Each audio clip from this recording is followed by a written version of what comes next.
Yo, Atlas speaking, and welcome to part 14 of What If I Was Reincarnated in Naruto as a branch Hyuga and awakened the Tenseigan. Let the tale begin. Chapter 581, Amatsukumi's Plan. After returning back to the Uchiha clan district, Itachi did not directly go to his home. He just sent a shadow clone to his home to mask his actions, and then went to Shirsue's home. After arriving at Shirsue's place, Itachi told him about what happened a while ago, and that the masked man of the Akatsuki organization came to him to make a so-called deal with him. Information about the possible identities of the two Homusubi in exchange for returning Sasuke back, muttered Shirsue with a thoughtful face, then asked, "What do you plan to do?" Shirsue asked so because he has no real say in the matter. After all, Sasuke's life is at stake, and they can't take a risk here, as even a small mistake might lead to Sasuke's death. "I have thought about it, and I want to discuss this matter with Kuroto-san and ask for his opinion," said Itachi, to which Shirsue agreed. Shirsue created a shadow clone to act as his cover, then together with Itachi he secretly sneaked out of the Uchiha clan, and then the two went in the direction of Kuroto's home. There was a reason why they were being so cautious despite being at the Uchiha clan district inside within the Konoha village, and it's the possibility that the masked man may have left something behind to spy on them and monitor all their actions. Of course, both Shirsue and Itachi had the confidence that the masked man wouldn't be able to take them by surprise when they are vigilant, but they didn't want to risk it at this point. After all, currently, they are in a situation where even a little mistake might cost them dearly. So, in this way, Shirsue and Itachi together arrived at Kuroto's home, who seemed to have already expected their arrival and welcomed them inside his home with a smile. After getting seated around the kotatsu that already had tea and snacks prepared for the three of them, Shirsue and Itachi looked at each other and asked, "Kuroto-san, were you expecting some guests, or did you know that we are coming?" Kuroto answered, "Oh. I expected that the two of you would be coming here soon enough, so I had tea and snacks prepared. Anyway, that aside, the reason why the two of you came here, if I didn't guess incorrectly, it should be related to the masked man of Akatsuki visiting Itachi, right?" Shirsue was surprised and questioned, "Kuroto-san, how do you know?" Kuroto answered with a smile, "Because not long ago, he visited me too, and used my disciple Niji to blackmail me." Obito can use Niji to blackmail Kuroto, so naturally, he will not miss the chance to use Sasuke and blackmail Itachi. This wasn't something too difficult to guess, and Kuroto realized it even before he agreed to Obito's so-called deal. "As I thought," Itachi nodded. He wasn't too surprised either, and said, "The mysterious masked Uchiha of the Akatsuki organization approached me when I was alone at the training grounds near the Uchiha clan district and said that he wanted to make a deal with me. At that time, because he never exited the intangible state, so I couldn't find the right opportunity to use Tsukuyomi on him. Even though I understood that he is probably making just empty promises, and doesn't really intend to fulfill his end of the deal, I had no other option but to temporarily agree in order to ensure Sasuke's safety." At this time Shirsue, who was munching on the rice crackers, suddenly thought something and questioned, "Say, Kuroto-san, that masked guy approached Itachi and asked him to investigate the identities of the two Homusubis of Amatsukumi. Did he want you to do something similar?" Kuroto took a sip of green tea, and nodded, "Yes. He ordered me to use my identity as an Umbu squad captain in order to investigate whatever intelligence Konoha has on Amatsukumi. Obito thinks that as the squad captain of the team Ro, Kuroto might be able to investigate and relay to him all the intelligence that Konoha has about the Amatsukumi. As for the reason why he believes that Konoha will have intelligence on Amatsukumi, it's simply because the masked man and the majority of the populace of Konoha and other shinobi villages believes that Amatsukumi and Konoha are more than likely to be in some sort of cooperative relationship, so Konoha is bound to have some important intelligence about Amatsukumi that might prove to be useful for the Akatsuki if they want to defeat Amatsukumi. But it's a pity that the masked man is dead wrong. There is no such thing, and only 4 people including Sandaime Hokage, Udaten Koharu, the Umbu commander, and Kuroto are aware of what kind of cooperation Amatsukumi has with Konoha. The cooperative relationship between Amatsukumi and Konoha is just a verbal agreement, and even that verbal agreement is currently only limited to the commission that Sandaime issued to Homusubi with the hope that Amatsukumi can help Konoha in rescuing the 4 children. As such, The information that Konoha has about Amatsukami is not more than the information that Akatsuki already has about the Amatsukami. Thinking so, Shursui looked at Kuroto and Itachi with a speechless expression. Both the informant/spy that the masked man of the Akatsuki organization tried to develop inside Konoha in order to investigate intelligence about Amatsukami happens to be a member or leader of the said organization. This made Shursui feel funny, and he couldn't help but pity the masked man. At this time, Itachi asked, "Kuroto-san, have you thought about what to do about this issue?" Kuroto put down the empty teacup and nodded. "Yes, I have considered what we can do." Stopping here, instead of directly answering, he questioned back, "But I want to ask you, Itachi, what do you think we should do?" Itachi didn't need to think too much, and replied, "Akatsuki organization wants intelligence on Amatsukami. We can give them what they want, but only the parts we want them to know." Shursui added, "Yes, and using this advantage we have over them in terms of intelligence, we might even be able to ambush them by surprise and possibly eliminate all of them." Kuroto nodded. "My thoughts are the same, but we will have to be patient. The Akatsuki organization won't drop their guards against us so easily." Both Itachi and Shursui nodded.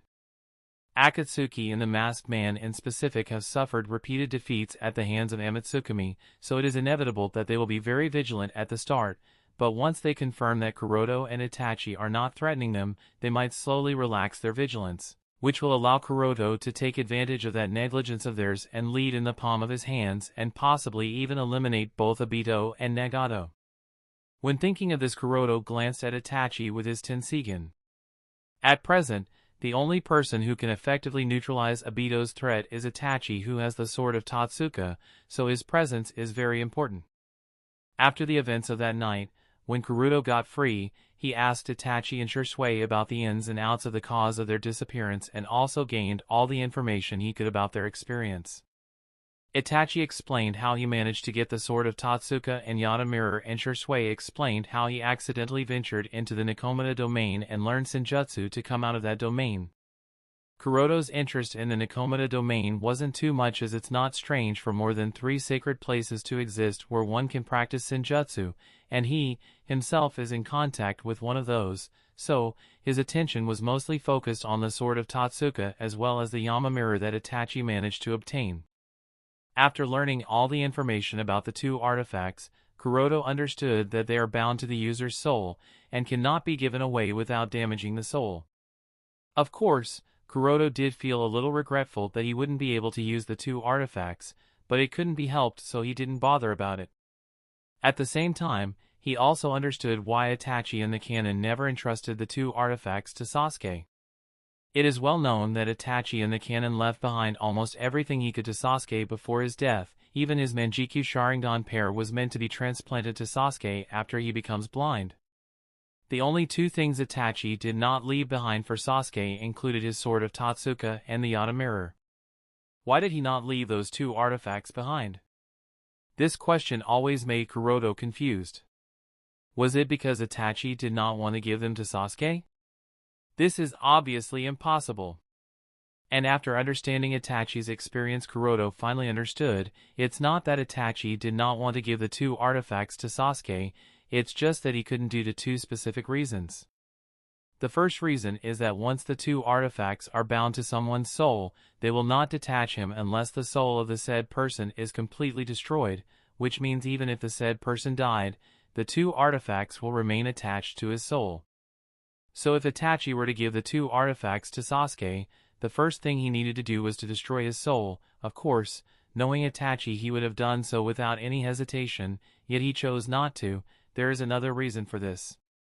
And this is the second reason: even if the soul of the said person is destroyed, and the artifacts are detached from him, neither can they be manually given to the next person, nor will they go to the next best candidate. Instead, they will just return to the place from where they were obtained.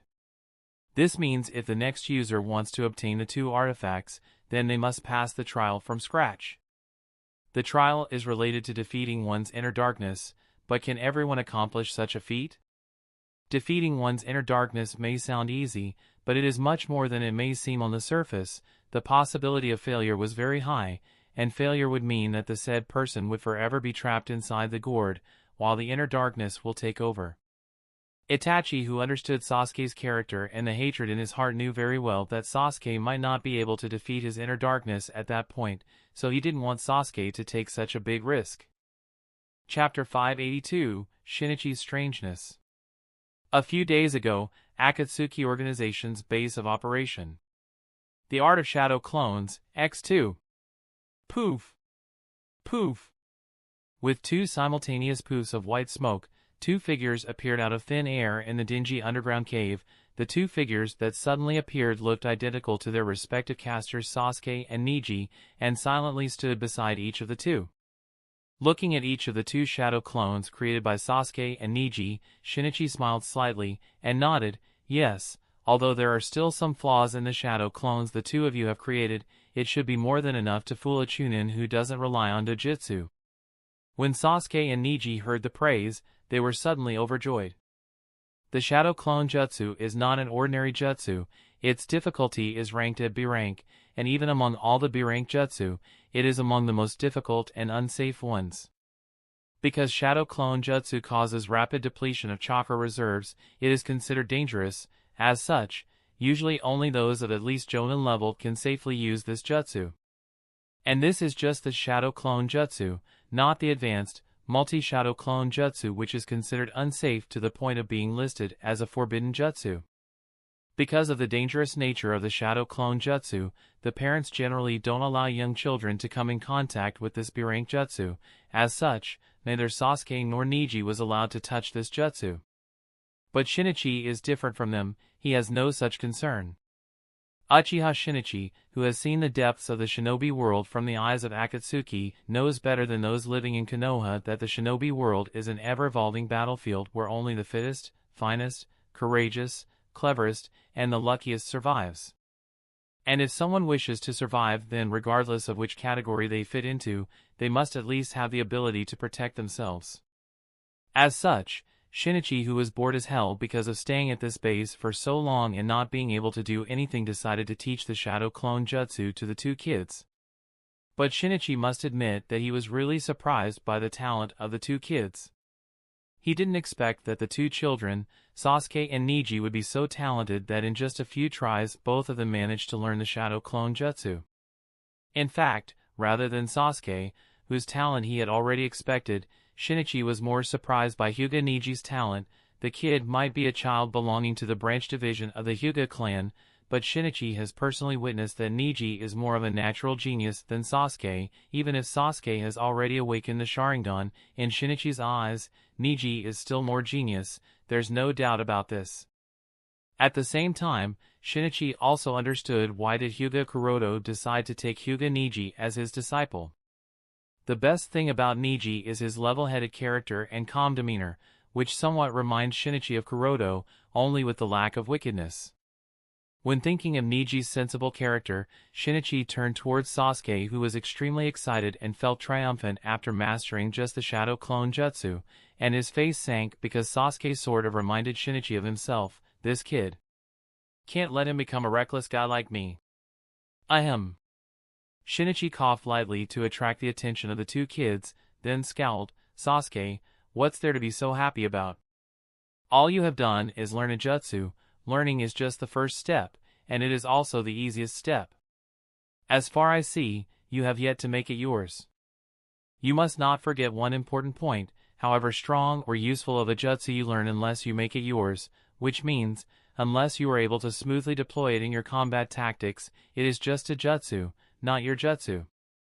Remember, whether a jutsu proves to be useful in the battle, or it becomes just a wastage of chakra, is only a moment of single thought. So don't think that just because you learned a jutsu, you have mastered it as well. Learning a jutsu means being able to use a jutsu, but mastering it means being capable of using the same jutsu in the midst of the battle to gain any kind of advantage over your enemy. Sasuke smiled contemptuously and said, Shinichi-san, you are looking down on me too much. Don't forget that I am the youngest awakener of Sharingan. Sasuke isn't aware that Uchiha Izumi awakened her Sharingan at the age of 6, so I am the most genius in the Uchiha clan. Even my Nisan and Shisui Nisan, who are both considered unparalleled geniuses of the Uchiha clan, pales in my comparison. Shinichi squinted at Sasuke and nodded to himself. Yeah, This kid is definitely like how I used to be when I was his age. But before Shinichi could say anything to Sasuke, Neji respectfully bowed to him and expressed his gratefulness. Uchiha Shinichi-san, thank you for teaching us a jutsu. Because of Neji's respectful attitude towards him, Shinichi was a little embarrassed, and waved his hand awkwardly. No worries, all I did was teach you the shadow clone jutsu. It's not that big of a deal, and sooner or later the two of you would have learned it anyway, so there's no need to be so polite and respectful. Neji nodded lightly. All right. After that, Shinichi shifted his attention back to Sasuke, who had a smug smile that made him very uncomfortable, and asked with twitching eyebrows, Sasuke, I remember that you earlier mentioned that Shisui and your brother Itachi generally teaches you stuff, so what do they usually teach you? And how do they teach you? Heh. Ni-san and Shisui and I-san teach me a lot of things, and I have already mastered everything they have taught me up until now, including all the shuriken jutsu and taijutsu of the Uchiha clan, said Sasuke with a proud smile, and then added, ever since I awakened my Sharingan, all my training sessions with Ni-san and Shisui Ni-san include actual combat training in which I am able to fight back and forth with the two of them. Learned all the shuriken jutsu and taijutsu of the Uchiha clan? Actual combat training with Shisui and Itachi? And you were able to fight back and forth with the two of them? Shinichi raised his eyebrows in shock, then grinned. No wonder you are such a brat. Both Shisui and Itachi seem to adore you too much, and as such, they are spoiling you rotten. Sasuke frowned, and questioned, what's that supposed to mean? Shinichi shook his head, and continued, well I guess I can't blame them, they do look at you as their younger brother and wants to protect you, and can't really bring themselves to hurt you. But still, I didn't expect that even at this age, you are still playing ninja games. When I, or Shisui, or Itachi were your age, we're already on the battlefields of war between nations.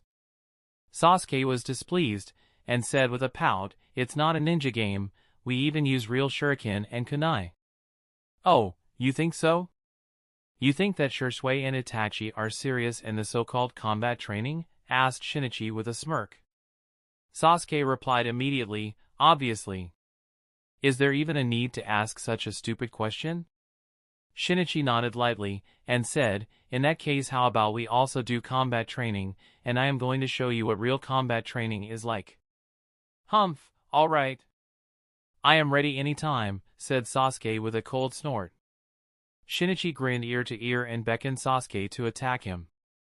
Sasuke, maybe it's not such a good idea, whispered Neji to Sasuke. While looking at Shinichi, Neji had a bad feeling. He is different from Sasuke. Neji is trained harshly by his Oda-san and can feel that Uchiha Shinichi is even more dangerous than his Oda-san, therefore, he was a little worried about Sasuke. Sasuke said to Neji, don't worry, even if can't kill him, I should at least be able to defend myself. Neji wanted to continue to persuade Sasuke, but seeing Sasuke's face that showed he has no intention to back down, Neji swallowed his words and moved to the side. With the coast clear, Shinichi folded his hands over his chest, and said, come at me with all you've got, kid, otherwise, this won't even be a tad bit interesting. Sasuke saw that Shinichi was being casual, so he issued a fair warning, Shinichi-san, because you taught me a jutsu, so I will give you a fair warning, you have to be careful, otherwise, you will get seriously hurt. As he said so, Sasuke transferred chakra into his eyes, causing the One-Tomo Sharingan to activate, then quickly weaved the hand seals of a fire-style jutsu, and shouted, fire-style, fireball jutsu. Boom!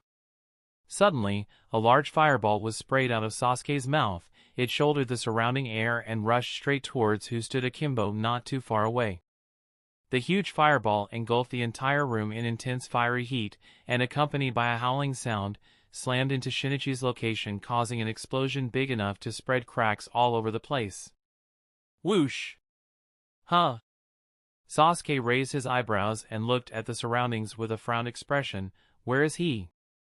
Sasuke is not completely certain, but he feels that he did catch a glimpse of Shinichi's shadow whizzing past the fireball a moment before the fireball hit the target location, therefore, Shinichi shouldn't have been hurt. Niji, who had his Byakugan activated from the start, saw it clearly. The moment that fireball was about to come close to him, Shinichi used a body flicker jutsu to disappear from his position and rushed towards.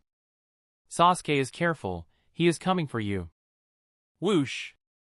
Even before Niji issued the warning, Shinichi had already crossed the distance and stood in front of Sasuke. The dark shadow that suddenly appeared over him gave Sasuke a bad feeling, and even before Sasuke had the opportunity to make any reflexive action or look up, he felt his body involuntarily arch as intense pain came from his abdomen. Smash! Bang! Crack! Plop! Followed by the intense pain, his feet were lifted off of the ground, and by the time he came to understand what was happening, he was heavily smashed into one of the walls, causing the rocks to sink in and cracks to spread all over it as he collapsed on the ground with a muffled sound. Niji, who was at the side, looked at the entire process and was dumbfounded. In fact, it would be better to say that he was barely able to understand what exactly happened, as it happened in a very short time. And all he saw was Uchiha Shinichi's figure abruptly appearing in front of Sasuke, and the very next instant Sasuke's body flew out and crashed into the wall. When Niji looked at Shinichi, he noticed that Shinichi didn't even have his Sharingan activated and couldn't help but mutter in shock, "Is this the true strength of a member of the Akatsuki organization?" At this time, a spiraling whirl appeared in the room, from which the masked man walked out. He casually glanced at Sasuke, who had collapsed on the ground and hadn't recovered yet, and said to Shinichi with a chuckle, "Shinichi, don't go too far." Shinichi said with a smile, "Don't worry, I am not going to kill them. I just wanted him to clearly see what the shinobi world is like." The masked man narrowed his eyes slightly. He looked at Sasuke for a moment, then glanced at Niji on the other side, and finally turned towards Shinichi. The masked man is quite curious. It is well known within Akatsuki that Shinichi is extremely lazy, careless, and sloppy, but suddenly he has become so attached to the two children that were kidnapped from Konoha? If it was just Sasuke, the masked man might still be able to accept it with a pinch of salt. After all, Sasuke is a genius. Uchiha is worth training to be recruited into the Akatsuki organization, but why Hyuga Niji? Given Shinichi's arrogant and condescending character, he should be dismissive of Hyuga Niji. After all, Hyuga Niji is not only a member of the branch division of the Hyuga clan, he is also Hyuga Kuroto's disciple, and the masked man knows that Shinichi has a grudge against Hyuga Kuroto. So why? Could it be? Chapter 583, Orochimaru's Disappointment. Orochimaru's Secret Base. Ram, Snake, Tiger. After reading the hand signs, Naruto shouted, "The art of body splitting." Poof poof. With a burst of white smoke, two clones appeared next to Naruto. One of them had some features resembling a fox, while the other was slightly thin, pale, and shriveled. But it didn't seem that Naruto cared about the little problem in the appearance of the two clones, because as soon as he saw the two clones looked almost like him, he was overjoyed and cheered, "Yosha! I finally learned it!" Hinata also clapped in excitement, congratulating Naruto for finally being able to perform the clone jutsu. Only Orochimaru was different from the two kids. His expression didn't follow the cheerful and exciting atmosphere in the dark cave, and he looked as if he has swallowed a bitter fly. Orochimaru has always been confident in his teaching abilities, and he has taught many outstanding shinobi throughout his life, including but not limited to Kabuto, Kimimaro, Haku, Tenzo, and many others. Even Kuroto, who didn't appear to be that naturally gifted at the time of his graduation from the academy, has now grown into a character who cannot be underestimated. Therefore, Orochimaru is certain that if he is willing to teach someone, then they are bound to grow into extraordinary shinobi. Well, he had that confidence until he met a certain someone. After meeting Naruto, and after he began to teach Naruto, Orochimaru began to doubt his teaching abilities, because learning just the imperfect clone jutsu took Naruto a complete day. That's a freaking whole day! Under Orochimaru's teaching, Naruto took an entire day to barely learn just the clone jutsu, and that too not completely. This is a bit weird to Orochimaru because in his understanding learning just a clone jutsu should be an easy thing for even those with poor talent, not to mention those with good talent or genius aura. You know, Kimimaro didn't even need to learn or be taught this jutsu. All he was told was the hand seals, and bam. He could effortlessly use the clone jutsu in his first try, and not just clone jutsu, Kimimaro could even use body replacement jutsu and transformation jutsu just after learning the hand seals. Not to mention Kimimaro, Haku was also not much different. Just after he learned the hand seals, Haku took only a few minutes to understand the jutsu, and he was able to effortlessly use all three jutsu. Yet, Naruto, who in Orochimaru's opinion should be much more talented than the kids, has taken up an entire day, but has not been able to learn even the clone jutsu, so this has made Orochimaru wonder, is he really the son of Konoha's Yellow Flash, and the red-hot-blooded habanero? Although he lost to Namake's Minato in the Hokage election and has some bitter feeling about it, Orochimaru, who is a very proud fellow, still acknowledges the talent of Namake's Minato and accepts that Namake's Minato was the most talented shinobi he had ever seen. Not to mention, Uzumaki Kushina, her fury, and horror were no less famous throughout the shinobi world. She was an extremely talented barehand fighter and was one of the best Fuinjutsu masters in Konoha. Just being capable of keeping the entire Kyuubi sealed within her speaks volumes of her talent. So, Uzumaki Naruto, as the only son of Namake's Minato, and Uzumaki Kushina should also be an extremely talented individual, yet he is not. According to Orochimaru, Naruto is not only not a talented kid, but he is also an outright idiot with below average IQ level. At this time, Naruto excitedly approached Orochimaru and said, "Orochimaru-sensei, I have finally learned the clone jutsu." Ever since Orochimaru promised to instruct Naruto in ninjutsu, Naruto stopped calling him Orochimaru, and started to refer to him as Orochimaru-sensei. It was a complete 180-degree turn in attitude, and Naruto was also being very respectful to Naruto. Initially, Orochimaru was grinning inside when Minato's son was referring to him as sensei, but at this moment, Orochimaru was not at all happy. Looking at Naruto's excited look despite not actually perfectly learning the jutsu made Orochimaru's face gloomy, and he chided in a hoarse voice, "This level is far from called learned according to me." Huh? Naruto was surprised, and said, "But doesn't the two clones look almost the same as me?" Orochimaru again glanced at the clones. One clone resembled a fox with a slightly orange face, while the other one looked more like a mummy than Naruto, and shook his head in disappointment. At the same time, he couldn't help but think internally, perhaps, this kid doesn't have the talent to become a shinobi. From Orochimaru's point of view, if some can't even learn a basic clone jutsu within half a day, then that person can be judged to be trash, not to mention Naruto, who wasted an entire day, and yet he failed to completely learn the clone jutsu. Of course, Orochimaru can also see that whenever Naruto is trying to perform ninjutsu, the chakra in his body is being influenced by the Kyuubi's chakra through the gap in the seal, making it difficult for Naruto to perform the jutsu, but to him, this is not the reason why Naruto couldn't learn even the most basic jutsu even after practicing for the entire day. So, Orochimaru shook his head in disappointment, then turned around and walked outside the cave. Seeing Orochimaru leaving without saying a word, Naruto was puzzled, and called out, "Orochimaru-sensei? Orochimaru-sensei?" No matter how much Naruto shouted, Orochimaru gave no response and disappeared. Orochimaru is the type of person who has always been impatient with idiots, and Naruto's character subconsciously reminds Naruto of the fool Jiraiya. Therefore, Orochimaru is no longer that interested in teaching him. As he walked out of the cave, Orochimaru ran into Kabuto, who asked, "Orochimaru-sama, how is Naruto-kun's training going on?" Orochimaru initially wanted to say that he is no longer interested in training that kid, but after a little thought, he turned serious, and said to Kabuto, "Naruto-kun's ability to control his chakra is too poor, so, the way he is at this moment, he is not suitable to receive my personal training. Therefore, for the time being, you will be responsible for training basics to Naruto-kun. Do you understand, Kabuto-kun?" Huh? Kabuto was stunned. "Me?" Orochimaru said, "This is an order." Kabuto hurriedly acknowledged, "All right, I understand. I will do my best to teach Naruto-kun."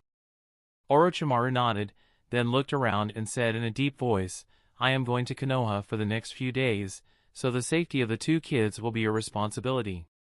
You must ensure that nothing happens to the two of them." Kabuto said, "Please rest assured." With that, Orochimaru no longer bothered to say anything else and disappeared from the base, and Kabuto walked inside the cave to start Naruto's training. Chapter 584, A New Spy. Present day, Danzo's current base of operation. Homosubi-sama, the meeting requested by you is scheduled to be held in half an hour. Please be prepared, said Bishojo-chan while respectfully kneeling. Kuroto, who was currently using the Tsukihai clone and disguised as Homosubi, nodded lightly. I understand. After the unremitting efforts of Homosubi, Orochimaru, and the group of researchers working under Shimura Danzo, the improvement in the Chimera Jutsu has finally entered the last stage of development. From here on out, proceeding any further is difficult just by means of experimentation. For the next stage, what Homosubi has to formulate the specific Kekkei Genkai absorption plan and corresponding fusion ritual. This is an unavoidable problem. As such, Homosubi has recently requested to hold a meeting. After nodding to Bishojo-chan, Homosubi started to sort out all the reports spread on the table and requested Bishojo-chan, Naomi, would you mind helping me sort all the reports spread on the table? Naomi nodded and started to help Homosubi. After the two quickly sorted out all the reports, Bishojo-chan took out a scroll and gave it to Suijin. These are my latest findings. Homosubi received the scroll, and while reading it, she suddenly said to Bishojo-chan, by the way, Naomi, you do know that you can remove your mask when you are here to report the situation to me. Yes, I do, but, the Bishojo-chan, whose real name is Naomi, Shimizu Naomi hesitated a little as she looked at the researchers working in the laboratory. If you are worried about them realizing it, then don't be. They are all under my control, so they won't even see you. They see and feel only the things I want them to, said Homosubi. Then she waved her hand in front of a few researchers and tapped their shoulders. And just as Homosubi said, the researchers did not react to Homosubi's waving and tapping at all. Do you see? Don't worry, nobody will realize that you are now working for me. Naomi nodded lightly and then removed her mask. For those wondering what the hell is going on here, the answer is quite simple. Shimizu Naomi aka the Bishojo-chan is no longer working for Shimura Danzo.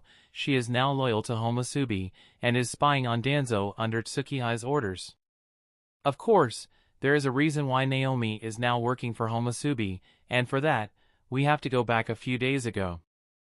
Flashback no Jutsu, start. Homosubi, after doing another gruesome experiment, walked out of the lab while wiping off the blood, and said to Bishojo-chan, who was guarding the entrance, Bishojo-chan, it's been a few days since you have been coming to me, and I can see that you want to say something. You don't have to hesitate. Exactly as Homosubi spoke, Bishojo-chan has been coming to the laboratory for the past few days. Of course, she has been appointed by Danzo to keep a watch over Homosubi, but Tsukihai can tell that Bishojo-chan has something in her mind that she wants to say, but she is hesitating. Seen through by Homosubi, Bishojo-chan hesitated a little, and then asked, how is Fujin-sama? Homosubi quirked her eyebrows, then she decided to answer, his injuries are terrible, but he is alive. Then she questioned in a confused tone, but why the sudden curiosity about him? Bishojo-chan shook her head, nothing. Then she paused slightly, and asked, Homosubi-sama, I wanted to question something. Homosubi became curious, you want to ask me something? What is it? Shinobis have a code of conduct according to which they must keep all the information related to their mission confidential, and not reveal the identity of the person who has requested the task. Does the Akatsuki organization follows this code? Bishojo-chan asked in a serious tone. Homosubi frowned, but she answered nonetheless, well yeah, a mercenary organization such as ours have to follow a certain code of conduct, and Akatsuki has a reputation to uphold, so we are even more strict in these matters. Aside from the leader and the person who is performing the mission, no one else is ever aware of its contents. After all, the tasks we receive are generally shady ones, and may cause a lot of problems if any sort of intelligence is leaked.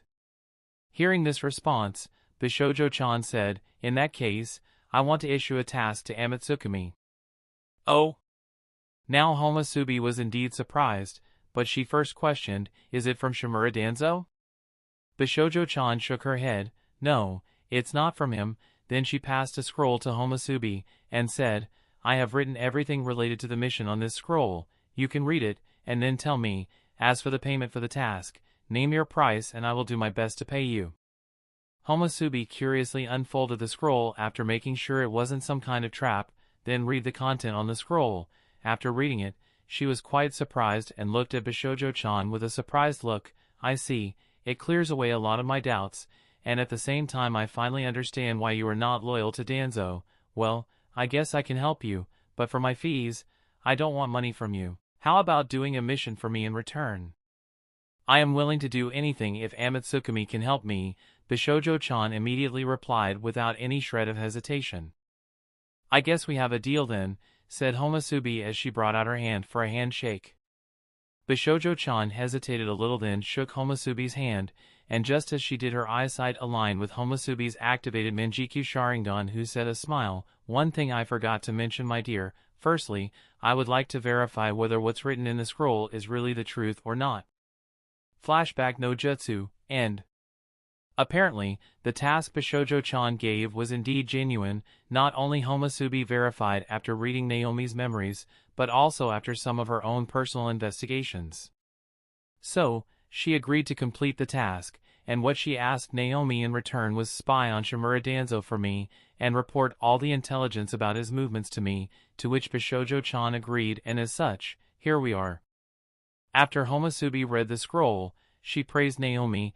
"Good work, Naomi." Then she too took out a scroll and gave it to Naomi, "And here's your reward. It records all the intelligence that you need." Naomi's expression changed. There was surprise and excitement clearly visible in her eyes. She quickly took the scroll from Homosubi and immediately unfolded it and read everything in it. As she started to read it, tears started to flow down from her eyes. "I knew it. I knew she was alive. Danzo, he lied to me. I knew Mika was alive. I knew she didn't die." Homosubi nodded lightly and said, "Well, your niece is indeed alive. After I did my own investigation, I found out that she never really suffered from any disease. The deformation in her limbs was the result of a unique Kekkei Jinkai that your niece awakened at that time. It was unlucky for the girl to be found by Shimura Danzo before anyone else, and Shimura Danzo found this Kekkei Jinkai to be very interesting. He understood that her Kekkei Jinkai will make Mika a perfect kunoichi. Exactly the kind of tool he needs, so she is being trained by him." Naomi nodded, and explained, "I never really believed him when he told me about Mika's death, and for the past 4 years, I have been trying to find any clue about her, but Danzo has always been vigilant against me and never left any clue in front of me. Finally, now I know."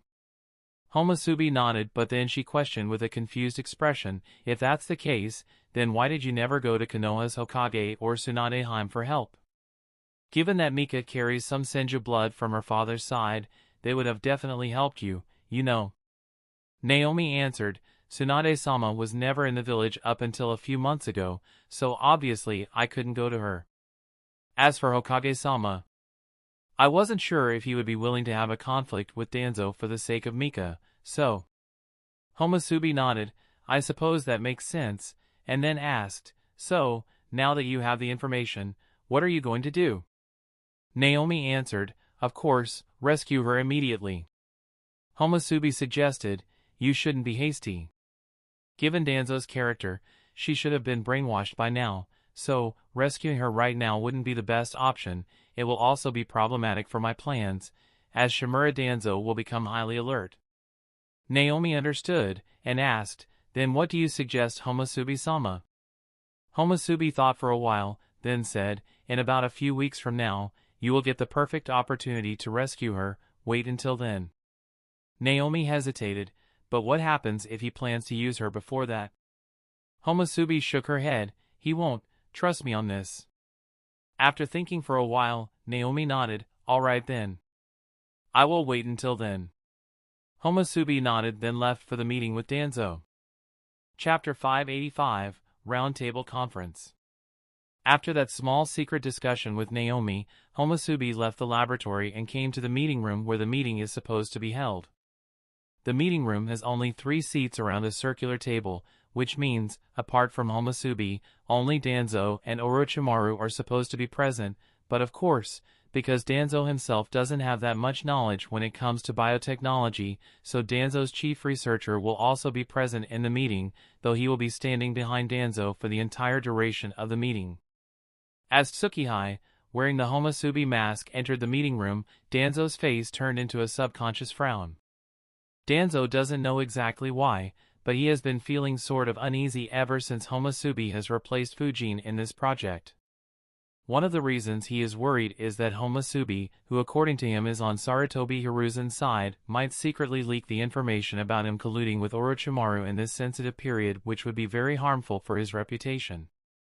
For this very reason, and to eliminate the possibility of those two working together against him, Danzo has also done his best to avoid any sort of contact between Homosubi and Orochimaru. But because Homosubi was adamant for today's meeting as it is related to the success or failure of the improvement of the Chimera Jutsu, which he will be using for his ritual in order to become a perfect shinobi, so Danzo had no other choice but to let the two of them meet. At the same time, Danzo is very depressed. In the past month, he has repeatedly tried to contact Fujin and other members of the Amatsukami organization, using all the resources that he can use, but he has found nothing and received no response, which has made him more frustrated. It's as if Amatsukami doesn't even value him. Helpless, he has been left with no other choice but to suppress his temper and tolerate Homosubi's involvement in the core plan, because, despite the bad feeling she has been giving him, she has indeed shown results that are more than enough to prove her worth and knowledge. Be that as it may, Danzo has not let down his guard against Homosubi, and he has appointed several of his capable and trustworthy subordinates, including Naomi, to keep watch over her all the time in order to make sure that all her movements are within his control all the time. Even as Homosubi entered the meeting room, Danzo was able to notice Naomi's presence just outside the room. As Homosubi took one of the seats of the round table, the two nodded slightly and remained silent, waiting for the arrival of the last person. He didn't make them wait for too long, as after a while, Orochimaru too entered the meeting room and proceeded to take his seat. As Orochimaru passed by Homosubi, he smiled slightly and whispered lightly, "Although this is our first official meeting, I have a feeling that I have seen you somewhere. The aura you have seems very familiar to me." Orochimaru may have said so in a humorous tone, but Homosubi knew better than anyone that Orochimaru was being very serious. For the identities of the two Homosubi of Amatsukami, Orochimaru has his own guesses, and he feels that his guesses are very accurate. After all, he is one of the very few people who know that Uchiha Itachi has awakened the Manjikyu Sharingan. At the same time, Orochimaru also knew that Uchiha Tsukihei's Sharingan wasn't an ordinary Sharingan. Orochimaru was very regretful that Uchiha Tsukihei died, but recently he has begun to think otherwise. All that sacrifice for the sake of the village was just a ruse/drama to fake her death in order to fool him and the Akatsuki organization. Therefore, Orochimaru believes that the two Homosubi of the Amatsukami organization are. As Orochimaru was about to say his next words, Homosubi's cold voice filled with killing intent entered his ears. "I advise you, Orochimaru, it would be best to watch out your mouth." Hearing Homosubi's cold voice, Orochimaru snorted softly, and without continuing to entangle on this subject, he took his seat. The Amatsukami organization doesn't have just two Homosubis, it also has Fujin, Suijin, and Yama, who are recognized as the current strongest in the shinobi world, so Orochimaru also understands that he can't use this information to threaten Homosubi. The Akatsuki organization alone is already proving too much of a threat to him. If Amatsukami is also offended at the same time, then he might really die a terrible death. So, Orochimaru restrained himself, took the last seat. After Orochimaru sat down, Danzo said, "Save the pointless tittle-tattle for later. For now, focus on the subject at hand. The two of you strongly demanded that this meeting be held. I want to know why." Homosubi immediately spread out the reports before Danzo, and asked, "I need to know the Kekkei Genkai that you want to fuse using the Chimera Jutsu ritual." Danzo frowned, and shook his head. "I haven't decided yet." No way, Danzo, who doesn't have an ounce of trust in Homosubi and Orochimaru, would obviously not reveal such an important piece of information that is related to the core part of his strength to the two of them so easily. Homosubi also knew Danzo's reasons, but she refused to give up, and stated, "If you haven't decided yet, then decide immediately. Orochimaru also said from the side, this information is related to the further adjustments in the Chimera Jutsu, and we need to know what Kekkei Genkai you are using in order to design the ritual, otherwise, the project will halt at this point and there is nothing we can do to move to the next step. Homusubi nodded, yes. Danzo didn't doubt Orochimaru and Homusubi's words, and truth be told, he had actually anticipated this scenario because even his chief researcher has already explained all these things to him as per the information they have summarized up until now. The fusion of different Kekkei Genkai requires a different degree of fine-tuning in the Chimera buds, and this fine-tuning is related to the improvement in the entire Chimera Jutsu and absorption ritual. As such, the different Kekkei Genkai that the user wants to absorb must be determined early so that these final improvements can be completed as early as possible.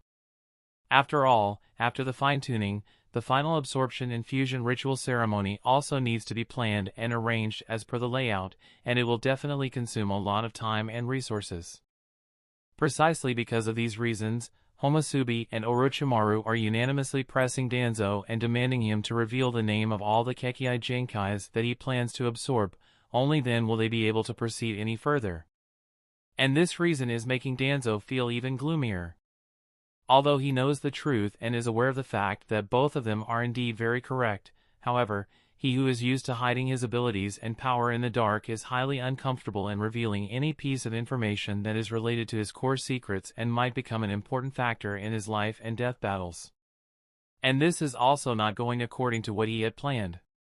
Originally Danzo had assumed that improvements in the Chimera Jutsu would take several months more, so he wanted to delay revealing this information as much as possible.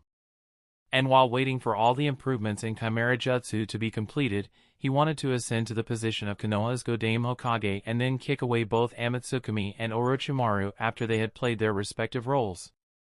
As per his plans, after becoming Hokage and kicking away the two foreign parties, Danzo would let his own researcher completely take over the project, and then using the power of Konoha Village, he would complete the final absorption ritual in secrecy, thus ensuring that intelligence about his core secrets is not leaked to anybody.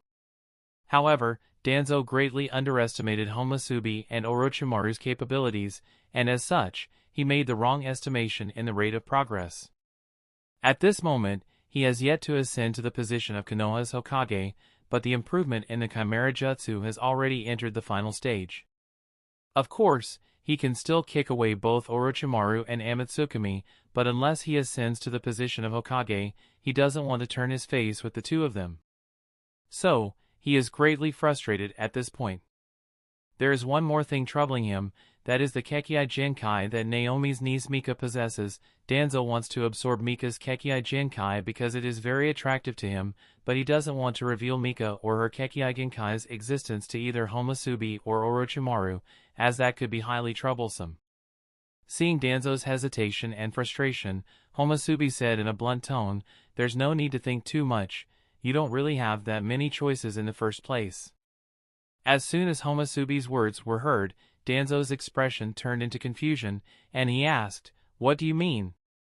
Orochimaru also looked at her with doubts in his mind. Seeing both Danzo and Orochimaru looking at her, demanding an explanation, Homusubi shrugged and answered, "You can't just absorb any arbitrary Kekkei Genkai using the Chimera Jutsu ritual. In order for the absorption and fusion ritual to be a success, all the Kekkei Genkai have to be carefully selected based on the individual chakra natures as a focus, and their combinations must provide a mutual growth and restraint. Basically, what I am saying is that you have to search for a balance. As the balance is the key." Danzo's brows frowned deeper, and the chief researcher who stood behind him also seemed to be lost in thought. Orochimaru, on the other hand, nodded lightly, as he has obviously considered this issue. While Danzo and the chief researcher were thinking, Homusubi remained silent. She wanted to let them digest the information she had just provided. After a while, Danzo asked vigilantly, "If you say so, then what advice do you have?" Homusubi lightly glanced at Danzo, then said thoughtfully, "The fact that you have transplanted Senju Hashirama's cells and several 3-tomo Sharingan makes As soon as Homosubi mentioned the Hashirama cells and Sharingan transplantation, Danzo didn't let her finish her words. He stood up abruptly and backed away, as he questioned her with a solemn expression. How do you know that I have transplanted Sharingan and Shodame-sama's cells? At the same time, intense killing intent was directed towards Homosubi and Orochimaru by not just Danzo, but also several other presences that were hiding in the dark.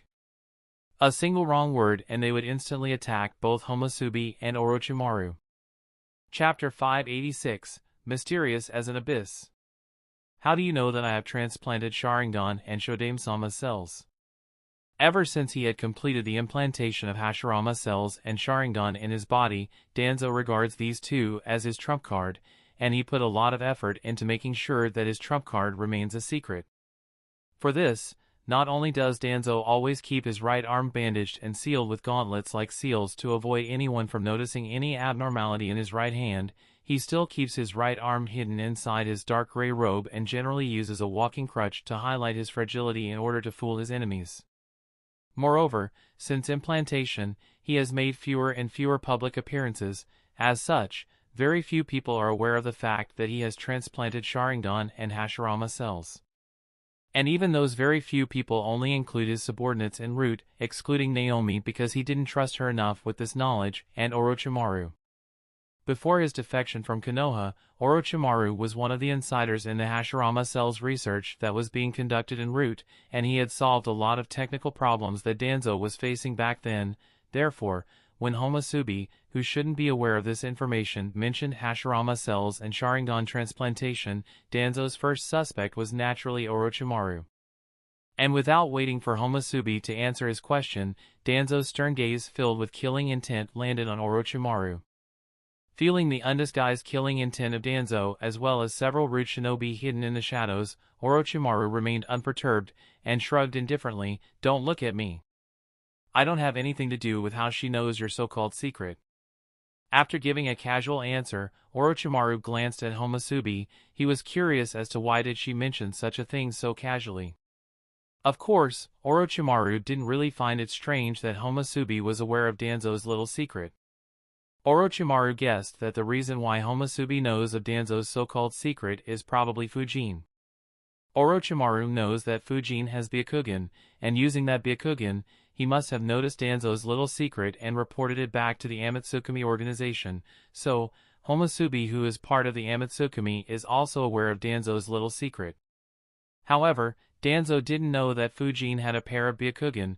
As such, he didn't suspect Fujin, and focused on other possible suspects, which is him. Naturally, Orochimaru didn't care whether he was being suspected or not. Danzo didn't believe Orochimaru either, and seeing this, Homosubi folded her arms under her bust, and said in an impatient tone, if you think that Amatsukami wouldn't even be aware of such a piece of information before contacting you, then either you are underestimating us too much, or you are overestimating yourself too much. We took the trouble of contacting you. Naturally, we did so after investigating your physical condition and background. And it would be best for you to understand that acquiring such simple information is not that big of a deal for us, so don't be too surprised. Now sit down, and let me continue. I haven't yet finished speaking what I was talking about. Danzo's skeptical gaze swept across Homosubi, Orochimaru, and even Chief Researcher who was standing behind him. Then finding no flaw, he finally took back his seat, but with a sullen look on his face. With Danzo seated back, Homosubi started flipping through several documents that she was carrying and explained at the same time. So, as I was saying, the fact that you have transplanted Hashirama cells and several 3-tomo Sharingan makes your situation quite complicated, although this is also a big advantage for you. Homosubi paused here, and after handing over a few pieces of parchments to Danzo, she continued, Hiriko's choices of Kekkai Genkai that he selected for the Chimera ritual were Steel Release, Swift Release, Storm Release, Dark Release, and Sharingan. From Hiriko's perspective, he gathered 5 Kekkai Genkai that he believed would make him the perfect shinobi, but that's not exactly how it actually worked when he absorbed them. Orochimaru, Danzo, and the Chief Researcher looked at Homosubi with curious expression. Homosubi continued, if you look closely, you'll find that among the 5 Kekkai Genkai Hiriko had selected, whether intentionally or unintentionally he had gathered several different chakra natures. Steel release primarily represents earth chakra nature, swift release primarily represents wind chakra nature, storm release represents lightning and water chakra nature, dark release primarily represents water chakra nature, and then the Sharingan represents In chakra nature. By acquiring these particular 5 Kekkei Jinkai, Hirako managed to acquire 5 different chakra natures in a somewhat balanced state.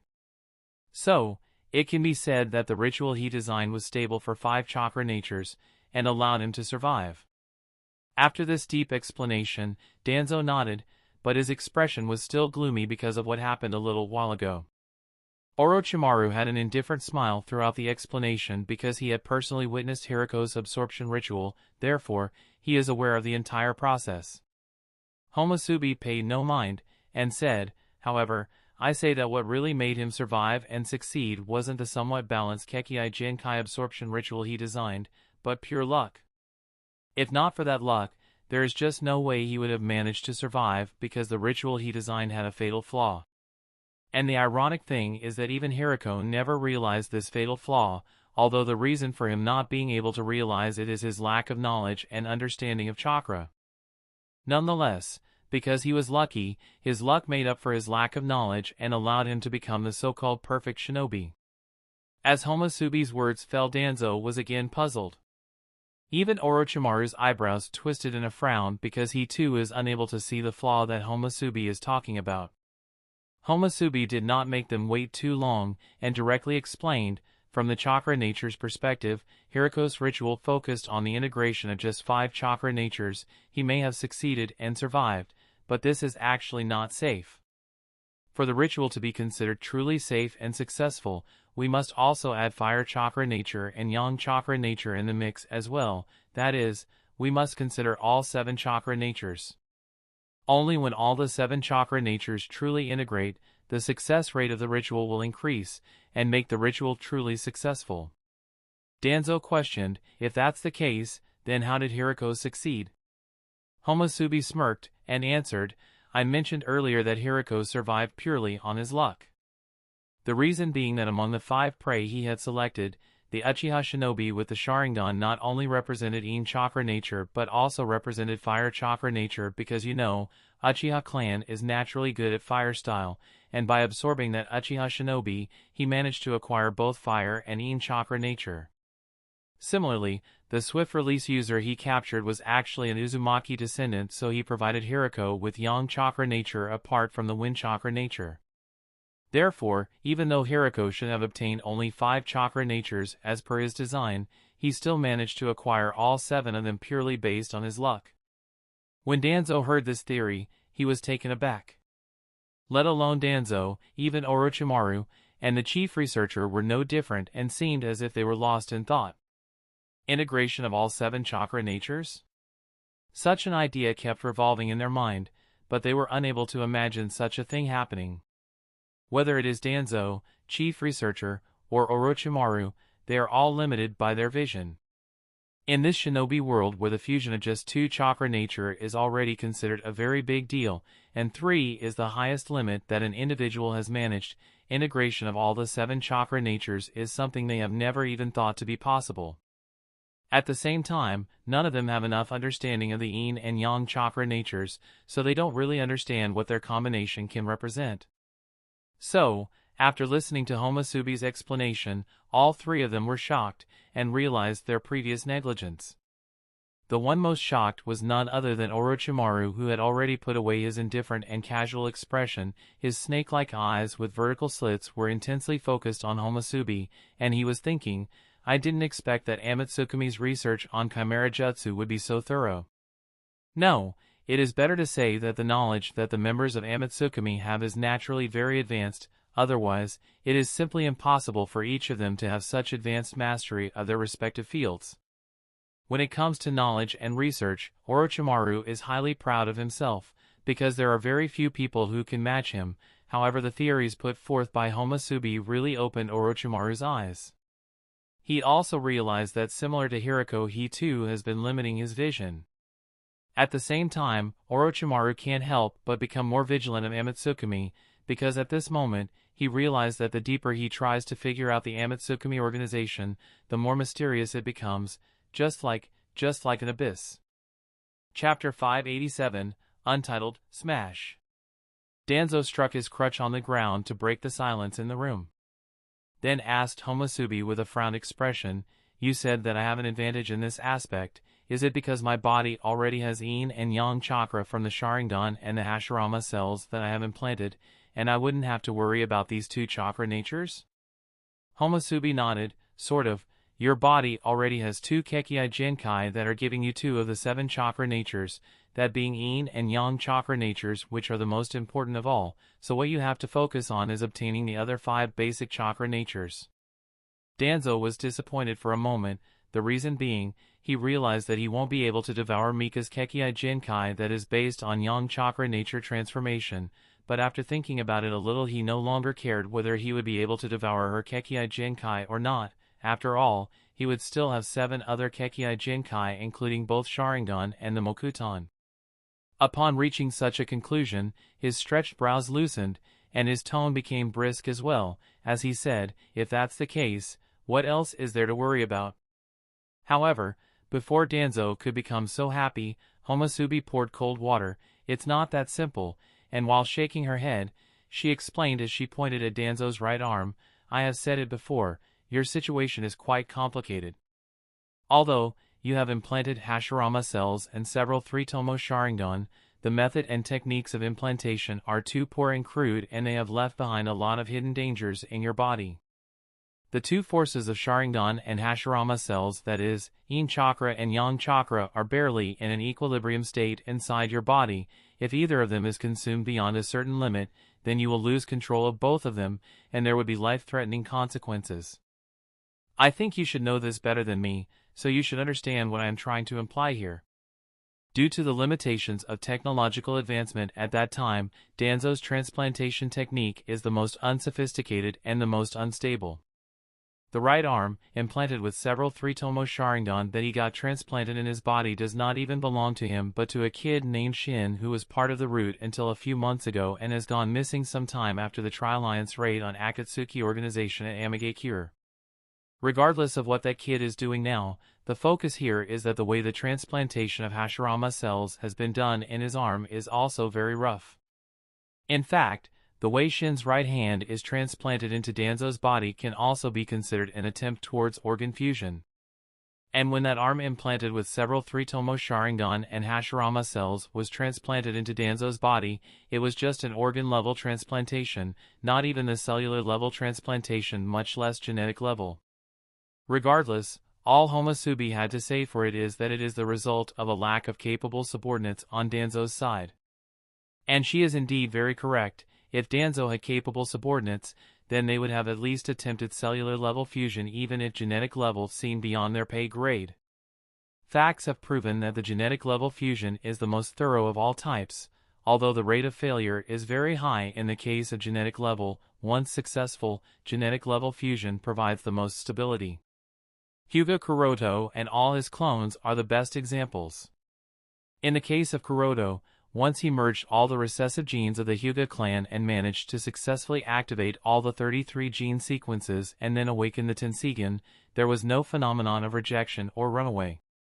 Similarly, for the clones, once Kuroto manages to successfully fuse the genes, the other steps become rather easy and there are very few cases of rejection. This genetic fusion is indeed the best. Even cellular-level fusion is much better compared to the organ level because after the fusion is successful, it will also tend to be stable. Hashirama cell transplantation in Madara and Obito are very good examples. And finally comes the organ-level fusion, which is the most inferior and also the most stable. Even if Danzo succeeded using this method, the state of his body is in extreme danger due to the runaway of Hashirama cells if the balance of Yin chakra plummets. This was clearly seen in the battle between Danzo and Uchiha Sasuke in the Canon. After he had consumed a lot of Yin chakra due to repeated use of his Anaji, the balance between Yin and Yang chakra was disrupted, and immediately after that, the Hashirama cells in his hands ran out of his control. The same situation can arise during the Kekkei Jinkai absorption ritual. If Hashirama cells are not controlled, then they will definitely run out of control, and if Hashirama cells runs out of control, then rather than Danzo becomes a perfect shinobi with 7 Kekkei Genkai, he will become a humongous tree. And since Homusubi did not want that to happen, she gave a true evaluation of Danzo's state. But of course, what Homusubi stated might have been the truth, it wasn't pleasant to everyone's ears. When Danzo heard Homusubi's unceremonious evaluation, he wasn't very happy. "How dare you!"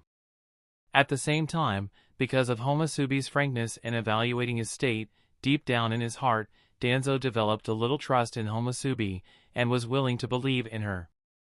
Obviously, Homusubi didn't know what the old guy Danzo was thinking, and without any regard to his irritated expression, she said in an indifferent one, "Considering that you have cells of many different people in your body, especially the cells of Shinju Hashiramas, you should select the other 5 Kekkei Genkai in such a manner that all the 7 chakra natures will be in a balanced state.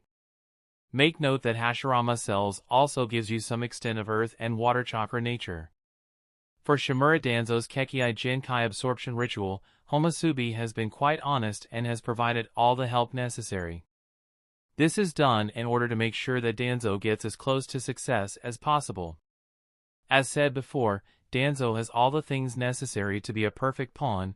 He has manpower at his disposal, he has enough financial power, most of all he yearns for power, and is bold enough to take even the most drastic of steps for the sake of so-called dreams.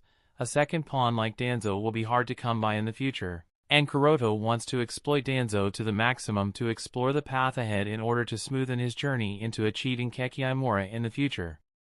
While Danzo was pondering over Homusubi's words, Orochimaru also recovered from his thoughts and silently observed the situation. After keenly observing everything that Homusubi has said up to now, Orochimaru was able to guess some of her thoughts.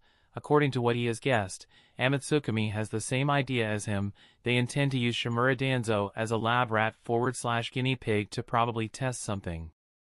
After understanding this, Orochimaru thought a little and said to Danzo, "Danzo-sama, I have a suggestion, and this might further increase the success rate." Both Homusubi and Danzo were curious and looked at Orochimaru with quizzical expressions, and Danzo questioned, "What suggestion?" As Homusubi stated, the technique used to transplant that right arm in your body is very poor, and it will certainly affect the future outcome of the ritual. If you allow me, I can do a comprehensive inspection and transformation of your entire body, such that the transplantation will become more stable, and your body will also be able to undergo ritual safely, said Orochimaru. When it comes to body modification and body transformation, Orochimaru can be said to be standing at the pinnacle of the current shinobi world, and even Kuroto, who is highly advanced in biotechnology, cannot be compared to him. Take Orochimaru as an example. This guy has trodden the path of body modification and transformation to such a level that he can't even be considered a human anymore. His true form is that of a giant white snake made up of many smaller snakes. Therefore, when he proposed body modification for Danzo, both Homusubi and Danzo were taken aback, and had to consider it for a moment. It's just that Orochimaru's every word gives off a conspiracy vibe, so they were not sure whether to accept his proposal or not. Homusubi in particular stretched her brows and stared at Orochimaru fiercely. Her eyes were clearly stating, "Orochimaru, how can you be so blatant in treating Shimura Danzo as a lab rat?" Obviously, Orochimaru understood what Homusubi was trying to say. He chuckled lightly and blinked as if saying, "Aren't you the same? And don't worry, even if Danzo realizes that we are treating him as a lab rat, he won't refuse." And while Homusubi and Orochimaru were talking with their eyes, Danzo looked at the two of them with a gloomy face, but he chose to remain silent and didn't say anything, which was exactly as Orochimaru had expected. Although Danzo may not have a clear idea of what Orochimaru and Homusubi are planning, he does know that they intend to do something. But even if he knows this, Danzo doesn't care. What he desires is power.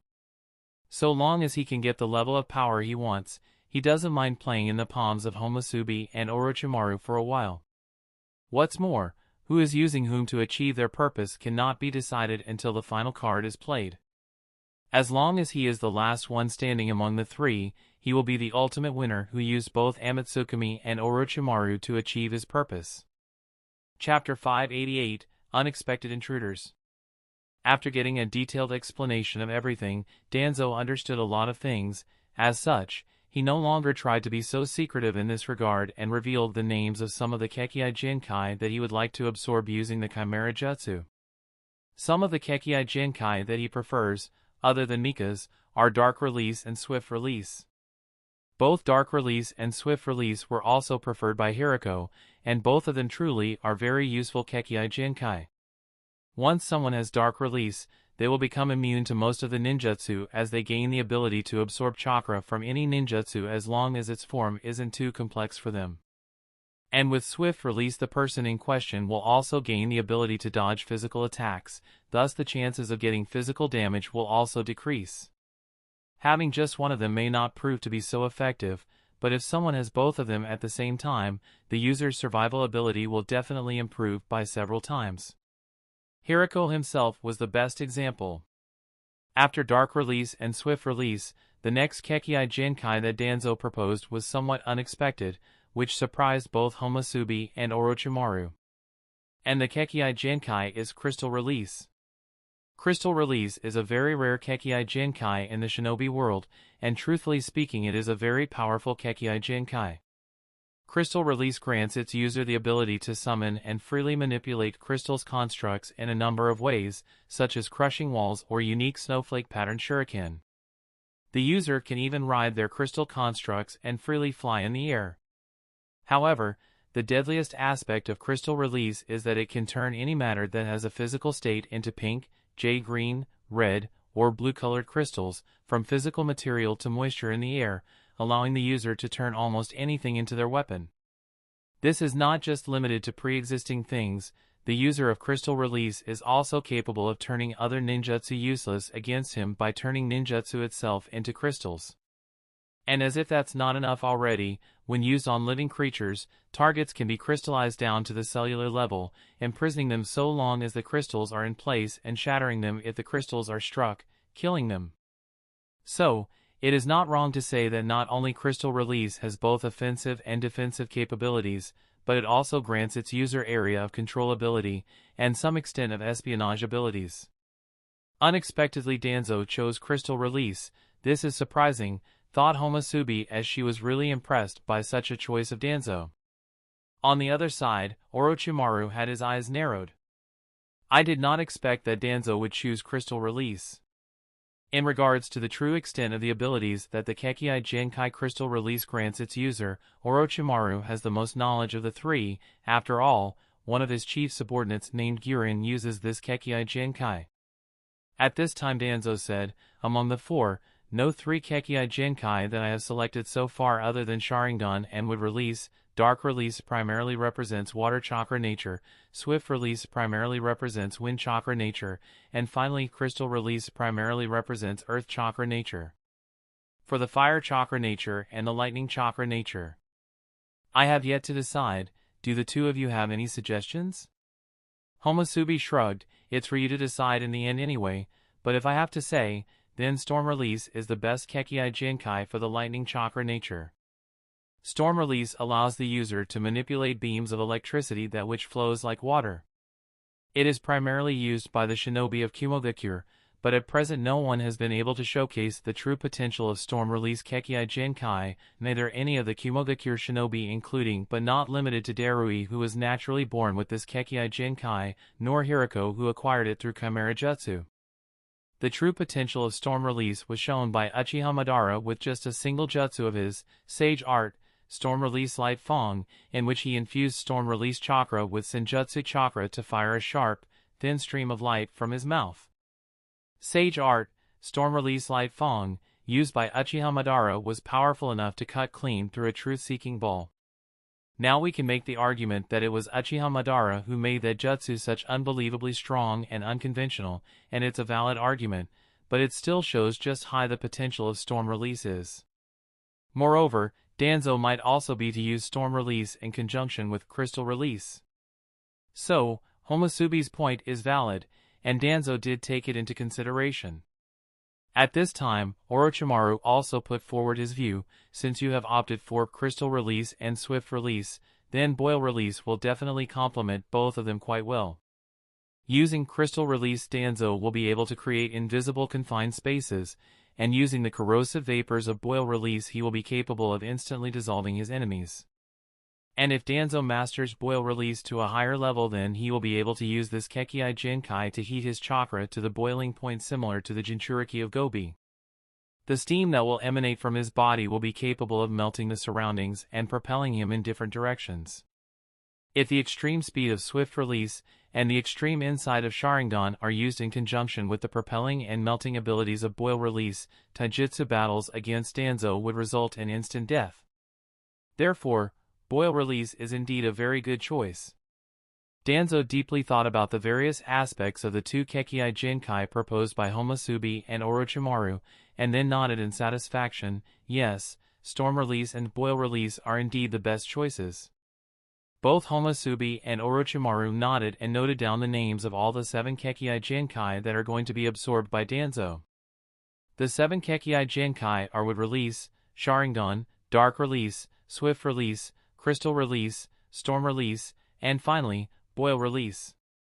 While writing, Orochimaru suddenly thought of something, and said doubtfully, with the combination of these 7 Kekkei Jinkai, the concentration of water chakra nature is a little too high and fire chakra nature is quite less. So, there might be problems during the ritual. Among the 7 Kekkei Jinkai selected by Danzo, Wood Release, Storm Release, and Boil Release uses water chakra nature, and Dark Release itself is primarily a water chakra nature-based Kekkei Jinkai. So, the ratio of water chakra nature is a little too high, while the ratio of fire chakra nature is quite less, as it is only visible in Boil Release and Crystal Release. This difference in ratio can indeed disrupt the balance. Thinking so, Danzo questioned with a frowned expression, I am quite satisfied with these 7 Kekkei Jinkai, do we really have to change them? Is there no other way to balance this imbalanced ratio? Homusubi pondered for a while, then suggested, if you are satisfied, then we will go with these 7 Kekkei Jinkai. For the imbalanced ratio of the 7 chakra nature, we will try to balance them using the external environmental factors, that is, using the power of nature. I suggest using a volcano as a location to carry out the absorption ritual. This way, fire chakra will get a boost and suppress the excessive water chakra nature. Orochimaru nodded and added, yes, this should work. And we can also choose a sacrifice whose Dark Release is weaker to further weaken the water chakra nature. Maybe use a young child who has just awakened the Dark Release and doesn't have very good mastery over it. Homusubi nodded, yes, these two approaches should solve the imbalance in the ratio of the 7 chakra natures. After reaching such a conclusion, all the details were finalized and the meeting was concluded. At the same time, Orochimaru's base. Naruto, who had just completed chakra control training for the day, took the advantage of the free time and asked a question from Kabuto, who was working on something not too far away from him. Kabuto and I-chan, why did Orochimaru-sensei ignore me? What did I do wrong that made him angry? Naruto may seem carefree and dumb on the surface, but because of always being ignored and alienated by the villagers, Naruto is very sensitive towards others' attitudes towards him. When Orochimaru completely ignored him a few days ago, was able to Naruto accurately feel that Orochimaru's attitude, but Naruto is not able to figure out what did he do wrong that made Orochimaru feel as such. Kabuto didn't know how to answer Naruto, and he felt a little troubled by such a question. After thinking a little, he decided to speak half-truth half-lie. Orochimaru-sama is not angry with you, Naruto-kun, he is just stricter and has higher requirements. You are not yet at that level, so. Naruto lowered his head and questioned lightly, Did I disappoint him? Kabuto had no answer. He chose to remain silent and sighed silently. He knows Orochimaru very well, and it is exactly as Naruto said, Orochimaru was indeed disappointed. Because Naruto is the son of Yondaime and the previous Jinchuriki of Kyuubi, so the expectations placed on him were too high. This is naturally unavoidable. After all, Konoha's Yellow Flash and Red Hot-Blooded Habanero were geniuses in their own right, yet Naruto is not a genius. Let alone genius, he seems rather dumb on the surface, so, he didn't meet Orochimaru's expectations, and Orochimaru didn't find much worth in training Naruto. In fact, the responsibility of training basics to Naruto that has been given to Kabuto is just one last test. If Naruto can master the basics under the careful teaching of Kabuto and show his talent, then Orochimaru might reconsider. Otherwise, it can be considered that Orochimaru has pretty much given up on Naruto. This is Orochimaru, a shinobi who has taken coldness in his instincts. He won't do a thing that is not beneficial to him. Over the years since Orochimaru left Konoha, he has gathered and trained countless orphans. Among them, there were very few whom Orochimaru found to be interesting. Strictly speaking, Kimimaro is the only one. Haku, Girin, Tenzo, Hyuga, and the others, regardless of the talent they showed, were only meant to be tools and were not given any more value than that. As the two sat silently, suddenly the sound of the hissing of snakes was heard in the cave. Hiss, hiss, hiss, hiss. Kabuto frowned, and after reaching out to one of them, he received the message. As soon as he did, Kabuto's brows wrinkled in a deep frown, and while pushing his glasses on the bridge of his nose, Kabuto muttered, "We have intruders here?" He weaved the hand signs, and after sensing a little, he was able to perceive 6 powerful chakra reactions rapidly approaching this cave. Damn! That is the mist unit of the Akatsuki organization.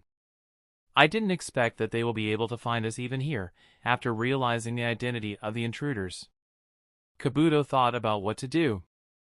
Obviously, the idea of fighting them was rejected without even thinking, because Kabuto knows that he won't be able to do anything facing 6 of them at the same time. Then he thought about the possibility of escaping. If it was just me, I could have managed somehow, but with Naruto-kun and Hinata-sama, we will be caught if we use the escape routes.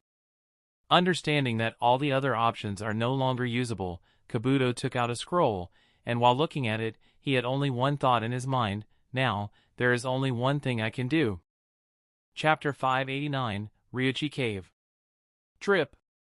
Trip! Trip! The sound of water droplets falling on the stalagmites resounded in the dark cave that was filled with white fog.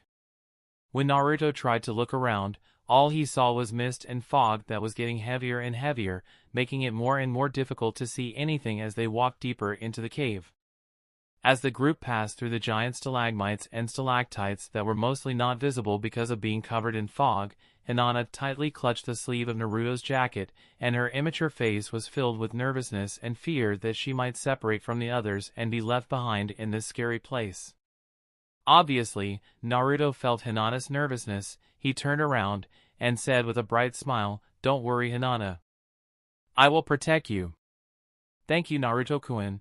Hinata was moved and nodded heavily with deep blush. Following the small episode, the group of 3 kept walking forward. And after a long time, when Naruto could no longer curb his boisterous and exuberant nature, he finally decided to take a step forward and curiously asked Kabuto, who was walking in the front and leading the way, "Kabuto and I-chan, where are we going?" Kabuto looked back and said, "We are going to a place where we can be safe from the enemy intruders." After receiving Kabuto's reply, Naruto nodded slightly and the group of 3 continued to walk. Having understood that he didn't have any chance of surviving if he were to fight the mist squad of Akatsuki, Kabuto directly dispelled the idea of frontal confrontation with them, and he came to these deep caves together with Naruto and Hinata in order to avoid being tracked by them. This is not an ordinary place, so Kabuto is certain that they will not be able to find him, Naruto and Hinata here.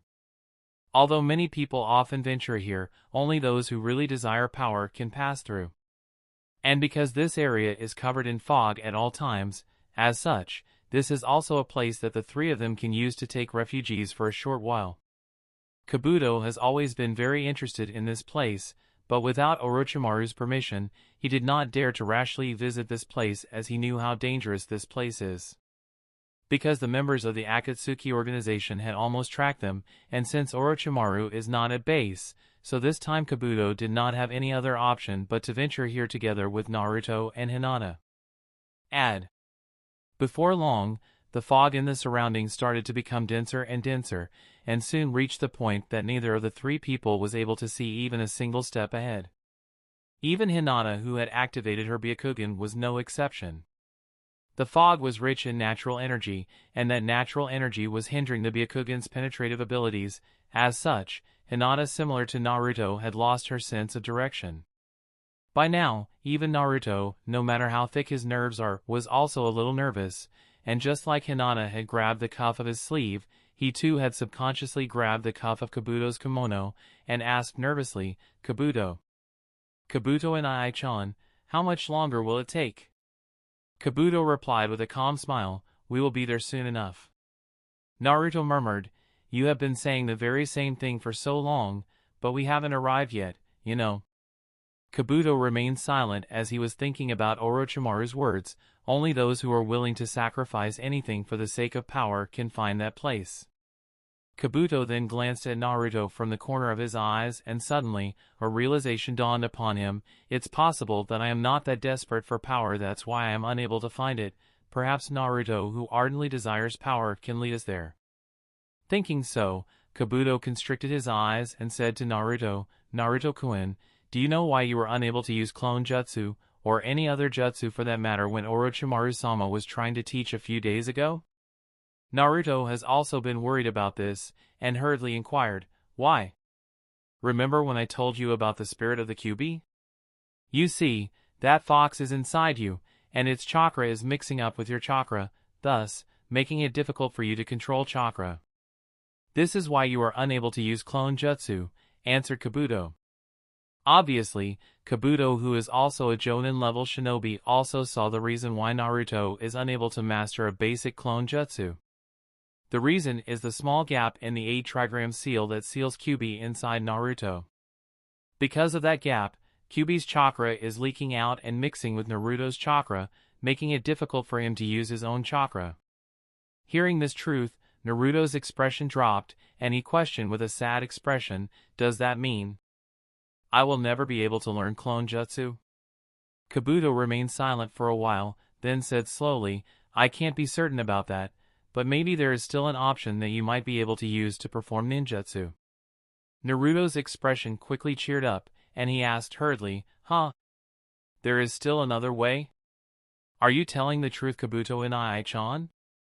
Kabuto pushed his glasses on the bridge of his nose, and answered, "You see, Naruto-kun, the chakra that we use is the conventional form used by most of the shinobi to perform ninjutsu, but it's not the only method. Other than using the inner chakra we extract, there is one more method. Perhaps you can learn it." "There is another method? What is it, Kabuto and Ai-chan? Quickly tell me," Naruto asked impatiently. A smile appeared on Kabuto's lips as he saw Naruto's eagerness, and he answered, "It's Senjutsu." "Senjutsu? What's Senjutsu?" Naruto was taken aback, because this is the first time he has heard such a term, and he didn't know what does Senjutsu mean. Even when he was in the village, he has never heard anyone talk about Senjutsu before, not even Sasuke, who is generally informed about most of the things and is the best source of knowledge and information for Naruto, also never said anything about Senjutsu. As such, Naruto did not understand what is Senjutsu, and he asked, "What is Senjutsu? Is it tasty? If I eat it, will it help me learn clone jutsu?"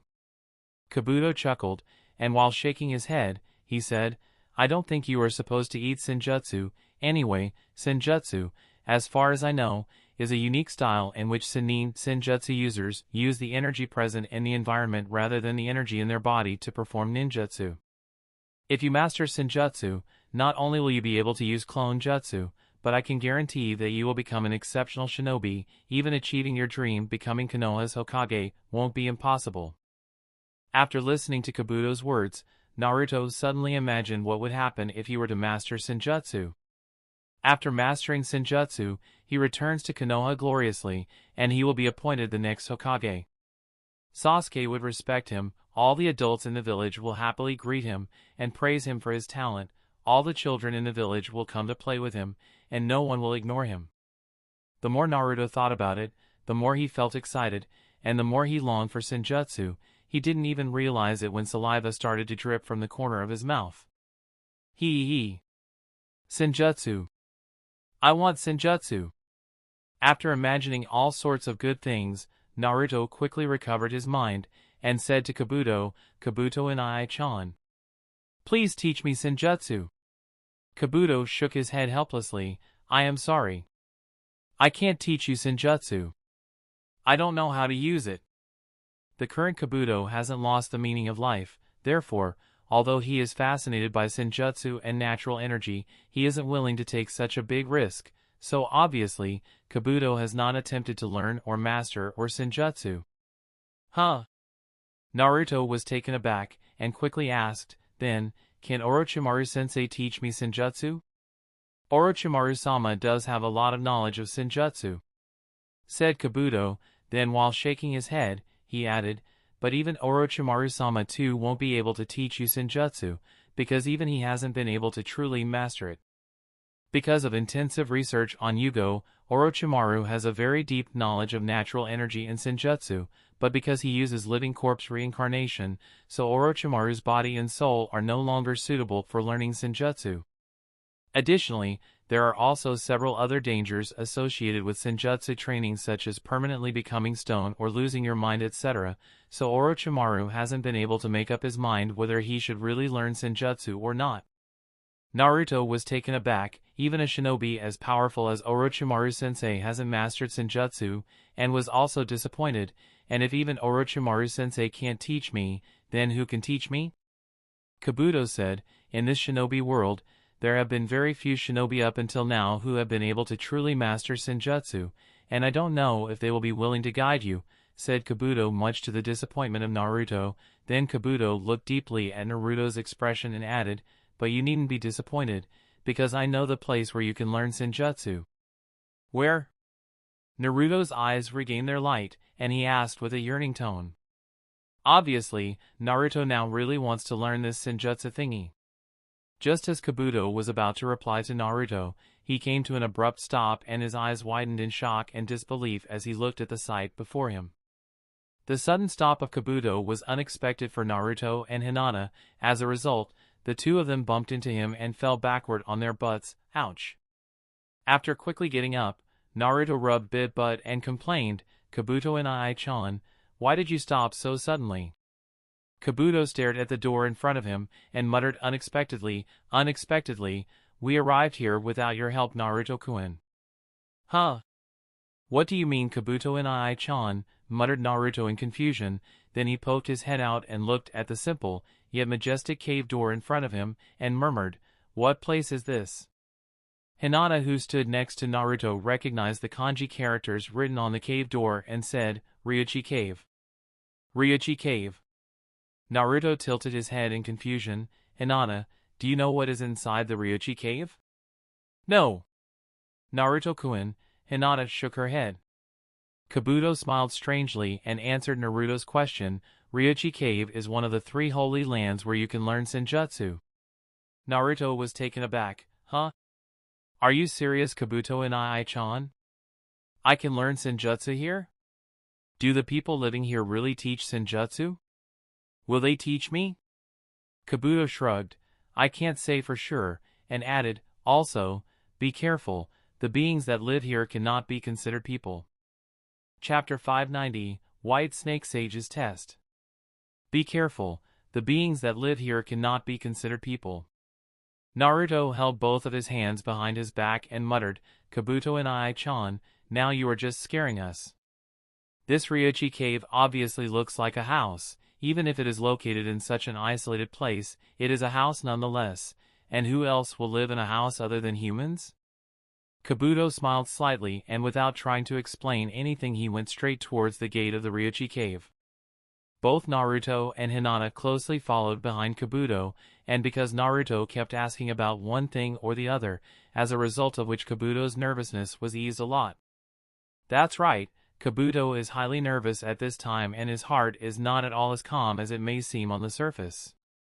It was at the moment when he saw the kanji characters making up Ryukido that the nervousness in his heart even surpassed Hinata and Naruto, because, unlike the 2 ignorant kids, Kabuto knows what this place truly is. It's the legendary Ryuchi Cave. One of the 3 big unexplored regions in the shinobi world, and one of the only 3 known places in the shinobi world where one can get formal training in Sannin mode. But that's only the surface of Ryuchi Cave and what's known to the outside world. What are the true depths of this place is a big mystery, and Kabuto knows next to nothing about it. However, there is one thing Kabuto understands very well, and it is the fact that even Orochimaru doesn't dare to casually set foot at this place. Therefore, Kabuto was highly vigilant as he took further steps. Stepping on the broad steps, the three of them walked step by step towards the gate of the Ryuchi Cave. Compared to the towering gate, Kabuto, Naruto, and Hinata were like ants. As he was passing through the gate, Naruto couldn't help but open his mouth with an astounded expression. What a giant door! Hinata was also surprised. Even if she is the supposed heiress of the Hyuga clan, Hinata has never once seen such a magnificent entrance. After passing through the giant gate, which for some reason was open, the three of them walked through a long passage, climbed hundreds of stairs, and finally came across something that looked like a stone bed. On the stone bed lay an old woman dressed in a white robe. She glanced at the three people one by one. Her momentary glancing at Kabuto, the old woman shifted her gaze on young Hinata and looked at her with a slight smile. She finally glanced in the direction of Naruto and said, "Well, we have some odd guests here, a lost person and two children?" Kabuto took a step forward, and while bowing respectfully to the old woman, he asked, "Are you, the White Snake Sage?" The old woman on the stone bed squinted her eyes slightly and nodded, "Uh-huh." As soon as she nodded, Kabuto showed her the small white snake. "This snake was given to me by Orochimaru-sama." "I see." White Snake Sage nodded slightly, then questioned, "And I wonder why the three of you are here." At this time, Naruto directly approached the White Snake Sage, and while deeply staring at her, he asked, "Abakan, are you a Sannin?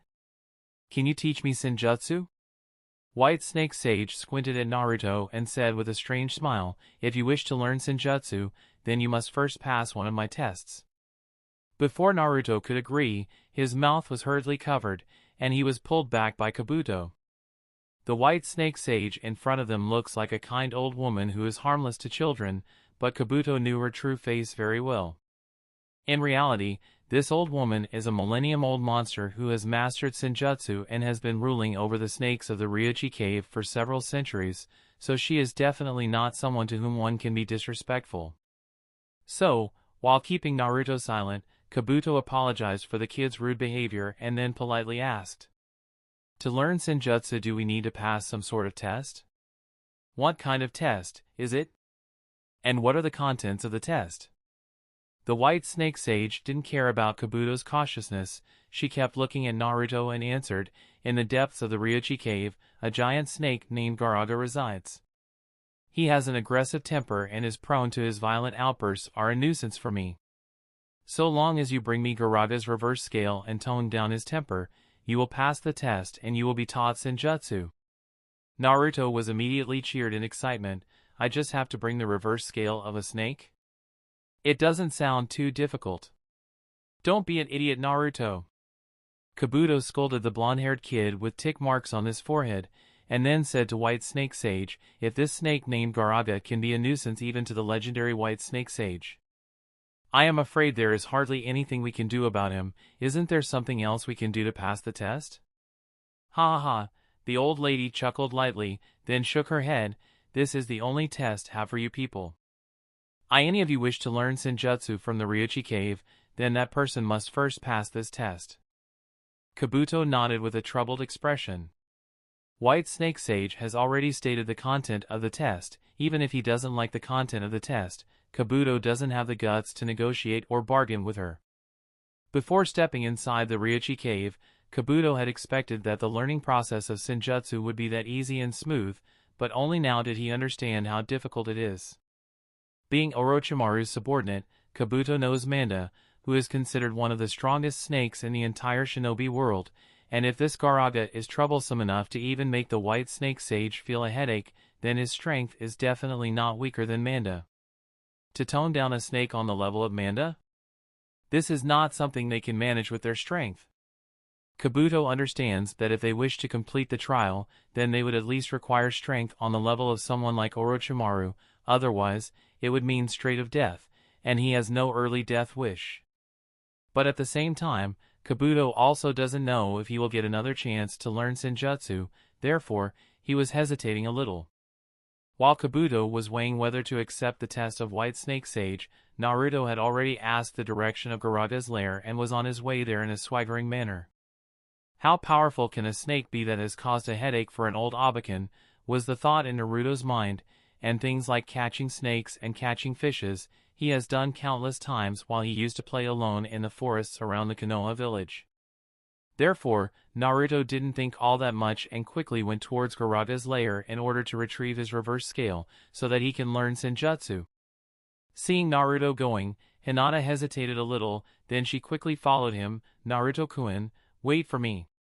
By the time Kabuto came to his sense, Naruto and Hinata had already walked away from a long distance, so even if he didn't want to, Kabuto had no choice but to go after them. So, after shaking his head helplessly, Kabuto sighed and hurriedly caught up with the two kids. Hey, you two kids, don't go ahead so casually.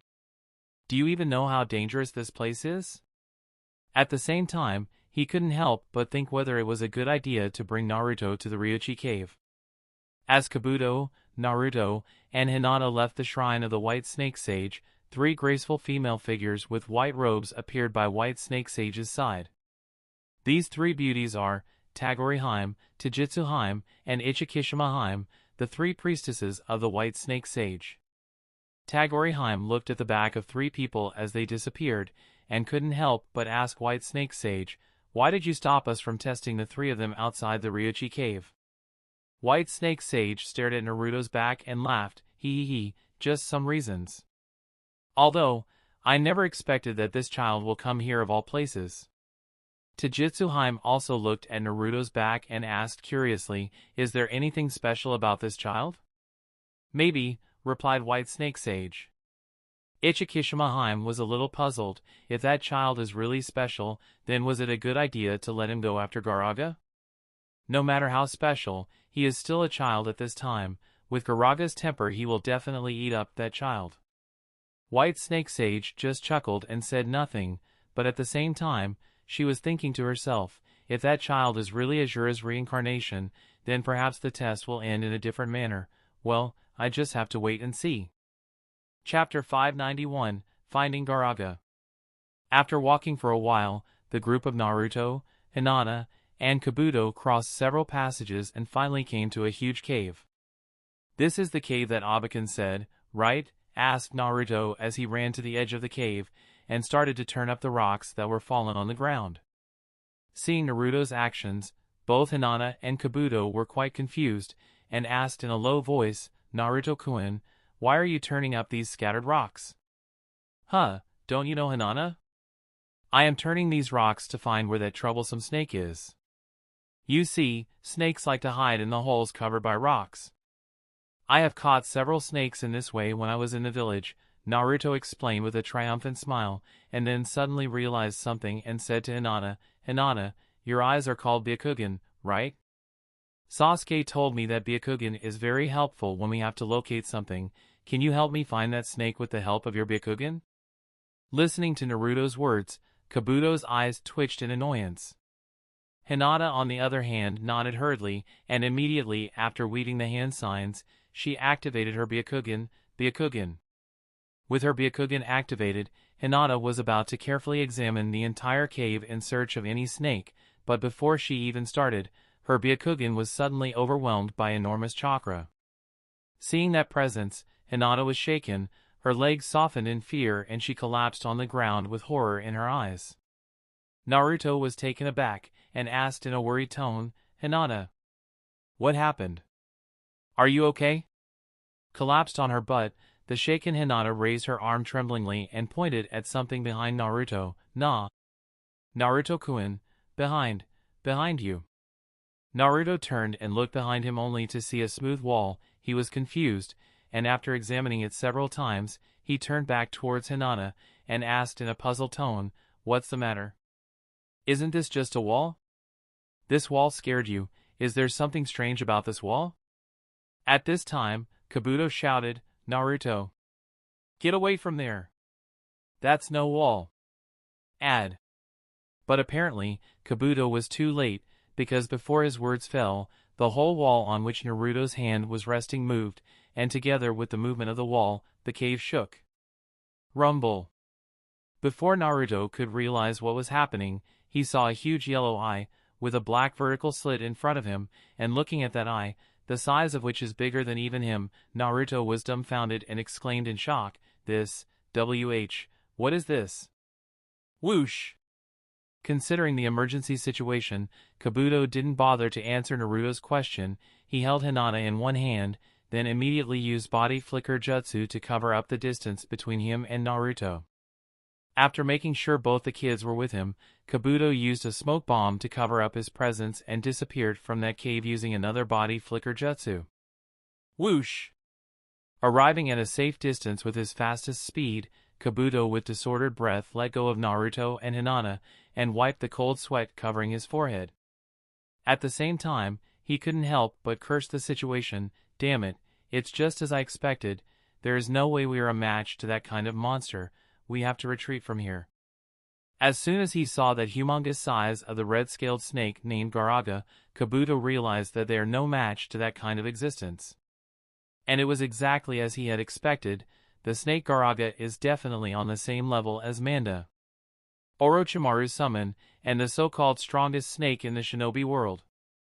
And only a shinobi on Orochimaru's level can take such an existence, not them.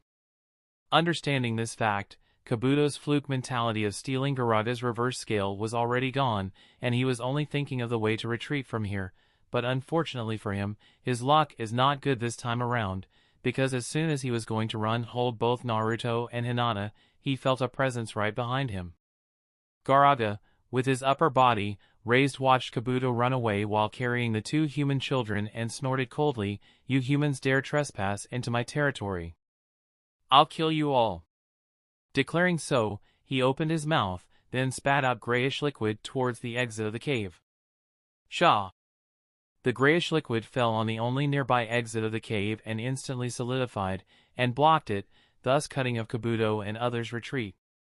With the exit blocked, Garaga turned over his humongous body, then got close to the intruders, and while closely looking at the three of them, he said, "It's been a long time since I ate a shinobi. Now that you have come to me yourselves, it's time for me to relieve my hunger." Subjected to Garaga's intense killing intent, and noting that the exit has been blocked too, Kabuto's heart sank. This time, he didn't care about anything, and after dropping both Naruto and Hinata to the ground, he quickly weaved the hand signs and shouted, "Water style, water dragon missile." Instantly a huge water dragon was spat out of Kabuto's mouth and heavily pounced on Garaga's body. Boom! Under the sudden attack of the water dragon missile, Garaga's body flew backward and heavily slammed on the rock walls behind him, causing the entire cave to shake violently, which resulted in heavy stalactites falling from the roof of the cave. "You trash human! You have some nerve using your jutsu on me," the enraged Garaga shouted and swept his tail towards Kabuto. Boom! Smash! Crack! Swept by the giant tail of Garaga, Kabuto was like a fly that was hit by the swatter. His body was instantly lifted off the ground and heavily smashed into the cave walls made up of hard rocks, and then collapsed on the ground with a muffled sound. Seeing this, Naruto and Hinata hurriedly rushed over and asked worriedly, "Kabuto and Ai-chan, are you okay?" Cough cough asterisk. Kabuto coughed heavily and shook his head as he got up from the ground. At the same time, he also examined the extent of the injury he received just now. "Several bones seem to be broken, my shoulder muscles are heavily damaged, along with severe internal bleeding." His injuries were obviously very serious, but from the expression on his face, one can easily tell that he wasn't particularly worried about his injuries. After wiping away the traces of blood from the corner of his mouth, Kabuto muttered, "In healing wound destruction," and instantly all his injuries started to heal rapidly. With his expertise in Iryo ninjutsu, healing such injuries is not that big of a deal for him, but of course, nothing in this world comes for free, so, although Kabuto knows that these injuries are not a problem for him and can be healed pretty easily, he also knows that this healing would cost his chakra reserves. As such, he understood that he is not allowed to suffer any more injuries of this level, otherwise, it would be game over. That's why, he has to quickly figure out a way to retreat, otherwise they will all be digested by this giant red snake with not even bones left behind. Although he knows as such, he couldn't really find a way to escape Kuraga's pursuit. After brainstorming for a while, Kabuto suddenly remembered something. Yes. Why not use him? He should be helpful in this situation. At the same time, Kabuto hesitated. He knows that although he has the ability to summon that monster, but unlike Orochimaru, he has no control over that guy, so whether that guy will respond to his summon is not completely certain. It would depend entirely on that guy's mood. But seeing the giant red snake about to kill them, Kabuto knew that he has no other option, and decided, it seems I have no other option but to take a gamble. After reaching this conclusion, Kabuto bit his finger then while using his own blood as the catalyst. Kabuto weaved the appropriate hand signs and pressed his hand on the ground. Kuchios no Jutsu. Poof! Chapter 592, Gaaraga, Manda, and Aoda. What? Kabuto took Naruto and Hinata to the Ryuchi cave? Kuroto muttered in shock. Ichikishima nodded and explained, yup, Orochimaru's subordinate brought the two kids to the Ryuchi cave today.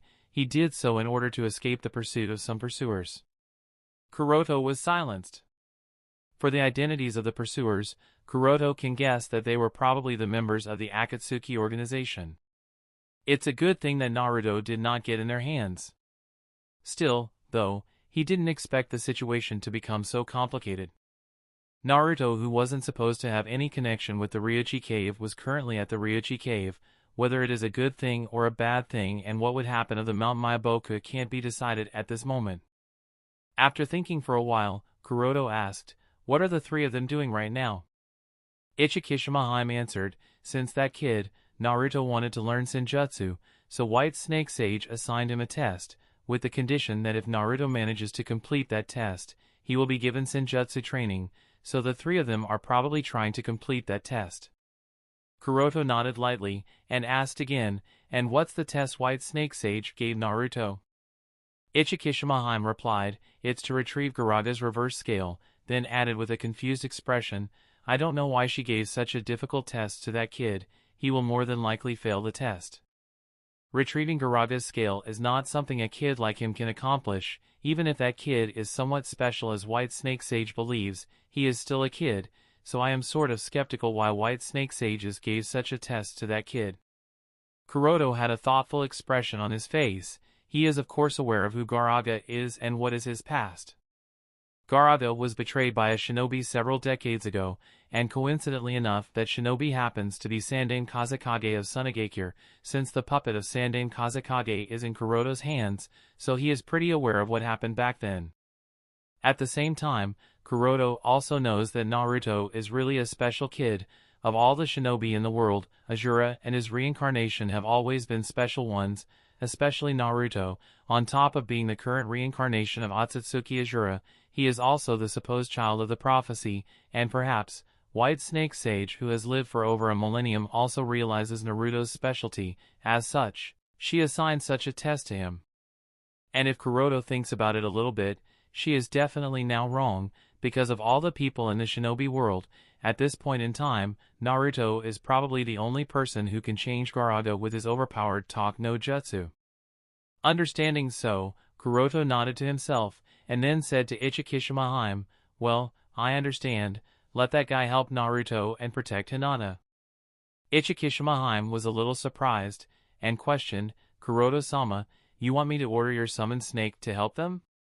Kuroto nodded lightly, and explained, well, Hinata is a member of the Hyuga clan, I can't just let her die out there, and the other kid is the Jinchuriki of Kyuubi, he needs to be protected as well, otherwise there will be problems, and if Naruto can really learn Senjutsu, then it would be a good thing. So, I want you to instruct Aoda to help the two of them. Ichikishima nodded, alright then, if you say so, I will let Aoda help them. With that clear, Kuroto said, if there is nothing more to report, you can go back to the Ryuchi cave, I have certain things that I must take care of. Ichikishima nodded then disappeared from the room with a poof of smoke. Kuchios no Jutsu. Poof!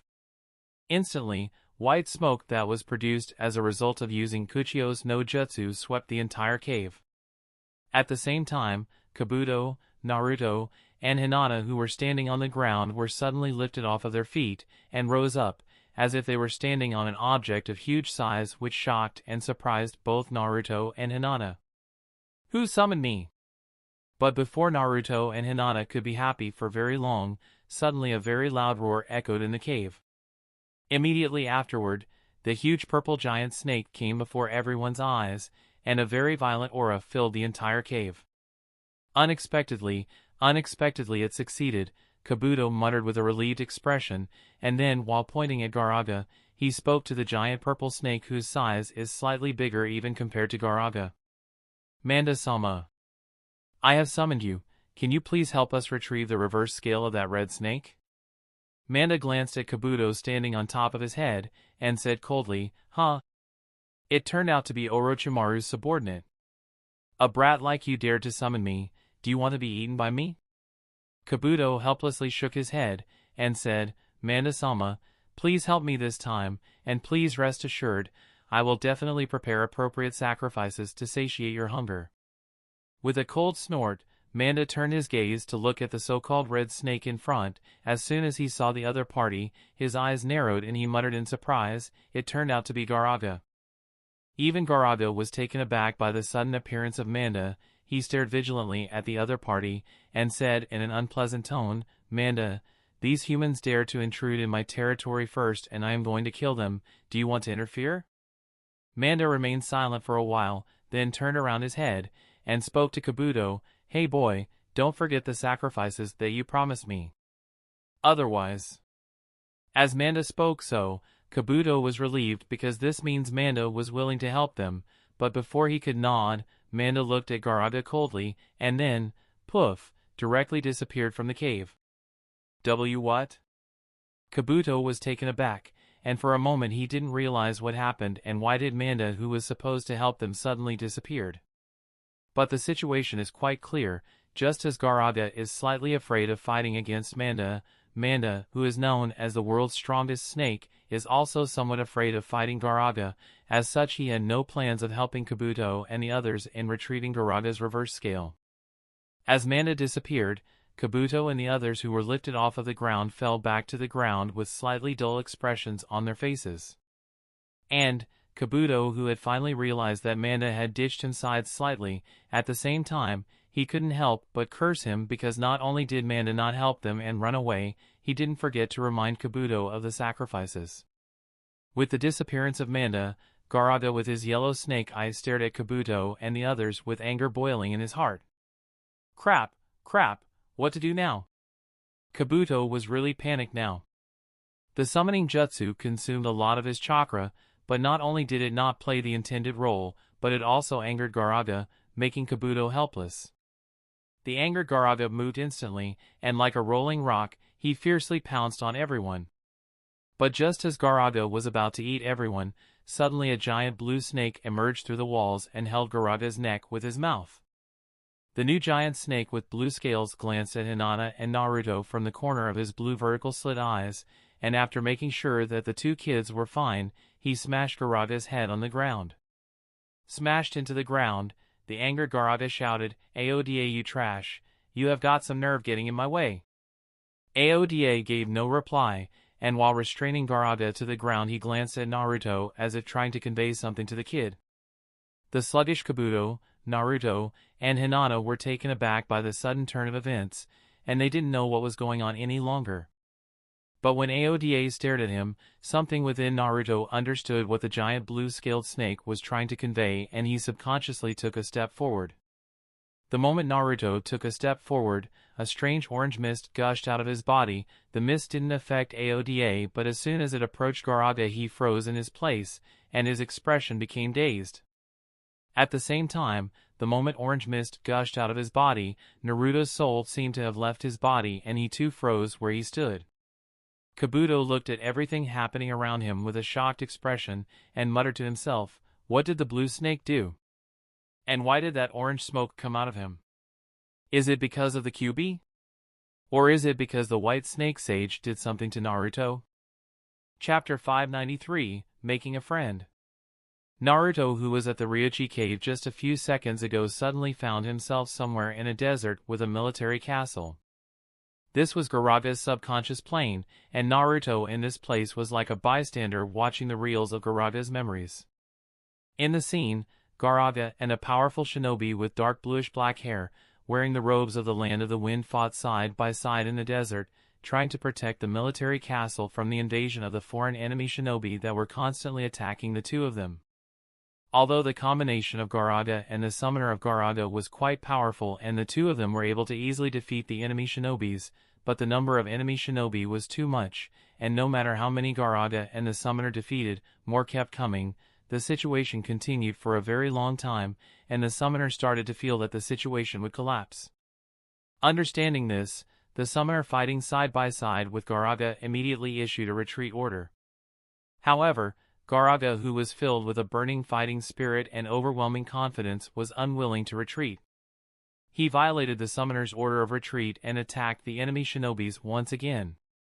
At this moment, an attack from behind him hit Garaga's right eye and blinded him in that eye. With an injured eye, Garaga turned his head to find who the attacker is, only to find that the one who attacked him was the summoner who was fighting side by side with him. Garaga was taken aback, in shock, disbelief, and anger. All he could ask was, "Why?" but he received no answer from the summoner, and soon fell unconscious. The last moment reflected in Garaga's left eye was the indifferent and cold expression of the summoner, the expression that made Garaga understand that humans are the true cold-blooded species in this world. After watching Garaga's painful memories and understanding his bitter experience, Naruto, who found himself standing on the water, looked at Garaga standing not too far from him and asked, "Garaga, what I just saw, was it your experience? You lost one of your eyes because of the betrayal of that guy? Boy! Who allowed to come here without my authorization?" Garaga's angry voice resounded in the subconscious plane, and his aggressive posture gave off a deadly aura. If it had been anyone, they would have been scared shitless in this situation, but Naruto for some reason wasn't scared. Instead, he felt that he could sympathize with Garaga, and while directly matching his gaze with Garaga, he said, "Although I don't know how painful it is to be betrayed by someone you trust, so I can't really say that I understand your pain, but I can tell you what it feels like to be lonely, and I can feel that you are also lonely, you know." Looking at Naruto's sincere eyes, Garaga froze for a moment, but he recovered quickly and roared in anger, "You brat! How dare you look at me with eyes filled with pity? I am telling you, I really enjoy being alone." Naruto shook his head, and said, "You can try to lie to me, but you can't lie to yourself, you know." He took a pause and said with a saddened tone, "Deep down inside you know what it feels like. I am said to be the child of the nine-tailed fox demon. I haven't had parents since I was born. Nobody in the village cared for me. Every one of them, they all kept ignoring me. So, I know what it feels like." Humph! Garaga snorted heavily. Still though, he couldn't help but quiet down after hearing Naruto's life experience. He could tell that the kid was not lying, because when Naruto spoke, Garaga was able to feel Naruto's pain and loneliness. Naruto wasn't aware of the fact that his words had started to affect Garaga, and continued, "But, later I made friends. Sasuke, Hinata, Neji, Ramanaji-san, and the others, and realized that no matter how lonely, as long as I have friends, I will never feel that loneliness." "Friends?" Garaga snorted, and then said, "Boy, you are too naive. Friends are of no use. No matter how loyal you are to your friends, they will betray you when you need them the most." Maybe Naruto didn't deny Garaga's words because he didn't know whether others will betray him or not, but he knew one thing, and that is, "I can't say about the others, but I will never betray my friends, and I will never betray you, because I never go back on my words." Garaga was taken aback by Naruto's declaration. Then he brought his huge head close to Naruto's face, and while looking at the kid with his huge eye, he said angrily, "You are just a kid and you don't understand anything. You say that you won't betray anyone, but even you will do so." Naruto retorted, "I will not. I will never betray my friends." Garaga laughed, "All right, I will give you a chance. The two humans that came with you, you call them friends, right?" Naruto nodded, "Yes." Gaara looked meaningfully at Naruto, and said, "If so, then I will give you a choice. I will allow one of you to go and eat the other. You can either choose to let them go, and be eaten by me, or, you can run away yourself, and let them be eaten by me. Which option will you choose?" Seeing his figure reflected in Gaara's yellow eye, Naruto took a deep breath, and said, "Hinata and Kabuto and I-chan got into this mess because of me. It was my fault. I didn't realize that you were going to be this big and strong back when I came here, so, I want you to let them go, and eat me if you have to. But, don't think that eating me will be so easy. I will not let you eat me without a fight." Gaara said coldly, "You think this is all a joke? Do you think that a puny kid like you can stop me? I can swallow you in just one bite, and when I am through with you, not even your bones will be left." Naruto mustered up all his courage, and shouted, "Then try it." With Naruto's shout, the surroundings changed and the orange fog covering the surroundings dissipated. As the fog cleared, both Naruto and Gaara found themselves back in the Ryuchi cave. Because Gaara was not being so violent, Aoda released him and backed away, vigilantly watching him, ready to make a move, should Gaara try anything funny. As Aoda released his neck, Gaara stood up, and asked Naruto, "Are you sure that's what you want to do?" Naruto walked step by step towards Gaara and said, "No, rather than fighting you, I want to become friends with you, and I want you to understand, that even if it means my death, I will never betray my friends, and I will never let a single one of my friends die in front of me." Because most of Naruto and Gaara's discussion took place in Gaara's subconscious plane, so Kabuto didn't know what the two have experienced there. But when he saw Naruto walking towards Gaara without any regard to the danger and killing intent that Gaara is releasing, he couldn't help but shout, "Naruto! Come back here!" Naruto turned back his head, and said, "Kabuto and I-chan, take Hinata, and go. I want to convince Gaara that humans can be trusted and I want to make him my friend." Kabuto shook his head, and shouted, "Don't be an idiot, Naruto. How can such a monster be persuaded with just a few words? Come back here, else you will die in vain. Didn't you say that you want to become the greatest Hokage? A Hokage wouldn't do something so foolish." But Naruto didn't listen and continued to walk towards Gaara. As he said, "He is not just a monster." Seeing Naruto's behavior, Kabuto was completely speechless. Initially, Kabuto thought that Naruto was just a little careless and lacked some common sense. Although such a kid can be considered to be an idiot by Orochimaru's standards, Kabuto didn't. That was the case.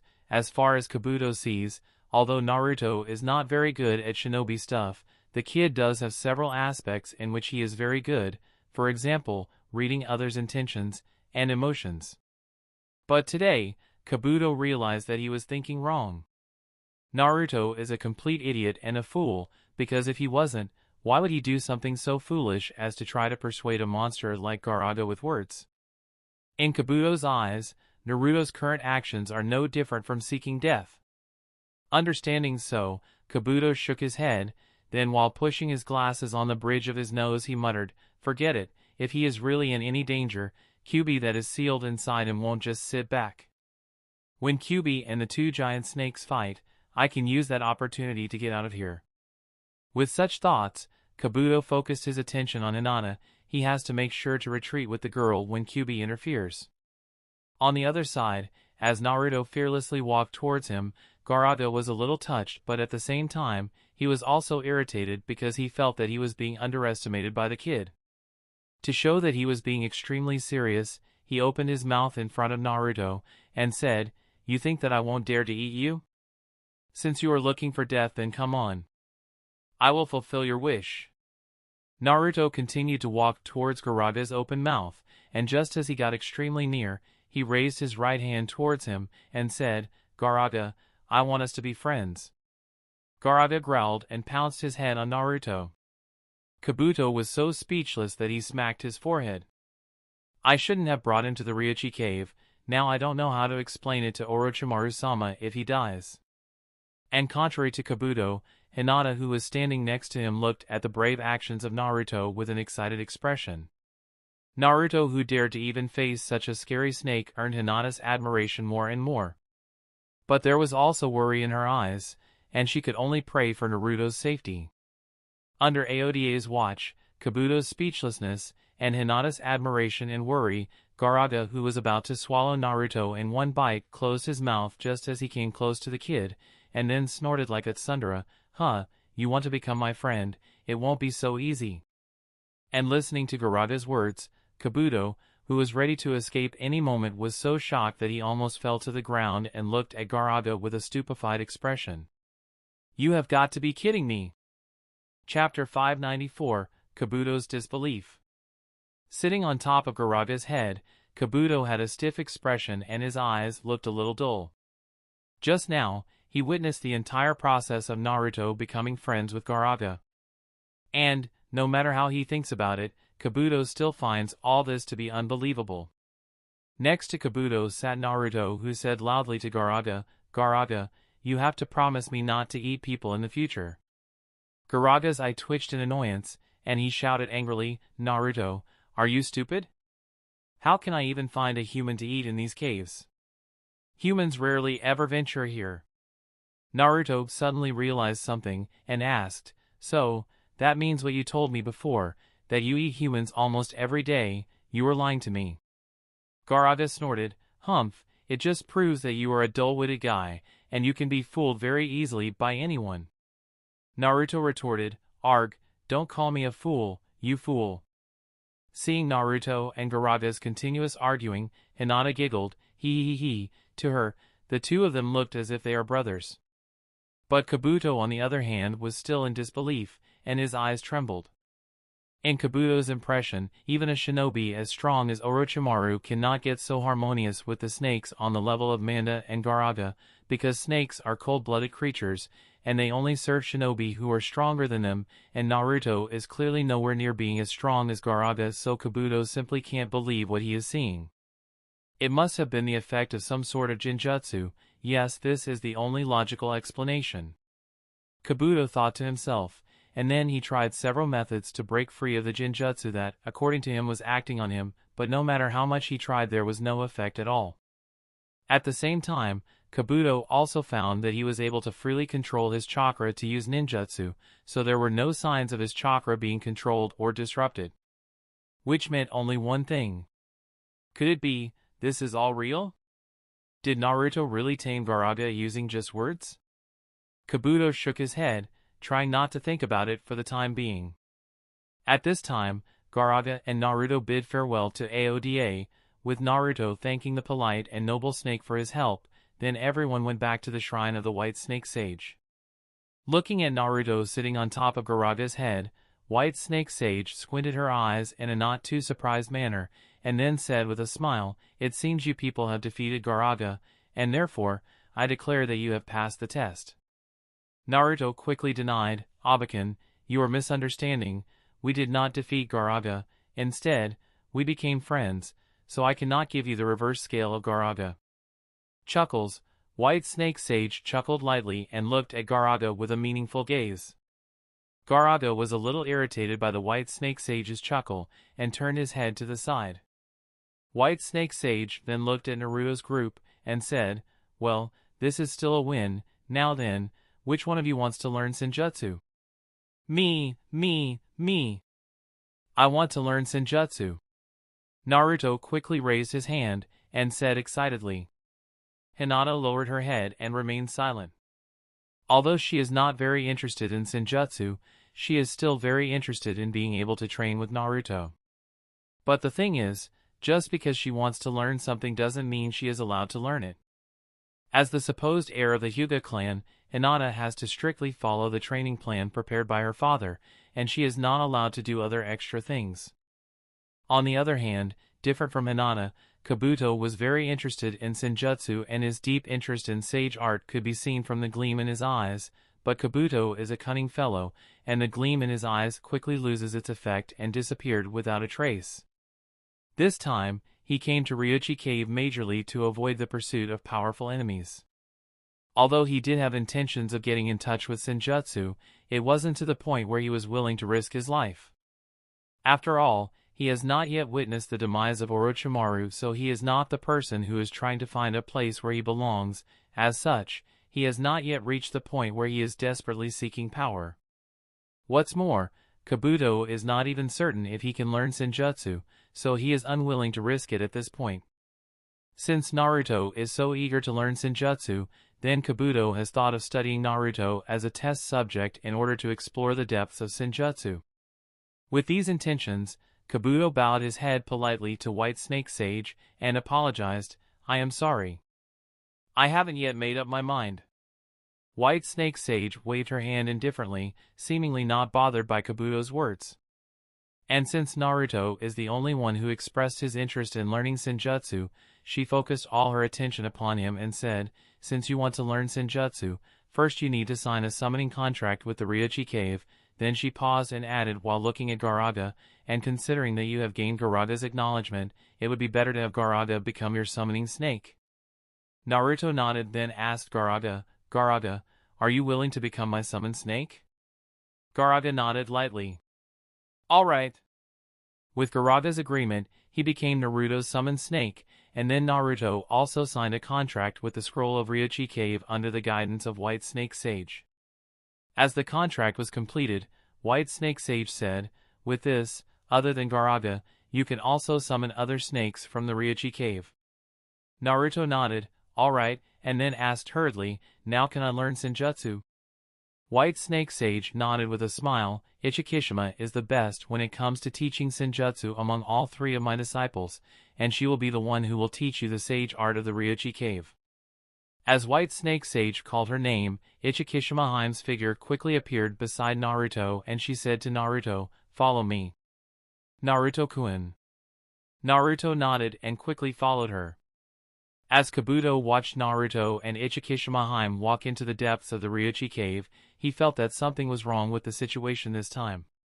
He wasn't sure about it, but for some reason, Kabuto felt that getting Senjutsu training was very easy for Naruto. It is as if, rather than Naruto wanting to learn Senjutsu and asking the White Snake Sage to teach him, the White Snake Sage wanted to teach Senjutsu to Naruto on her own initiative, which is kind of strange. Kabuto shook his head, dispelling such an absurd idea from his mind. Maybe I am too nervous. After all, why would White Snake Sage want to teach Naruto on her own initiative? It's not like she would gain anything from this, right? Chapter 595, It's Weird. Akatsuki Organization's Base. Yes. Keep this rhythm. Pay attention to the minute movements of my muscle with your Sharingan. Using this you will be able to predict my next actions. Idiot. Why would you even use fire-style jutsu in this situation? It's purely a waste of chakra reserves. Chakra reserves are the most important thing for a shinobi. Always keep one very important thing in your mind, kid.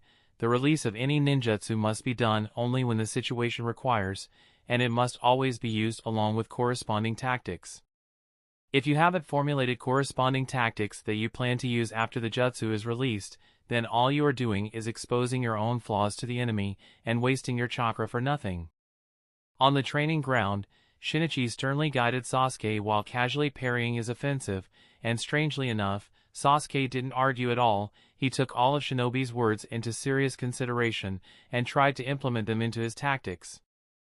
Even if Sasuke was very tired and sweaty, even if he had several injuries and bruises all over his body, there was no sign of complaint or dissatisfaction on his face. In fact, he seemed genuinely happy at this moment. Since Shinichi actually started to train him, Sasuke has finally understood that all his previous combat training with his Nisan and Shisui-san in Konoha were really just trivial shinobi games, and neither of the two were being serious for even a second, because if they were serious, then Sasuke wouldn't even be able to stand against them even for a second. Although Sasuke can somewhat understand their reasoning, knowing that they were just playing, and he believed that they were doing serious combat training, made Sasuke flushed in embarrassment. Sasuke can't even remember how many times he has boasted about his actual combat training session to Naruto, and also to Neji, and how well he fought against his Nii-san and Shisui-san. But now that he understood that his Nisan Itachi and Shisui-san didn't even take him seriously, made him feel a bit unhappy. Humph! Nisan and Shisui-san always treat me like a child. When I return home, I will make them take me seriously. As soon as this thought emerged in his mind, Sasuke gritted his teeth and increased his offensive speed. He wanted to prove to his Nissan Itachi and Shisui that he was no longer just a child, but has grown into a true shinobi. On the side, Neji looked at Sasuke training under Uchiha Shinichi's guidance with a somewhat complicated expression. Neji didn't know whether Sasuke himself is extremely talented or Uchiha Shinichi's training is just that effective, but Neji could see the speed with which Sasuke progressed, and it made even him feel amazing. If it was before and Neji and Sasuke fought, then it would either result in a draw or Neji's win. Sasuke would hardly ever manage to gain the upper hand. After all, the combination of Byakugan with Gentle Fist Taijutsu style is extremely deadly at the stage of Chunin and Chunin, and Sasuke's body just couldn't keep up with Neji's speed. But in the past 2 weeks, since Sasuke started to train under Uchiha Shinichi, the duels between him and Neji are no longer so one-sided. Now Sasuke manages to fight equally, and sometimes even manages to come out on top. Ads by PubFuture. This has made Neji feel a certain sense of crisis, because at this rate, it won't be very long when Sasuke will be able to completely overtake him. Back when he was in the village, Neji was always told by his father and several other clansmen that his talent is not inferior to anyone, and perhaps he is the most talented Hyuga to have been born as of yet. The only thing that restrained him and his fate of becoming a great shinobi are the cage bird curse Juinjutsu on his forehead that made him a member of the branch family of the Hyuga clan who only lives in order to protect the members of the main family of the Hyuga clan. Although Neji didn't realize what this meant until a few months ago, regardless, he was still willing to work hard and become a shinobi like his sensei, who despite being a member of the branch family, became a great shinobi. But after he was taken away by the Akatsuki, and after he witnessed Sasuke's rapid growth in front of him, Neji began to doubt whether this is truly possible or not. Can I really become like Sensei? Neji's complex state of mind was not known by anyone as others present in the room were still focused on Sasuke. The masked Obito, who was also watching the training from the sidelines, was surprised at Sasuke's growth. He is obviously aware of the fact that Sasuke managed to awaken his Sharingan at quite an early age, but back when he heard it, he didn't really care too much about it. After all, currently, there is no shortage of even the Manjikyu Sharingan awakeners, let alone a kid who has awakened Sharingan at an early age. Just being a genius doesn't deserve his attention. What's more, even if Sasuke had the potential to perhaps awaken the Manjikyu Sharingan in the future, Obito didn't care about him that much because it would take at least 6 to 7 years for that to happen, and by then the Project Tsuki no Mi will more than likely be completed, so initially Obito didn't have all that interest in Sasuke. But after witnessing Sasuke's rapid growth in the past 2 weeks in Shinichi's training, Obito suddenly felt that perhaps this child is indeed worth training. If anything, he can be used to control the Uchiha clan inside Konoha. If Uchiha clan can be controlled, then perhaps Uchiha Shisui, who deeply cares about the clan and the village, can also be controlled, and having Uchiha Shisui with them as an ally would be very helpful in fighting against the Amatsukami organization. While Obito was brewing a nasty plan, Shinichi on the training field pushed back Sasuke, and then said lightly, "All right, that's enough for today, let's stop here. Now take a rest, and reflect on every mistake that you made today, to make sure that you don't repeat them." "I understand," Sasuke nodded, then said, "Thank you, Shinichi." Sasuke's tone was very sincere when he expressed his heartfelt gratitude to Shinichi. No one is clearer of his improvements and growth in the past 2 weeks, and because he understands this, Sasuke has also come to believe that Uchiha Shinichi, who is also a Manjikyu Sharingan awakener, is perhaps the best teacher for him. Uchiha Shinichi is at least much more suitable for training him compared to his Nissan Itachi and Shisui-san, because all they do is spoil him, while Shinichi on the other hand is extremely harsh and trains him seriously. Shinichi also has no qualms in ruthlessly beating him while training, and this fact only stimulates Sasuke to do better. Realizing this, Sasuke couldn't help but suddenly thought about this to himself with a strange expression. It's weird. Why would I like harsh training, scolding, and ruthless beating? It's weird. Am I sick or something? Chapter 596, Orochimaru's Worries. The thing is, everyone, be they shinobi trainees, needs to be taught according to their individual aptitudes and differences. And the fact that different teachers have different aptitudes and teaching styles cannot be denied either. So, we can say that if teachers of different styles teach the same student, then the final result will obviously be very different. Take Uchiha Sasuke for instance. Compared to the majority of his peers, he has strong learning, comprehension, analysis, and accepting aptitude. As such, he can accept things at a faster pace. Coupled with the honor and the sense of pride that comes with the Uchiha identity gives him a temperament and desire to perform better than others and outshine them. With all these characteristics of his, Sasuke needs a teacher who can convince him of their abilities so that Sasuke's pride and arrogance don't come in the way. Therefore, Orochimaru and Shinichi are the types who are a perfect match for Sasuke. But Uzumaki Naruto, on the other hand, is completely different. Naruto's learning, comprehension, analysis, and accepting aptitude is not that high.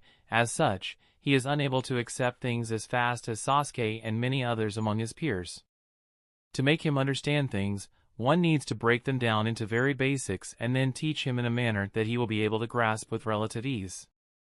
Although his potential can be said to be higher than Sasuke's, he needs a teacher who is willing to sit down with him and help him develop his potential step by step.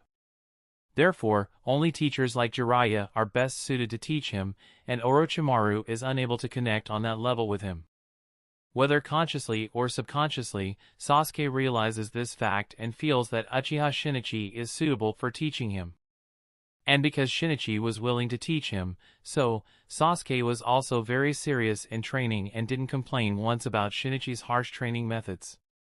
With all these thoughts in his mind, Sasuke picked up the dry towel from the side, and while drying off the sweat, he pondered over all the mistakes he made during today's training session and also thought of the alternatives that he could have used that would have given a better result. Shinichi also walked to the side, and while lightly glancing at Sasuke, who was breathing heavily, he thought to himself, maybe he will be able to awaken the Manjikyu Sharingan as well if he suffers right emotional trauma. As far as Shinichi is aware, awakening Manjikyu Sharingan does require emotional trauma, but that's not the only determining factor, as there are other factors involved as well. The higher the talent, the less stimulation required, and higher the probability of awakening those eyes. As for whether he is correct or not is not something he knows, but probably that's how things work, according to him at least. Anyway, all these things aside, as Shinichi walked over towards them, Neji firstly respectfully addressed Shinichi, and then asked earnestly, "Shinichi-san, is it possible for you to train me as well?" Upon hearing Neji's request, Shinichi frowned slightly. In Shinichi's opinion, Neji's talent is also very good, but the thing is, unlike Sasuke, Neji is not an Uchiha, so Shinichi is not sure if he will be able to teach Neji. Moreover, Shinichi is also not an experienced teacher, and he is also not aware of how to teach him the techniques of the Hyuga clan, so obviously he won't be able to teach Neji. And more importantly, Neji is Hyuga Kuroto's disciple. As such, Shinichi has to also consider the possibility that Kuroto may have some special plan for Neji. And without that clarification, Shinichi obviously wouldn't try to indiscriminately teach Neji, as it might affect Kuroto's plans. Neji didn't know Shinichi's complex thought, but seeing Shinichi's frowned expression, he realized that he was being a bit too impatient as well as disrespectful towards the other person, and quickly apologized, "Please forgive me, I was a bit rude just now." Teaching others and taking them as disciples is a very sacred act in the shinobi world. The relationship between a master and their disciples is like a relationship between parent and a child. And knowledge of jutsu and other shinobi arts is generally only shared with the disciples. Of course, being taught clan techniques and other jutsu from the inheritance of the clan is still possible, but it is only possible for those who are part of the clan, as, for the others, it is completely impossible. This is also the reason why the children of the civilians, who don't have any major background or don't show enough talent in their academy years or aren't particularly lucky, always stay far behind the children from the major shinobi clans. So the fact that Neji openly asked to be taught from Uchiha Shinichi without any regard to his and the other person's identity was indeed disrespectful, not only towards Shinichi but also towards Kuroto, because by asking to be taught by Shinichi means expressing dissatisfaction towards Kuroto's teaching.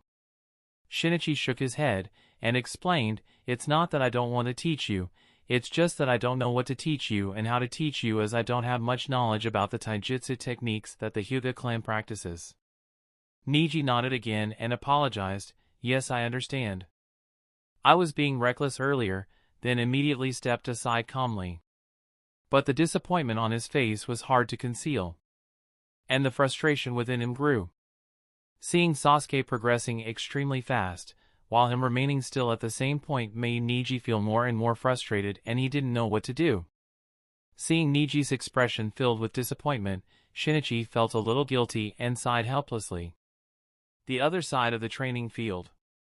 After the training for the day was over, the masked Obito and Zetsu, who were observing the training, left that area as White Zetsu asked, "It's been quite a few days since you gave those tasks to the two informants in Konoha. By now they might have collected some information." Masked Obito thought about White Zetsu's words, and nodded. "Yes, they should have gathered at least something useful by now," then added, "Let one of your clones go to Konoha and check." White Zetsu nodded, and while transmitting instruction through the tree roots into the ground, he said, "I hope they have gathered something useful. It makes me really excited just thinking about it." Konohagakure, Shimura Danzo's base of operation.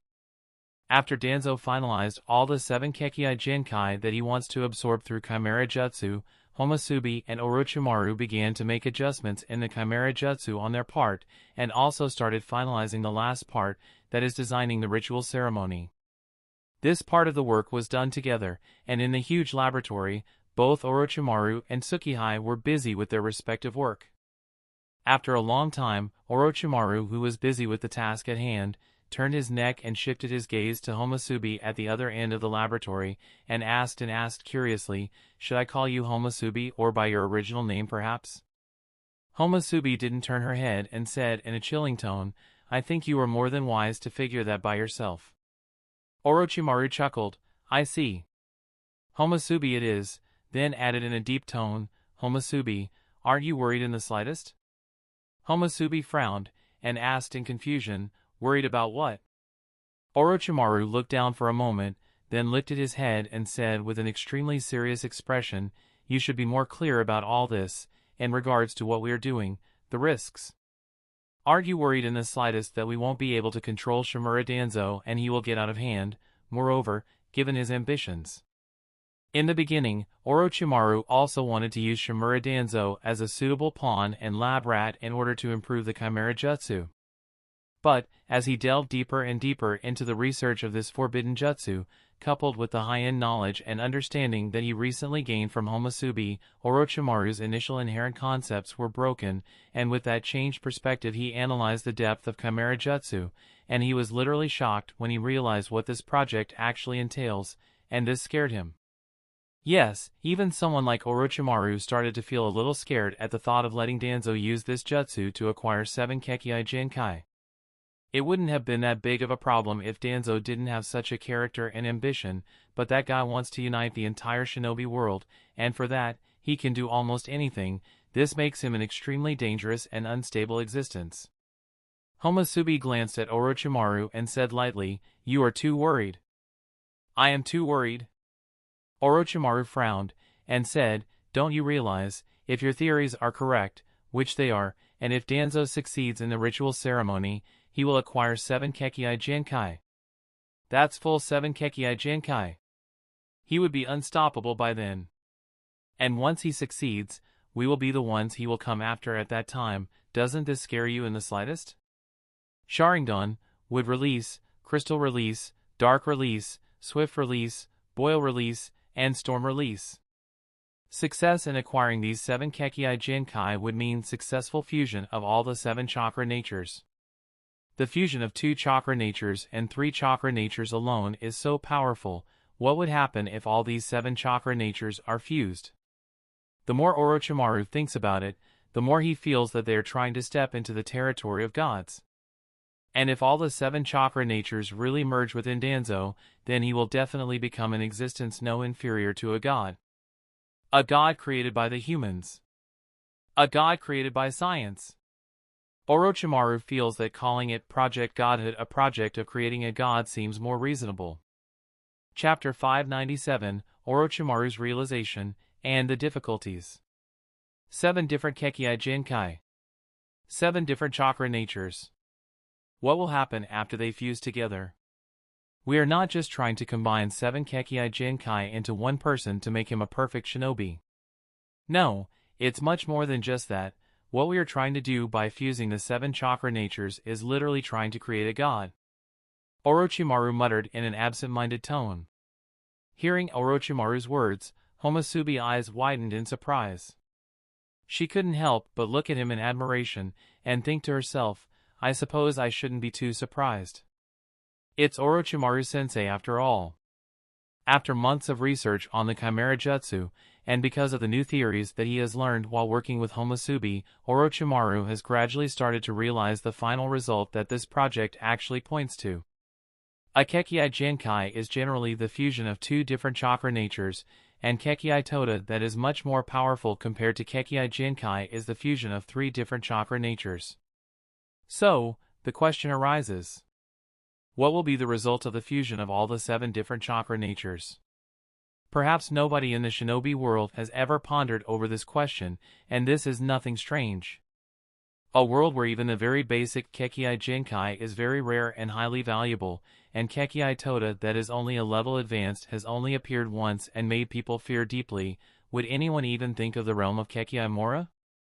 Top researchers like Hirako and Shino who were researching Chimera Jutsu have never considered it. Heck, even Danzo's subordinates who haven't stopped disputing over the issue of which Kekkei Jinkai is stronger and which 2 Kekkei Jinkai will complement each other and produce superior power never once bothered to think of the overall changes that will happen once 7 Kekkei Jinkai integrate together and start to fuse all the 7 different chakra natures. So how can ordinary people who have had no contact with such deep knowledge think about it? Limited by his vision, even Orochimaru wasn't able to see that far at first, and similar to everyone else, he too was thinking that the end result of this project will be the integration of Kekkei Jinkai through the Chimera Jutsu, which wouldn't be that different from Hirako's case. However, after his concepts were refreshed and he was introduced to all these new theories, he gradually realized that the integration of 7 Kekkei Jinkai is perhaps just the first stage, and there are several levels to which this ritual will proceed, which will be completely different from Hirako's case, and unlike Hirako, here it will be an all-round transcendence. As he thought of this, Orochimaru's eyes widened in shock. He felt that he has finally figured out the true ambitions of the Akatsuki organization. Something that the entire shinobi world, including the 5 great shinobi villages and the Akatsuki organization, has been trying to figure out for the past few years. Orochimaru felt that he has finally realized it. With a shocked expression on his face, Orochimaru looked at Homusubi and questioned, the true goal of Akatsuki is to create a god? Homusubi didn't expect that Orochimaru will even realize this, and she had to commend him for his ingenuity, but even if Orochimaru has figured it out, she was not willing to confirm it, so all she did was continue to do her work and completely ignored Orochimaru's question. Obviously, Orochimaru also knew that he wouldn't get the answer so easily, but it didn't matter to him because he was sure that his guess is extremely accurate. So, instead of asking this question, he asked something else. Isn't Akatsuki organization least bit afraid of self-harm while playing with fire? If Danzo reaches that transcendent state before others and before anyone from the Akatsuki, perhaps not even your leader Yama will be able to stop him. Homusubi chuckled. How could it be that easy? What do you mean? Orochimaru was puzzled. He didn't understand why Homusubi was so certain of Danzo's failure because as far as Orochimaru sees, the chances of Danzo's success are relatively high. Homusubi shrugged. If it was really that easy to become a transcendent being, why would we bother to use Danzo? Partial success is still relatively possible, but complete success?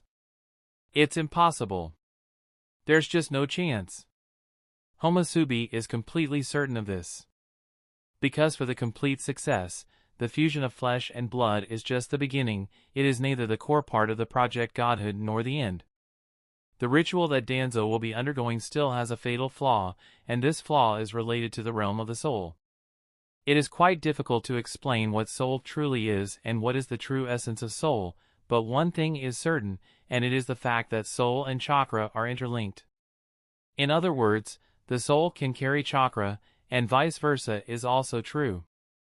And unless a soul is completely disintegrated, it will never fade away, so it can also be concluded that soul is eternal and it will always carry chakra with it.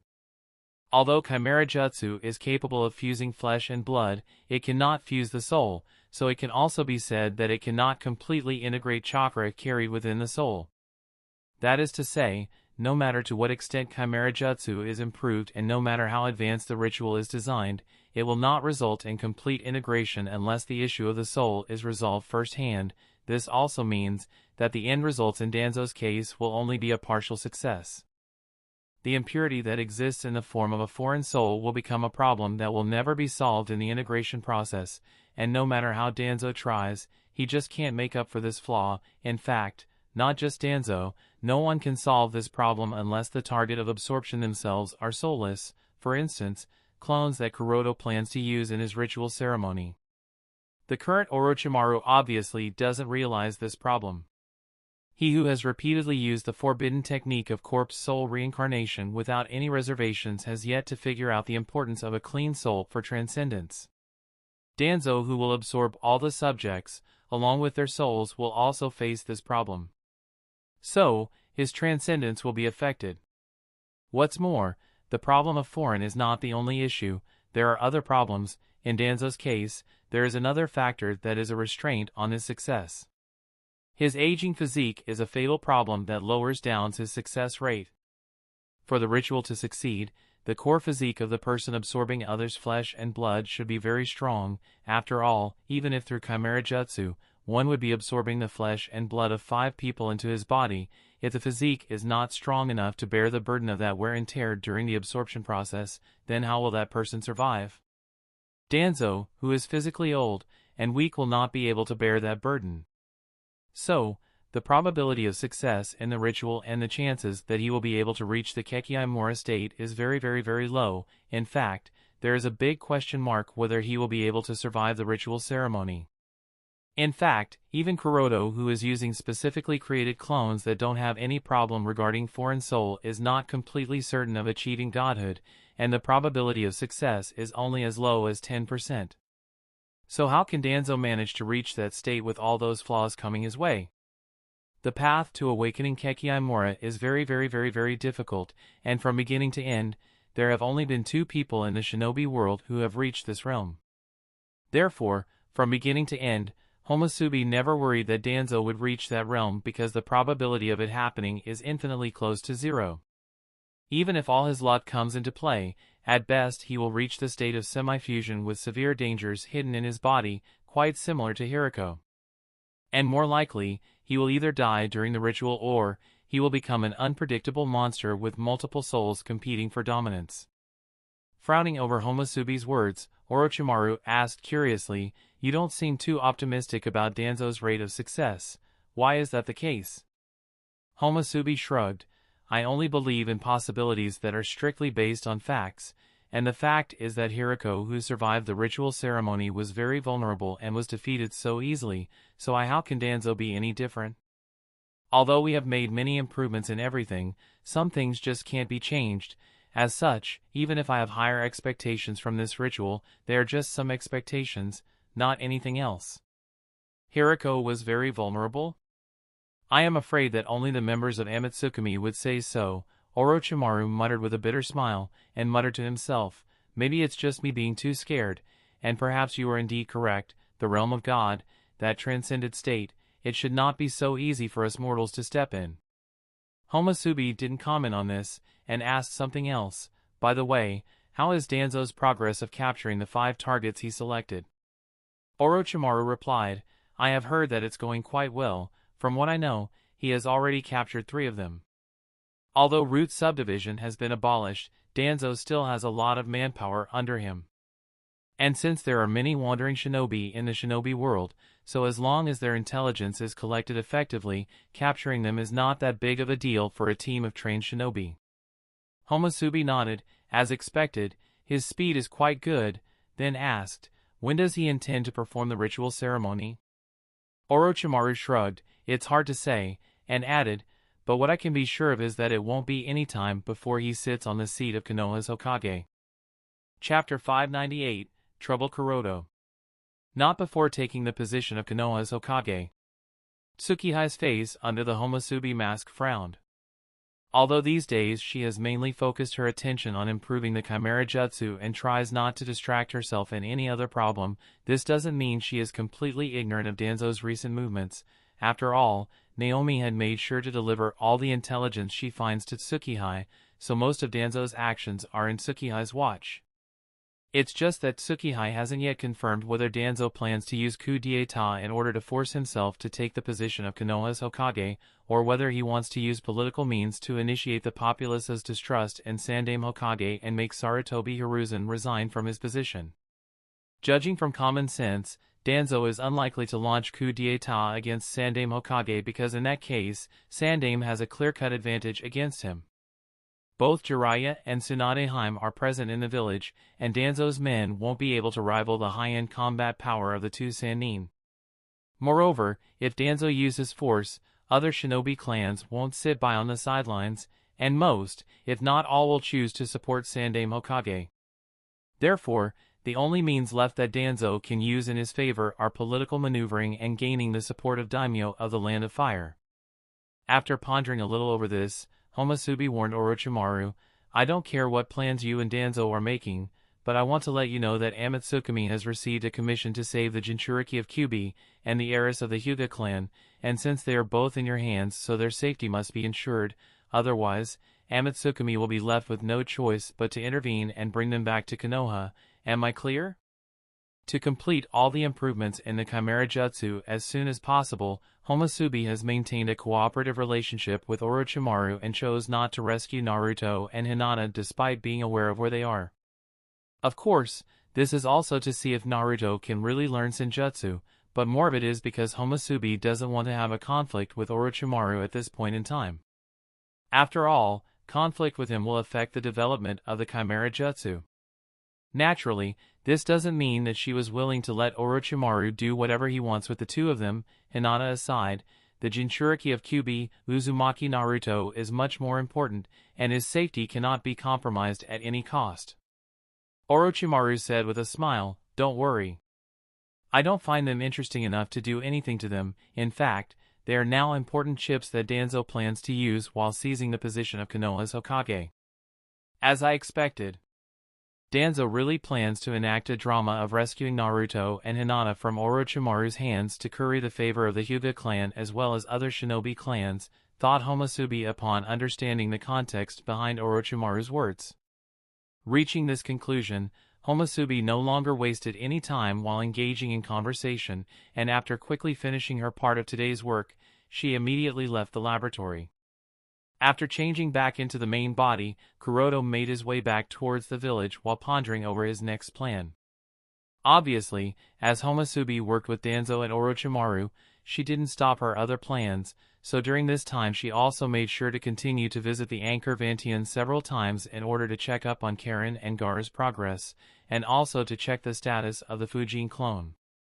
Following the blood transfusion, Kuroto has confirmed several times and reached the conclusion that the Fujin clone is currently stable and the disintegration of the cells has halted temporarily.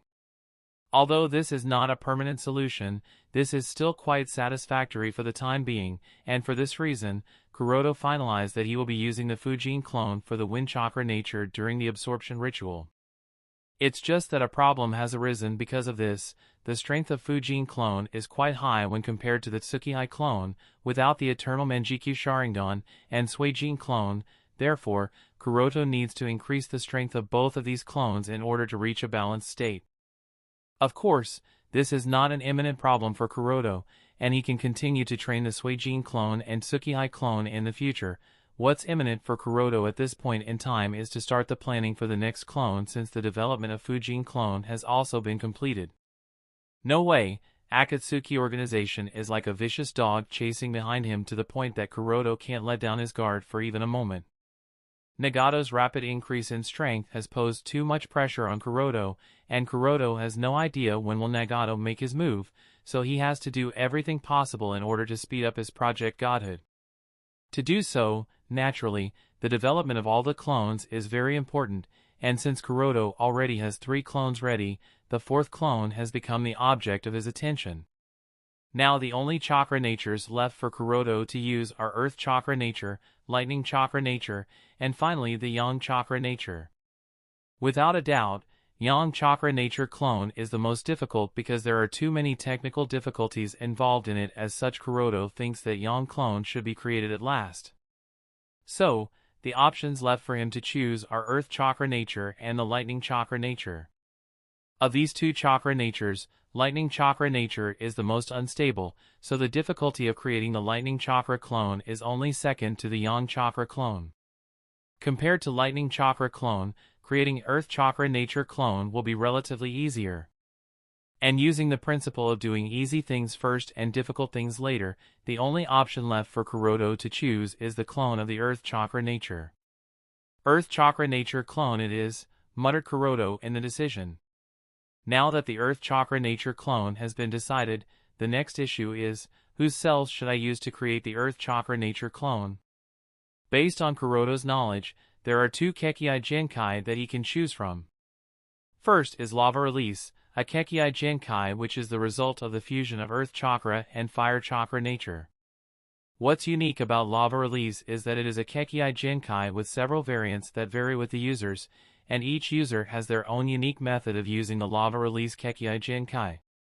Rashi, the current Jinchuriki of Yanbi, uses molten rock in solid and liquid form. Terumi Mei, the current Umbu commander of Kirigakure, uses acidic mud. Kuratsuchi, the granddaughter of Sandaime Tsuchika Jinoki, uses corrosive quicklime and volcanic ash, while Dodai, the attendant of the Yondaime Reikage, uses vulcanized rubber form of Lava Release.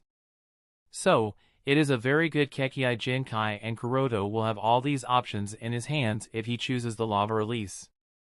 Moreover, there are also quite a lot of users of Lava Release, so obtaining the cells of the user of Lava Release wouldn't be that big of a deal either. Obtaining Terumi Mei's cells would be easiest because she works under Yagura, and even Kuratsuchi's cells can be obtained with relative ease as she is just a child at this point.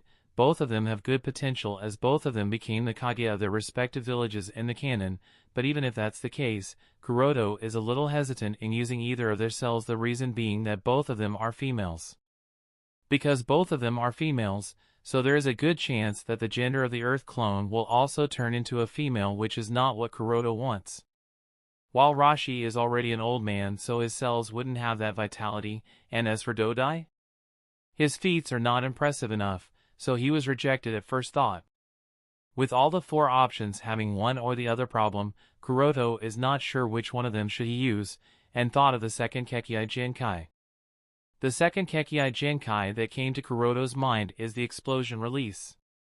Explosion Release is the result of the fusion of Earth Chakra nature and Lightning Chakra nature, and it allows users to create explosions. There are two users of Explosion Release that come to Kuroto's mind, Deidara and Gari, and both of them have their unique method of using this Kekii Genkai. Deidara uses Explosion Release through his arts, while Gari releases explosions from his hands. Both of them are good options, and Kuroto can use either of their cells, without any worry of old age or gender alteration, but in regards to Explosion Release, Kuroto is not quite sure because mastering Kekii Genkai is just a step in his plan for the Earth Nature clone. According to his plans for the Earth Nature clone, Kuroto is aiming for Dust Release, so he is not certain if he should choose Explosion Release that has almost nothing to do with Dust Release. Dust Release, the result of the fusion of Earth, Fire, and Wind Chakra natures, is the only known Kekii Toda in the shinobi world. It is a very powerful and dangerous ability as it is capable of disintegrating anything that comes in contact with it at a molecular level. So, Dust Release is undoubtedly a very good option, and mastering this Kekii Toda will make the strength of the Earth Chakra nature clone very high. Now, if mastering the Dust Release is the goal, naturally, Inoki cells should be the first choice, and speaking from a certain perspective, his cells are the best option, because without a doubt, at this point in time, the current Tsuchika Jinoki is the strongest representative of the Earth Chakra nature. But using his cells has the very same problem as with using Madara's or Rashi's cells. Inoki is quite old, so his cells wouldn't have that vitality. As such, Kuroto is a little hesitant in using Inoki's cells. But Kuroto is not worried in this regard, because Dust Release is somewhat different in this regard and has its own advantage. The thing about dust release is that both Nidain Tsuchikage and Sandain Tsuchikage mastered it, while neither Inoki's son Katsuchi nor his granddaughter Kuratsuchi have shown any signs of mastering dust release, which means dust release is a Kekkei Toda that can be learned and doesn't necessarily need to be inherited genetically. So, there is a solid chance that Kuroto can learn dust release even if he chooses not to use Inoki's cells for creating the Earth Chakra Nature clone. One more thing that Kuroto thinks is very important to learn dust release is mastering lava release. Although he doesn't have any solid proof about this, he still thinks that mastery over lava release will make learning dust release relatively easy, as Inoki can also use lava release. What to do, thought Kuroto with a troubled expression. As he was thinking as to whose cells should he use for the Earth Chakra Nature clone, suddenly he had an idea, and bulb lit up. Wait. Why don't I try to do that? With that, Kuroto had a plan in mind. Yes, that's it. I know what to do, and quickly made his way home. Upon returning home, Kuroto quickly noticed an extra plant with several bamboos present on the lawn that wasn't supposed to be there, and the strange thing is, this plant was outside the range of the perception barrier covering his house. With a frowned expression, and his Byakugan activated, Kuroto looked at the plant and quickly realized that one of the bamboo grasses contained a piece of parchment inside it. Curious, Kuroto took out that piece of parchment and took a look, only to find that it was a map of the Land of Fire, and a particular position was marked red. After remembering that position, Kuroto quickly destroyed the map and smiled slightly. Contact from Akatsuki. Huh? It's only been a few days and Obito is already asking for information? It seems he is quite impatient. As for how this piece of parchment made its way inside that bamboo grass, this isn't such a big mystery. It was naturally the work of White Zetsu or probably his clones. Since Kuroto is acting as Obito's spy, so he has also given the key of Konoha's perception barrier to Obito. As such, it wasn't surprising that Zetsu or his clones were able to get through without alerting anyone. The reason why Kuroto went as far as to give the key of the perception barrier to Obito is also quite simple. With Obito's strength, and he's mean, he can easily obtain this information after capturing any Umbu. Doing so would be a piece of cake for him, so to make sure that Obito doesn't lay his hands on any Umbu, Kuroto directly told this information to Obito. Of course, this wasn't the only reason. Telling this information to Obito had one more advantage. It made Obito think that he is in the dominant position, as Kuroto has already betrayed Konoha, and Obito can always use this information to pressurize Kuroto. Anyway, now that he has a location that he needs to go to, Kuroto quickly sneaked out of the Konoha village and made his way towards a dense forest, which is the location that was marked on the map. After discovering that no one was present in the immediate vicinity and only a clone of White Zetsu was hidden several hundred meters away, Kuroto shook his head with a chuckle, then dropped the scroll on one of the trees and quickly left the forest.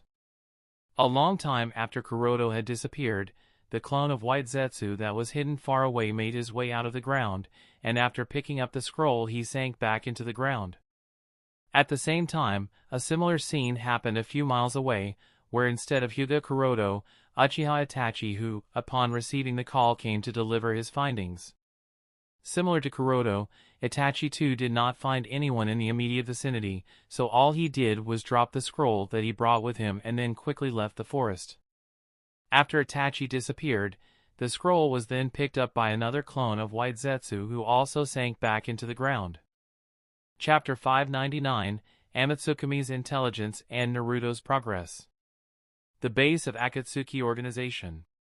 After receiving the two scrolls from his clones who brought them back from the Land of Fire, Zetsu passed them to Obito and said, "These two scrolls were given by the two informants that you recently developed in the Konoha village." While taking the two scrolls from Zetsu's hand, Obito asked casually, "How did it go? Did either of them try to be oversmart?" Obito wasn't too worried about Hyuga Kuroto and felt that Kuroto was in his control, but in regards to Uchiha Itachi, Obito couldn't be so sure because, for some reason that Obito is unable to figure out, Uchiha Itachi was too calm while interacting with him. Zetsu replied with a smile, "It went quite well actually. Sometime after I placed the marks, both of them rushed to those locations.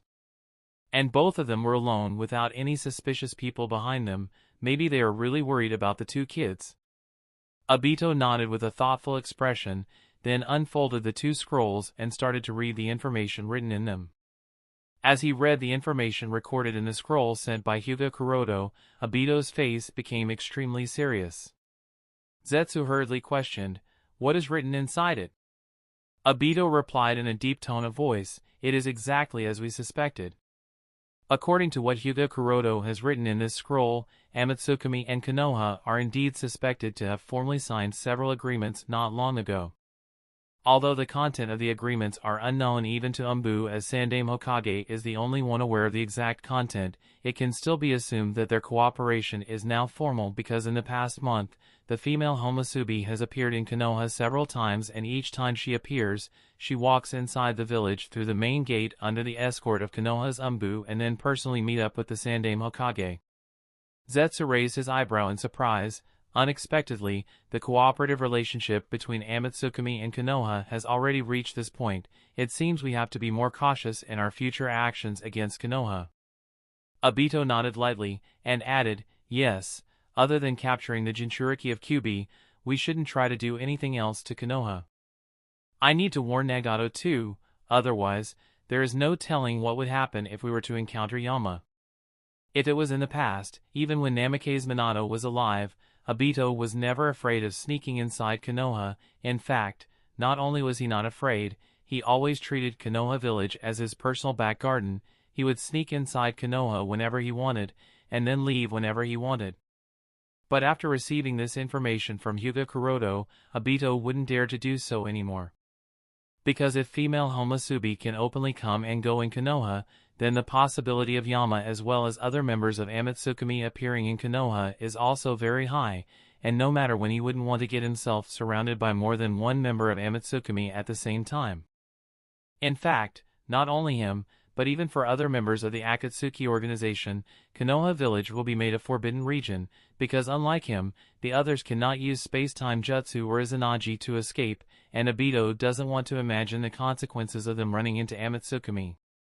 Zetsu nodded and asked again, "Did your informant write any specific details of Konoha and Akatsuki's cooperation? Or maybe any other detail of Akatsuki that we can use to our benefit?"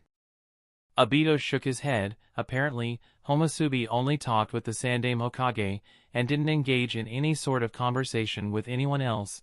As such, only Sarutobi Hiruzen is aware of the specific details of their cooperation. The others, including the Umbu, are not even qualified to know those specific details. At this time, Black Zetsu asked with a doubtful expression, "Do you really think he is speaking the truth? What if he is lying and wants us to stay away from Konoha? Or what if he does know the exact content of the deal between Akatsuki and Konoha, but he is not telling us?" Obito narrowed his eyes and asked, "What are you trying to say?" Black Zetsu replied, "I am just asking whether the information he has given is really credible or not." Obito became silenced, then he showed the last part of the scroll to Black Zetsu and said, "See this part." He seems to be quite impatient in regards to the safety of his disciple. Although this too could be an act, still, the fact that we have his disciple as hostage cannot be denied.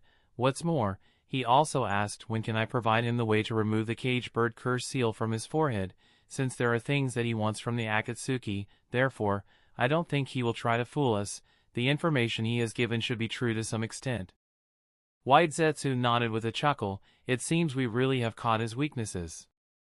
The fate of the members of the branch division of the Hyuga clan is really quite pitiful. But I don't really have the time and energy to break the cage bird curse seal, and once our plan succeeds, I wouldn't even need to crack it. In the Jinjutsu world, he will be free of the cage bird curse seal. Then he added with a thoughtful expression, "But that aside, for now, one of our doubts has been confirmed. Akatsuki is only in contact with the Hokage of Konoha. This is why none of our spies in Kumogakure, Sunagakure, or Iwagakure were able to report any intelligence about Akatsuki cooperating with the 5 great shinobi villages, because it turns out that rather than cooperating with the leaders of all the villages, Akatsuki is only in cooperation with the leader of Konoha village." White Zetsu nodded and said, "Since we have Hyuga Kuroto in our control, why don't you force him to directly steal information from the Sandaime Hokage? Or maybe we can try to use him to control Konoha's Hokage? Anyway, he has already betrayed the Konoha village, and with cage bird seal on his forehead, there is no turning back for him. As such, he shouldn't dare refuse our instructions, so we can use him to control Konoha's Hokage, and then obtain all the information about Akatsuki from Konoha's Hokage. Obito thought about it and said, I will think about it. After that he unfolded the second scroll brought by Zetsu, and as soon as he read the content written in it, Obito's expression under the mask became strange and he became inexplicably silent. Zetsu was surprised at Obito's sudden silence, and knowing that the scroll was given by Uchiha Itachi, he couldn't help but ask, what is it?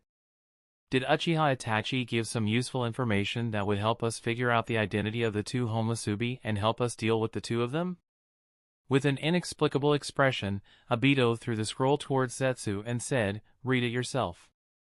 Zetsu unfolded the scroll with a strange expression and read the content written on it. Uchiha Obito, who was assumed to have died as a war hero in the Battle of the Canopy Bridge, is suspected of being the male Homusubi of Akatsuki? Obito said with a sullen tone, I don't know if he wrote this intentionally or not, but he is implying that according to him Uchiha Obito is suspected of still being alive. Ryuchi Cave. Ichikishima smiled, and while lovingly patting Naruto's head, she praised him, Naruto-kun, you learned it so easily and so quickly. Huh? Already. Naruto had traces of serpent scales on his face along with vertically slitted slit golden eyes and reddish-orange eyeshadow, was surprised by Ichikishima's words. Ichikishima clasped her hand, nodded, yup, you have already learned it, and I might as well add that among all the people I have taught Senjutsu as of yet, you were the fastest to learn. So, you are the most genius kid I have ever seen when it comes to Senjutsu. Yosha! I managed to learn Senjutsu. Ha ha. Ha ha ha ha. Naruto, who was praised by Ichikishima, burst into loud laughter. While Naruto was cheering and jumping in joy, Ichikishima couldn't help but think to herself, even Kuroto-sama cannot match Naruto-kun's talent when it comes to Senjutsu. It's really surprising. It is as if this kid was born to wield natural energy. And Ichikishima was indeed right.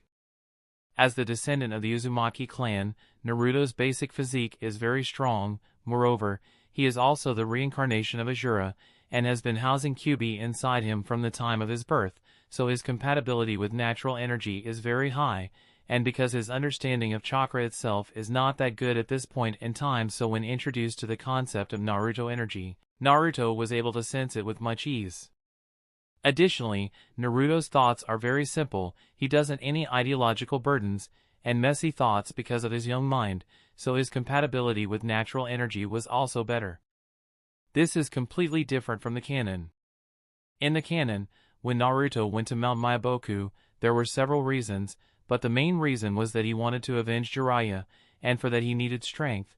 Although his reasons were completely legitimate and right from a certain perspective and motivated him to learn Senjutsu, these thoughts were selfish in a way and were also a source of ideological burdens on his mind. At the same time, Naruto was also made aware of what would happen should he fail to learn Senjutsu, so he was also psychologically pressured. But here at this moment, Naruto's mind has no such ideological or psychological burdens are on.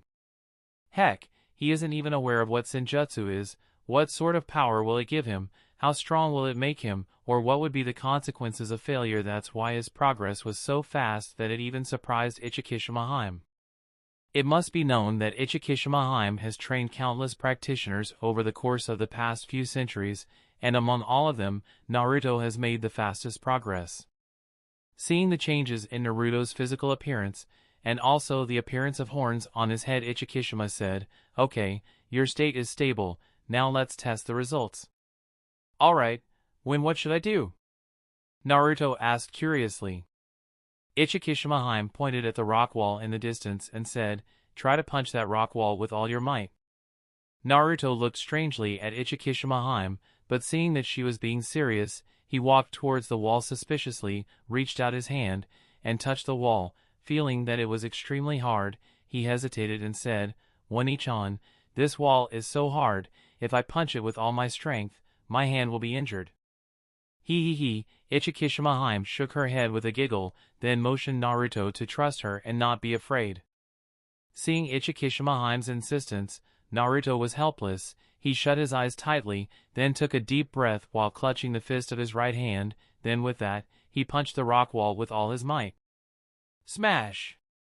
The moment Naruto's fist fell on the rock wall was smashed and the cave shook. Feeling the vibration and rumbling in the cave, Naruto was taken aback and exclaimed, what? Why is there an earthquake? Ichikishima smiled, and after coming closer to Naruto, she asked, Naruto, is your hand injured? When asked by Ichikishima, Naruto suddenly reacted and looked at his hand with a blank expression. At the same time, he looked at the rock wall where he punched, then noticed the deep depression there along with all the cracks, and couldn't help but mutter in a daze, Did I make this hole? Chapter 600, Konoha's Political Development. Did I make this hole? Muttered Naruto with a dazed expression because he never expected to see such a result. Ichikishima smiled, and while patting Naruto's head, she explained, Naruto-kun, currently you are in Sennin mode.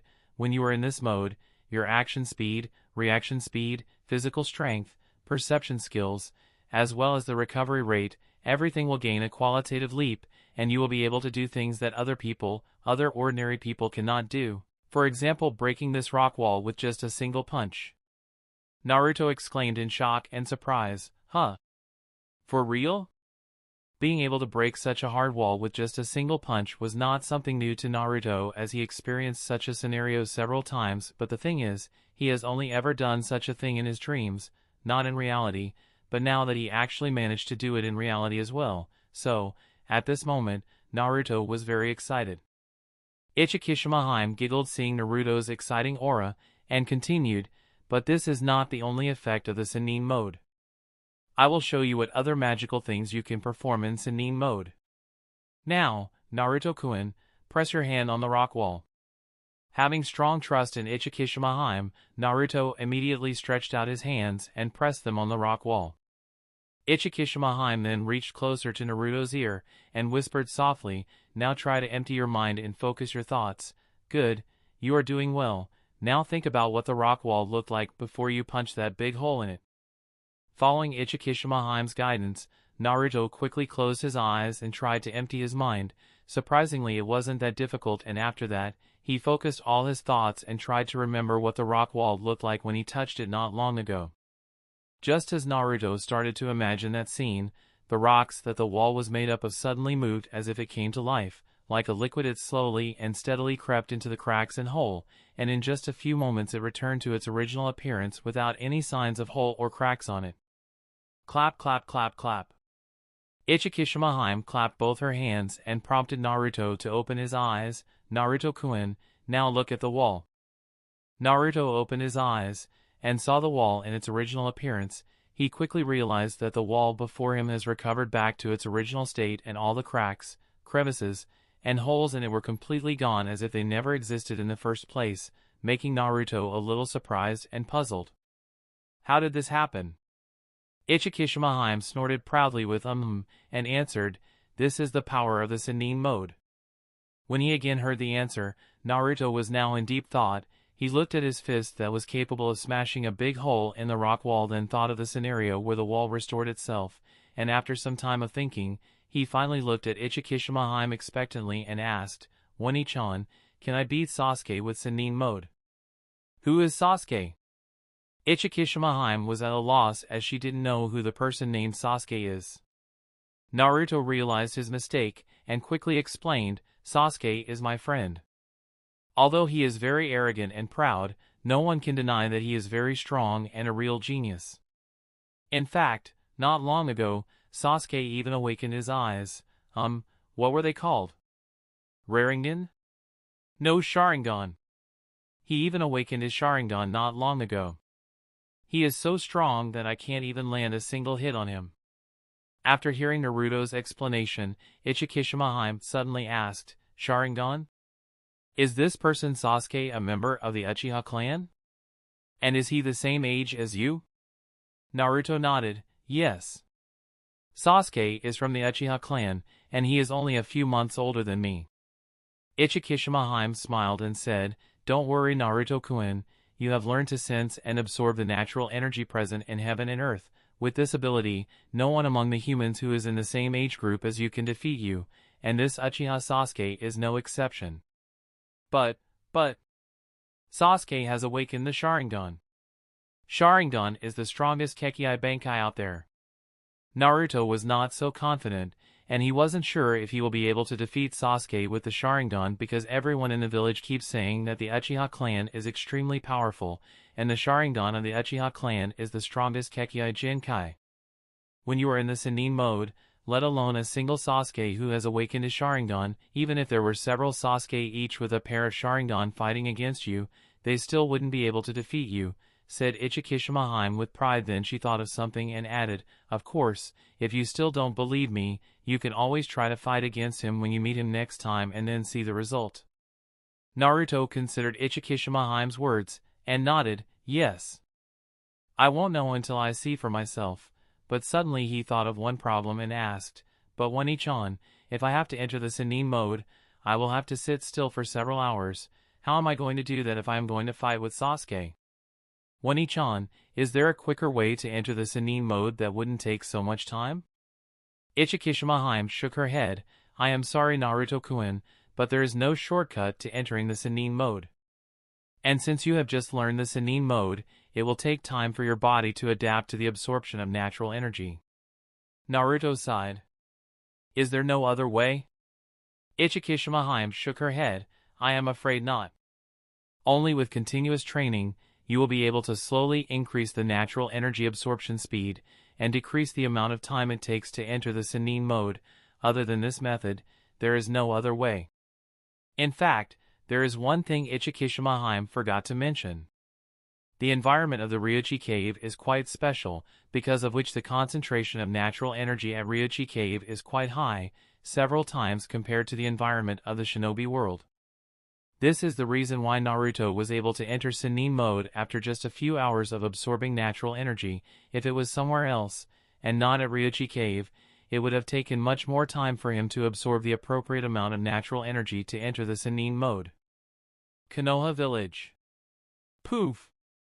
After the summoning crow disappeared, Kuroto went out. Since the next target for creating the Earth clone has been decided, so Kuroto sent several instructions to the Mizukage and the Kazekage. One of the instructions he sent them was to use their umbu and investigate the location of Deidara. Of course, it's not that Kuroto himself didn't try to find Deidara, but after searching for a while, Kuroto soon realized that Deidara is really a problematic child and continues to roam all over the shinobi world. Finding such a child on his own caused a headache to Kuroto, and so he decided to take the help of some of his subordinates. As the most talented disciple of Sandaime Tsuchikage Inoki, Deidara was once part of a Wagakure's elite explosion corps. Highly praised for his clay sculptures, Deidara desired to reach greater heights in the pursuit of art, which resulted in him stealing one of a Wagakure's kenjutsu and thus became a rogue shinobi. Currently, the kid is only around 11 or 12 years old and is often heard for his art as an explosion tendencies. If it weren't for Sandaime Tsuchikage's reputation, and because of the fact that all the villages are distracted towards the Akatsuki organization, Deidara would have long been declared as a wanted criminal by the 5 great shinobi villages. Considering all the things that he was busy with, Kuroto obviously didn't have enough time to track down such a problematic child, so he did the next best thing, and instructed his 2 subordinates to find the whereabouts of that kid. Anyway, while all his instructions were delivered, Kuroto, after coming out of his home, and made his way towards the Umbu base. He wasn't too surprised to find the Umbu base fully crowded, as except for the members currently performing very important tasks, almost all the Umbu members were gathered at the base at this moment. As Kuroto entered the base, his subordinates, Kurenai, Heiate, Hyuga, and Itachi quickly greeted him. Then the 5 members of Team Rose stood at a corner of the hall. The reason why all the Umbu have gathered here is the sudden political development.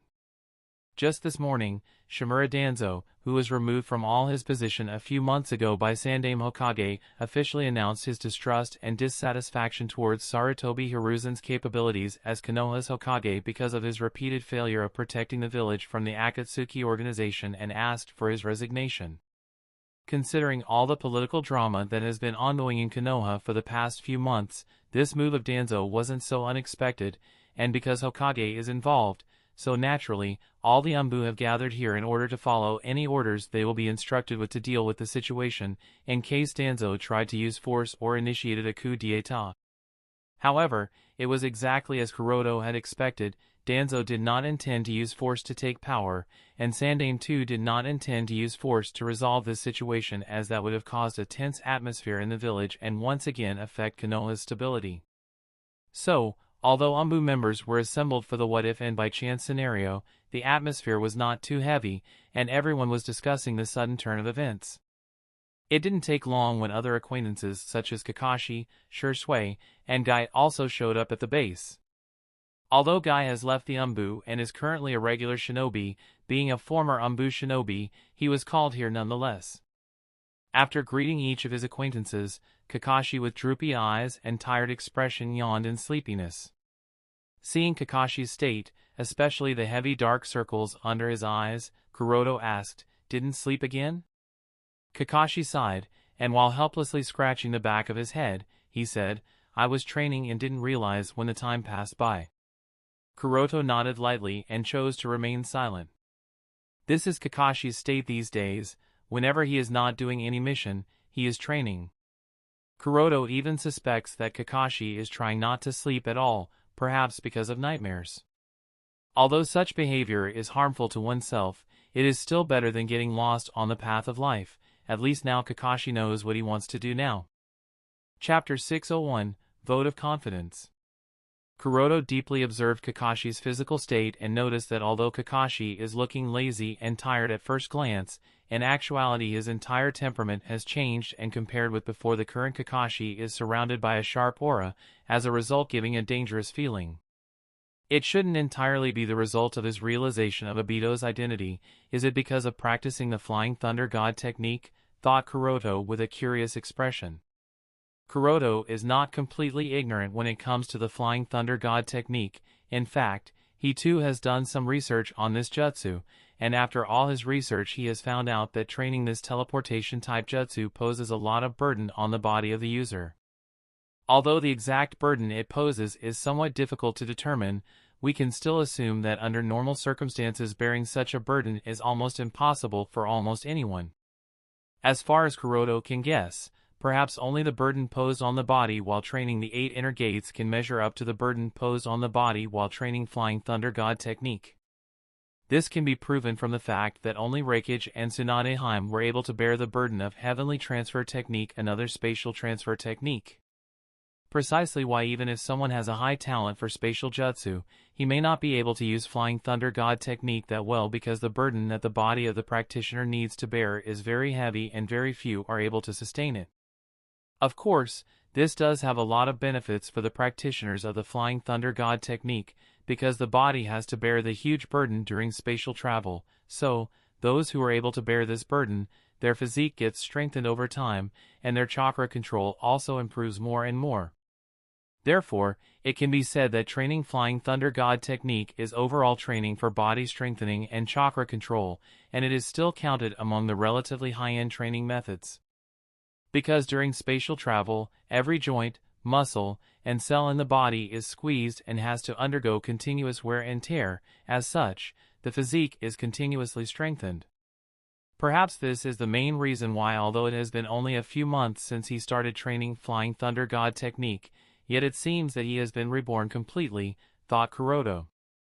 Although it is hard to say whether the loss of Mangekyou Sharingan is a good thing or a bad thing for him, it can at least be said that without having to bear the burden of Mangekyou Sharingan, Kakashi definitely has more chakra reserves at his disposal, and if he also manages to master the Flying Thunder God technique at the same level as the Yondaime Hokage, then his strength will definitely be several times stronger compared to what it was in the canon. As Kuroto was busy in his thoughts, suddenly Guy, who was silent up until now, asked, "Kakashi." "Kuroto. Hokage-sama will not be in trouble, right?" Listening to Guy's question, Kakashi sighed silently and shook his head. Because he has spent quite a lot of time with Asuma in the past few weeks, he has a clear understanding of the political situation of Konoha, and that is why he is also aware of the fact that the trouble this time is quite big and it is slightly difficult for Sandaime-sama to be able to solve it that easily. The most troublesome problem that Sandaime-sama is facing is not the dissatisfaction of Konoha villagers, rather, it is the pressure from the daimyo of the Land of Fire. For the reconstruction of Konoha as quickly as possible, daimyo of the Land of Fire had to take out a lot of funds from his treasury. The burden of this is also borne by the populace of the Land of Fire in the form of increased taxes. As such, daimyo is greatly dissatisfied with Sandaime Hokage for his inability to protect Konoha and the Land of Fire. And as if this wasn't already more than enough, the old Kuchimura Danzo has used some method and persuaded the daimyo that Sarutobi Hiruzen is incapable of protecting Konoha, because of which, daimyo who used to work tacitly with Sandaime-sama has suddenly retracted back his political support and is asking for an explanation. Then there were also more than 2,000 casualties as well as a large number of injured people, and this has made the populace of Konoha very dissatisfied. Even if Sandaime Hokage did his best to protect the village from the Akatsuki organization, he still can't shirk the responsibility of his failure as a Hokage, because it was his plan that made Akatsuki attack Konoha village, which led to the destruction of Konoha and resulted in over 2,000 casualties. The people who have lost their family members obviously need some way to vent out their emotions, and expressing dissatisfaction towards Sandaime Hokage is the result under the careful guidance of some black hands behind the scene. And finally, the fact that Uchiha Sasuke, Hyuga Hinata, Hyuga Neji, and also the Jinchuriki of Kyuubi were kidnapped by Orochimaru and Kakuzu on that night has further caused Sandaime to lose some points from the Uchiha clan and the Hyuga clan. Although these two major shinobi clans are not explicitly supporting Danzo, they are not siding with Sandaime either, which has clearly explained their position and stand in this internal political conflict between the Hokage faction. With all these factors combined, the situation that the Sandaime Hokage is facing is quite unfavorable, and it is hard to say whether he will be able to stay in Konoha's Hokage. Shursui sighed and said with a worried expression, "I hope that Hokage-sama can tide over this difficulty."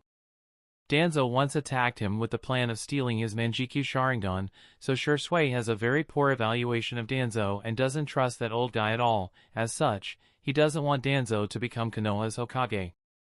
On the issue of which side is supporting, Shursui has also clearly expressed his attitude to the Uchiha Patriarch.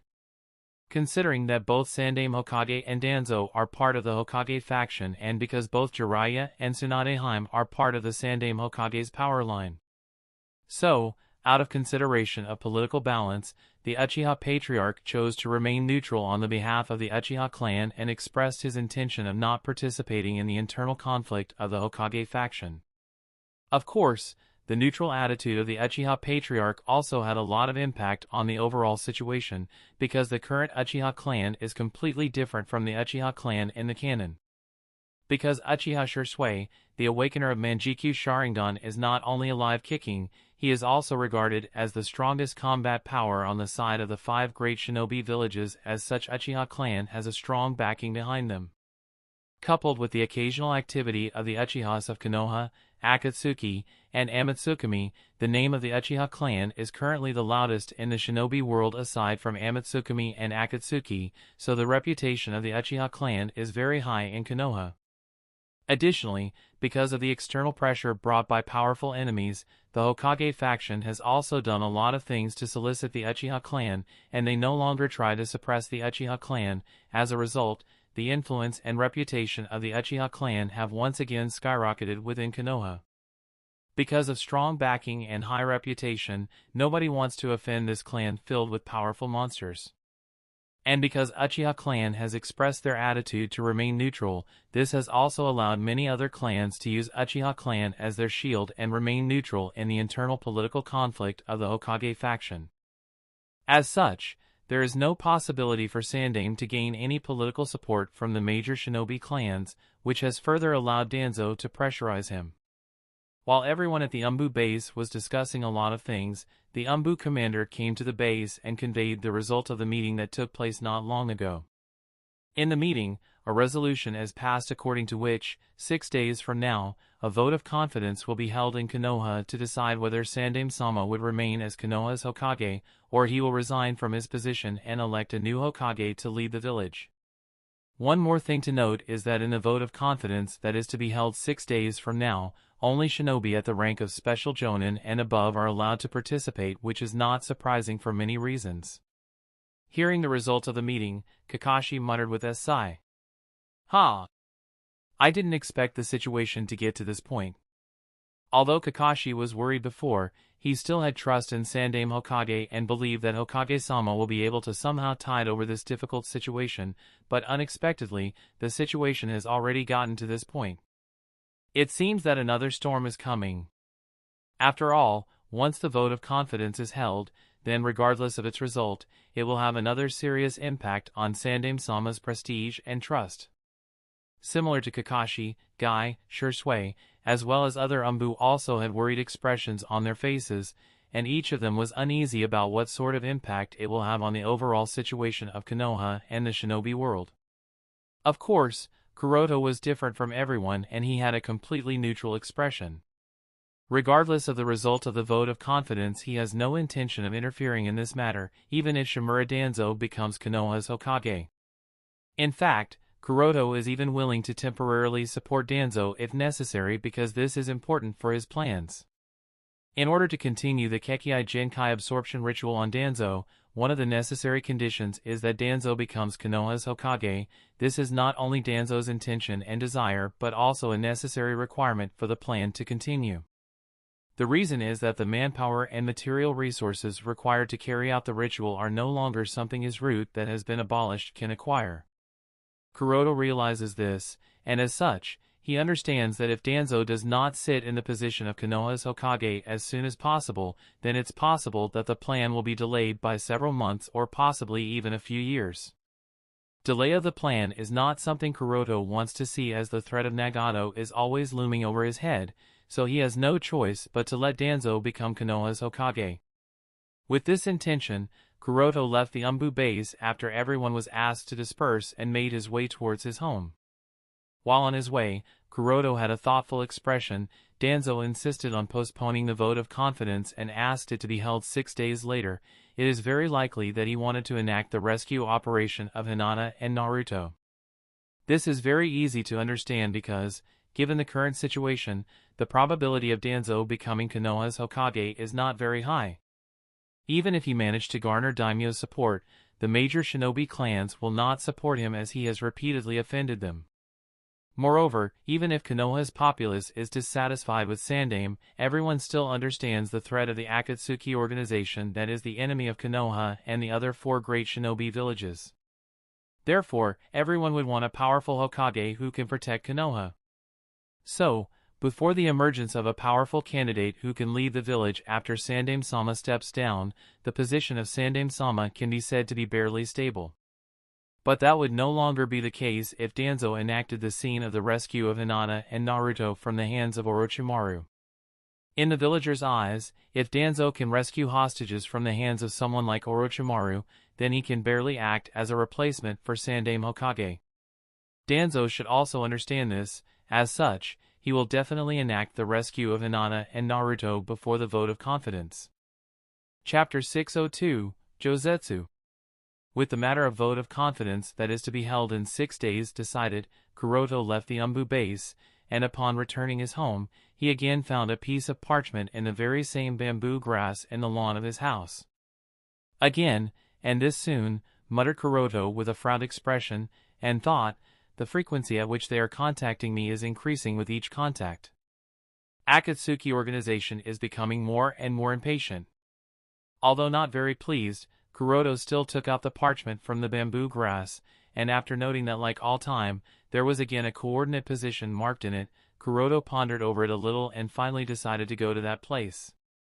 Remaining in touch with Akatsuki organization can not only temporarily ensure Niji's safety, but also allow Kuroto to keep track of the Akatsuki organization's movements and intentions to some extent. This is very important since Kuroto cannot openly contact Shinichi because the other guy is probably being closely monitored and is unable to transmit the inside information of the Akatsuki organization. Similar to the last few contacts, the location that he was asked to come to was not too far from the Konoha village. As such, it didn't take him too long to reach there. As Kuroto arrived at the location that was marked on the map, suddenly there was some noise in the grass not far away from him. With his Byakugan activated, Kuroto glanced in that particular direction, and upon noticing that a presence was coming closer to him, he couldn't help but think to himself, is Akatsuki finally arranging someone to meet me? Up until now, whenever Kuroto came to deliver any intelligence upon receiving instructions from Akatsuki, no one was coming to meet him at the location, and he was only leaving behind scrolls. But now that someone is finally meeting him, it means that Obito and Akatsuki have developed some trust in Kuroto's credibility, and this is undoubtedly a good start.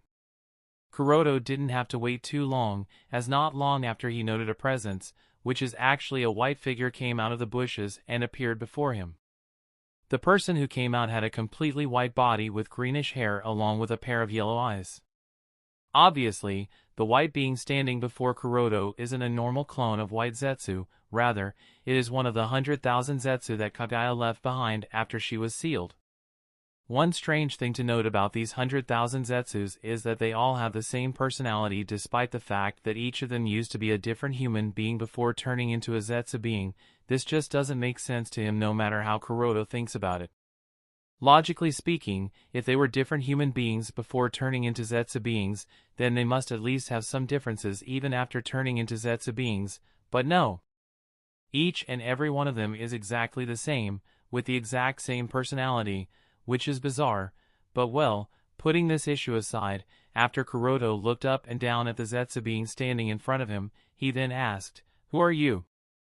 The Zetsu being looked at Hyuga Kuroto for a moment, then immediately said, "Hyuga Kuroto, I am the one responsible for collecting intelligence from you. You can call me Josetsu-sama." Josetsu-sama? Is he being serious? Kuroto looked strangely at the Zetsu being, but seeing that the other party was quite serious, he had to believe it and asked, "So, when will you give me what I want?" Josetsu shrugged. "Our leader is not very satisfied with the information you have given us up until now. If you want to get what you want, you must give us something noteworthy that is useful to us, perhaps more valuable information, like when is the next the members of Amatsukami will appear in Konoha, how many of them will come, etc., etc." "Are you kidding me?" asked Kuroto with a gloomy expression. No, you are misunderstanding something." Josetsu shook his head and explained, "This is how Akatsuki works, and we have always been fair. If you want some kind of reward, then you have to exchange it for something that is of equal worth. The information you have given us up until now is not of equal value compared to what you want in return from us." Kuroto said in a chilling tone, "You think this is all a game? Did I not say that except for Hokage-sama no one else is aware of such information?"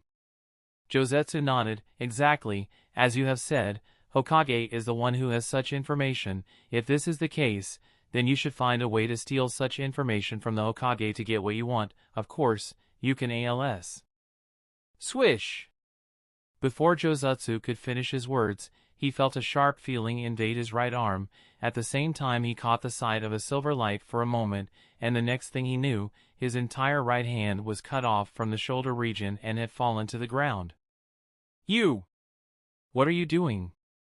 Taken aback by the sudden change, Josetsu backed away immediately and looked at Kuroto, who has unknowingly unsheathed his Kusanagi no Tsurugi and was standing only an inch away in front of him with a surprised expression. In the aghast expression of Josetsu, Kuroto slowly put back his Kusanagi no Tsurugi into its sheath, then said to Josetsu with a cold expression, "I will tell you one thing, and I want you to pass it to your fake Uchiha Madara. I have limited patience. If he wants to use me to get any more information on Amatsukami, then firstly I want him to return my disciple back. If Akatsuki organization cannot even show their sincerity, then don't expect me to take any more risk." Josetsu didn't expect Hyuga Kuroto to attack him so suddenly and even be bold enough to present such a condition in front of him, so although flabbergasted, he still tried to threaten Kuroto, "Don't forget, all the information you have given us up until now is still in our hands. Think of the consequences. What would happen if all these scrolls that are proof of your treachery are made public knowledge? You will be branded as traitor, and—" Before Josetsu could complete his sentence, the blade of Kuroto's Kusanagi no Tsurugi was already resting on his neck. With just an inch away from killing him, Kuroto coldly said, "Then go ahead and do your worst. My conditions will not change. If Akatsuki wants me to take to risks and steal the information that they need, then I want Akatsuki to fulfill my first demand too. I know that cracking cage bird Juinjutsu can take a lot of time, so I am willing to wait for it, but the safety of my disciple must be confirmed immediately. Return my disciple, and I will be willing to cooperate, otherwise, I won't give a damn. If you people are not even willing to let go of my disciple who had nothing to do with you, then why should I take risks for you? Seeing the blade of Kuroto's sword resting on his neck, and hearing Kuroto's arguments, Josetsu was completely silent. Rather, he was kind of afraid to speak anything as he was worried that he will be killed if he spoke anything wrong. Seeing that White Zetsu was not speaking anything, Kuroto asked, "Did I make myself clear?" Seeing the blade of Kuroto's sword resting on his neck, and hearing Kuroto's arguments, Josetsu was completely silent. Rather, he was kind of afraid to speak anything as he was worried that he will be killed if he spoke anything wrong. Seeing that White Zetsu was not speaking anything, Kuroto asked, "Did I make myself clear?" Josetsu hurriedly nodded. The reason why Josetsu chose not to threaten Kuroto more than necessary is for 3 reasons. Firstly, he did not have enough strength to do so. Second, even if they made the fact that he has turned into a traitor, it would be of no benefit to the Akatsuki organization. And finally, even if they kill Hyuga Kuroto and replace him with some other spy, they would face the same problem again. With his point made clear, Kuroto took back his sword and again put it back into the sheath. Now that the sword was away, Josetsu breathed a sigh of relief and said, "I will report your condition back to our leader and maybe he will be willing to let your disciple go, but to get the help in regards to the caged bird Juinjutsu, you must provide us effective and useful information. There will be no room for bargaining in this matter." After saying so, Josetsu did not wait for Kuroto's answer. He hurriedly dived into the ground and immediately left this place. He didn't know why, but when facing Hyuga Kuroto at this moment, he was feeling extremely scared. It was not just any kind of fear, but instinctual fear. Chapter 603, Possible Identity of Female Homosubi. After confirming that the flustered Josetsu has left, Kuroto stepped forward and picked up Josetsu's right arm that he had cut off not long ago. The sudden act of cutting of Josetsu's arm was not just out of anger or whim, but it was actually a planned and calculated move, with a solid reason backing it up. And the reason why Kuroto cut off Josetsu's arm is that he needed it to be used on Danzo. To obtain the maximum data from Danzo, the longer he persists in the ritual the more beneficial it is for Kuroto, so to make sure that he extracts maximum benefit out of Danzo, he has to solve some of Danzo's physical problems so that he doesn't die instantly during the ritual. Although Danzo was able to somehow transplant Uchiha Shin's right arm into himself, it is not made up of Danzo's flesh after all, so it will inevitably become another unstable factor in the ceremony. To make sure that this unstable factor doesn't create that much of a problem, the best option would be to replace that entire arm itself, and if that arm is to be replaced, it has to be replaced with an arm that remains consistent with Danzo's body, as well as have Hashirama cells in it. And is there a better option compared to Zetsu's arm? Zetsu's arm would be most suitable for him because not only will Zetsu's arm replace Shin's arm without inducing any unstable factor for various reasons, it will also strengthen Danzo's aging body, which will help Danzo bear the heavy strain of ritual and help him persist longer. Therefore, Kuroto decided that that arm should be replaced with Zetsu's. And for that, Kuroto initially considered cloning an entire right arm using the cell tissues of White Zetsu's clone, but cloning Zetsu's cells is a very laborious process because of the presence of Hashirama cells in them. Moreover, if he were to give a clone arm to Danzo, it would also expose Amatsukumi's cloning technology to Danzo and Orochimaru, which would be problematic as Orochimaru might be able to figure out more things about Amatsukumi, and Kuroto can't have that, so after some consideration, especially after this Josetsu guy came in front of him, Kuroto decided to use Josetsu's arm for that process, and so he did what he did. Of course, now how to hand over this arm to Danzo is also an issue, as neither can he, nor can Homosubi directly go to him and advise him to use this arm as a replacement, but it is still not that big of an issue as this work can be left to Naomi. Once Naomi is instructed, she will deliver this arm to Danzo. Having decided so, after Kuroto sealed Zetsu's arm in a scroll, he then disappeared from this place and decided to go and meet Naomi. At the same time, somewhere else in the Land of Fire. Similar to Hyuga Kuroto, Uchiha Itachi, who was called upon by the Akatsuki organization, arrived at an isolated place. Worried about Sasuke's safety, Itachi actually arrived quite early, and seeing that there was no one present nearby, Itachi decided to wait. After a while, Josetsu, whose arm was cut off by Kuroto, appeared in front of Itachi with a flustered expression. Itachi was disappointed when he saw that the person who came to meet him is not the masked Uchiha of the Akatsuki, but just one of those Zetsu beings. Having learned his lesson in front of Kuroto, this time Josetsu didn't try to intimidate or play around with Itachi, and directly said, "You can call me Josetsu, and I am responsible for contacting you from now on. The suspects you have given us the last time are under investigation, but the possibility of them being members of Amatsukami is quite less. As such, we need you to investigate in more depth and figure out other Uchiha who could be Homosubi."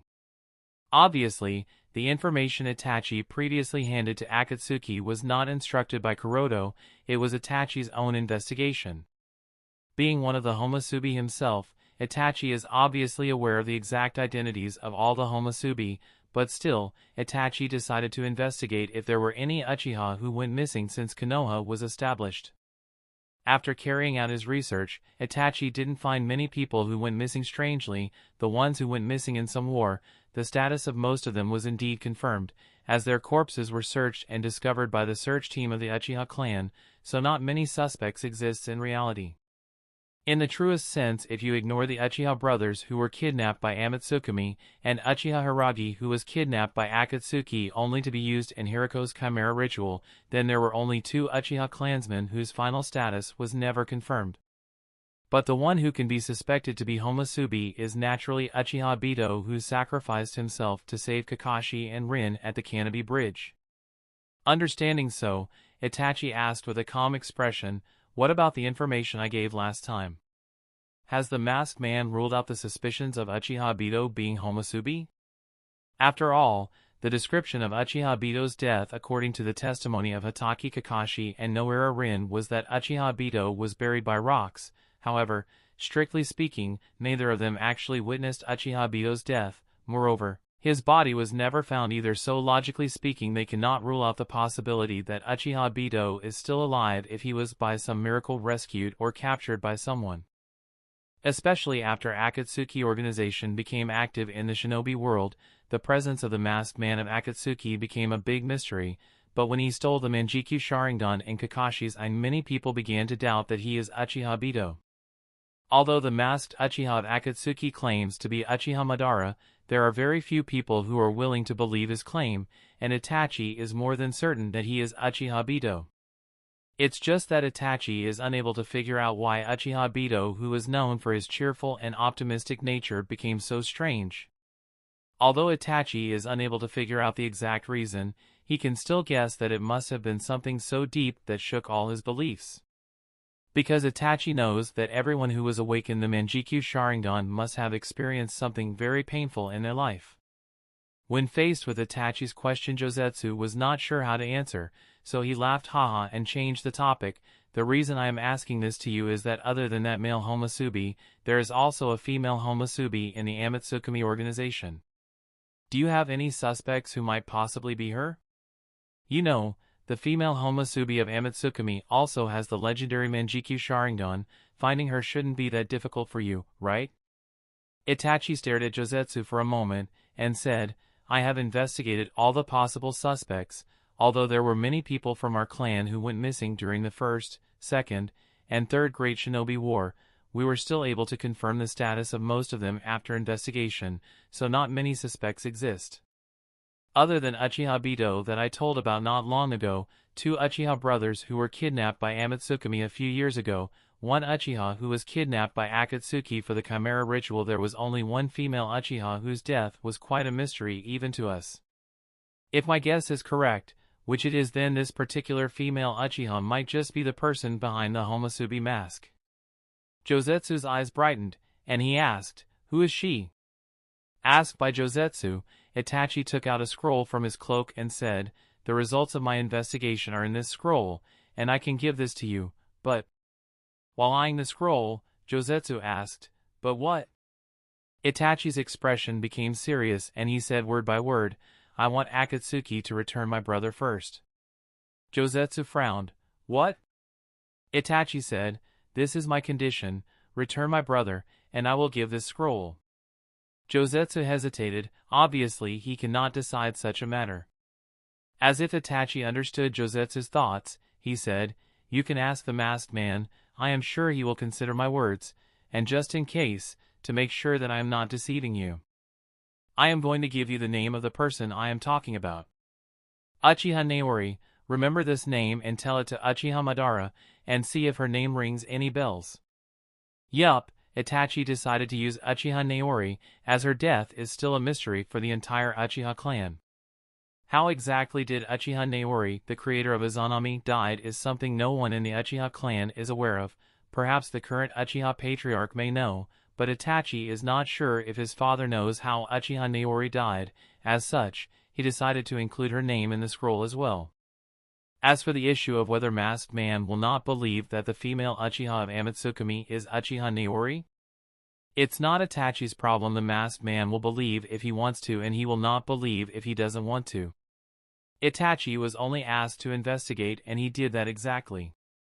Besides, who is Masked Man to claim that Uchiha Naori is not Homusubi? After all, the Masked Man claims himself to be Uchiha Madara. If he can be Uchiha Madara, then why can Uchiha Naori not be the female Homusubi of Amatsukami? Chapter 604, Hiriko and the Chimera Buds. The base of Akatsuki organization. Aya! Out of nowhere and without any warning, suddenly an extremely painful cry penetrated through the rock walls and resounded throughout the underground base, shocking both Sasuke and Neji, who were busy in a training fight, causing them to stop their training and look at each other in shock and confusion. Sasuke asked Neji, "Did you hear that too?" Neji nodded with a horrified expression, and then with his activated Byakugan he tried to search the location from where the cry was coming, only to be left disappointed because that place is probably out of the range of what he can perceive currently. As such, he was unable to confirm it. Regardless, even he could not see the person in question, he could still feel the pain and despair that the cry was carrying. In fact, to Neji, it didn't feel that the cry belonged to a human, at least not one human. It felt as if hundreds of people or probably ghosts were crying in pain and despair. Seeing that Neji was unable to find anything, Sasuke turned towards Shinichi, who was seemingly unaffected by the sound and was calmly sitting on a rocking chair with a dry twig in his mouth, and asked, "Shinichi-san, what's the matter with this sound? Are you Akatsuki shinobi torturing weak people?" Shinichi opened his left eye and said with a lazy expression, "Even if we are torturing ordinary people, it's irrelevant to a bunch of brats who can't do anything, so shut your mouths, and continue to train without getting distracted by every little thing." "You!" Sasuke was annoyed at Shinichi's response, but understanding that Shinichi was indeed correct, he decided to tacitly shut his mouth and continue to train. The same was the case with Neji. Although he was curious, he didn't try to explore things he shouldn't know because of his weak strength. After reprimanding Sasuke and Neji, Shinichi looked in the direction of the gate of the dungeon cell with a thoughtful expression on his face. "So it's finally time, huh?" Somewhere else at the base of the Akatsuki organization.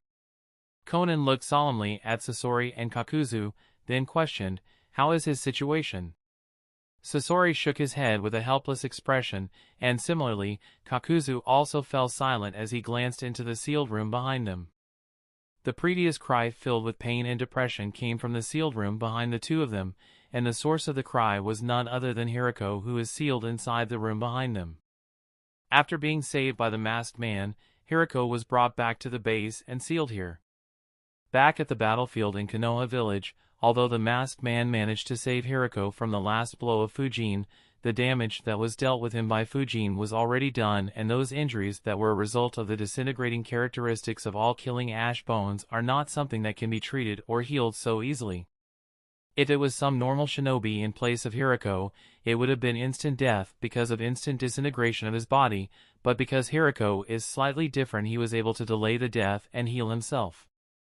Hiriko has mastered Yomi's dark medical ninjutsu, and using that he was able to survive for quite a long time by the continuous use of dark medical ninjutsu. However, Given how grave Hiriko's injuries were, even if he somehow managed to heal them, he could not escape the backlash caused by the unstable chimera buds in his body. And the moment he lost control over the unstable chimera buds, he was decapitated, his organs began to decay at an extremely fast speed, and his entire chakra pathway disintegrated within seconds. With all this damage, he lost complete control over the chimera buds in his body, and those same chimera buds took control of his body. Sort of like a shinobi version of Venom, Spider-Man reference. But unfortunately for Hiriko, even the Venom version of chimera buds was not that smart, and all it did after taking control over Hiriko's body was further destroying Hiriko's body. So, within just a few minutes Hiriko, who might have survived, became messed up and gooey. When Obito returned to Akatsuki base and took out Hiriko from his Kamui dimension, not just him, all members of Akatsuki were surprised at Hiriko's condition that was nothing but a mess, and they were not even sure what to do with him. In fact, what happened with Hiriko was actually within Kuroto's expectations. Considering how forcibly Hiriko absorbed his targets during the ritual, Kuroto had predicted that something of this sort will happen. His doubts were only confirmed when during Fujin vs. Hiriko battle he felt chimera buds gaining control over Hiriko. So, Kuroto has been sure that after Fujin vs. Hiriko battle, Hiriko would no longer remain alive and most definitely die. And to make sure such a thing doesn't happen with him, Kuroto is taking extreme precautions and risks.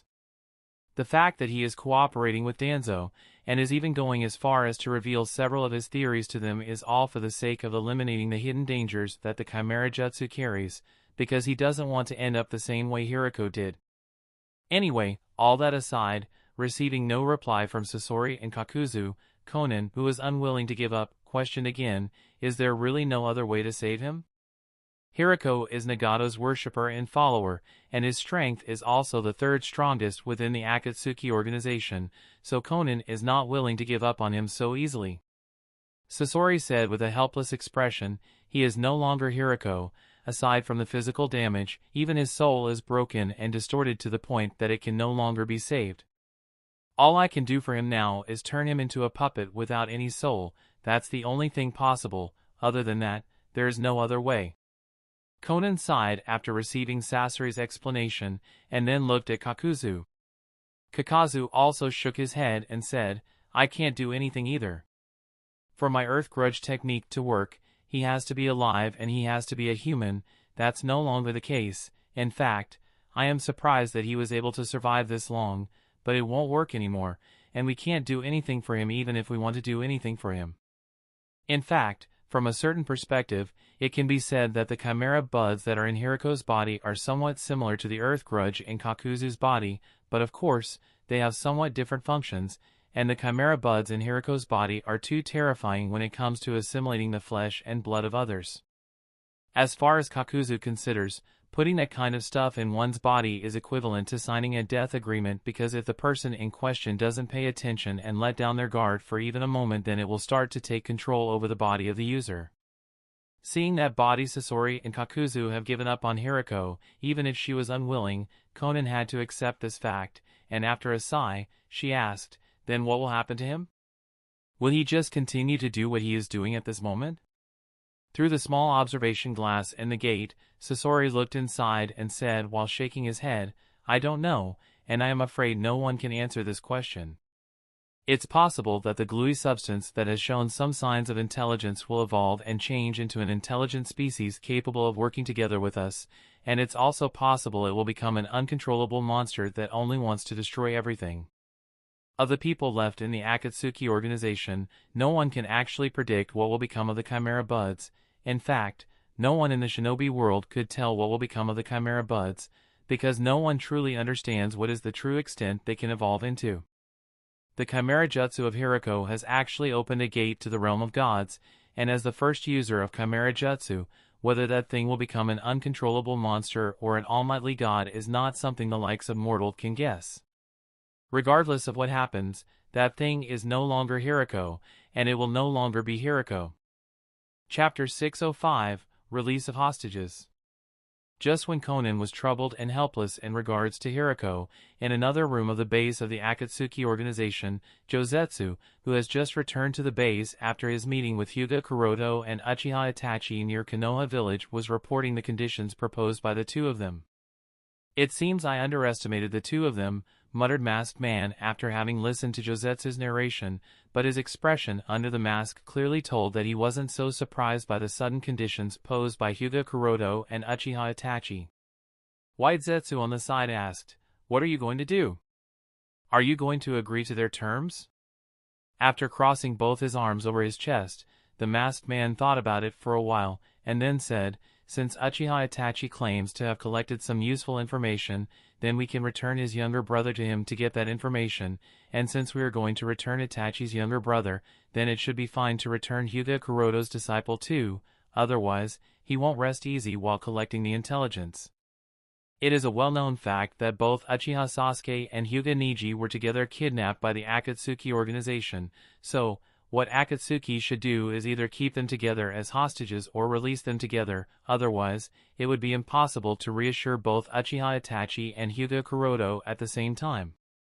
Zetsu asked again, "Are you sure you want to let go of the two of them?" The masked man nodded. "Let them go together. These two kids are of no use to us anyway, they are too young to do anything for us." Obviously, the masked man doesn't give any importance to the two kids no matter how talented they are. In fact, in his opinion, they are of no value to him, so if they can be used to reassure the two spies, and make them feel credible to work together with and for the Akatsuki organization, then that is more than enough. Moreover, there is also the fact that the deal with Orochimaru failed, as the cunning snake did not take the bait.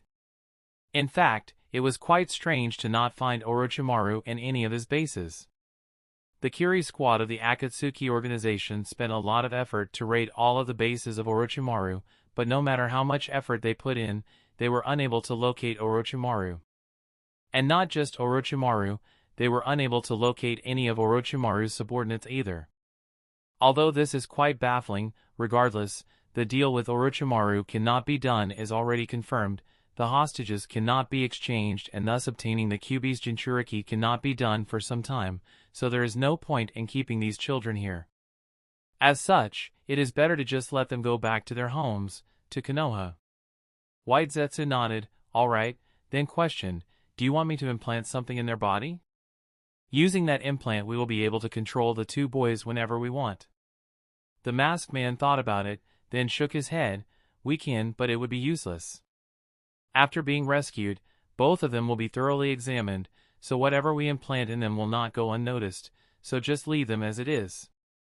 "If that's the case, then I will make the necessary arrangements." After speaking so, Zetsu and Josetsu sunk into the ground and left the base of the Akatsuki organization. Orochimaru's base. Standing at the entrance of the cave, Kabuto respectfully greeted Orochimaru who had just returned from Konoha. "Orochimaru-sama, welcome back." Orochimaru nodded lightly, then while walking inside the base, he questioned in a casual tone, "Did something happen while I was away?" After wiping the sweat off his forehead, Kabuto thought how to answer, and then said, "A few days after you left, the Kiri squad of Akatsuki was able to somehow locate this base and launched a surprise attack here. In order to prevent the capture of the Jinchuriki of Kyuubi, I had no choice but to take the two kids with me and hide in the Ryuchi cave." As soon as he heard that Kabuto took the two of them into the Ryuchi cave, Orochimaru came to a sudden stop and while staring at Kabuto, he asked again, "Did I hear that correctly? You went to the Ryuchi cave, and took the two kids with you?" Under the sharp gaze of Orochimaru, Kabuto lowered his head, and then nodded nervously. "Why, yes. Orochimaru-sama." "Interesting," Orochimaru muttered and retracted his gaze, then while continuing to walk inside, he questioned, "So, what did the three of you do in the Ryuchi cave?" Kabuto followed behind Orochimaru while narrating his experience of visiting the Ryuchi cave from the very beginning to the very end, of course, because he was not aware of the exact details of Naruto's senjutsu training under Ishikishima Haime's guidance, so he could only say that Naruto is suspected of having learned the senjutsu, not how he learned, or the exact process.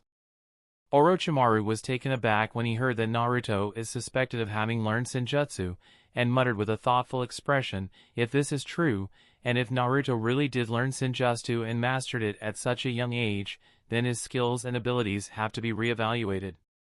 Out of curiosity, Orochimaru decided to first check out Naruto's situation and his overall progress, and as such, he together with Kabuto came to the area where Naruto was training.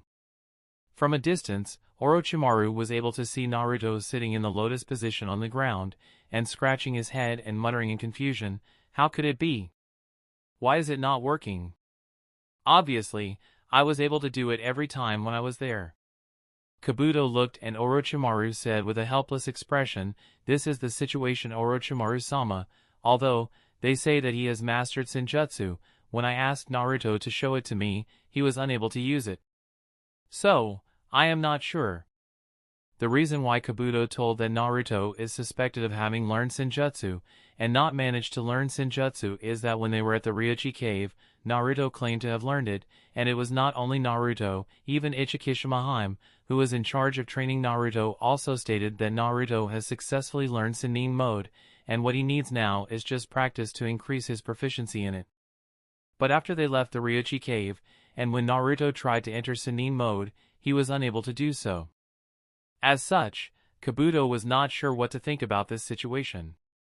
Such a situation gave Kabuto a completely new understanding of Naruto's unreliable nature, and Kabuto even developed an unreliable impression of Ichikishima, wondering whether she really taught Naruto or not.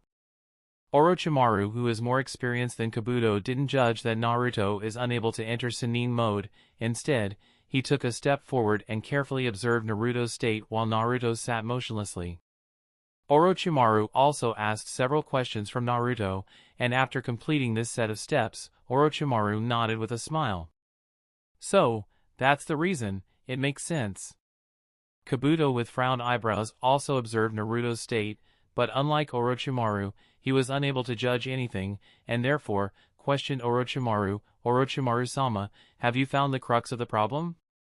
Orochimaru looked at the surroundings and explained, "The foundation of Senjutsu, Sage Art, and Sannin mode is the natural energy present in the heaven and earth. The reason why Hyuga is able to partially control Sage Arts, and also talk with birds and animals is that his body is capable of absorbing natural energy. So, communicating with natural energy, being able to feel it and absorb are the fundamentals of Sage Arts, which Naruto-kun has indeed learned. The main reason why Naruto-kun is unable to enter the Sannin mode here but was able to enter it at the Ryochi cave is that the density and concentration of natural energy present here is not as high as compared to the 3 unexplored Sage regions. Ads by PubFuture. Of course, with enough practice, he should be able to enter Sannin mode even here without much difficulty, but it will take a lot of time and effort, especially for him when the QB sealed inside him is towing him down. After hearing Orochimaru's reasoning and understanding the crux of the problem, Kabuto realized the answer, and realizing so, Kabuto couldn't help but mutter, "So, it means that Naruto has indeed learned Sage Arts?" Orochimaru nodded with a solemn expression, and said in a deep tone of voice, "Yes, I didn't expect this little guy who is not even capable of learning a basic clone jutsu can manage to learn something so difficult as Senjutsu. Perhaps this is fate. He is the child of those two, and similar to them, there is indeed a field of expertise where their child is as talented as them, or perhaps even more talented than them." Kabuto was overjoyed after hearing Orochimaru's words, and said, "This is great. Since Naruto-kun has managed to learn Senjutsu, then with him in our hands, we should be able to explore Senjutsu with relative ease, and figure out a safe method of learning it."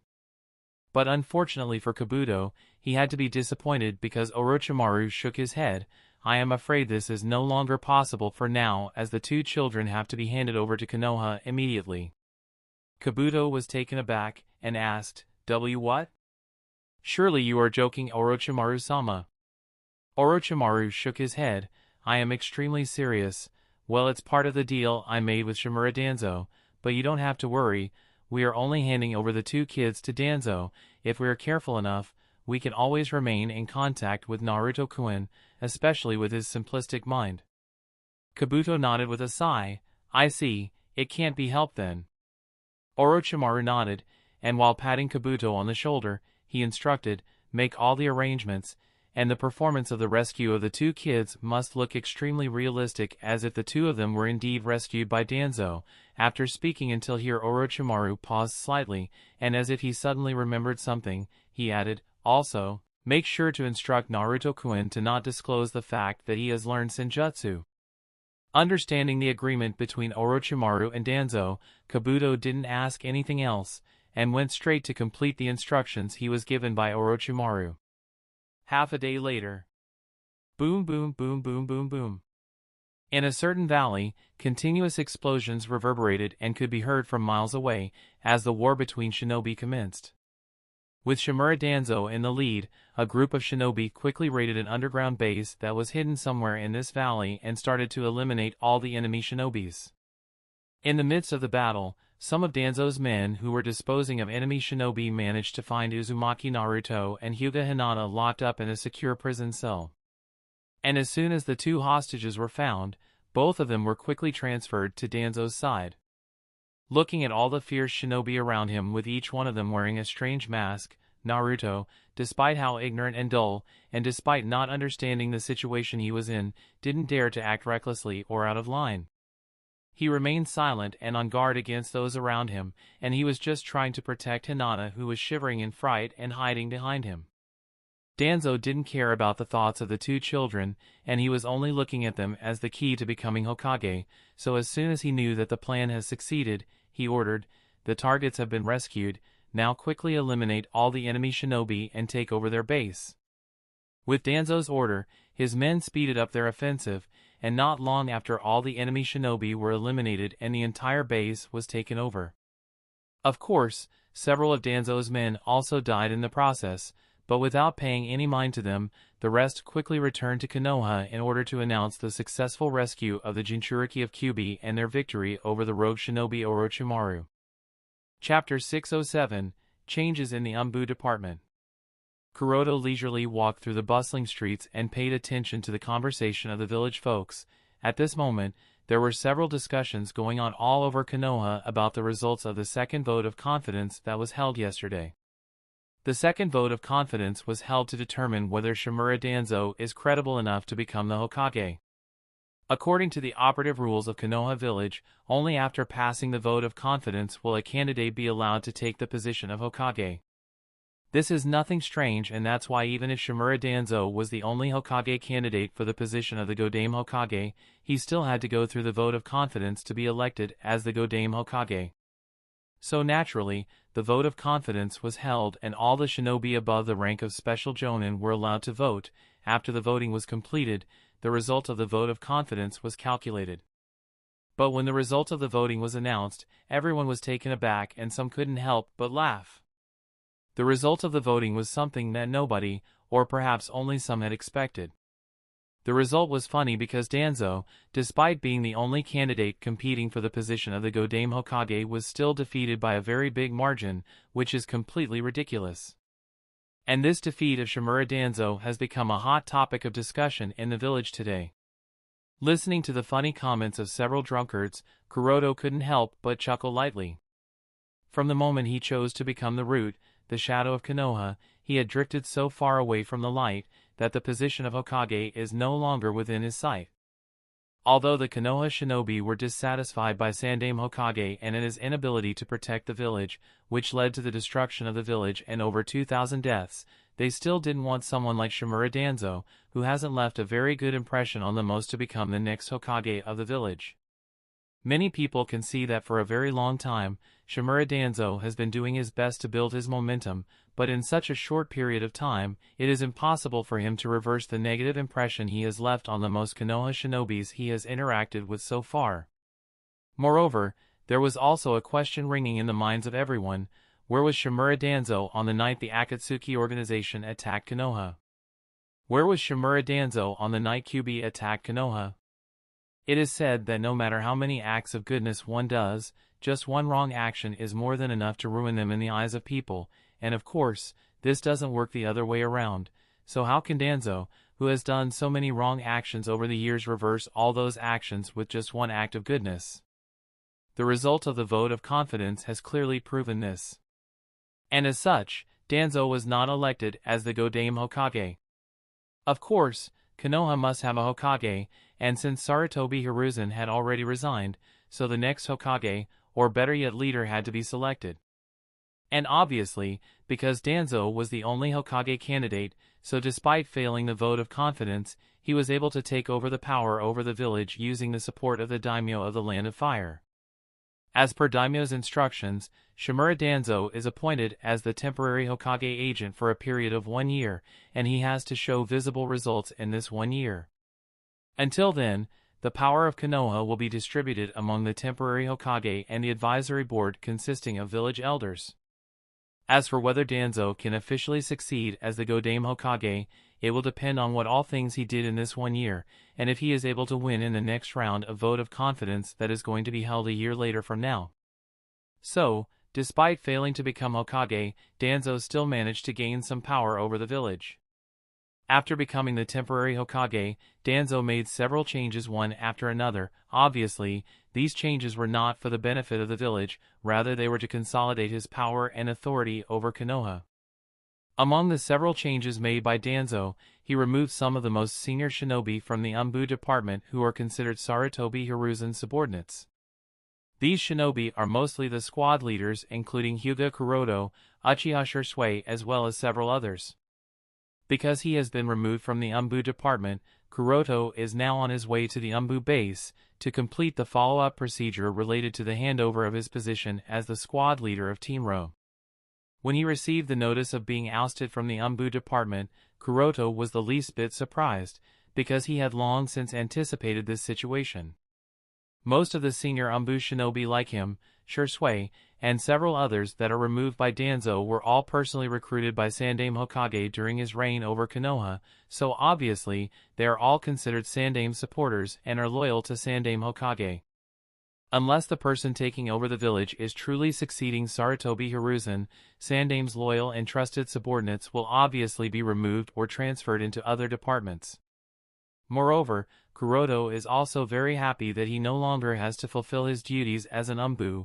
After all, the identity of Anbu is not only no longer helpful to him, but in fact, it is quite burdensome and tiring these days, as he has to spare a lot of time and energy to complete the Anbu missions assigned to him, which he will no longer have to if he leaves the Anbu department. As such, leaving the Anbu department is not necessarily a bad thing for him. And that's why he is here. After completing all the procedures, as soon as Kuroto walked out of the base, he encountered his 4 subordinates from the Team Ro. Kuroto noticed that Yuhi Kurenai, Gekko Hayate, Uchiha Itachi, and Yuzuki Yugal seemed to be waiting for him, and as such, he asked with a casual smile, "Were you people waiting for me?" Cough cough asterisk. Hayate was the one who stepped forward, and said, "Captain, we too have decided to resign from the Anbu department." As Hayate stated, both Kurenai and Yugal nodded along with him, only Itachi was silent and expressionless. Obviously, Danzo couldn't remove all the members of the Anbu department at once as it would push the entire Anbu department into chaos, so only the squad leaders like him and Shursui were ousted. Meanwhile, others were either only transferred into other teams or left as they were. Therefore, Kuroto's former subordinates aren't affected for the time being. "If it is because of me, then you people don't have to resign from the Anbu," said Kuroto with a calm face. Although Sandaime-sama may no longer be Hokage, he is still the head of the advisory board. And there he would definitely need the support of his trusted and loyal subordinates. As such, the 4 of you should continue to work in the Anbu department. Having resigned from the Hokage, Sarutobi Hiruzen is now the head of the advisory board. The advisory board consists of 3 elders including Sarutobi Hiruzen, Udatain Koharu, and Senju Tsunade, who took over that position following the death of former elder Mitokado Hamura. But it seems that Kurenai wasn't completely satisfied. But before Kurenai could finish her words, Kuroto interrupted her and said while looking in the direction of the Hokage building, "Shimura Danzo-sama may have been appointed as the temporary Hokage agent, but I have a gut feeling that he won't be able to stay in that position for very long, so don't worry about the political mess, and leave it to concerned people." Then he took a pause and added in a low whisper, "Besides, even if I have resigned from the Anbu department, I would still need eyes and ears on the inside matters. And you people will become my eyes and ears. Is that reason enough?" Asked by Kuroto, the 4 members of Team Ro nodded lightly, clearly expressing that all 4 of them are loyal to him. Kuroto smiled slightly, and after giving a brief nod, he passed the 4 of them and left in the direction of the Hokage building. Looking at the back of Kuroto from the distance, Kurenai couldn't help but mutter to herself, I have a feeling that he knows something, but as always, his behavior is a complete mystery. Hey, said, since Captain has ordered us not to resign, then let's continue as is. Our team is also not split or transferred or changed, so we don't have to worry about these issues. Hyuga nodded lightly, and then immediately added, yes, and since we don't have any task today, we should go to practice now. Moreover, Captain is also no longer part of Team Ro, so we have to work on filling that strength gap. After all, we can't allow the reputation of Team Ro to fall, else it would bring shame to the captain. At the thought of training, Kurenai immediately forgot what she was thinking, and nodded with an excited expression, yes, Itachi-kun, I also want your insight on this Jinjutsu I have been trying to master. Itachi nodded lightly, stating that he didn't have any problem. In that case, we should go to our regular training field. Only Hei was helpless, and said with a helpless expression, hey, you guys, it's a rare day off, shouldn't we rest for the day? As soon as Hei spoke, he was subjected to the murderous gaze of a pair of ladies. In this situation, he could only gulp in nervousness and stated with an awkward smile, or, we can train, after all, it's a rare holiday, we shouldn't waste such a good opportunity. Both the ladies nodded, and Itachi smiled, seeing Hei's helplessness, as the team of 4 proceeded to the training field. Chapter 608, Transfer. Somewhere in the land of grass. A teenage boy with blonde hair tied in the form of a ponytail and wearing the forehead protector of a wabekure was standing on top of a giant rock as he curiously looked at the piers of the bridge not too far away with a thoughtful expression on his face. After a while, his lips arched in a smirk as he muttered to himself, finally. I found him all.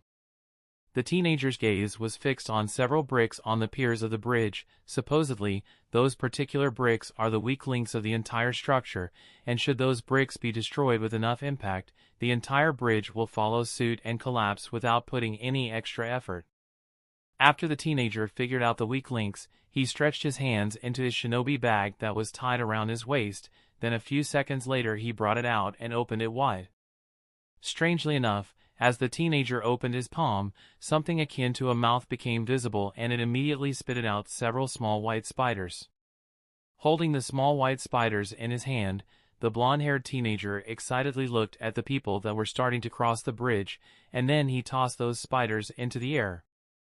The spiders seemed to have some sort of intelligence, as without needing any guidance, they accurately landed on each of those particular bricks. With all the preparations completed, the teenager waited for a while, and as soon the people on the bridge reached the halfway point, he waved the hand sign and shouted, Katsu! With the teenager's action, the white spiders started to expand, and immediately after that they exploded like exploding tags and destroyed those bricks. The moment all the bricks were destroyed, the piers could no longer hold the weight of the bridge, and soon the entire bridge collapsed into nothing but rubble, thus burying everyone that was present on top of it at the time of the collapse. After finishing his job, the blonde-haired teenager nodded with a proud expression and then walked away while muttering to himself, that, my friend, is true art. About 100 meters away from the collapsed bridge, 3 masked figures that were hiding observed all the moves of the blonde-haired teenager, and when they noticed that he was easily able to blow up the entire bridge using his artistic creations, they nodded to themselves and said, report this information to Mizuki-sama immediately. We have managed to locate the target in the land of grass. From the symbol on their masks, it is not difficult to figure out that these 3 masked shinobi are Kirigakure, who was assigned the task of finding that teenager by their Mizuki-sama. As the other 2 Kirigakure were about to nod, suddenly, the blonde-haired teenager stopped on his track and glanced in their direction with an excited gaze. Being subjected to the hot gaze of the blonde-haired teenager, the 3 Kirigakure suddenly had an ominous feeling, as their instincts were telling them that something is not right. At this moment, one of them noticed a small spider white crawling over the back of his companion. The appearance of the spider was exactly the same as the spiders that were used by the teenager to blow up the bridge. Understanding this, he immediately realized the danger and tried to warn that guy, but before he could speak anything suddenly an explosion occurred. Boom! The explosion was soon followed suit by 2 more explosions. Boom! Boom! Looking at the burning flames and rising smoke, the teenager smiled, and without giving them any more attention, he walked away, seemingly not interested in finding out the identity of the people who were spying on him for the past few hours. Kanahagakure, inside the Hokage building. After putting aside his tobacco pipe, Sarutobi Hiruzen glanced at all the Umbu squad captains that have been ousted by Shimura Danzo, and said in a gentle tone, "I hope all of us can understand the reason for the transfer from the Umbu department." Although Sarutobi Hiruzen is no longer Konoha's Hokage, as the head of the advisory board, his office is still inside the Hokage building. And strangely enough, although Shimura Danzo has been appointed as the temporary Hokage agent, he did not take over the Hokage office in the Hokage building. Instead, he moved his base of operation back into the underground fortress of the original root base. Many people found this behavior of Danzo quite strange, but Kuroto found it excusable. After all, Danzo has transplanted not only several Sharingan but also the Hashirama cells, so he tries his best not to make that many public appearances so that his secret remains a secret. After all, for a shinobi with good sensory skills or with dojutsu, noticing the chaotic chakra flow in Danzo's body is not that difficult, and if someone notices such a thing in Danzo's body, it could turn really bad for Danzo. The only reason why he hasn't been caught up until now is that whenever he makes any public appearance, Danzo makes sure to impose several strong seals on his body in order to cover up the traces of his chaotic chakra flow to make sure that no one notices it, but imposing such a seal is extremely painful, and also limits his strength a lot. And imposing it every time is not something one would want to do. As such, he chose not to appear in public all that much. Therefore, even after becoming the temporary Hokage, his exposure rate in front of everyone did not increase all that much compared to before. Obviously, people are wondering why is this the case, but no one is able to figure it out. Anyway, all that aside, in the face of the helpless comfort of Sarutobi Hiruzen, all the squad captains expressed their understanding. Meanwhile, one of the squad captains eagerly asked, "Sandame-sama, now that we are no longer part of the Umbu, what will we do? I mean, I feel sort of uncomfortable having nothing to do all of a sudden." "Don't worry, although you people are no longer part of the Umbu, we will not such excellent shinobi idle around. The village needs you all, and as such, all of you will now be transferred to different departments according to your field of expertise," answered Sarutobi Hiruzen. Someone nodded. "That would be helpful." Sarutobi Hiruzen then turned towards Uchiha Shursui and questioned, "I heard that the rescue team of the Uchiha clan ran into the members of the Akatsuki organization, and they managed to rescue Uchiha Sasuke and Hyuga Neji, is that correct?" Shursui nodded, and explained, "Yes, while searching for Sasuke, the rescue team accidentally ran into a 2-man cell of the Akatsuki organization, and coincidentally enough, that 2-man cell of Akatsuki was carrying Sasuke and Neji with them. Apparently, they were responsible for the exchange of hostages with Orochimaru, but because Orochimaru never appeared there, they had no choice but to return back to their base. At that time, the rescue team appeared there and using the number advantage luckily rescued the 2 kids. The so-called coincidence was obviously planned. There was no hostage exchange with Orochimaru. The whereabouts of that 2-man cell carrying Uchiha Sasuke and Hyuga Neji was told to Kuroto and Neji by Zetsu, and using that information, the Uchiha rescue team was able to coincidentally rescue both Sasuke and Neji. This was obviously done by Obito to appease Kuroto and Itachi, as well as get the information that Itachi promised them. After Sasuke and Neji were rescued, Itachi gave Akatsuki what they wanted, although, whether it is what they need or not is yet to be known. Regardless of the ins and outs of the matter, the fact that Sasuke and Neji were rescued and brought back to the village was indeed good news, and their arrival back in the village also eased a lot of tense nerves. Sarutobi Hiruzen also sighed in relief. "With this, all the 4 children have been rescued, I feel at ease." Shursui said in an apologetic tone, "It is our incompetence that made you worried, Sandame-sama." Sarutobi Hiruzen shook his head.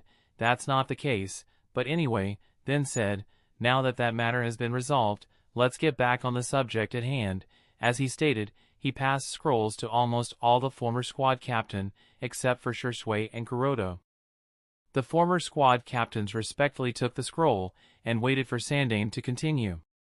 Hiruzen nodded and said, these scrolls contain your transfer letters, and they will also give each of you all the details related to the departments each of you all are transferred to. Do well, I expect great things from all of you. As you command, Sandaime-sama. Each of them nodded and then left the Hokage building. Now, only Hiruzen, Kuroto, and Shisui were left. Both Kuroto and Shisui were confused about the situation, and stood silent. At this time, the gate of Elder Hiruzen's office was knocked, and a familiar voice came from the other end. Sandaime-sama. Hiruzen nodded. Come in. With Hiruzen's nod, the gate was opened, and a familiar guy, in green tights and jonin vest, walked in. I was summoned, Sandaime-sama. Hiruzen nodded. Yes, I called you my guy. This is related to your transfer as well. Kuroto, Shisui, and Guy looked at each other. Given the situation, although they are able to understand that they will continue to work together, how and where is not very clear. In fact, even Kuroto is not sure. Sandaime noted everyone's confusion and wait, then he picked up his tobacco pipe, and said word by word, the Ninja Academy has been rebuilt, and I am going to arrange the three of you to work in the Academy from here on. Chapter 609, Principle of the Ninja Academy. Chapter 609, Principle of the Ninja Academy. The Ninja Academy has been rebuilt, and I am going to arrange the three of you to work in the Academy from here on, and I don't think I need to mention the reason as all three of you are smart enough to figure out the reasons, so. As soon as Kuroto heard Sarutobi Hiruzen's unexpected words, his expression changed slightly, and he tried to figure out Sandaime's thoughts and intention behind such a decision. Hyuga, Kuroto, Uchiha Shisui, and Might Guy are jonins who were once part of the Team 11 that was considered as the strongest Umbu squad. After they left Team 11, each of them led their individual Umbu or jonin squads. Even if that was the case only for a few months, the individual strength, experience, and loyalty of the all three of them cannot be denied. So, it can be said that Kuroto, Shisui, and Guy are some of the most trusted and strongest subordinates of Sarutobi Hiruzen. And as mentioned repeatedly, on the bright side, Uchiha Shisui is in fact considered as the strongest shinobi on the side of Konoha. Even if Hyuga, Kuroto, and Might Guy cannot be considered on the same level as Uchiha Shisui, they are considered strong jonin-class shinobi nonetheless. So, it makes sense that Sarutobi Hiruzen is appointing the three of them to teach in the Ninja Academy. Obviously, the three of them are not transferred to the Ninja Academy just to teach the students there. The main duty of the three of them will be the protection of the Jinchuriki of Kyuubi, that is Uzumaki Naruto, who will also be entering the academy. After all, the current shinobi world is much more complicated and dangerous compared to the same time in the canon. And Naruto, who is the Jinchuriki, has to be protected at all costs. Apart from this reason, Sarutobi Hiruzen also took the advantage of the opportunity provided by Shimura Danzo and decided to transfer his trusted subordinates into the Ninja Academy in order to strengthen his control over the Ninja Academy to make sure that the Academy comes under his control, which is a very good political move. It must not be forgotten that just because Naruto, Sasuke, Hinata, and Neji were taken away from the village, Sarutobi Hiruzen lost the support of the Uchiha clan and Hyuga clan, which caused him to lose the vote of confidence and caused all the political mess in the village. Obviously, he can't allow such a thing to happen again and again. He has already learned his lesson from this mistake and decided to make suitable arrangements to ensure the safety of all the children at the academy. After all, apart from Uzumaki Naruto, Uchiha Sasuke, and Hyuga Hinata, several other children such as Nara Shikamaru, Yamanaka Ino, Akimichi Choji, Aburame Shino, Inazuka Kiba along with several other kids with important identities will be entering the academy from this year. With Kyuubi's Jinchuriki, heirs, and important members of major shinobi clans, the safety of the Ninja Academy is now given the top priority in the village and no mistakes are allowed. And it makes perfect sense to have some of your best subordinates given such an important duty.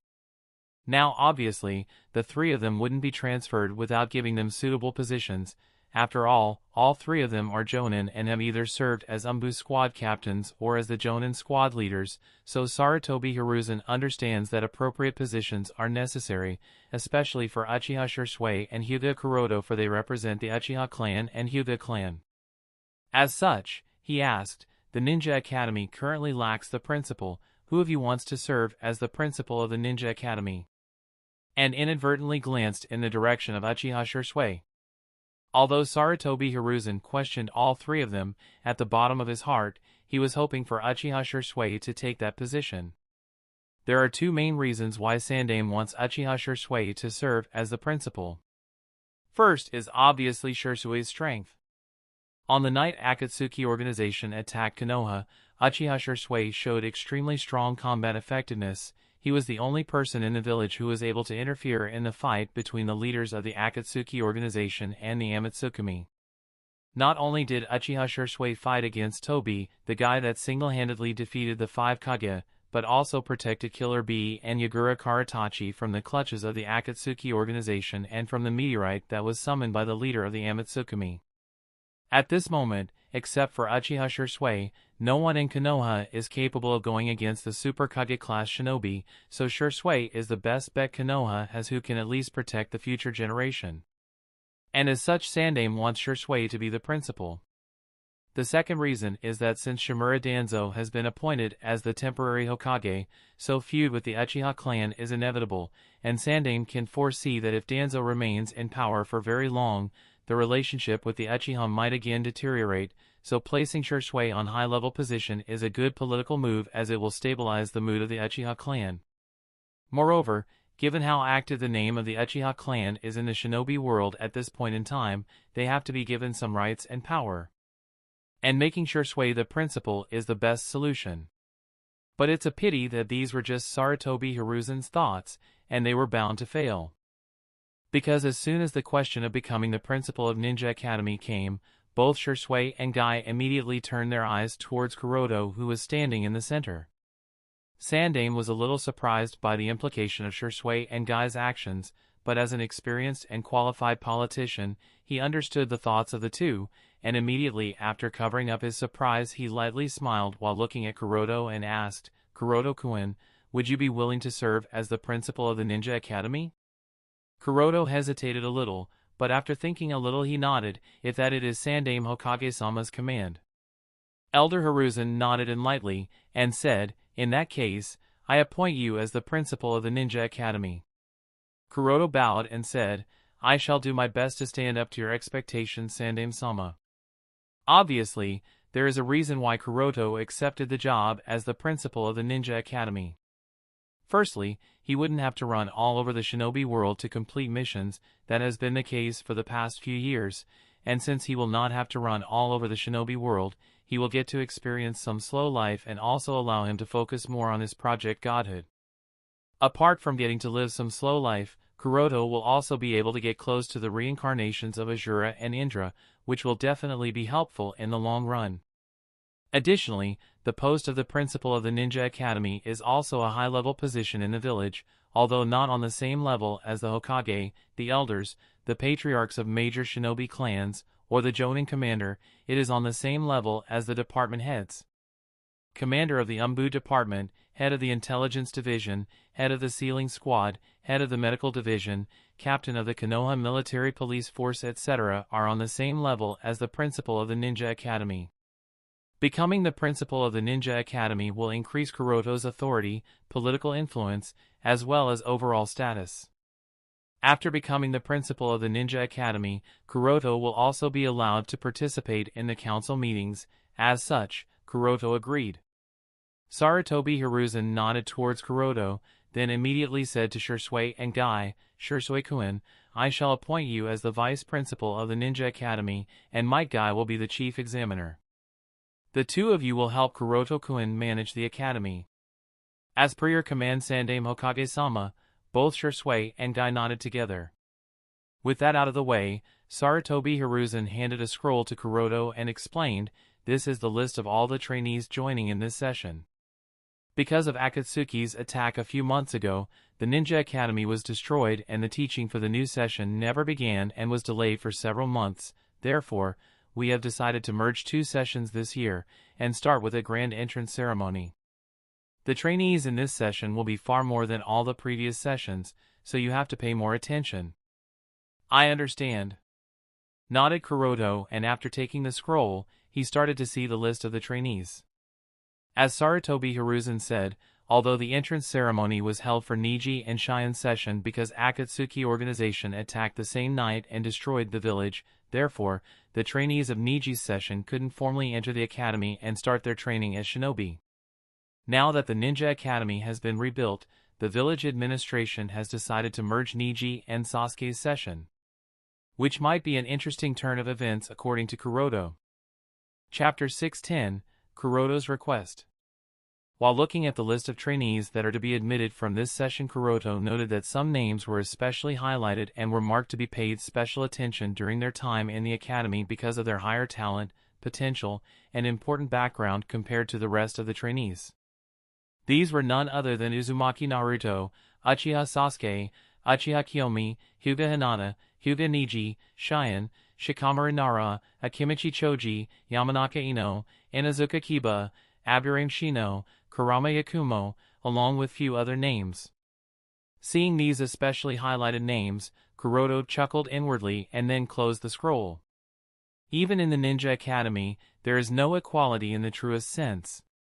On the surface, it may seem that all students are treated equally, but that's on the surface. In reality, trainees with a special background are naturally given more attention and care compared to the rest of the trainees without any background. But it's not so strange and fully understandable if you think about the fact that the children of major clans generally have higher potential compared to the children of the civilian background. Of course, there are unconventional cases such as Namake's Minato and Might Guy, but those are just exceptions and their case doesn't apply to the majority, as such partiality and favoritism are completely expected.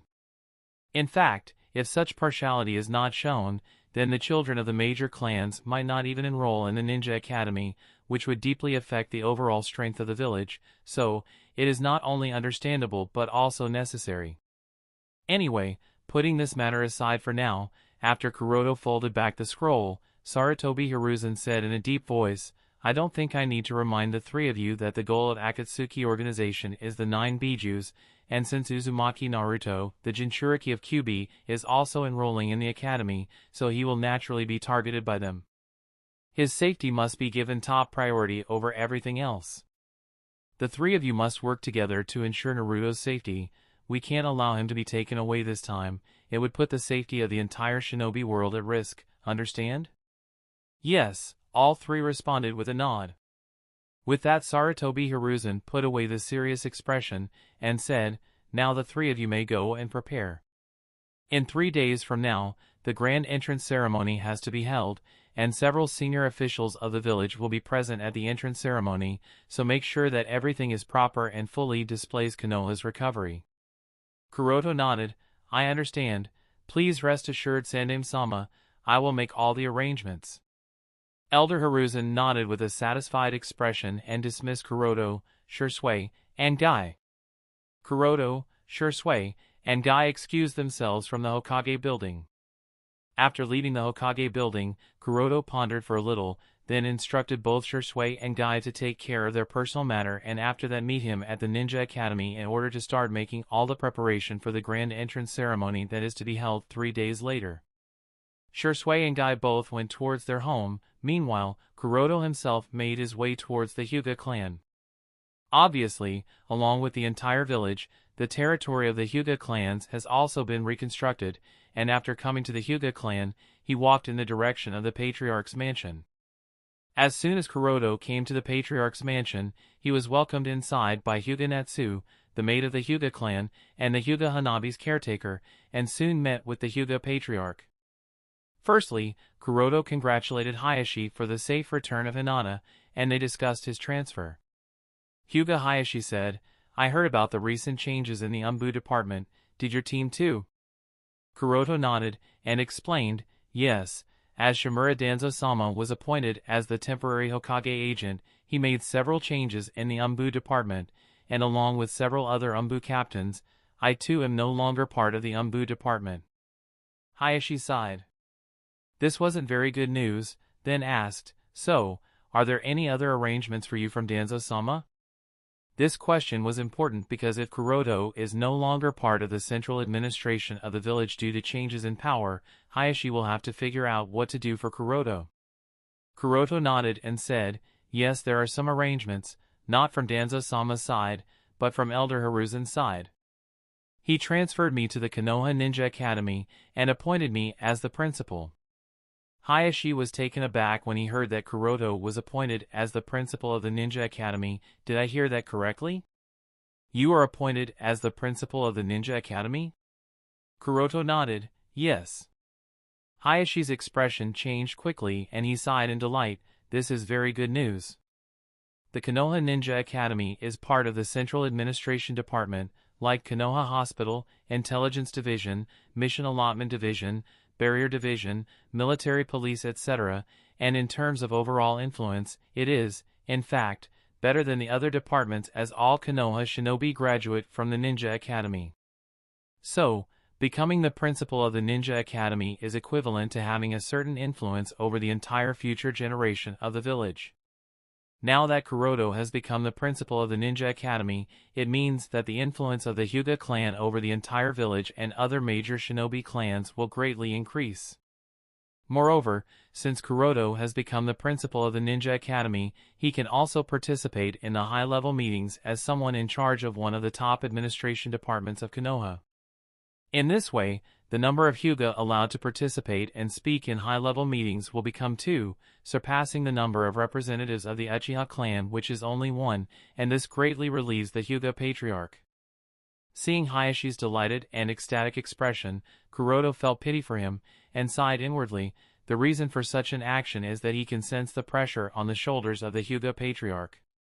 Whether in Konoha village or in the entire shinobi world, as the name of the Uchiha clan has become louder and louder with the repeated appearance of the Manjikyu Sharingan users, the power and reputation of the Uchiha clan have increased more and more. But compared to the Uchiha clan, the Hyuga clan has made no such impact on the shinobi world. Although Hyuga clan is said to be on the same level as the Uchiha clan, in the past few years this situation seems to have completely changed. And these changes are making the Hyuga patriarch feel extremely pressurized. Not to mention the Hyuga patriarch, even the ordinary Hyuga clansmen have started to feel strange and skeptical glances from the other villagers, with the meaning whether Hyuga clan is really as powerful as the Uchiha clan, or is it just all exaggeration? From one perspective, it is all true, and from the other perspective, it is just an exaggeration. In fact, as long as the Hyuga clan doesn't compare itself with the Uchiha clan, then the Hyuga clan is without a doubt an extremely powerful shinobi clan. It's a pity that the Hyuga clan has no one strong enough to rival the Uchiha clan, not on the surface at least. This is the key problem, and this problem has not developed just recently but has been a major issue for a very long time. Hyuga clan seems to have never had anyone who can be compared to the likes of the Uchiha Madara and Senju Hashirama. Then, as if he suddenly thought of something, Kuroto asked Hayashi, "Patriarch, I wish to read the history and the classics of our clan, may I?" Hearing such a request out of nowhere, Hayashi was taken aback, his eyes condensed slightly and he looked at Kuroto with a doubtful expression. Seeing Kuroto's calm expression, Hayashi felt that this shouldn't be a problem.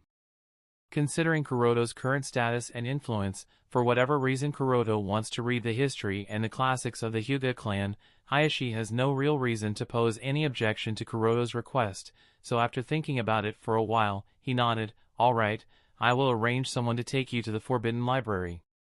Hearing a positive response from Hayashi, Kuroto smiled and expressed his gratefulness. "Thank you for accepting my request, Patriarch." In fact, Kuroto has desired to read this information for a very long time. And making this request from the Hyuga patriarch is one of the reasons for his visit this time. Kuroto believed that since his status has been elevated by several levels at once, his request shouldn't be denied. As for the reason why he desired to read the history and the classics of the Hyuga clan, there are 2 reasons. First is naturally to see if he can find some information about the Akatsuki clan on the moon. The actions of the Akatsuki clan on the moon made Kuroto quite worried, so Kuroto wants to find the passage to the moon, and there is a possibility that he can find such information in the classics of the Hyuga clan. As far as Kuroto knows, in the canon, Akatsuki Tonri contacted Hayashi in private before attacking Konoha, kidnapping Hanabi, and starting the annihilation attack on the Earth. It's highly likely that that wasn't the first contact between the Hyuga clan and the Akatsuki clan on the moon. Throughout the millennia, the two sides must have contacted each other several times. So, it won't be strange if the Hyuga clan has some method to contact them, or maybe some information that might prove to be helpful for Kuroto. As such, he wants to read the classics of the Hyuga clan. And the second reason is related to Kuroto's doubts about the strength of the Hyuga clan. Kuroto knows that Hyuga clan is indeed on the same level as the Uchiha, Senju, Kagaya, and the Uzumaki, but this is because of his foreknowledge from his past life. The same doesn't apply for everyone in the shinobi world, yet Hyuga clan is treated on the same level as the rest of the clans despite the fact that no one as strong and talented as Uchiha Madara or Senju Hashirama seems to have appeared in the history of the Hyuga clan. This is quite strange if you think about it. After all, due to the continuous reincarnation of Akatsuki Indra and Akatsuki Azura, every 3 to 4 generations later, a strong shinobi will appear in the Uchiha clan. This was the case with Uchiha Madara, then with Uchiha Sasuke and so on, so it makes sense if the Uchiha clan stands at the pinnacle of the shinobi world along with the Senju clan. But no such case applies to the Hyuga clan. So, how can the Hyuga clan be compared as equal to the Uchiha clan? Kuroto, who knows about the potential of the Hyuga clan, believes that the answer to this question of his is hidden in the history of the Hyuga clan. In the past, the Hyuga clan must have had some incredibly strong clansmen who could fight on even terms against the Manjikyu Sharingan awakeners of the Uchiha clan. And such strong Hyuga shinobi must have appeared after every 3 of 4 generations. This is the only logical explanation, otherwise, it is impossible for the Hyuga clan to stay on the same level as the Uchiha clan because, with the current strength and performance of the Hyuga clan, an Uchiha who has awakened the Manjikyu Sharingan and is capable of using Susanoo alone is capable of single-handedly destroying the Hyuga clan. If the Hyuga clan was always this weak, it would have been destroyed centuries ago by the Uchiha clan. After all, the pride and arrogance of the Uchiha clan will not allow them to tolerate the existence of the Hyuga clan that is being compared to them despite not having equivalent strength. So, the question is, what is the cause of the weakening of the Hyuga clan? Is it because the Hyuga clan lost something? Or are there some other secrets that no one, not even the patriarch and the elders, are aware of? Kuroto's such thoughts in his mind, Kuroto made his way towards the newly built Forbidden Library. The member of the main family who is responsible for guarding the Forbidden Library looked deeply at Kuroto and asked with a solemn voice, "Hyuga Kuroto, what are your true intentions behind checking the history and classics of our clan?" Kuroto faintly glanced at the person in question and questioned with a confused expression, "Do I even need a reason to know the history of our clan?" The member of the main family was speechless by Kuroto's words. Although he didn't want to accept it, he couldn't find any fault in Kuroto's words, and since Patriarch has already approved of Kuroto's request, so he had no choice but to allow Kuroto to walk in, but he didn't forget to warn Kuroto, "Go in and read all you want, but never forget the reason why the branch division exists." Kuroto nodded non-committal expression, then without paying any attention to him, he stepped inside the Forbidden Library to find the answers to some of his questions. Chapter 611, Incoming Trouble. Uchiha Clan. While Kuroto was going through the history of the Hyuga clan, a clan meeting was being convened at the Uchiha clan. Patriarch Fugaku sat in the middle of the hall with his arms folded over his chest, and with a rigid expression on his face, he observed every Uchiha shinobi present in the assembly. Several major changes have happened in the village in a very short time, such as the resignation of Sarutobi Hiruzen as the Sandaime Hokage, then the appointment of Shimura Danzo as the temporary Hokage agent, along with several other things. In order to discuss strategies on how to cope with all these changes, this meeting has been convened by Fugaku. Originally, Shursui just came to the Uchiha territory to take care of some tedious things before heading off to the Ninja Academy, but as soon as his presence was noticed inside the Uchiha clan territory, he was summoned by Fugaku to attend the meeting. Although Shursui was in an extreme hurry, in the face of Fugaku's order, Shursui was sort of helpless and had no choice but to come to attend the meeting. After a while, everyone was settled and several issues were discussed. Fugaku turned towards Shursui and questioned in a deep voice, "Shursui, I have received reliable news that you are one of the 3 candidates for the position of the principal of the Ninja Academy, is that correct?"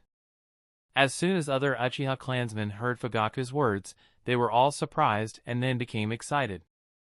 Back when Nidaime Hokage Senju Tobarama came into power, the Uchiha clan was confined within the Konoha military police force, and since then, regardless of how many sacrifices Uchiha clan makes for the sake of the village, regardless of how much an Uchiha contribute to the village in times of war or through any other means, and regardless of how much strength and prestige an Uchiha shinobi earned, his ultimate destination would be the Konoha military police force. No matter what the Uchiha clansmen tried, they were not allowed to enter other administration departments. But now that Shursui has become one of the 3 candidates for the position of the principal of the Ninja Academy, this undoubtedly shows the time when the Uchiha clan will be breaking out of these chains, and confinements are coming. The Hokage faction has to relent and allow the Uchiha clansmen to enter other administration departments. This means that Uchiha will truly be able to become part of the village and no longer remain so isolated, hence the excitement. Even before Shursui could nod or deny, Fugaku continued in an unquestionable tone, "Shursui, you must get the position of the principal of the Ninja Academy, it is very important to the Uchiha clan." Even the other Uchiha clansmen were directing ardent gaze towards Shursui. In the face of everyone's burning gazes, Shursui shook his head with an embarrassed expression, "I am sorry everyone. Patriarch, just before I return back to the clan territory, the person who will be holding the position of the principal of the Ninja Academy has been determined. Kuroto-san from the Hyuga clan has been chosen as the principal." "What?" Fugaku frowned upon hearing this news, and he couldn't help but be disappointed. Although he wanted to question some things from Shursui, considering his prestige, he chose not to do so at this moment. But the other Uchiha clansmen were not the same as Fugaku, and they immediately started clamoring, "From the Hyuga clan? What qualifications do they have?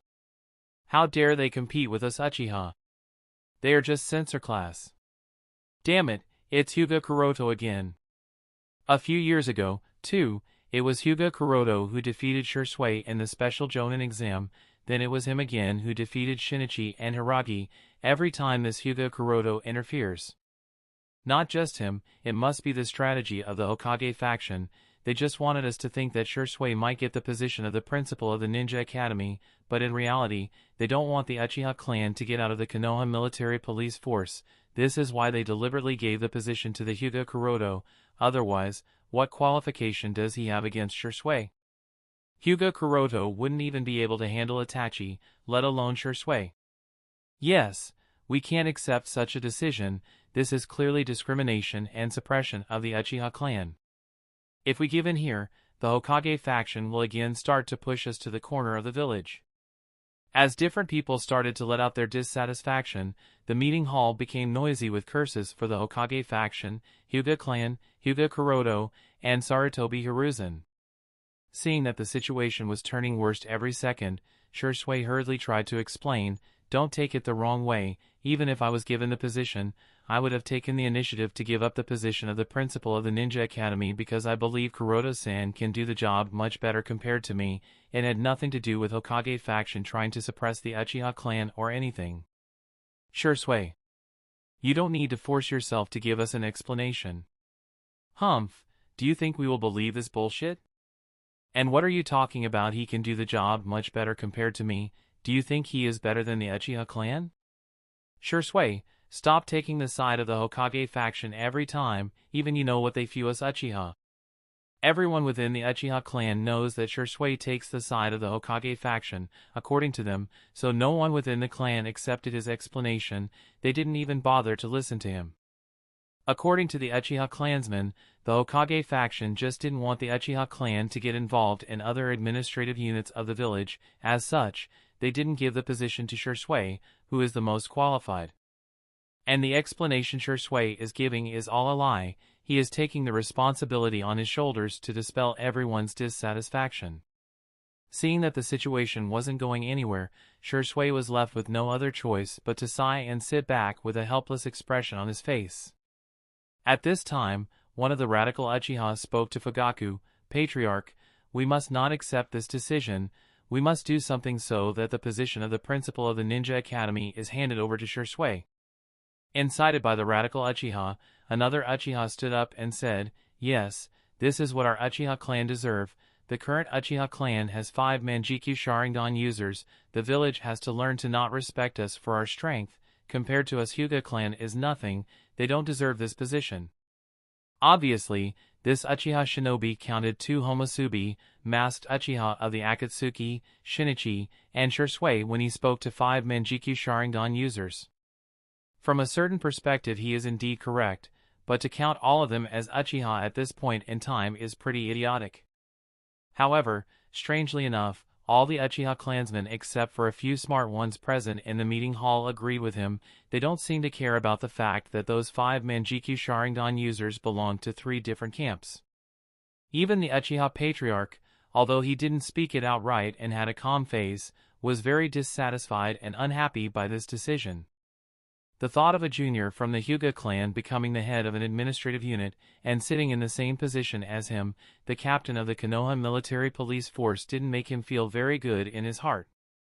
Sitting in the corner of the meeting hall, listening to everyone's contempt and ridicule of the Hyuga clan and Kuroto, as well as complaints and dissatisfaction towards the leaders of the Hokage faction, Itachi felt uneasy in his heart. No one in Konoha is aware of the true power of Kuroto better than him and Shisui.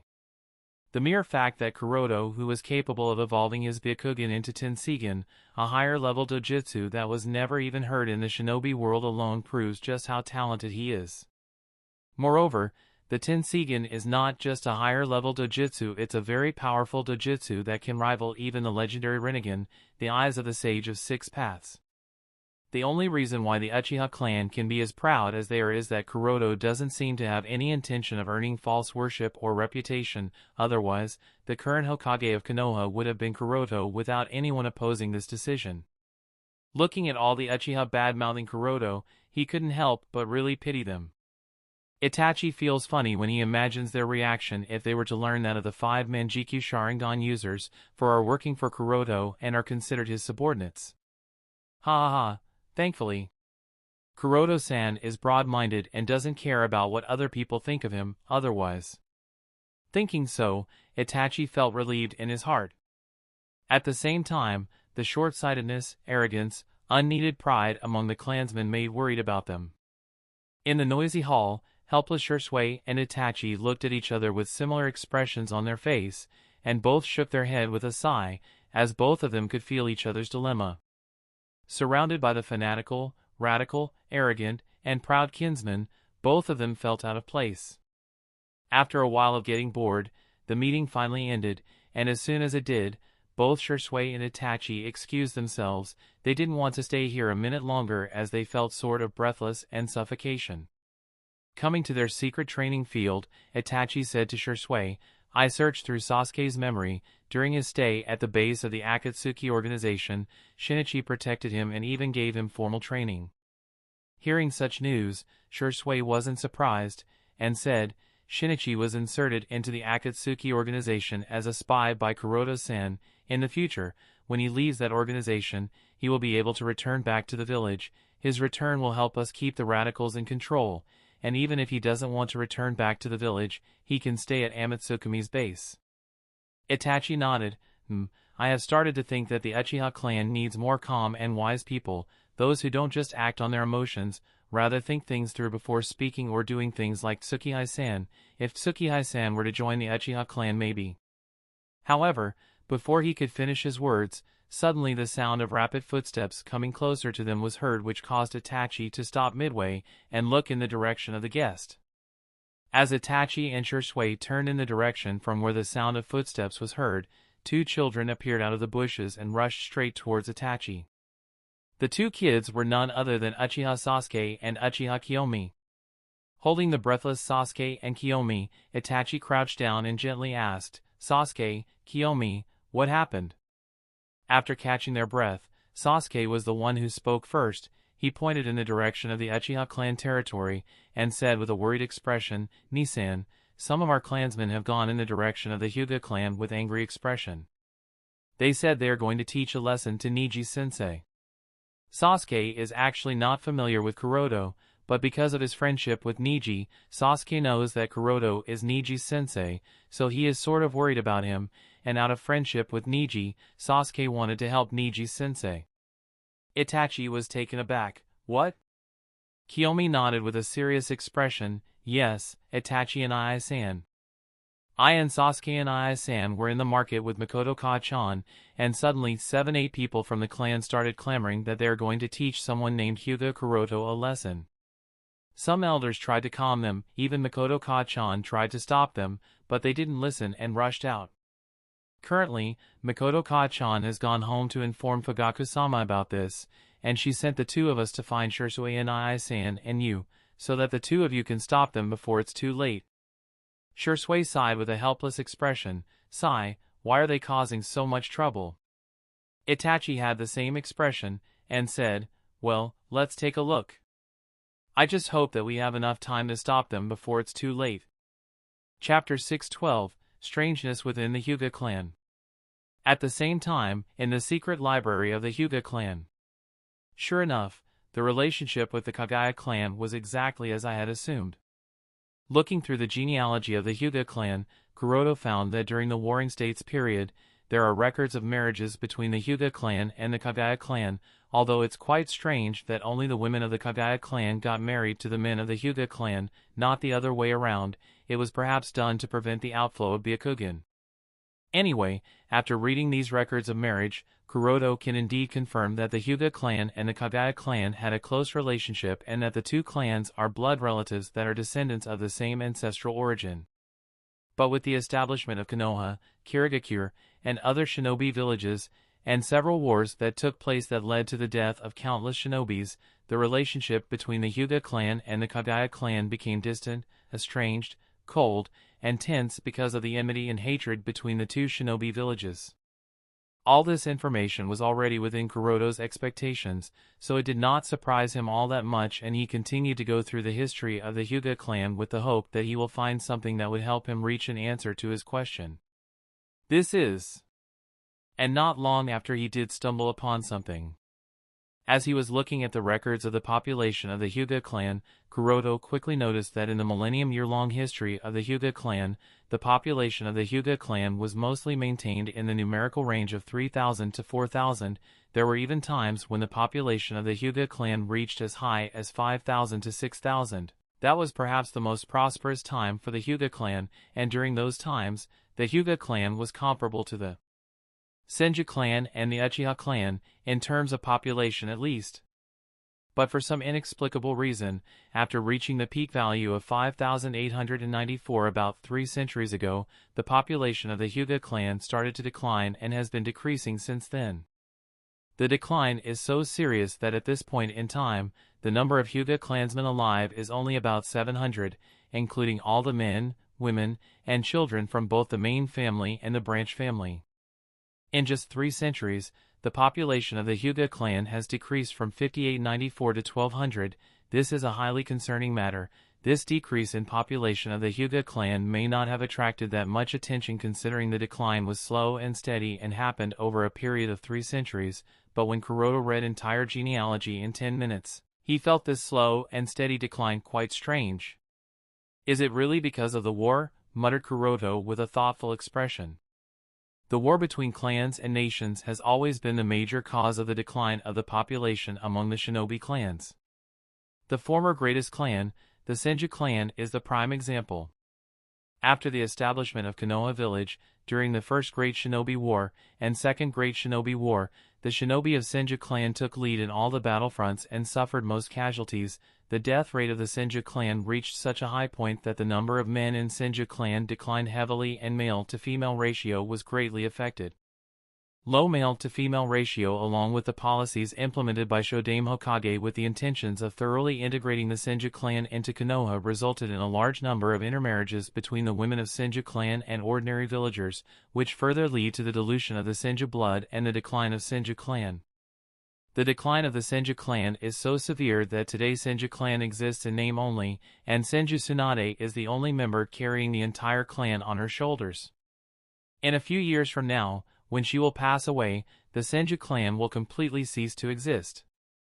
After all, Tsunade Heim doesn't seem to have any intention of leaving behind a descendant, so no one will be left to carry forward the Senju clan, or maybe, that won't happen considering the fact that Shimizu Naomi's niece Mika also carries the Senju blood. Even if Mika is only a quarter Senju, she is a Senju nonetheless, and may carry the banner of the once greatest clan in the future, but that is a matter to be discussed another time. Coming back to the main topic, Kuroto firstly speculated that the cause of the decline of the population of the Hyuga clan is also war. After all the deaths have happened in the wars between clans and villages, but after thinking over it, he denied it. The reason is that after rereading the entire history of the Hyuga clan, Kuroto found no record of too many deaths at once, except one time where several hundred Hyuga clansmen died due to a mysterious cause. Although the mysterious cause that led to the deaths of hundreds of clansmen is a matter to be frowned upon, Kuroto decided to not focus on it at this very moment. Coming back to the topic, he only saw that the number of Hyuga clansmen dying every year were within an acceptable range, and not too much that would cause a decline of the entire population. But this is also natural, considering that the Hyuga clan had no major enemies during the Warring States period. During the Warring States period, the relationship between each shinobi clan was tense, and a fight between shinobis of different clans was a common occurrence, but even if that was the case, it never reached the point where two clans were mortal enemies, except the Senju and Uchiha clans, of course. This means, even if Hyuga clan had several conflicts with the shinobis of other clans, the scale of conflict with other shinobi clans should have never reached such a degree that would result in a drastic decline in the population of the clan. Since this is the case, the cause of the decline of the Hyuga clan's population is not war, nor is it the coup d'état from the branch family. Then what is the cause? Upon further research, Kuroto soon noticed one more detail. This is it. The number of births in the Hyuga clan has also decreased with each year. The cause of the decline of the Hyuga clan population is not the increased death toll caused by wars, rather it is the decreasing ratio of the number of births compared to the number of deaths per year. If the number of children born in the Hyuga clan is decreasing every year, and along with it, the ratio of the number of deaths to the number of births is decreasing, then obviously, the population will decline. Although this is quite understandable, why exactly is this happening? Why is the number of newborns decreasing each year? The decline in the population of the Hyuga clan over time appears to be so smooth that at first glance it doesn't even attract any attention. It feels as if someone is secretly controlling all this. After figuring out the cause of the decline of population, the doubts in Kuroto's heart not only did not decrease, rather they became graver and graver. In the cognition of ordinary villagers, the Hyuga clan has the highest number of shinobi compared to any other clan, even more than the Uchiha clan. This is another reason why everyone thinks that the Hyuga clan and Uchiha clan are rival clans. Even if Uchiha clan has some shinobi who are quite strong, Hyuga clan is able to compensate for that lack of strength with its advantage in numbers. However, this is just their misunderstanding, for they don't truly understand the Uchiha clan. Indeed, the number of Uchiha shinobi is less compared to the Hyuga clan. The number of Uchiha shinobi is half as much as the Hyuga clan, but this doesn't mean that the overall population of the Uchiha clan is less compared to the Hyuga clan. On the contrary, if the entire population of the Uchiha clan is taken into account, then it is definitely twice the number of the Hyuga clan. The issue with the Uchiha clan is that not everyone in their clan awakens their Kekkei Genkai Sharingan, unlike the Hyuga clan in which almost everyone awakens the Byakugan. This is why, the ordinary Uchiha, who are only ordinary villagers and have no qualification of becoming shinobi, are sometimes forgotten by everyone, which is obviously not the case in the Hyuga clan, since everyone awakens the Byakugan. The demise of the Senju clan happened because of the decisions of Shodame Hokage-sama and Naidame Hokage-sama. The demise of the Uzumaki clan was the result of fear that the other shinobi villages had. The demise of the Kagaya clan happened because of their curse. Now only the Uchiha clan and the Hyuga clan are left. It is said that, after Uchiha Madara left Konoha, internal strife broke out within the Uchiha clan for the position of the Uchiha Patriarch. This infighting displayed Izanagi quite a few times, and led to the development of Izanami. This infighting led to a large number of casualties in the Uchiha clan. However, if Kuroto sees now, the overall population of the Uchiha clan did not decline because of the internal fighting and remained stable. Then why is it that the number of Hyuga clansmen are decreasing? This is too strange. Chapter 613, The Probable Cause of Mysterious Deaths. If even the population of the Uchiha clan was restored to normal levels within several years after the internal conflicts, then why is it that the population of the Hyuga clan is declining, despite the fact that there have been no such conflicts in the Hyuga clan? The more Kuroto thought about this situation of the Hyuga clan, the stranger he felt. At the same time, he couldn't help but think of the branch family of the Akatsuki clan on the moon. As far as Kuroto knows, when the branch family of the Akatsuki clan on the moon officially started a coup d'etat, they had already gathered everyone's Byakugan and used them on the giant Tenseigan, so at the time of the final war between the main family and the branch family was able to wipe out the entire main family quite easily with the help of the giant Tenseigan while remaining unscathed themselves. In other words, during the last stage of the war between the main family and the branch family was wiped out completely, while the branch family did not lose any of their men thanks to the fact that they used the giant Tenseigan in the war. If this is the case, then a very strange question comes into Kuroto's mind. The branch family of the Akatsuki clan did not suffer any major damage in the war because of using the giant Tenseigan, and after the demise of the main family, the branch family had no enemies on the moon, so why are there only 3 or 4 people currently alive in the branch family, and why did the rest of the branch family perish? It couldn't have been because of the repeated internal marriages, right? After all, the branch family had at least several thousand clansmen, so recessive genetic disorder caused by inbreeding couldn't have been the reason why the branch family of the Akatsuki clan is on the verge of perishing. And if this isn't the case either, then Kuroto feels that the branch of the Akatsuki clan on the moon started to perish for seemingly no reason. While pondering over this issue, Kuroto suddenly thought of a hypothetical possibility. The Akatsuki clan on the moon created the giant Tenseigan, and started the system of gathering and merging the Byakugan of the deceased ones into the giant Tenseigan after Homura passed away, and after the main family was annihilated, the branch family continued that tradition. So it won't be wrong to say that over the years, the giant Tenseigan has continued to get stronger and stronger, and all the chakra of the deceased Akatsuki clansmen has continued to become part of the giant Tenseigan. However, we know that for any period of time, the total amount of chakra, energy, seems to be fixed. After all, energy can neither be created nor can it be destroyed, it can only be transformed from one form to another. Law of conservation of energy, basic physics. So, when more and more chakra became part of the giant Tenseigan, free chakra continued to decrease, and because of the decrease in the free chakra, the number of newly born individuals also decreased with each year.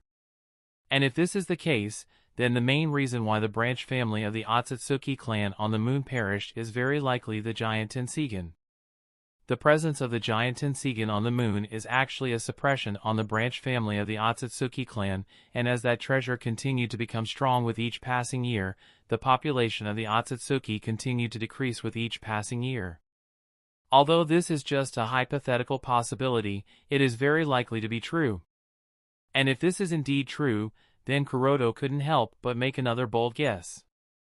If this is indeed the case, then doesn't it mean that Akatsuki Tonari, who was born even under the suppression of the giant Tenseigan, should also have the aptitude to naturally awaken the Tenseigan? It's possible, but only if the giant Tenseigan on the moon has reached its strongest state, and can no longer become strong any further by relying on the chakra of the Akatsuki clan on the moon. Given Tonari's high aptitude and unparalleled natural talent, it's very likely to be true. Regardless, after hypothesizing the possible cause of the demise of the Akatsuki clan, Kuroto returned his thoughts on the Hyuga clan.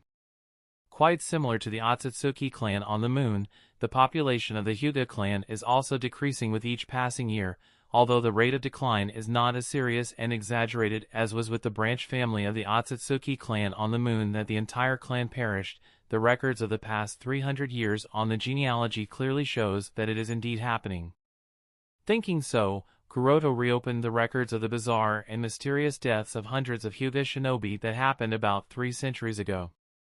The cause of those hundreds of deaths is not written in the documents of the Hyuga clan, but the deaths have not been hidden. This could lead to 3 possibilities. 1. The Hyuga clan itself didn't know the cause of the death of those hundreds of clansmen. 2.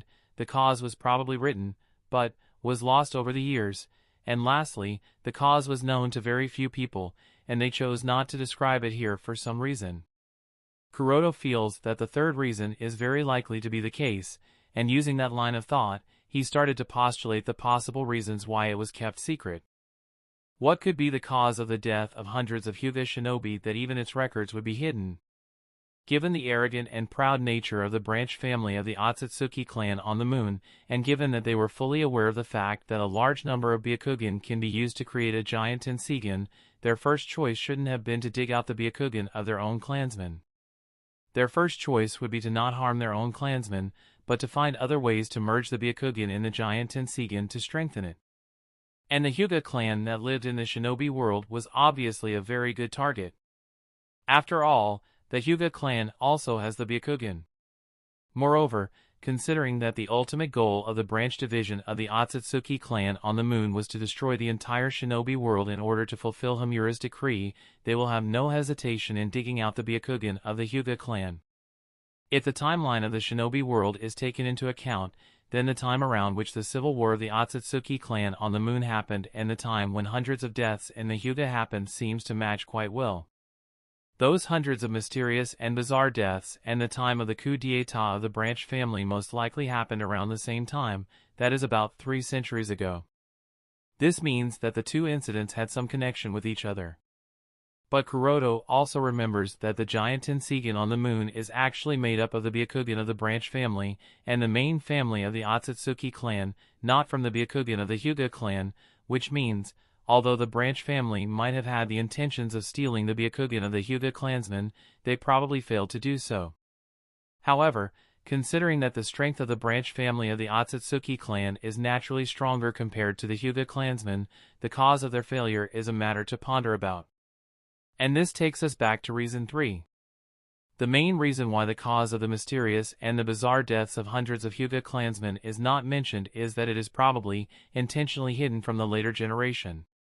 But, using his foreknowledge from his previous life, Kuroto was able to draw out several possibilities, and one of them seemed perfectly reasonable and matches the situation before him. Because a very similar case happened on the moon when the elders of the branch family of the Akatsuki clan concealed the existence of the graves of the main family of the Akatsuki clan from the young Tonari. Their reason for doing so was probably done to hide the sins of the branch family. And a similar situation is in play here, where the Hyuga clan is also trying to cover up their sins, while not hiding the danger that the Akatsuki clan poses to the Hyuga clan. This is why the cause of death of hundreds of Hyuga shinobi is hidden, yet their deaths have not been hidden.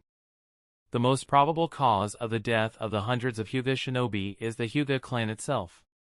And the elders of the Hyuga clan probably didn't want the later generation to know why so many people of the Hyuga clan died. Of course, the reason hundreds of Hyuga clansmen died or rather killed was probably to protect the Hyuga clan from the branch division of the Akatsuki clan. It is very likely that they died to create a weapon of the sort that gave the Hyuga clan confidence to protect itself against the branch division of the Akatsuki clan and stop the branch division of the Akatsuki clan from approaching the Hyuga clan with ill intentions of stealing their Byakugan.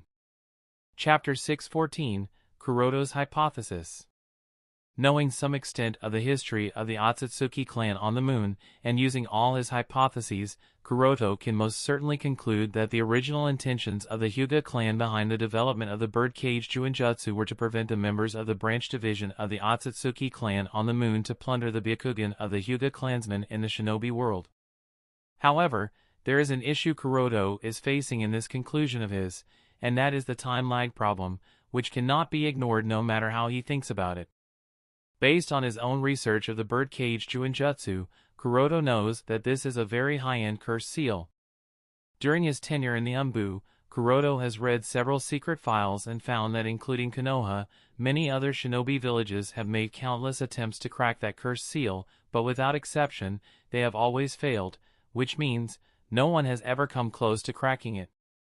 Because of all these reasons, Cage Bird Juinjutsu is considered as one of the best Juinjutsu in the shinobi world. A Juinjutsu that is considered as the strongest can never be created in a hurry. It is simply impossible for the Hyuga clan to develop such a high-end Juinjutsu in a short time. At the very least, it would take more than a decade to develop even the simplest version of birdcage Juinjutsu. This fact brings us to the question of concern. If the branch division of the Akatsuki clan on the moon regarded the Hyuga clan as its target to acquire all the Byakugan, then how did the Hyuga clan survive for that period of more than a decade which took them to create the birdcage Juinjutsu? This is the biggest question. Under normal circumstances, after the Hyuga clan becomes aware of the intentions of the branch division of the Akatsuki clan on the moon, at most, they will only have 1 or 2 weeks of buffer time in which they will have to do everything to protect themselves. In the face of such a sudden crisis, normally, no one, not even the Hyuga clan, would have enough time and resources to develop such a high-end Juinjutsu to protect themselves.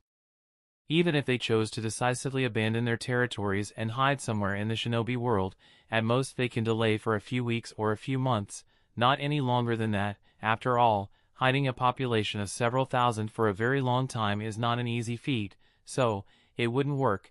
And even if we do assume that because of some mysterious reason the people of the Hyuga clan manages to hide, they will not be able to develop the Cage Bird Juinjutsu at that time, because they will be on constant run and wouldn't have enough resources in their hands.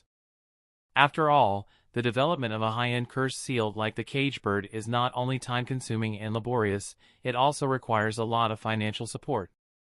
If the Hyuga clan is on constant run from the Akatsuki clan and is barely getting by, then they wouldn't be able to devote enough energy to the development of the Cage Bird Cursed Juinjutsu. But the fact is the Hyuga clan did develop it, which means the Hyuga clan did not hide from the branch family of the Akatsuki clan, rather, they chose some alternative method to ensure their safety during that buffer time. But what could that alternative method be? What could it be that not only gave the Hyuga clan enough confidence to resist the branch division of the Akatsuki clan, but also provided them with enough buffer time that they were able to develop the Cage Bird Juinjutsu? This is another doubt that comes into Kuroto's mind. And Kuroto didn't have to wait very long, as he soon found his answer. The answer to this question has been present right in front of him from the very start. The mysterious deaths of the hundreds of Hyuga clansmen are the answer. Although this is just a bold guess, if you think about it, it does make sense. Similar to how diamond cuts diamond, and poison kills poison, only by using the same inhuman methods as the branch family of the Akatsuki clan on the moon, the Hyuga clan could have protected itself. The hundreds of mysterious deaths were actually not deaths, rather, they were sacrifices that the Hyuga clan used to create a weapon that gave the Hyuga clan its confidence and warded off the branch family of the Akatsuki clan on the moon to make sure that they don't direct their ill intentions on the Hyuga clan. The weapon that Kuroto is thinking about, and the Hyuga clan most likely created, is most definitely a giant Tenseigan. The reason Kuroto is so sure is that only by having a giant Tenseigan can the Hyuga clan have enough power to deter the radical lunatics of the branch division of the Akatsuki clan on the moon, and dispel their ill intentions towards the Hyuga clan. By having a giant Tenseigan of their own, the people of the Hyuga clan will have the means to protect themselves, and it would also give them the buffer time needed to create the Cage Bird Juinjutsu, which will permanently protect the Hyuga clan not only against the Akatsuki clan on the moon but also against other shinobi clans who might develop ill intentions towards the Hyuga clan in the future. And this also makes sense why the cause of the death of those hundreds of Hyuga clansmen is never mentioned in the history of the Hyuga clan. Even if those hundreds of clansmen were sacrificed for the sake of protecting the Hyuga clan, it is undoubtedly a part of the Hyuga clan's dark history. Nobody would want to tell the future generation about such cruel means that they used. Even if Kuroto thinks about it, he feels that such an act is too outrageous, but he can't complain about it. After all, he is not a good person either, and he too has done many outrageous things for the sake of his project Godhood. Anyway, after making such a bold assumption, Kuroto recollected his thoughts, and considered several other questions that were coming into his mind. For example, How did the Hyuga clan have the idea of creating a giant Tenseigan? How did they create it?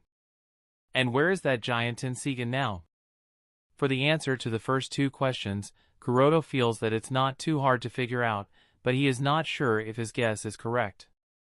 As far as Kuroto can guess, the Hyuga clan should have created the giant Tenseigan with the help of the people of the main family of the Akatsuki clan on the moon, because other than the branch family of the Akatsuki clan, only the main family should know how can such a weapon be created. The main family must have helped the Hyuga clan, and it is also possible that in the annihilation of the main family, all the people of the main family did not die. Some, maybe one or perhaps two members of the main family of the Akatsuki clan on the moon managed to survive, and they secretly took refuge in the Hyuga clan, and the people of the current Hyuga clan are their descendants. This also explains why Hyuga Hinata was called the Byakugan princess by the dead clansmen of the main family of the Akatsuki clan. But of course, this is just a guess and Kuroto can't be sure about it. Anyway, now on to the third question. Where is that giant Tenseigan now? With a little doubtful expression, Kuroto further went through the scrolls and books stored in the library, and much to his dismay, he found no record or mention of the giant Tenseigan in any of them. In fact, there were no mentions of anything that would even come close to being a clue to Tenseigan. Such an odd situation made Kuroto somewhat confused, and he felt that something was wrong. For a moment, he couldn't help but wonder. Did I guess wrong? Is it possible that the giant Tenseigan does not exist? Assuming that the giant Tenseigan does exist in the Hyuga clan, it should be present somewhere, right? But there are no clues about it. Nor are there any rumors about its existence in the shinobi world. Is it possible that the Hyuga clan destroyed the giant Tenseigan after they succeeded in creating the cage bird Juinjutsu? It is possible. After all, the existence of the giant Tenseigan is a symbol of the Hyuga clan's sin. But if it is destroyed, then another question pops up. If the giant Tenseigan is indeed destroyed, then what is the cause of the decline of the population of the Hyuga clan? What is it that is suppressing the population of the Hyuga clan? If Kuroto's hypothesis up to now is correct, then it is very likely that the giant Tenseigan created by the Hyuga clan for the sake of ensuring their safety against the branch family of the Akatsuki clan on the moon is the cause of the decline of the population of the Hyuga clan, which means it is very likely that the giant Tenseigan has not been destroyed by the Hyuga clan. You know, the giant Tenseigan, if it exists, is definitely a trump card of the Hyuga clan. Why would they want to destroy it? Or is it possible that they didn't destroy the giant Tenseigan, but destroyed all the information about it? But again, the very same question comes to mind. Why would they destroy the information about it? As said before, the giant Tenseigan, if it existed, was the trump card of the Hyuga clan. Even if the giant Tenseigan is the representation of the sins of the Hyuga clan, the sins that have been committed cannot be reverted back just by destroying the giant Tenseigan or the information about it, yet there is no information about it in the secret library of the Hyuga clan. Something is amiss here. Any sane person wouldn't destroy the giant Tenseigan or the information about it unless they have a reason. And the only reason that Kuroto can think of is that the person who did either of the two things probably realized that the giant Tenseigan will suppress the future of the Hyuga clan. Kuroto couldn't really determine whether the Hyuga clan had such a wise ancestor who could resist the temptations of the power that the giant Tenseigan provided and was calm enough to accurately weigh the pros and cons of the giant Tenseigan. If you think about it, even if the branch division of the Akatsuki clan on the moon is crazy, filled with radical and arrogant, they shouldn't be totally stupid and idiots, and as such, they should also be perfectly aware of the pros and cons of the giant Tenseigan. Obviously, they must have observed the negative effects of the giant Tenseigan on their clan and should know the way to save themselves, but the fact is, in the face of the temptation of infinite power that the giant Tenseigan grants them, they couldn't resist it and continue to merge more and more Byakugan into it, gradually leading their clan to the edge of perishing. And in such a scenario, if the ancestors of the Hyuga clan can really make such a sensible decision, then Kuroto couldn't help but praise them. But of course, various signs clearly show that the giant Tenseigan of the Hyuga clan is not destroyed, which means that the ancestors of the Hyuga clan did not destroy it, and this further means that it is hidden somewhere.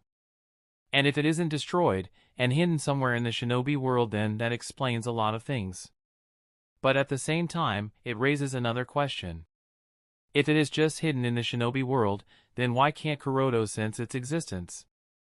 You know, the current Kuroto can even sense the existence of the giant Tenseigan on the moon, so he should definitely be able to sense the existence of the giant Tenseigan on the shinobi world, but he can't.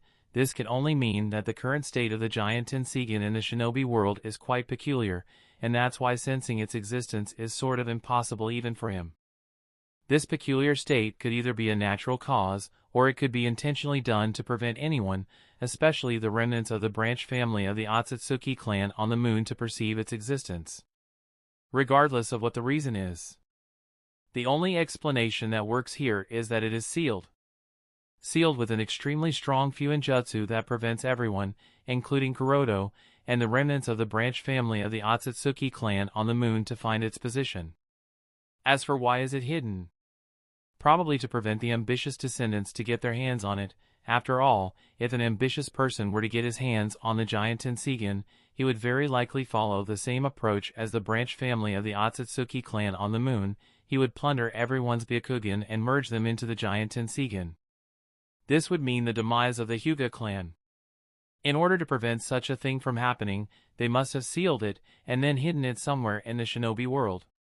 But at the same time, Kuroto believes that they must have left behind some kind of clue to make sure that if the Hyuga clan really needs it in the future, then they can find it. Now what Kuroto has to do is to find that clue. If he is able to find it, then he might be able to get his hands on the giant Tenseigan of the Hyuga clan. Chapter 615, Piece of Cake. After converging his divergent thoughts, Kuroto sorted out the clues he had up to now. According to his speculations, if the ancestors of the Hyuga clan really created a giant Tenseigan and hid that giant Tenseigan to keep its existence a secret from the rest of the shinobi world, the books in the Forbidden Library must have some clues about it. And based on the timeline, the clues about the giant Tenseigan are likely to be hidden in the books that were written during the period of 3 centuries ago to a century ago. This fact eliminates most of the books and scrolls stored in the library and narrows down the scope of the search to a few hundred books and scrolls from the initial thousands. With this thought in mind, Kuroto came to the bookshelves storing the source material of that particular time period, and after making sure that no one was spying on him, he activated his Tenseigan without any hesitation. The reason for using the Tenseigan while carrying out the search for clues is that Kuroto isn't particularly aware in what form the clue about the giant Tenseigan might have been left by the ancestors of the Hyuga clan. It's possible that only those who have extremely high insight and penetrative vision might be able to find it. Of course, it's not necessarily true, and there's no guarantee that he will find it just because he has activated the Tenseigan. In the first place, there is also no guarantee that the clue even exists. But there's nothing wrong with trying, and using the Tenseigan while carrying out his search will at least guarantee that if there is a clue left by the ancestors of the Hyuga clan for their descendants of the later generations informing them of the whereabouts of the giant Tenseigan, Kuroto won't miss it. With such a thought in his mind, Kuroto started to thoroughly search the books with the hope that he might be able to find something, but time passed. The sound of pages flipping continued to echo in the silent room, and the book in his hand continued to change. Yet, there were no signs of progress.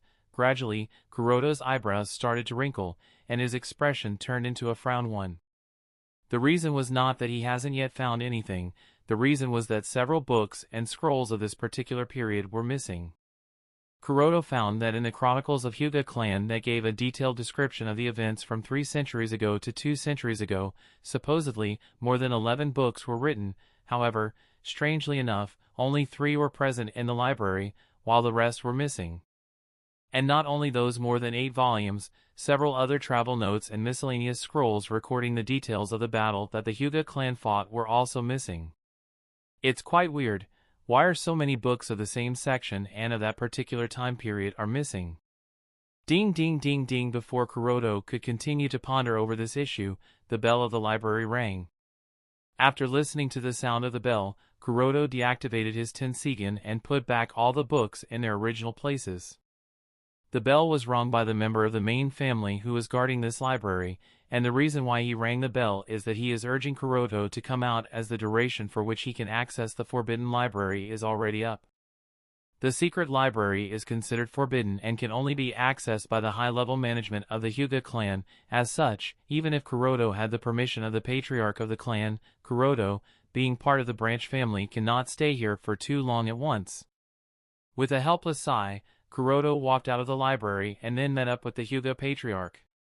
Hayashi, who was sitting leisurely, looked at Kuroto's coming back from the library and asked, "Were there any gains?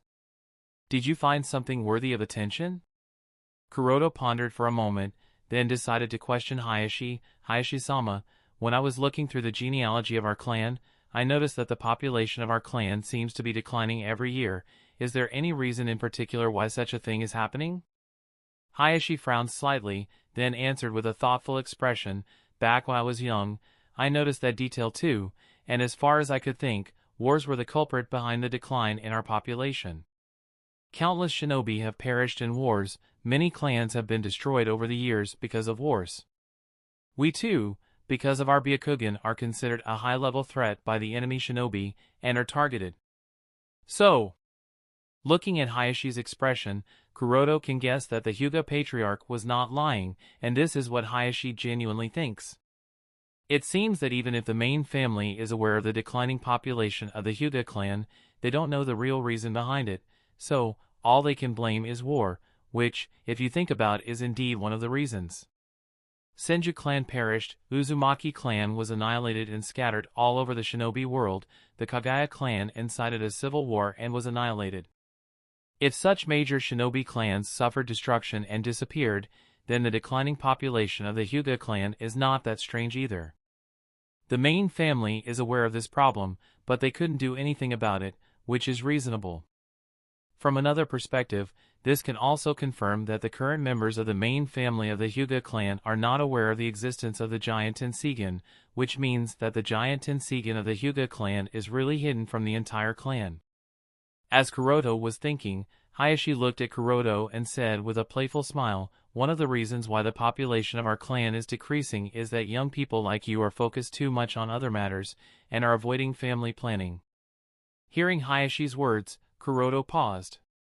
Hayashi continued, "Whether it is you, or Yui, both of you are of proper age, the two of you also have a settled life, you are now the principal of the Ninja Academy, she is also working at the Konoha Hospital as an Irionin under Tsunade-sama, it's about time the two of you should consider marriage and family planning, making her wait for too long is also not a very good thing." Kuroto scratched his cheek awkwardly, this isn't the first time he has heard others' advice, but it's just that. Kuroto didn't know what to say for a while, and noting Kuroto's silence, Hayashi said, "Of course, I am just advising you from the perspective of your elder and patriarch of the Hyuga clan, ultimately, it's your decision." Kuroto nodded lightly, he knew that the two of them are that age, and he is making Yui wait for a while now, but Kuroto is hesitating, he really doesn't feel that he is ready for marriage and children at this point in time, at least not yet, considering that the situation of the shinobi world is too complicated, and there is no guarantee when Akatsuki will make a plan to attack Konoha or declare war over the entire shinobi world. With that, Kuroto turned the topic off, and the two became silent. Kuroto was considering how should he mention the fact that several books are missing in the library. But strangely enough, Kuroto didn't even have to mention, as Hayashi suddenly spoke on his own accord, "Sai, when the forbidden library was breached and Elder Asahi was killed, several books and scrolls were stolen.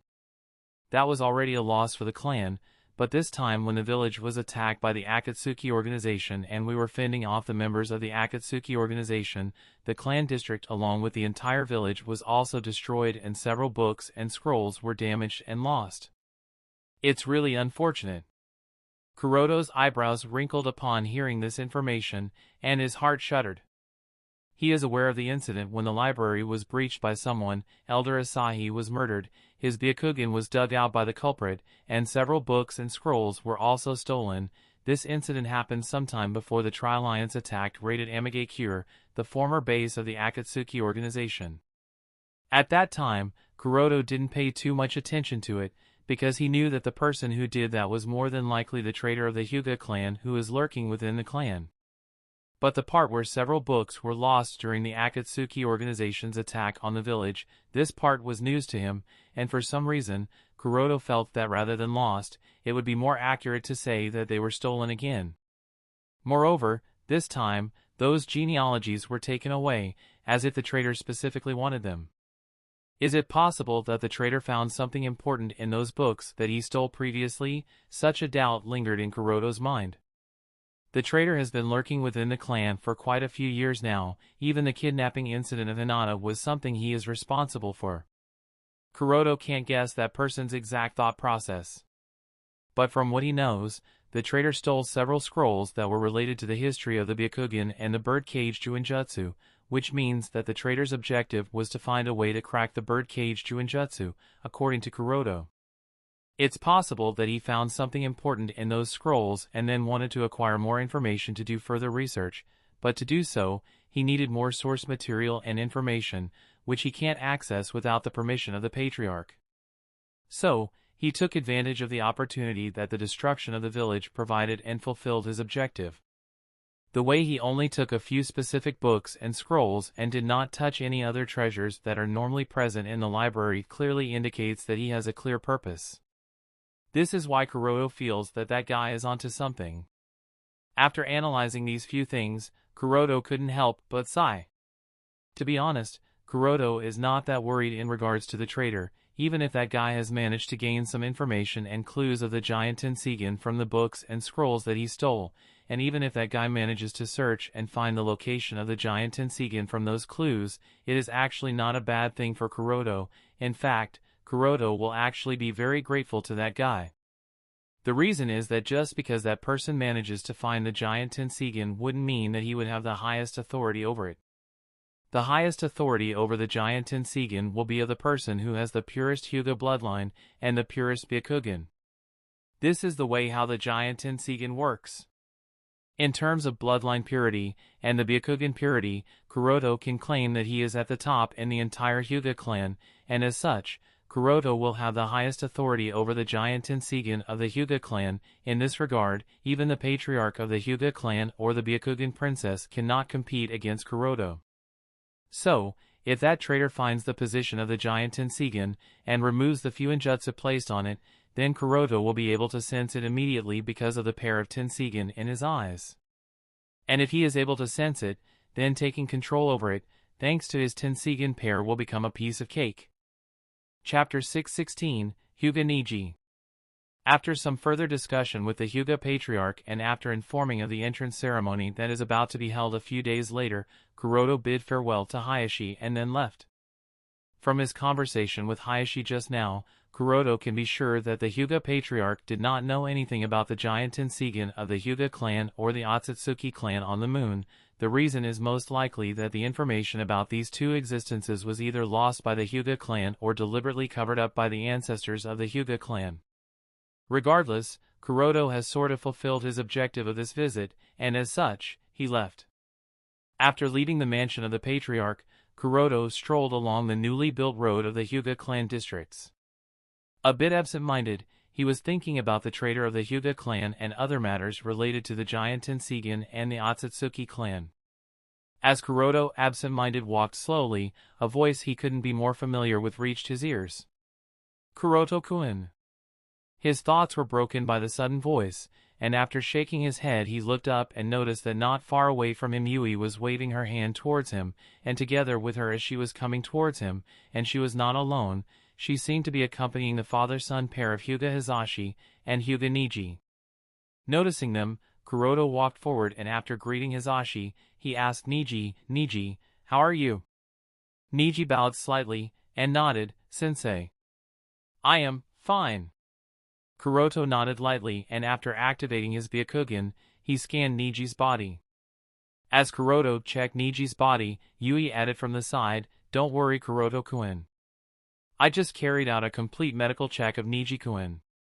His body is in perfect health, and there are no other problems. There is no foreign chakra present in his body. The Akatsuki organization did not do anything to Niji-kun. There is no doubt, the father-son pair of Hizashi and Niji had just visited the Konoha hospital for carrying out Niji's full-body checkup. Akatsuki organization has obviously rooted a deep fear in the hearts of all Konoha villagers. The methods of the terrorist organization are completely unpredictable and can be very dangerous for not only Niji but also for the entire Konoha village. Therefore, nobody wanted to take a chance, and both Niji and Sasuke had to undergo a complete medical checkup to make sure that nothing was wrong with them or their body before letting them roam freely in Konoha. Of course, the same thing happened with Naruto and Hinata, which is reasonable. As for how Yui got here? Because currently she is the only Irionin with the Byakugan, and because of her identity as the disciple of Tsunade Hime, Yui holds a high position in the Konoha hospital. Therefore, Niji's checkup was done by her personally, which also reassured Hisashi. After Niji's medical checkup was completed, and because there was no major emergency at the Konoha hospital, Yui took the initiative to accompany the father-son pair of Hisashi and Niji while returning back to the territory of the Hyuga clan. Kuroto nodded lightly with a thoughtful expression. As Yui said, Niji's physical state is completely fine. There are no significant injuries except some scratches, and there are no signs of any foreign chakra residing with him. This means that the spores of white Zetsu are also not present in his body. Kuroto was sort of worried about the presence of white Zetsu's spores, which might have been overlooked by Yui during Niji's checkup because of her lack of knowledge about the spores. But now that he has personally checked Niji's body, Kuroto can be assured that there is indeed nothing wrong with him. As Kuroto nodded, Hisashi said this time, "It was thanks to the rescue team of the Uchiha clan. If not for them, I don't know what I would have done." Hisashi's tone was filled with guilt, self-blame, and grief. As Niji's father, Hisashi should have done everything to rescue his son, but because of his identity as a member of the branch family of the Hyuga clan, he couldn't put that much value in Niji, and had to devote all his energy to find and rescue Hinata. This inability of his made Hisashi extremely guilty and ashamed that he dares not meet his eyes with Niji. "Yes, we must express our thanks to the Uchiha Patriarch and the rescue team of the Uchiha clan," Kuroto replied with a light smile. On the surface, it is indeed the rescue team of the Uchiha clan who rescued Sasuke and Niji, but the insiders know that that's not really the case. The only reason Akatsuki released Sasuke and Niji is to obtain the information on the two Homusubi from Itachi and to assure Kuroto. If not for that, no matter how much effort the village or either of the clan had put, it was next to impossible for them to rescue the two kids. Of course, even if the Akatsuki organization wouldn't have released Sasuke and Niji, Kuroto wouldn't have been that worried about the safety of the two kids. After all, the two of them have no bijou inside them, so they were of no use to the Akatsuki organization. And with Shinichi present in the Akatsuki organization, he would have definitely tried his best to protect the two children as long as it didn't blow away his cover. So, despite being surrounded by the members of the Akatsuki organization, the two of them were safe. With such a thought in his mind, Kuroto looked at Niji and noted that Niji's expression was low. His eyes were riddled with confusion, as if he was stuck in a loop and couldn't find a way out. Curious, Kuroto asked, "Niji, what's the matter? You seem unhappy." He took a pause, and added in a playful tone, "Are you unhappy because of coming back?" Niji shook his head and said in a downcast tone, "I am fine, sensei, just a little tired." "Really?" asked Kuroto with a frowned expression. He didn't like this downcast expression of Niji. Hisashi glanced at Niji's downcast expression, and sighed. Obviously, Hisashi is aware of the reason behind Niji's downcast expression, but even if he is aware of it, he isn't able to do something about it. As soon as Niji was brought back to the village and first saw Hisashi, Niji didn't care about any other thing, and the first thing he did was ask a question from Hisashi. "Oda-sama, please tell me the truth. What do you think? Is the Hyuga clan really inferior compared to the Uchiha clan?" Faced with such a straightforward question from Niji, Hisashi was taken aback and was unable to answer. Moreover, he really had no answer that would satisfy Niji's hopes. If it was before, then Hisashi would have denied it straight off the bat.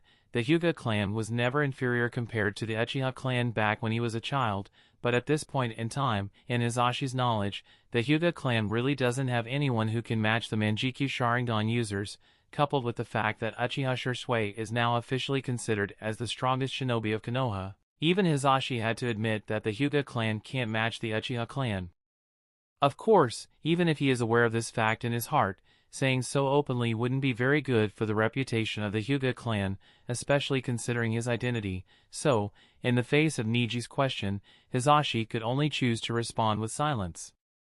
What made Hisashi even more puzzled was the confusion in Niji's eyes.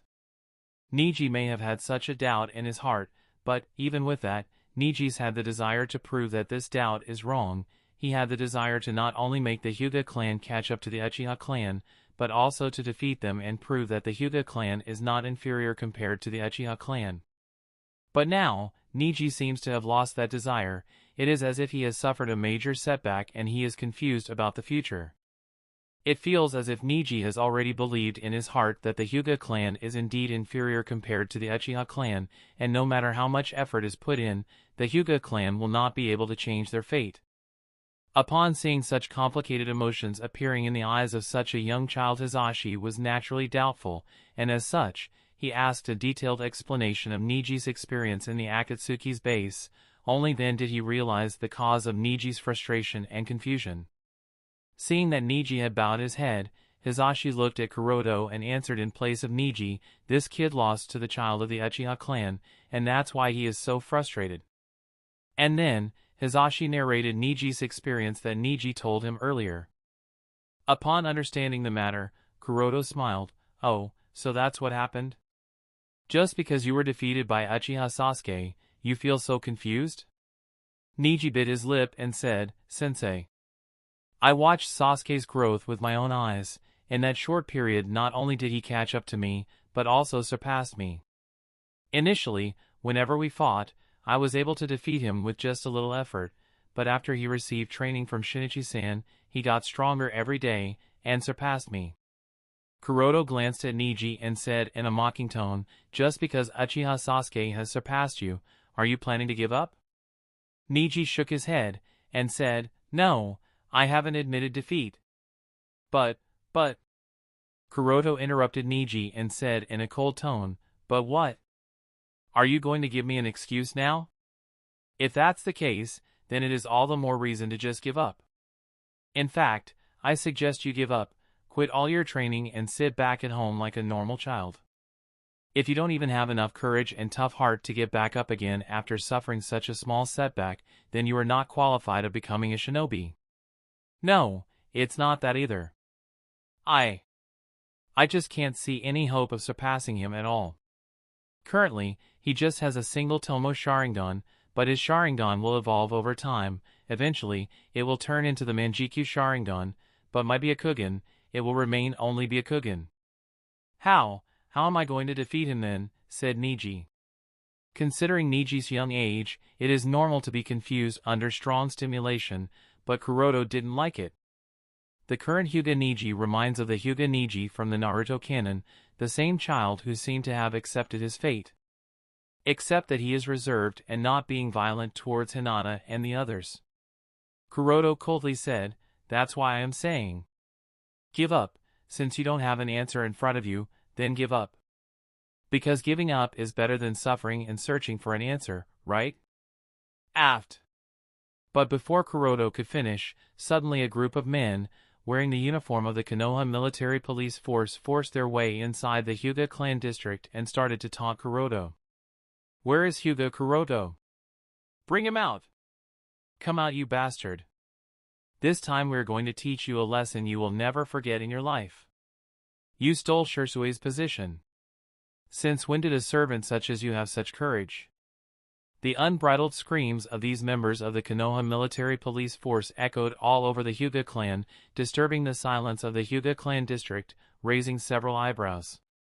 Many Hyuga clansmen who were present in their homes came out on the streets and glared at the Uchiha clansmen who dared to force their way inside the Hyuga clan district in such a violent manner. Even the patriarch of the Hyuga clan was notified of such a happening and came out with several guards to check the situation. As for Kuroto, he was still standing where he was, and upon understanding that they were here for him, he was about to go ahead and greet them. Just as Kuroto took the first step, Yui quickly grabbed Kuroto's sleeve and shook her head with a begging expression. "Kuroto-kun, please don't go. From their clothing, it can be clearly noticed that all 8 of them are Jonin rank shinobi. And considering the attitude shown by the intruding Uchiha clansmen, they don't seem to have any intention of talking things out and were definitely planning to have a conflict with Kuroto. If Kuroto were to go alone, he would have to face 8 Jonins at the same time. Although Yui knows that Kuroto is very strong and can definitely fight and defeat more than 1 Jonin at once, but handling all 8 Jonin rank shinobi at the same time? Even Kage rank shinobi wouldn't claim that they can come off scot-free. Moreover, these 8 are Jonin of the Uchiha clan. As such, Yui did not dare to let Kuroto go for a head-on fight against them. Understanding the situation, Hisashi also said, "Kuroto-kun, it's better to be careful, let the clan handle this matter, you shouldn't deal with it yourself." Kuroto shook his head, "Hisashi-sama, the clan shouldn't get involved in such a small matter. Let me handle it, after all, they are here for me." Then he looked at Yui and gently reassured her, "Don't worry, it will be over soon. And I get to play the cool guy." With that, he removed Yui's head that was stopping him and slowly walked towards the incoming Uchiha clansmen. Chapter 617, Kuroto vs 8 Uchiha Jonin. Under the gazes of all the Hyuga clansmen who were standing on both sides of the street, Kuroto slowly walked away from his initial position and made his way towards the clamoring Uchiha clansmen who were further trying to force their way inside the Hyuga clan. While walking towards them, Kuroto didn't seem to have any worries on his face and his expression was calm as if he was out on just an after-meal walk. Of course, not everyone was as calm as Kuroto. Behind him, Yui had clasped her hands over her chest and was looking at him with a worried expression. She bit her lip and glanced at Hisashi standing next to her. "Hisashi-sama." Hisashi nodded slightly. "I know." In fact, Yui didn't need to say anything as Hisashi had already activated his Byakugan, and he was paying utmost attention to Kuroto and the 8 Uchiha Jonin with the intention of intervening immediately should the situation worsen for Kuroto. And different from Kuroto, Yui, and Hisashi, Neji tiptoed from behind Hisashi and carefully peeked at everything that was happening. Of course, Neji was also worried, but more than worry, his face was filled with expectations and curiosity. Back at home, Neji has often heard Hisashi praise Kuroto. He has also heard Kuroto indirectly acknowledge that he is the current strongest in the Hyuga clan. So, Neji wanted to see what the strongest of the Hyuga clan can do in the face of such a disparity. At the same time, outside the mansion of the Hyuga patriarch, Hayashi also instructed his attendants to interfere if the situation worsened for Kuroto. At the same time, he also ordered some of them to immediately report this matter to Elder Sarutobi Hiruzen. 8 Jonin rank officers of the Konoha military police force broke into the Hyuga clan district, forced their way in, and started to create chaos. Regardless of whether this matter is big or small, if it is not handled properly, it will definitely cause enmity, hatred, and major conflicts between the 2 shinobi clans, which wouldn't be good for either party, particularly for the Hyuga clan, especially at this time when the Uchiha clan is in full swing. Moreover, if any major conflicts happen between the Hyuga clan and the Uchiha clan, it will affect the entire Konoha village, which wouldn't be a very good thing, concerning the current complicated situation of the shinobi world. So, informing the matter to Sandaime Hokage-sama is the best choice, because he, as the third party, would be able to intervene and solve the matter a little peacefully. It's not that Hayashi doesn't trust Kuroto's strength, he does and is generally quite confident in Kuroto's abilities and choices, but the reason he isn't very optimistic about the situation this time is that facing 8 Jonin rank shinobi at the same time, in particular, 8 Jonins of the Uchiha who owns the 3 Tomo Sharingan of the Uchiha clan, is no joke, and as such, even if doesn't want to, he has to prepare for the worst possibility. On the long street, seeing that Hyuga Kuroto was walking towards them alone, one of the Uchiha shinobi, who recognized Kuroto by face, immediately laughed out loud. "Oh? You actually came. And here I was thinking that you will continue to remain inside the Hyuga clan district and not dare to show up in front of us. It turns out that I was wrong. You do have some guts, I will give you that." Another Uchiha shinobi who didn't recognize Kuroto at first glance looked at him with a disdainful gaze and asked the other Uchiha around him, "Hey, are you guys sure he is Hyuga Kuroto? He looks as weak as a chicken to me. Did this guy really defeat Shinichi and Hiragi? Listening to the disdainful words of the Uchiha clansman, Kuroto's eyebrows twitched in annoyance. At the same time, he couldn't help but think to himself, I pity them, they don't even know how to humiliate someone. After an inner chuckle, Kuroto glanced at the 8 Uchiha shinobi and asked faintly, why are the officers of the Konoha military police force here? And why are you people looking for me? I don't believe I have even had contact with any of you before. So, what do you people want from me? At this time, one of the Uchiha, who seemed to be the leader of these 8 Uchiha shinobi, stepped forward and said to Kuroto in a tone filled with contempt, Hyuga Kuroto, we don't want to escalate this matter more than necessary. As long as you refuse to become the principal of the Ninja Academy and resign from that post, we will forget this matter and leave without creating any problem, but if you refuse, then... From the manner he spoke, he seemed to be ordering Kuroto, rather than saying to him, and it was obvious that he was also issuing a warning to Kuroto that his order cannot be refused, else the consequences wouldn't be very good. One of the Uchiha behind him added with a chuckle, hey, that's not enough, he has to kneel down and apologize too for being rude to us. The so-called leader said in a sarcastic tone, don't make trouble Iwaki, he is a member of the Hyuga clan, and Hyuga clan is also a clan that is as strong as the Uchiha clan on the surface. Moreover, he also has Byakugan. Although Byakugan is far inferior compared to our Sharingan, it is still one of the 3 great dojutsu, so we Uchiha needs to give them some face, otherwise what would the others think? Humph, what equal to our Uchiha clan and what 3 great dojutsu? They are a bunch of useless people, and their clan is as much trash as all of them. After speaking such offending and provoking words, Iwaki disdainfully looked at the Hyuga clansmen and deliberately spat on the street to further humiliate them.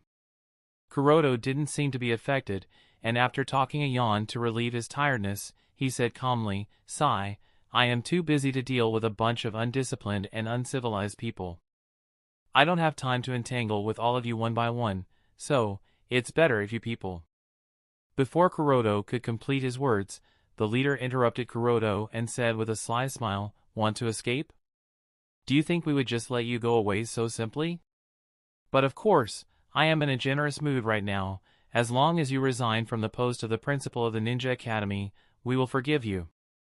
But if you don't, then you will have to be prepared to spend the next month in the Konoha hospital. And you needn't worry about the expenses, we will pay for your medical expenses, our salaries are quite high. The group of Uchiha around him laughed, booing Kuroto and the entire Hyuga clan without any worry, timidity, or regard to the fact that they were already surrounded by almost the entire Hyuga clan. Kuroto rotated his hand from the shoulder joint and said, I think you are misunderstanding what I said. When I said that I don't have time to entangle with all of you one by one, I meant that I want all of you to come at me at once. I don't have enough time to spare on each one of you individually, so, let's go together.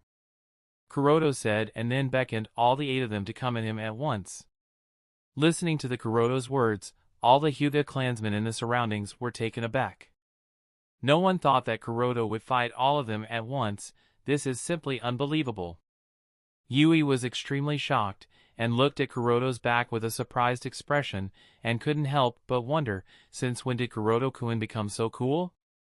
Even Hisashi was taken aback and tried to think of Kuroto's intentions behind taking such a risk. As per Hisashi's understanding of Kuroto's nature, Kuroto is not the kind of guy who likes to show off, and he generally doesn't mess around with dangerous situations. Yet the fact that he is taking such a step, it can only mean one thing. With such a thought he lightly glanced at Niji. The leader of the team of Uchiha shinobi was also shocked, he was so shocked that he almost did not believe his ears. He leaned forward and after cleaning his ear, he said, what did you just say? I didn't hear it clearly, care to repeat it again? Yeah sure, Kuroto nodded with a wicked grin, then without waiting for the other party to respond, he leaned slightly backward and then struck a roundhouse kick on his chest, making him fly several meters high like a projectile. After the leader drew a beautiful parabolic arc in the air, he slammed on the roof of a house with a muffled noise. Bang! Did you all hear it correctly this time? If not, I can make another try. I'll be sure to make it clearer this time, said Kuroto while looking at the rest of the Uchiha shinobi. Uchiha Shinobi. Hyuga clansmen. In an instant, the entire long street of the Hyuga clan district became deadly quiet. Whether the Hyuga clansmen standing on both sides of the street, or the Uchiha Shinobi standing in front of him, they were all stunned by the sudden actions of Kuroto. None of them expected that Kuroto would make such a move, and the move would be so decisive and ruthless that he sent the other party crashing on the rooftop of a house. It took a while for them to come back to their senses and realize what exactly happened. And as soon as they came back to their senses, the Uchiha clansmen gritted their teeth in anger. This guy, he is looking for death. And without any wait, all of them rushed towards Kuroto with killing intent on their faces. Whoosh! Kuroto chuckled lightly, and by the time they had reacted, Kuroto had already moved from his position. With a body flicker, he appeared behind Iwaki, and before Iwaki could react, he struck the back of Iwaki's knee with his foot, making Iwaki forcibly collapse on the ground. Coincidentally enough, Iwaki's face landed on the exact same spot where he had spat not long ago, which raised several eyes at once. Of course, Kuroto didn't care about those eyes. He closed in on Iwaki, then took out his Kusanagi sword from its sheath, and after lifting off Iwaki's head by hardly pulling his hair, he pinned Iwaki's neck with the sharp edge of his blade casually and looked at the other Uchiha Shinobi with a provocative expression. As the metallic sharp edge of Kuroto's sword touched Iwaki's neck, Iwaki's angry face stiffened, and the curse that was about to come out unconsciously was also forced back down in the face of the sharp edge that can take his life in a single slash. Seeing that Iwaki was taken hostage, the other 6 Uchiha Shinobi stopped midway, and under Kuroto's provocative look, all of them hesitated for making any more. They had to admit to themselves that Hyuga Kuroto is by no means weak, and they will have to take this fight seriously, otherwise they will make a fool of themselves.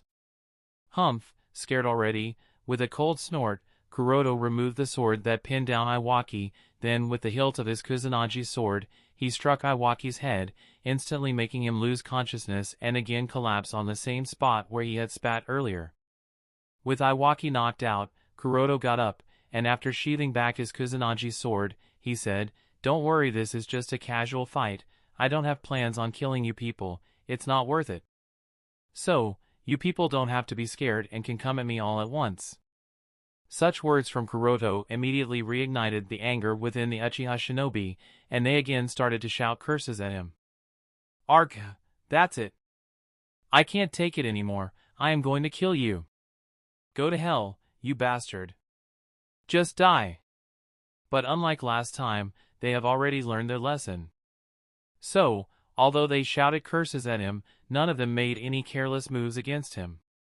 They had put away their previous contempt and were planning to fight seriously against Kuroto. In their hearts, each of them had accepted that Hyuga Kuroto wouldn't be easy to deal with, and they have to take this fight extremely seriously if they want to defeat Kuroto.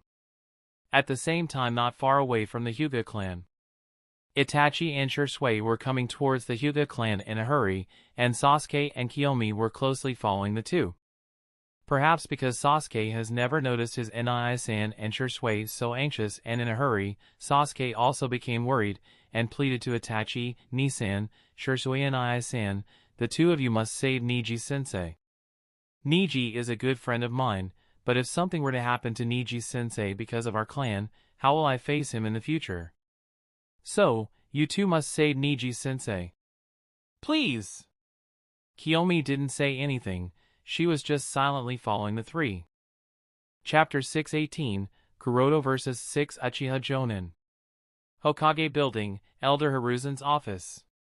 Looking at the documents stacked high on his desk, Sarutobi Hiruzen helplessly put down his tobacco pipe and sighed with a tired expression. Although he is no longer the Hokage of Konoha, he is still forced to deal with all the official duties of the Hokage, and the daily affairs of the village, whether big or small, are still taken care of by him. In fact, Sarutobi Hiruzen is very confused at this moment. In order to become Konoha's Hokage, Danzo took great pains and even went as far as to completely offend him. After doing all this, it stands to reason that he should have kept the power in his hands, even as the temporary Hokage agent. But this did not happen. Unexpectedly, after becoming the temporary Hokage, although Danzo made a few decisions and exercised a bit of Hokage's authority, his actions were well measured, such as changing the leaders of the Umbu department and some other things. But other than these few actions, Danzo did not do anything else. Even managing the daily affairs of the village was left to Sarutobi and other elders of the advisory board, which is too abnormal considering Danzo's personality and his desire for power. What does he want to do? Although Sarutobi Hiruzen can't guess Danzo's thoughts, he has a vague feeling that Danzo is planning something secretly, and whatever Danzo is planning, it must be extremely important to him, so important that Danzo doesn't even have the time to devote enough attention into exercising his power as the temporary Hokage. What could it be? As Hiruzen was pondering, suddenly there was a rapid knock on the door of his office. Knock, knock, knock. Interrupted in the midst of his thoughts, Elder Sarutobi retracted and said, "Come in." Immediately after he instructed to come in, a Hyuga clansman under the lead of an Umbu walked inside Elder Hiruzen's office and concisely reported the violent act of the members of the Konoha military police force and everything they did after forcing their way into the Hyuga clan district. What? Upon hearing the details of the actions of members of the Konoha military police force, the former Hokage was taken aback and got up from his chair with a shocked expression. Initially, Elder Hiruzen really wanted to give the position of the principal of the Ninja Academy to Uchiha Shursui in order to appease the Uchiha clan, but even Shursui deemed Hyuga Kuroto to be a better candidate, so Hiruzen went along with it. From Elder Hiruzen's perspective, Hyuga Kuroto is also a very good candidate for the position of the principal of the Ninja Academy, and considering Kuroto's identity as the member of the Hyuga clan, giving him that position also meant drawing the favor and support of the Hyuga clan towards him, which is also a good political move, so the former Hokage also chose Kuroto and assigned him the position. Hiruzen knew that the Uchiha clan would be slightly dissatisfied with this, and had planned an alternative means to compensate the Uchiha clan, but he didn't expect that before he could offer them that compensation, some of the Uchiha clansmen had already taken such impulsive actions. They were arrogant and crazy enough to forcefully enter the Hyuga clan district and provoke conflict with Hyuga Kuroto and the Hyuga clan. Although this has angered the former Hokage when he thought of the possibility of a large-scale conflict that might happen between the Uchiha clan and the Hyuga clan, Sandaime knew that he couldn't sit still and let it happen, so immediately after getting up from his chair, he ordered the subordinates around him, "Hurry up. Arrange a team of Umbu and follow me to the Hyuga clan district. Can't let them fight at any cost." In the Hyuga clan district. Upon seeing two of their clansmen get defeated within a few seconds, the remaining 6 Jonin rank Uchiha were taken aback and looked at Kuroto with vigilant expressions on their faces. They knew that they can't play around anymore and might have to take this fight seriously, else not only will this affect their reputation, but also affect the reputation of the entire Uchiha clan. Understanding this, they got serious and entered their respective fighting state. And as soon as they did so, all 6 of them showed amazing cooperative skills and superb tactical qualities. Whoosh whoosh whoosh whoosh whoosh whoosh. With the sound of breaking wind, the 6 Uchiha used body flicker jutsu and instantly divided into 3 teams, each one consisting of 2 members, and surrounded Kuroto from 3 sides, thus effectively cutting off his escape from 3 sides. Observing their actions, Kuroto smiled slightly. Surrounding from only 3 sides, and leading a retreat for the surrounded target is a not-so-popular tactic sometimes used by the Uchiha clansmen. Under the pressure of being surrounded by 3 sides, the target chooses the only option to escape, and then the game of hunting begins where the target is the prey and the Uchiha clansmen are experienced hunters playing with their prey as they slowly kill him mentally and physically until the prey loses all his fighting intent and surrenders. Kuroto is obviously aware of this, so this tactic of the Uchiha clan, as such, this tactic is not going to work on him. In fact, even if he wasn't aware of it, this tactic still wouldn't have worked on him because of the difference in their strengths, speed, and battle IQ. Unaware of this fact, the Uchiha Jonins continued, and as soon as they surrounded Kuroto, 2 of them started to weave hand signs for a combined jutsu. Fire style, fireball jutsu. Wind style, whirling tornado. In an instant, a hot fireball was sprayed out by an Uchiha Jonin, and at the same time, a whirling tornado was released by another Jonin standing next to him. The fire of the fireball was flared by the whirling tornado and blasted towards Kuroto in the form of a fire tornado. At the same time, an Uchiha Jonin on both sides of Kuroto started to simultaneously weave hand signs and release their jutsu. Earth Style, Mud Wall. Earth Style, Mud Wall. In an instant 2 mud walls rose on either side of Kuroto and blocked his retreat from the side, while the other 2 Uchiha had their swords, shuriken, and kunai ready to make their next move as they observed Hyuga Kuroto with their 3 Tomo Sharingan, waiting for Kuroto to react so that they can deal with him accordingly. Boom! The huge fire tornado rushed towards Kuroto. Along the way, a deep charred gully was plowed on the newly built street, and under the scorching temperature of the fire tornado, the masonry paved on the streets was melted into liquid mud and exuded a burst of green smoke. Seeing the scale of jutsu and its damaging effects, the Hyuga clansmen, including Hisashi, Yui, as well as Hayashi on the streets exclaimed and looked at Kuroto with a worried expression. Earlier Kuroto managed to instantly take down 2 Jonin of the Uchiha clan with very little effort. Although they were surprised and somewhat relieved, they also knew that it was simply because of the element of surprise and because they were seriously underestimating Kuroto, but now they can see that the rest of the 6 Uchiha Jonin are taking this seriously, and dealing with 6 of them at once wouldn't be easy. The only reason Hisashi hasn't interfered up to now is that Kuroto wanted to deal with them himself, but of course, he was ready to intervene any time.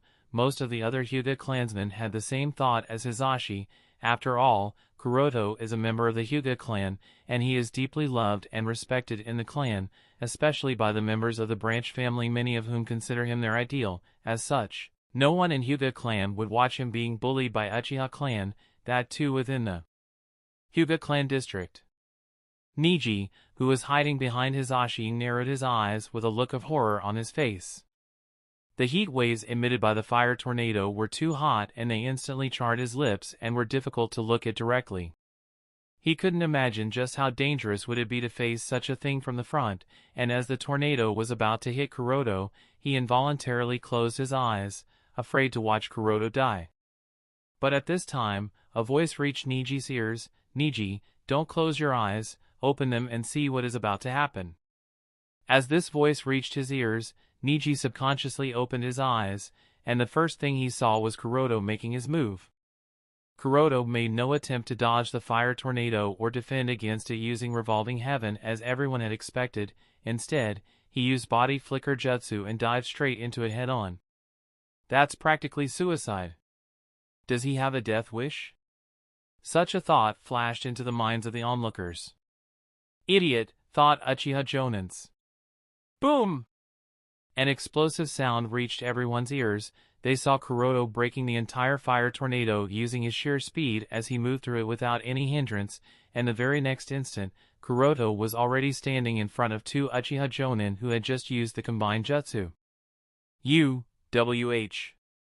That's all they could speak as before they could finish their words, they found themselves being held by Kuroto from their necks. Too weak, muttered Kuroto disdainfully as he held the 2 Uchiha from their necks, and without speaking anything more, he precisely injected his chakra into their necks and made them faint by temporarily blocking their nasal cavity.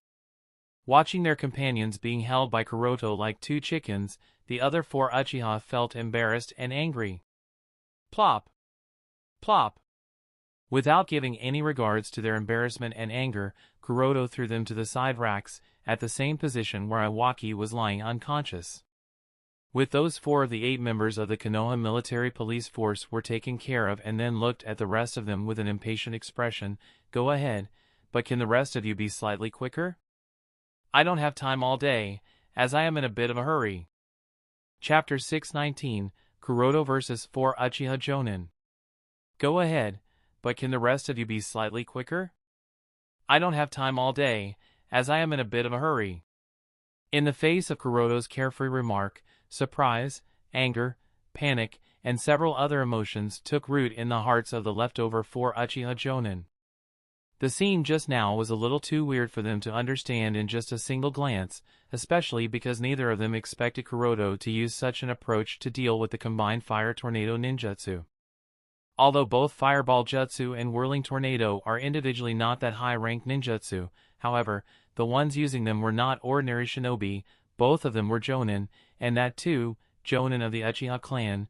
Their cooperation, tacit understanding, and coordination were perfect. As a result, the Fireball Jutsu and Whirling Tornado perfectly complemented each other and resulted in a very dangerous fire tornado that surpassed A-rank ninjutsu. According to the common sense of the shinobi world, dealing with such a powerful ninjutsu is not so easy, and anyone facing such a ninjutsu would either choose to completely escape its range or choose to use a ninjutsu of their own to defend against it. In case of Hyuga clansmen, they can also choose to use Revolving Heaven, which is nearly perfect defense, which everyone expected Kuroto to do, but no, he didn't do what everyone expected. Instead of escaping the range of ninjutsu, or defending against it, he charged straight into the fire tornado. This action was practically suicide and it left everyone taken aback. Specifically, the two Uchiha Jonin were caught off guard and Kuroto was able to knock out both of them. After all, charging through the fire tornado isn't as simple as it may seem. The moment someone comes into contact with such a high temperature, their entire body will become charred, leading to instant death.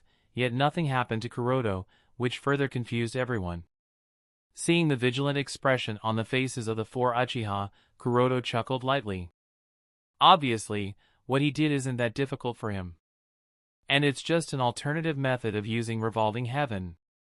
When Hyuga clansman uses Revolving Heaven, they release chakra from all their tenketsu and simultaneously rotate their body to apply the rotation force into the released chakra to make a spiraling chakra barrier and defend against the attacks.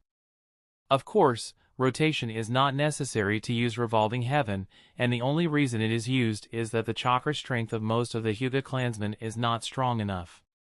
To compensate for that lack of chakra strength, the rotation force is added to enhance the defense. But let's say if someone's chakra strength is more than strong enough, then what would happen? If the chakra strength is strong enough, then there would be no need to add rotation force. The lightning barrier created by the lightning chakra mode of Reikage would be one such example of this approach. Although the two jutsu are completely different and have no linkage with each other, Reikage's lightning barrier can still be taken as a comparison. The approach Kuroto used just now is quite similar.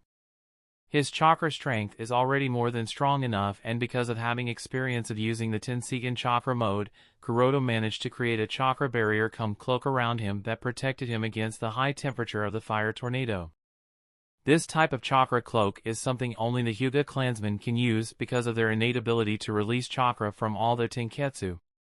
Kuroto calls this technique of using chakra to coat his entire body in order to create a barrier as the Byakugan chakra cloak. Byakugan chakra cloak is a simple and low-level application of Tenseigan chakra mode, and since this is the first time anyone has ever seen such a jutsu, so everyone was surprised and Kuroto was able to take down two Uchiha Jonin by the element of surprise. Of course, Byakugan chakra cloak has heavy chakra consumption, but for Kuroto, who can even use Tenseigan chakra mode, such chakra consumption is not that big of a deal, as it is nothing more than just a drop of water in a completely filled bucket. Normally, the Uchiha shinobi wouldn't have been surprised enough to be left completely off guard, but Kuroto's perfect timing and extreme speed worked in conjunction with the flaming tornado that obscures the vision of the two Uchiha Jonin, so their Sharingan failed to capture his movements, and that is how Kuroto was able to defeat them instantly. What to do? At this rate, all of us. Shut up. Are you afraid now? Think about it, he is just one person, we are still four, and we won't lose. Yeah, pay attention to his techniques, this guy is just slightly faster and has a better defense, so long as we breach those two advantages of his, he will be done for. Humph, no matter how fast he is, he couldn't be faster than the inside of our Sharingan. While speaking such words, the four Uchiha Jonin rekindled their fighting spirit and planned to take down Kuroto. Although they were extremely surprised that their initial number was reduced to the current half in shock and surprise, the honor and reputation of the Uchiha clan did not allow them to retreat. While such a thought was going on in the minds of the four Jonin, suddenly, Kuroto's chilling voice was heard, "Never get distracted in the middle of a battle. Didn't the Uchiha clan teach you people even such a basic point?" Whoosh! As the last word was heard, Kuroto had already disappeared from his position with the use of a body flicker. The expression on the faces of the 4 Uchiha Jonin became tense. The 3 black tomo in each of their Sharingan were spinning rapidly, searching for Kuroto's figure. At this moment, one of the Uchiha Jonin sensed slight changes in the airflow behind him. He immediately understood that Hyuga Kuroto has targeted him, so he immediately turned around to make a comeback, but the moment he did so, he found that Kuroto's figure was only a few steps away from pouncing on him.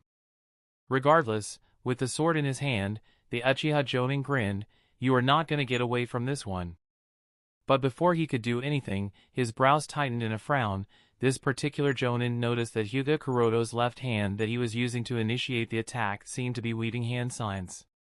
And because half of Kuroto's hand was covered by the long sleeve of his kimono, it obscured the Uchiha Jonin's direct vision. As such, he couldn't figure out the exact hand signs that Kuroto was weaving. And what's more surprising is that he can weave hand signs from just one hand? As he thought so, he tried to get a better look at Kuroto's left hand so as to identify the hand sign pattern to guess the ninjutsu that Kuroto plans to use. This choice of his was his biggest mistake because as his attention was more focused on Kuroto's hand compared to Kuroto, Kuroto smirked wickedly and suddenly accelerated his movement. And without giving any opportunity for the other party to react, he used both of his hands to carry out a series of hard strikes on the Uchiha Jonin. Bang bang bang bang! Because of the momentary distraction, when Kuroto attacked the Uchiha Jonin was only able to parry 4 to 5 hits, but as Kuroto's speed and attack power increased with each strike, he was unable to keep up, and after taking a few hits, he puked out blood from his mouth and fainted with an unwilling expression on his face.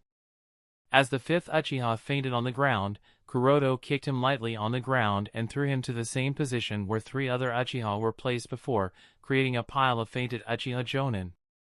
After dealing with the 5th guy, Kuroto turned around and looked at the remaining 3 Uchiha with a provocative expression. "Damn it, this guy seems to know our fighting habits too well. And he also knows how Sharingan actually works." The last burst of speed that he used, it was nearly as fast as Shursui if I'm not wrong. And why the heck is he using Steel Fist Taijutsu?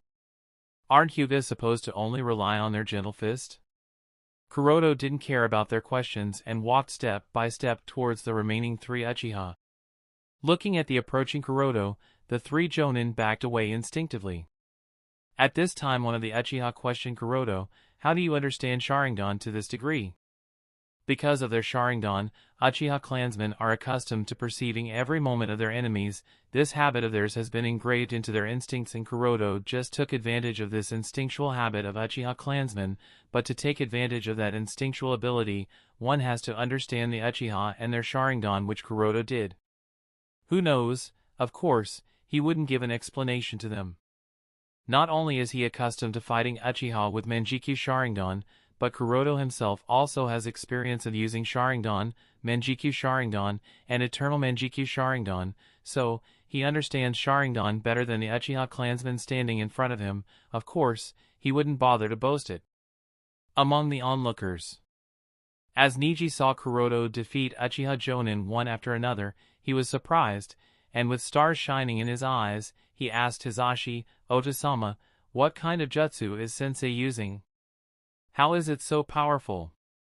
And what kind of fighting style is he using? It looks so different from what you have taught me." Hisashi's attention was still on Kuroto and the 3 Uchiha, but he was no longer that worried about Kuroto after witnessing the fight up to now. After hearing Niji's question, Hisashi pondered and explained, "The chakra cloak surrounding Kuroto-kun, I am not sure how that is working, but as for his fighting style, he is not using just Gentle Fist. His fighting style seems to be a mix of Gentle Fist, Steel Fist, Leaf-style swordsmanship, Uchiha Taijutsu and Kenjutsu, and several other fighting styles. One thing to note is that all his movements are simple and practical.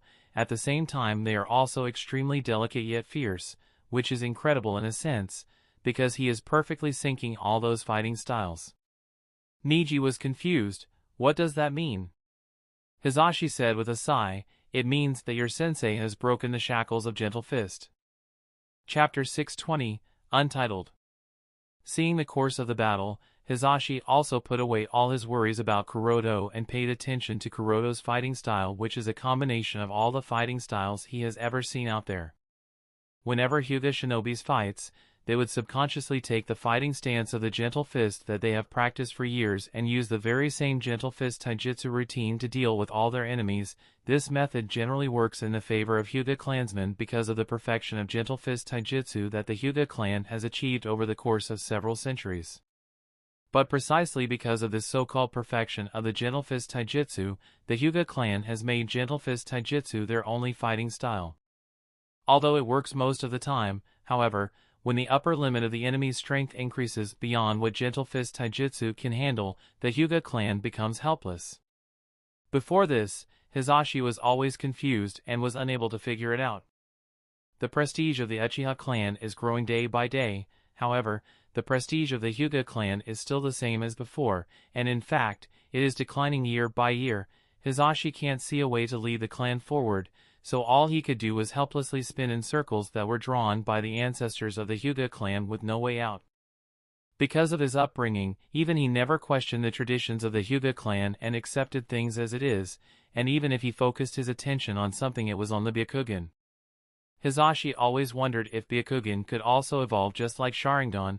Perhaps the Hyuga clan might have also been like the Uchiha clan, and this thought of his made him ignore one very important thing.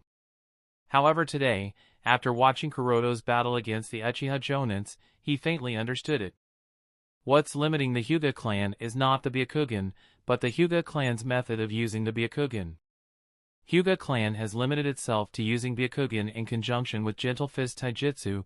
The Uchiha clan has done no such thing. Each of their shinobi explores his own path, and that's probably the reason why the Uchiha clan is developing, while the Hyuga clan has stagnated. The Hyuga clan has caged itself, and its growth with its perfection. As you know, if someone is given everything perfectly from birth, then the spirit of exploring just vanishes, and that is how the Hyuga clan has started to decline. Sigh, the answer was always in front of me, and yet I could not see it clearly up until now, sighed Hisashi as he looked at Kuroto with a complicated expression. On the battlefield. Smash! Add. With a low horizontal kick, Kuroto knocked out the 7th Uchiha Jonin on the ground, who flew into the air then soon collapsed on the ground and fainted. With the 7th Uchiha knocked out, Kuroto threw him on the pile of unconscious Uchihas that were gathered a little far away, and muttered, "That takes care of the 7th guy." Now then looked in the direction of the last Uchiha, who has crouched not too far away and bleeding from the corner of his mouth. Impossible. This is impossible. This can't happen. Kuroto turned around, and while slowly walking towards him, he asked curiously, "What's impossible?" The last Uchiha looked at Kuroto with a horrified expression, and as he noticed Kuroto walking towards him, he stumbled backward in an attempt to retreat and shouted, "Street, stay away from me." No way, he couldn't help it, he witnessed everything with his very own eyes. Right before his very eyes, Kuroto used some sort of strange technique to deal with the remaining Uchiha clansmen. He had never seen such a strange movement technique, but he could feel that it is a very high-end technique. Kuroto chuckled lightly, and while continuing to walk forward he asked with a playful grin, "What did you just say?" "I didn't hear it clearly, care to repeat it?" "Are you asking me to spare you?" "Of course, I can let you go if you give up, and repent." Feeling the mockery in Kuroto's tone, the last Uchiha was angered. He stood up and shouted, "Never! I am from the proud and noble Uchiha clan. No matter what, I will never give up." As soon as his words landed, the last Uchiha felt a sharp pain on the back of his neck, and the very next moment his eyelids started to feel heavy. Poof! At the same time, the Kuroto standing before him exploded into a cloud of white smoke and disappeared. Understanding that the Hyuga Kuroto standing before him was nothing more a shadow clone, the last Uchiha was taken aback, and upon realizing that the other party dealt with him so easily, he couldn't but curse, "Damn you! When did you eat hand signs for the shadow clone jutsu?" But this doubt of his was never to be answered, as he soon fell unconscious and collapsed on the ground with an unwilling expression. After dealing with the last Uchiha, Kuroto bent over, picked him up by his collar, and threw him over the pile of unconscious Uchihas. Looking at the pile of unconscious Uchiha Jonin, the Hyuga clansmen on the streets were shocked and opened their mouths with an incredulous expression, as if this whole scene before their eyes was nothing but a dream. The fierce battle that everyone had expected and were prepared for did not happen. It was just a unilateral slaughter by Kuroto using physical combat and clever tactics. Yui looked at Kuroto with a sluggish expression. Unknowingly, Kuroto-kun has already become so strong? Back when we were children, he couldn't even defeat me. No matter what, Yui was very happy that Kuroto was safe. Different from Yui, Niji looked at Kuroto with admiration and thought to himself with rekindled hope, Sensei is really the strongest in the entire Hyuga clan. He defeated so many Jonins of the Uchiha clan so easily. Sensei told me that I shouldn't worry about whether Uchiha clan is superior or not until I reach his level, so I shouldn't worry about it and only focus on training myself. Besides, Sensei could defeat so many of them alone. This means that the Uchiha clan is not invincible. Just wait, Sasuke, I will prove that the Hyuga clan is not inferior to the Uchiha clan. At the same time, Hayashi stared at Kuroto deeply. The strength of Kuroto has far exceeded his expectations, and from what he could see, Kuroto hasn't even shown all his strength here. Others may not have noticed it or have forgotten to pay attention to that point, but Hayashi clearly noticed that during the entire battle against the 8 Uchiha Jonin, Kuroto didn't even activate his Byakugan. You can deal with 8 Jonins without even using the Byakugan or Gentle Fist. Hyuga Kuroto, sometimes you really scare me. With a sigh, Hayashi also began to recall the advice that Kuroto gave a few years ago. While everyone was relieved, suddenly, the first Uchiha who was kicked atop the roof of a house by Kuroto shook his head and stood up with a dizzy expression. Some of the Hyuga clansmen immediately noticed him and pointed at him. Kuroto, who was standing in the crowd, turned his head and glanced at him with a surprised expression. He woke up this early? This is surprising. In the beginning, when Kuroto kicked him atop the roof of a house, Kuroto wasn't least merciful. It stands to reason that the other party should have remained unconscious for at least 1-2 hours, but unexpectedly, he regained consciousness so quickly. Feeling everyone's gazes on him, and looking at the pile of unconscious Uchiha Jonins on the ground, the first Uchiha was angered, and this anger of his further boiled when he recalled the embarrassing experience of being knocked out with just a single kick. Focusing his attention on Kuroto, the first Uchiha shouted, "Hyuga Kuroto! I will kill you with my own hands." As he said so, his chakra flared and he pounced on Kuroto in a sonic boom. Boom! So strong! Listening to the sonic boom in the air generated by the first Uchiha, the weaker members of the Hyuga clan quickly covered their ears, retreated backward, and closed their eyes. At the same time, they all sighed deeply. Because this scene reminded them of the fact that the ones who were fighting Kuroto were all Jonin-level shinobi of the Uchiha clan, which means that each of them is extremely strong, reaching the peak 1% of Konoha and the shinobi world. Those who could still react worriedly looked at Kuroto, who was still standing in the center of the crowd. From the fact that Kuroto was standing still, they were not sure if Kuroto would be able to react. Although they have confidence in Kuroto, they were worried nonetheless because the first Uchiha seems to be coming towards Kuroto with killing intent, and yet, Kuroto has not given any reaction up until now. In the mix of sonic boom and shockwave, the first Uchiha rushed in front of Kuroto. Huge pressure swept over, prompting the timid ones to shut their eyes in panic, afraid of witnessing Kuroto's death. However, what everyone expected did not happen. There was no earth-shattering collision, and even the sonic boom and the shock waves brought by the first Uchiha came to an abrupt end. Confused, everyone opened their eyes nervously. And when they did, all they saw was Kuroto holding the first Uchiha by the neck without any change in his expression, and muttered with a sigh, he was quite fast, but that's it."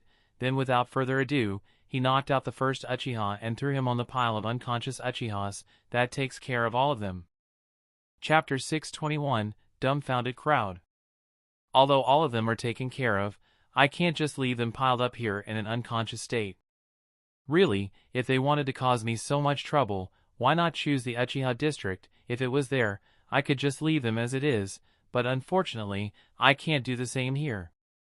Sigh, what a headache, muttered Kuroto with a helpless expression as he looked at the pile of unconscious Uchiha Jonin.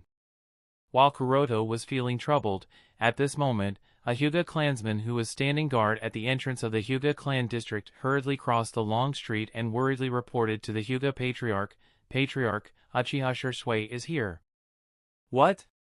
He is here? Hizashi was taken aback, his expression turned gloomy, and brows tightened. The situation he was most worried about has started to unfold, and if Uchiha Shisui isn't handled properly, the situation can turn extremely bad for the entire Hyuga clan. After all, in the history of the shinobi world, as we know, the disputes between shinobi clans are often the results of the personal conflicts between clansmen of the two clans.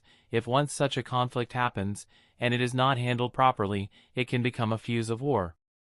And once personal conflict becomes the fuse of war, then what personal conflicts were the cause of the war becomes irrelevant, because at that point, no matter what the issue was and how you try to solve that issue, the war will continue to escalate and inevitably involve other aspects such as reputation, honor, dignity, life-death, love-hatred, and benefits.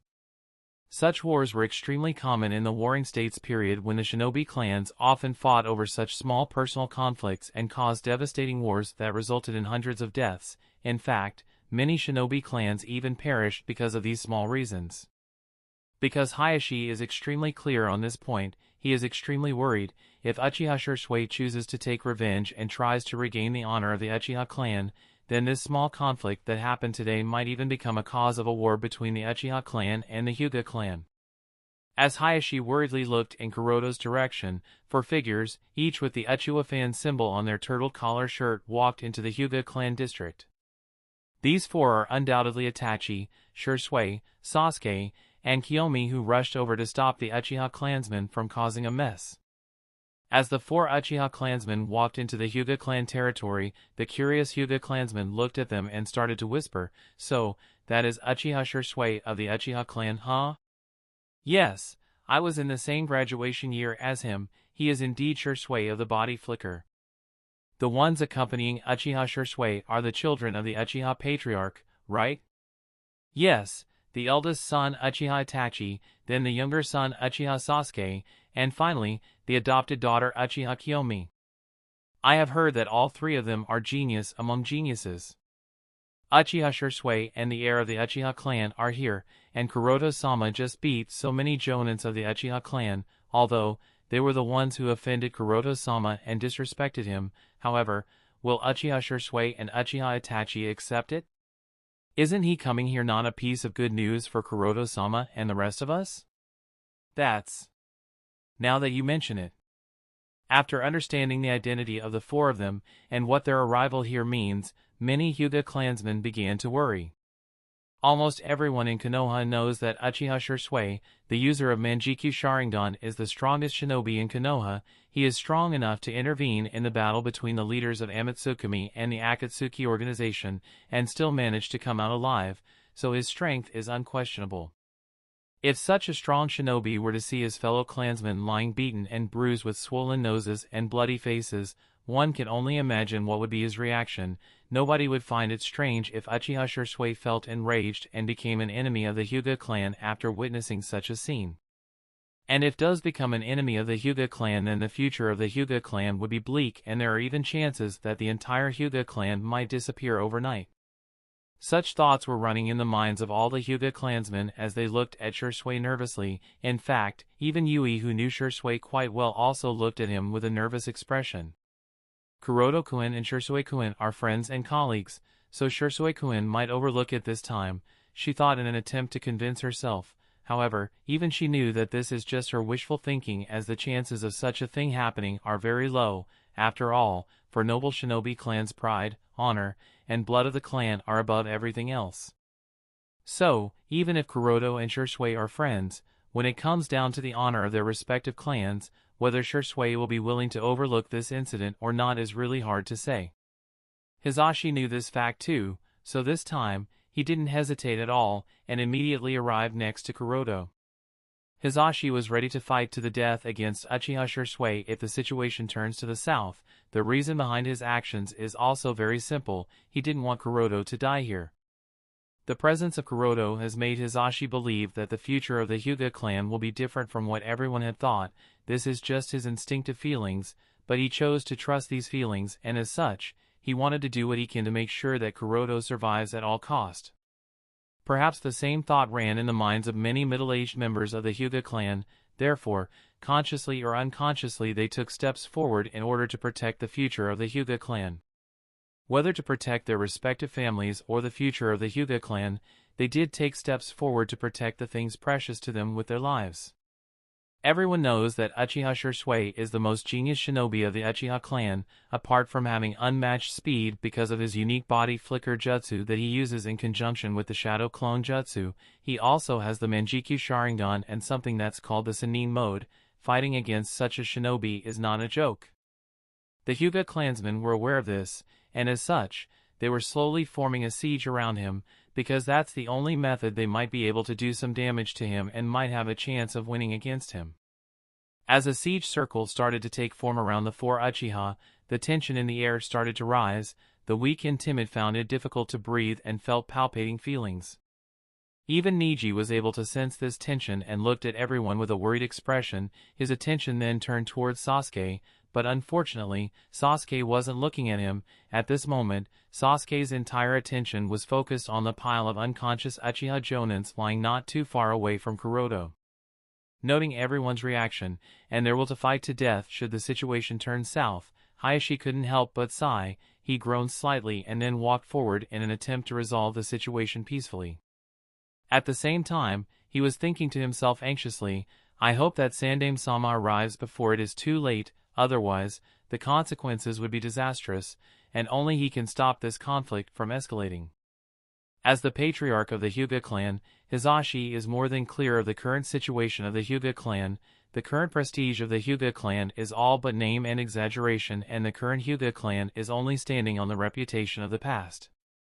No one in the Hyuga clan has the power to handle Uchiha Shisui. Even a group siege wouldn't be very useful against someone who can create a 100-meter-long giant using his chakra. So, if the Hyuga clan tried to stop Uchiha Shisui, then the weakness of the Hyuga clan will be proven, and it will be completely exposed to the entire world. Hisashi can't afford this situation. He can't allow the reputation of the Hyuga clan to fall, and this is precisely the reason why he sent one of the Hyuga clansmen and informed Sandaime Hokage Sarutobi Hiruzen so that the Hokage faction can intervene. From the very beginning, the entire conflict is related to the position of the principal of the Ninja Academy, so the intervention of the Hokage faction is completely reasonable and acceptable. The only worry Hisashi had at this time was that the arrival of Sandaime Hokage might get too late, and that would be very troublesome. Of course, if he knew the exact thoughts currently going on in the minds of Shisui and Itachi, he wouldn't be so anxious. Similar to how the entire Hyuga clan is nervous and worried, both Itachi and Shisui are also extremely anxious, and when they noticed themselves being surrounded in a siege by the Hyuga clansmen, they started to feel more and more panic. They are worried that the foolish actions of a few Uchiha classmen have angered Kuroto and the entire Hyuga clan, which is not a piece of good news for the Uchiha clan, and now the entire Uchiha clan might have to suffer from Kuroto's wrath. Inwardly they were cursing those stupid clansmen for risking the survival of the entire Uchiha clan. Seeing Itachi and Shisui's face, even Kiyomi started to feel a little tense and subconsciously got closer to Itachi and Sasuke. Only Sasuke was different from everyone. His eyes were still focused on the pile of the unconscious Uchiha Jonins. For a moment he couldn't believe his eyes when he saw those people lying unconscious, and muttered to himself, how did they get beaten so badly, and that too in such a short time? Sasuke clearly remembers that those 8 people are the exact same clansmen who were clamoring to teach a lesson to Neji-sensei, but it hasn't been very long since they rushed out of the Uchiha clan, and they have already been beaten? And that too so badly? This is simply unbelievable. With a puzzled expression, Sasuke turned his gaze and looked at Neji-sensei standing not too far away, and what's notable is that at this time Kuroto is surrounded by several top-tier Hyuga clansmen. Sasuke noticed that, unlike the unconscious Uchiha clansmen, Kuroto had no injury on his body. In fact, his clothes were also perfectly fine and there was no dust or tear marks on his clothes. It seemed as if Kuroto hadn't fought anyone just a while ago. Could it be? Understanding something, Sasuke looked at Kuroto with a vigilant expression, and while glancing at all the Hyuga clansmen surrounding them, he nodded to himself with a sure expression. Humph, the people of Niji's clan must have used their higher number advantage to defeat our people so quickly. Hyuga clansmen are not honorable, they must be ashamed of themselves. If only he knew, but it's a pity he didn't know. After a while, Shursui and the other three walked in front of Kuroto. As they did, the attention of the entire Hyuga clan was focused on Shursui and Itachi. The entire clan was prepared. If Shursui and Itachi tried anything funny, they wouldn't hesitate to make their move. Shursui and Itachi swept their gazes over the crowd, and as they did so, the time seemed to have frozen. Worry, vigilance, fear, as well as several other emotions, were visible on the faces of everyone. No one knew what action Shursui and Itachi would take, but almost each and everyone understood that a fight is inevitable. Both Shursui and Itachi looked at each from side glance and nodded tacitly, and then immediately took action. But their actions were something that no one had expected. It was as if time was again frozen. In that short but long duration of time, both Shursui and Itachi sat on the ground in Dajiza position, and while prostrating themselves before Kuroto, they apologized. Kuroto-sen, some foolish members of our clan behaved rudely towards you and the entire Hyuga clan. Please accept our apology in their stead and please forgive them. Huh. Everyone had thought of all sorts of bizarre scenes, but no one imagined such a bizarre scene that happened before them. And when faced with such a situation, everyone was taken aback. All the Hyuga clansmen, including Hayashi and Izashi, were shocked as the development of the situation has completely exceeded and changed from what they had imagined. Only Kuroto had a bland expression, and said, "It's fine. But make sure to go back and inform your entire clan that if they want to challenge me, then they must make an appointment with me in advance. They can't just force themselves into the clan district and disturb everyone. This is not a good thing, and it also affects my reputation." "Yes, we understand. Such a thing wouldn't happen again." Both Shursui and Itachi nodded together and assured Kuroto. Kuroto nodded slightly. "I hope not. Please rest assured." Shursui and Itachi reassured Kuroto. Seeing such a scene before them, everyone on the scene was taken aback. Even Niji, Sasuke, and Kiyomi were shocked and looked at each other with dumbfounded expressions. Chapter 622, Strange Situation. "I will take your words this time. Now take these guys to the Konoha hospital and get them treated," said Kuroto as he looked at the pile of unconscious Uchihas not too far away. "Yes, we will get to it right away." Shursui and Itachi nodded, then got up to transfer the 8 unconscious Uchihas to the Konoha hospital. As both of them were about to get on the task, Kuroto looked at the surroundings with a frowned expression, then suddenly remembered something, and said, "Wait a sec, these guys must at least pay for the damage they have caused to the Hyuga clan district this time. Anyway, they were boasting about their high salaries until a while ago, so it shouldn't be that big of a deal for them, right?" As Kuroto posed such a condition, Hayashi narrowed his eyes, and nervously looked at the reaction of Shursui and Itachi. However, much to his surprise, Itachi nodded without a second thought. "I will make sure of it. This time they have stepped out of their bounds. Punishment is necessary. Having them pay for the damage they caused is only reasonable." Itachi's instant acknowledgement of Kuroto's condition again shocked everyone.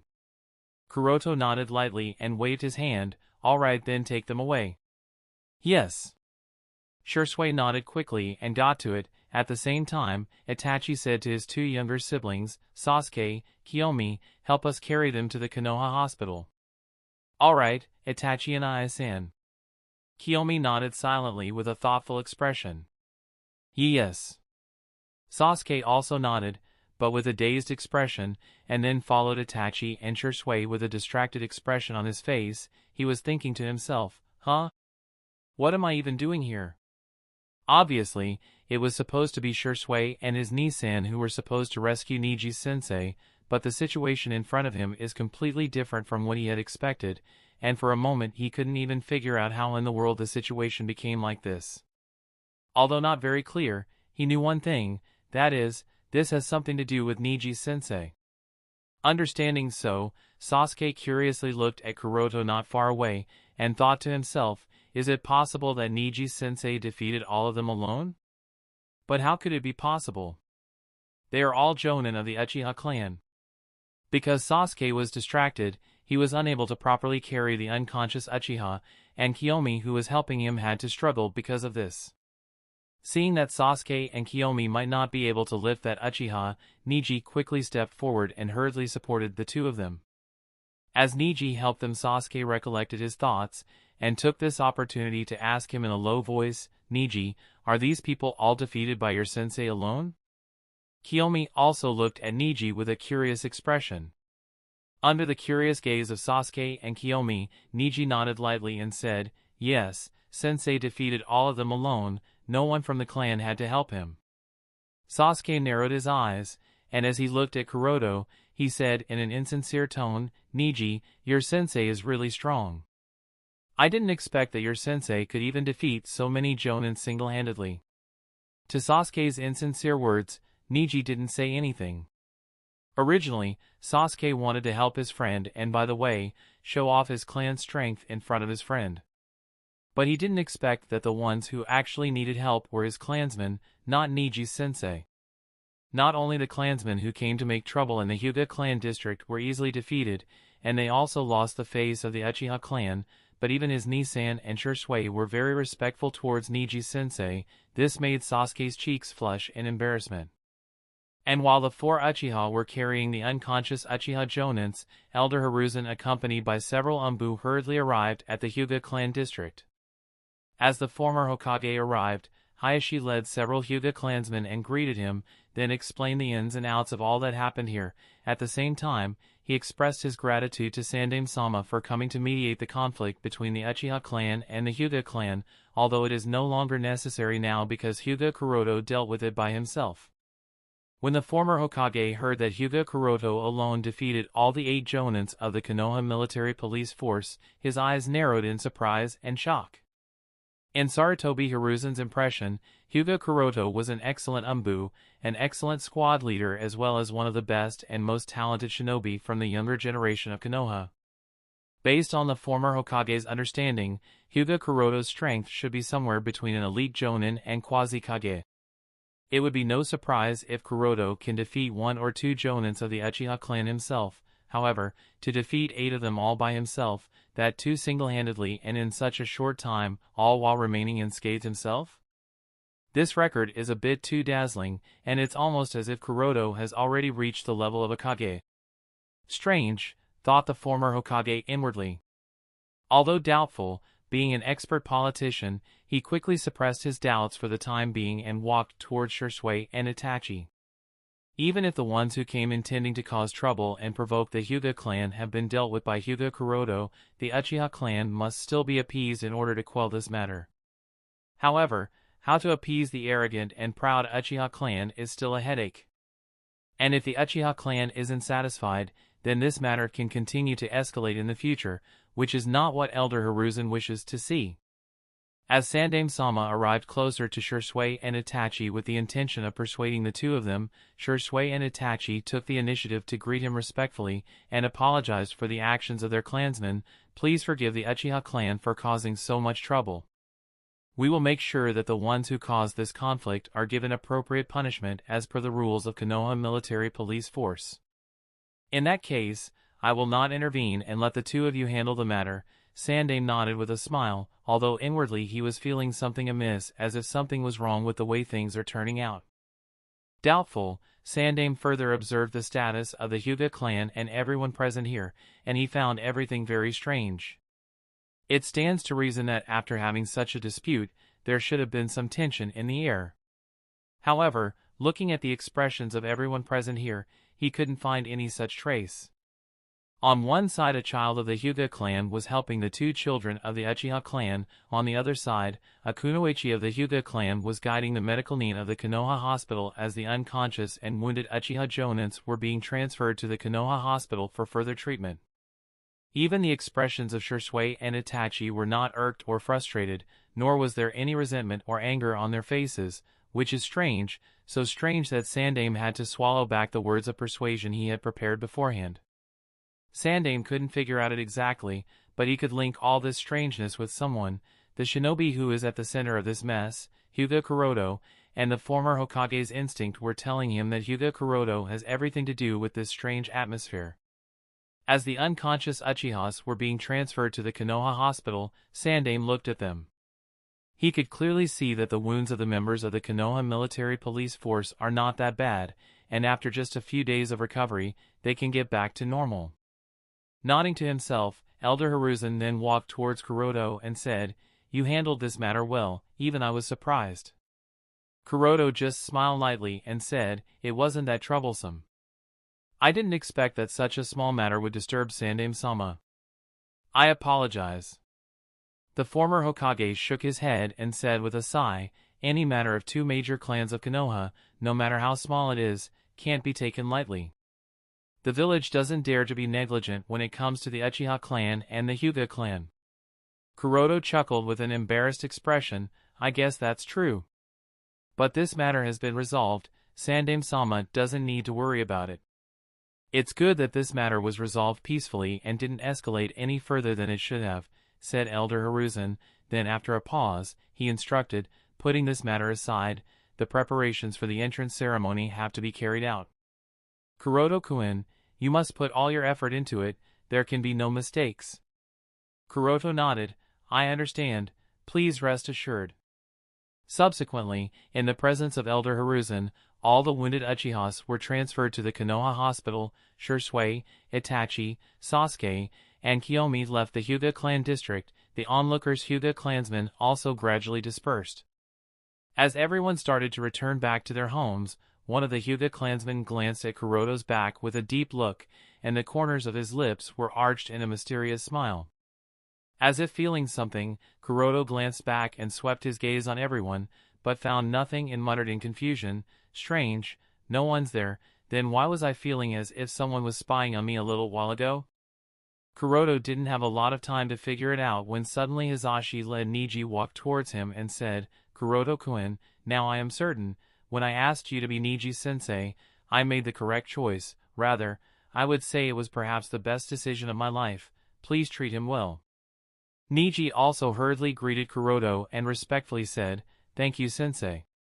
Kuroto looked at Niji's eyes and noticed that the previous confusion is no longer visible in Niji's eyes, and he has become more cheerful and hopeful, so he nodded with a smile. "Ninja Academy will reopen in a few days. This time you are in the same batch as Uchiha Sasuke. In fact, even if I don't count him, there are several other talented and hard-working children who will give you tough competition. So, work hard, else you will be left behind. I will not let you down." Niji nodded with an enthusiastic expression on his face. Now, Kuroto is not only his sensei but also his role model. For young children, a role model is very important. And now that Niji has believed Kuroto to be his role model, he will obviously do his best to make sure to not let down Kuroto's expectations.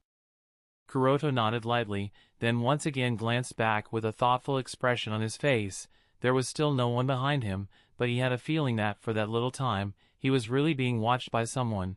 But considering that no one is present here, so he decided to put this matter at the back of his mind and focus on the matter at hand. With that decided, Kuroto bid farewell to the patriarch Hisashi, Hisashi, and Niji, then left the Hyuga clan district with Yui. Chapter 623, Memories of the Melancholic Past. Hokage Building.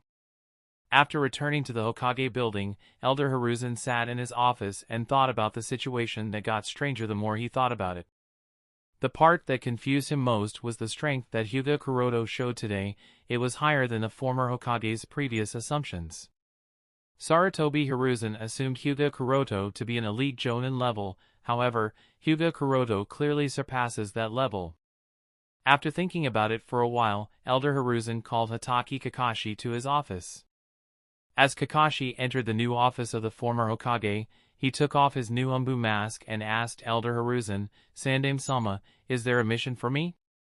Unlike Kuroto, Shursui, as well as several other captains of the Umbu, Kakashi is still part of the Umbu department. The reason he wasn't excommunicated from the Umbu is that he has learned the Flying Thunder God technique similar to Konoha's Yellow Flash, and as such, he was highly valued by Danzo. Sandaime Hokage shook his head, and said, "No, there is no mission. I just wanted to ask a few questions." Then, he pondered for a moment, and asked, "You and Hyuga Kuroto are from the same generation. Even the short time you stayed in the academy, the two of you were in the same year and class. At the same time, the two of you were part of the Team 11 for quite a few years. Tell me our opinions of him." "Kuroto?" Kakashi mumbled, then said, "Kuroto, he is very responsible and trustworthy. I don't know much about him during our time at the academy as I didn't have much contact with him, but when we were part of Team 11, we got along very well. Although he didn't speak much, it can be said that he was the brains of Team 11. And with him around, almost all of our missions would go extremely smoothly and unhindered without anything unexpected happening." Sandaime nodded with a thoughtful expression, then asked again, "And what is strength? How strong is he in our opinion?" Kakashi didn't even need to think about it and immediately replied, "Extremely strong. I have never been able to defeat him when we were in Team 11, in fact, even now, after I have mastered, I don't really think that defeating him is possible. Basically, we are on the same level, probably, is that so?" When the former Hokage heard such an answer from Kakashi, his brows tightened in an unexpected expression. The disciple of Konoha's Yellow Flash and son of Konoha's White Fang, Kakashi's talent and strength are unquestionable. He became Chunin at 6, and Jonin at 12, and recently Kakashi has also learned the Flying Thunder God technique, and only needs to become better at it and integrate its use in his fighting style. So, it can be said that among the young generation of shinobis, Kakashi should be the second most talented and strongest. The first rank obviously goes to Uchiha Shursui, who has reached the Super Kage level at such a young age, but Kakashi should be the second rank. And Kakashi is also the candidate Sarutobi has been planning to train for the position of Konoha's next Hokage. However, just today Hiruzen realized that that's not the case. Hyuga Kuroto, who is the disciple of Orochimaru, is equally, if not stronger than the current Kakashi. Well, I suppose, making him the principal of the Ninja Academy was really a very good decision. Let's see how he performs there, thought the former Hokage with a thoughtful expression on his face. On Kuroto's side, unaware of Sandaime Hokage's thoughts and his discussion with Kakashi, Kuroto was on his way to the Ninja Academy. Accompanying him is his lover and fiancée, Hyuga Yui. Yui lifted Kuroto's hand, and after putting it over her shoulders, she asked lightly, "Say, Kuroto-kun, when did you become so strong?" Kuroto tightened his grip over her shoulder and replied with a smile, "I have always been extremely strong, it's just that I don't show it openly. Think about it, if I didn't have the necessary strength, how could I have become the leader of the most elite Umbu team?" Yui nodded lightly. "I suppose that's true. To become the captain of Team Ro, you must have had the necessary qualifications, but it was still very surprising to see your strength today. You are much stronger than I had expected." Kuroto explained, "The casualty rate of Umbu is so high, the fact I can survive for so long without getting injured, it's definitely not just luck." "Yes, you are right." Yui nodded, then said, "That's why I feel relieved now that you have left the Umbu department." Kuroto shook his head, and said helplessly, "Well, now I am the principal of the Ninja Academy, so, you don't have to worry about my life being in danger. We can live a stable life now." Yui nodded, then put her head on Kuroto's shoulder as the two slowly walked through the streets of Konoha and made their way towards Konoha's Ninja Academy. It didn't take the two very long to arrive at the newly built Ninja Academy. From the look of the new building, it can be seen that the village had spent quite heavily while rebuilding the Ninja Academy.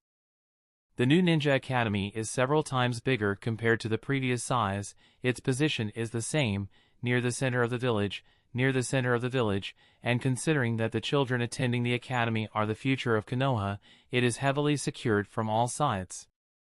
While walking on the playground of the academy, Yui covered her mouth and chuckled, "I never imagined that one day you will become the principal of the Ninja Academy." Kuroto looked at the new campus and said with a nostalgic expression, "To be honest, I hadn't expected it either, so, I was also quite surprised when Sandame-sama assigned me the position of the principal of the Ninja Academy. Yui smiled. Regardless of whether they had expected it or not, the fact that Kuroto got this position is very good news. At this time, as if she remembered something, her expression became nostalgic and melancholic and she spoke. Kuroto-kun, do you remember our academy days? Sort of, Kuroto replied vaguely. Yui said, do you remember that practical test in our first year? We had to catch the enemy spy who had infiltrated the village. Kakashi-san became the enemy spy while the rest of our class tried to catch him. At that time you also tried to catch Kakashi-san? Kuroto was embarrassed upon being reminded of those days, and pretended to not remember them. Did something like that happen? I don't remember it at all.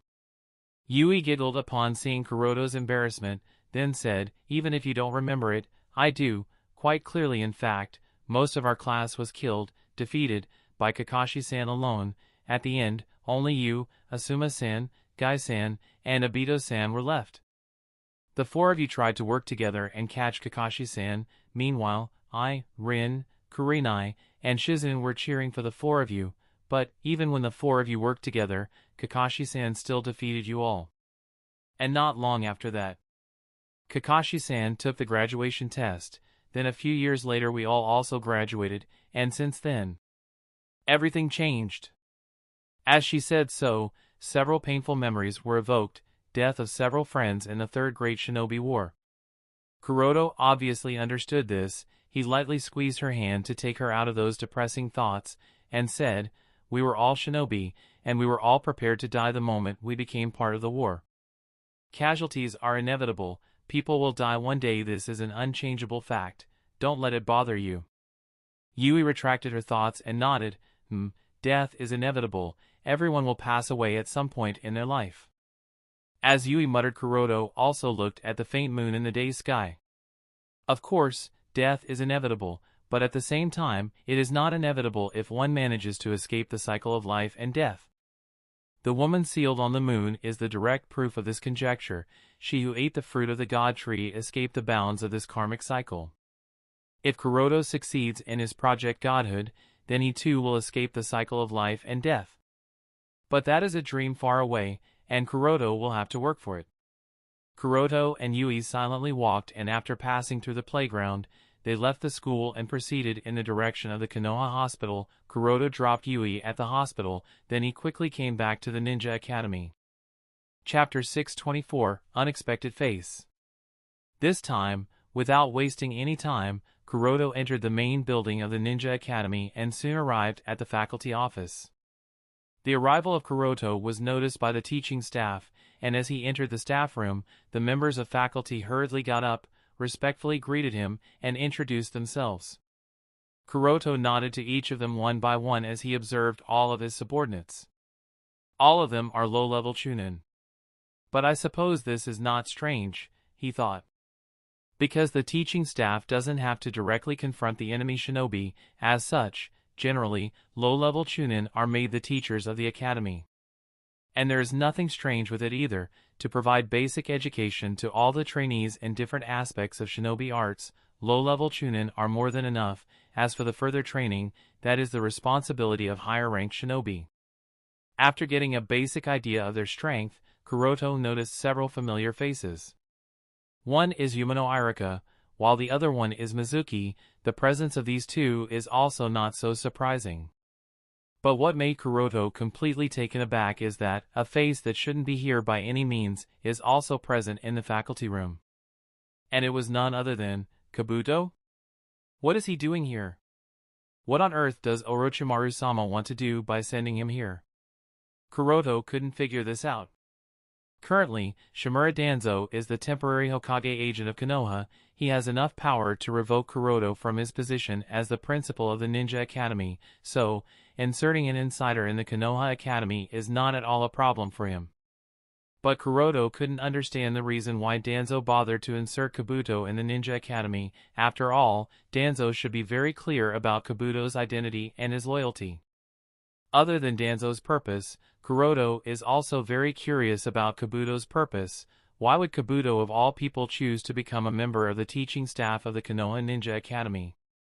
Although curious, Kuroto decided to suppress his doubts for the time being. As such, he chose not to confront Kabuto while the other members of the teaching staff are also present. He then gave a few brief instructions to faculty members, then turned around and left the staff room.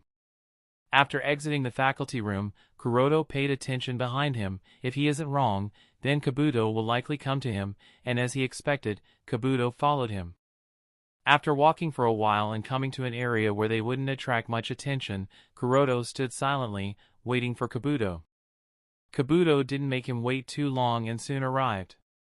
After making sure that no one except Kuroto was present in the surroundings, he greeted Kuroto in quite a cheerful manner. "Kuroto-senpai, we meet again." Considering the attitude with which Kabuto greeted him, Kuroto frowned. Kuroto is very clear of the fact that Kabuto doesn't like him very much, therefore, such a greeting is impossible to come from Kabuto. He stared at the other party and asked bluntly, "What are you doing in Konoha? And what is your purpose at the academy?" "Hey now Kuroto-senpai, you shouldn't ask such secrets so bluntly. Moreover, even if you asked, I wouldn't tell you. Besides, even if I did tell you, it would put you in a difficult position, and you might not be able to continue your duty without offending Orochimaru-sama, which I don't think you want to risk," Kabuto said playfully. His face seemed quite confident that Kuroto can't force him. Kuroto narrowed his eyes. The very next instant his figure disappeared from his position, grabbed Kabuto by the neck, and before the other party could react, Kabuto was pinned on the wall by Kuroto. After pinning Kabuto on the wall, Kuroto released intense killing intent and coldly whispered in Kabuto's ears, "The next time you dare to play around in front of me, it won't stop here, and you will regret ever standing in front of me, understand?" "You?" Kabuto was taken aback by Kuroto's sudden move. He didn't expect that the other party would really dare to act against him. What shocked Kabuto more is the cold killing intent that Kuroto released. It was like facing a bottomless valley. And when Kuroto warned him, Kabuto knew that the other party wasn't just bluffing. Kuroto would really dare to do what he said, without any regard to the consequences. Realizing the situation, Kabuto immediately put away his disrespectful tone, and sincerely apologized. I understand. Please forgive me, Kuroto-sama." Kuroto nodded slightly. "You are forgiven for now." Then without releasing his hold, he added, "What exactly your purpose is in Konoha and at the academy, I couldn't care less. But while I am the principal of the Ninja Academy, this school is my territory, and in my territory, you are not allowed to mess around or do anything that would defame me or put me in a difficult position. Do you understand? Because if you don't, I have more than enough experience in the Anbu to make you understand it the hard way." "Why, yes." Kabuto nodded repeatedly. "What do you understand?" asked Kuroto. I won't do anything that would put you in a difficult position," answered Kabuto.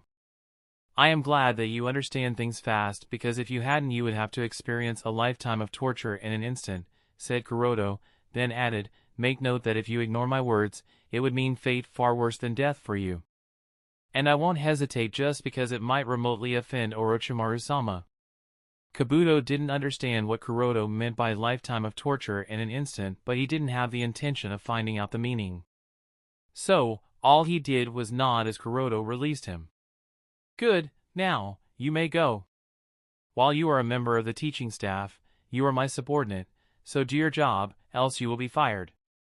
Kuroto said these last words and then walked away without giving Kabuto any glance. As Kuroto walked away, Kabuto breathed a sigh of relief. "Looks like I really can't offend him, otherwise, completing the mission won't be possible," thought Kabuto as he watched Kuroto's back. "Well, he doesn't care about my purpose anyway, so as long as I don't interfere in anything he is doing, he won't stop me. At least this is good news." Kabuto's purpose behind becoming a member of the faculty is quite simple. One, to keep watch over Uchiha Sasuke. Obviously, after all, Uchiha Sasuke is Orochimaru's target, so by remaining closer to Sasuke, they have a better chance of capturing Uchiha Sasuke. But this is just the primary purpose. The other more important purpose is to observe Uzumaki Naruto up close and collect information about Senjutsu and Sennin mode.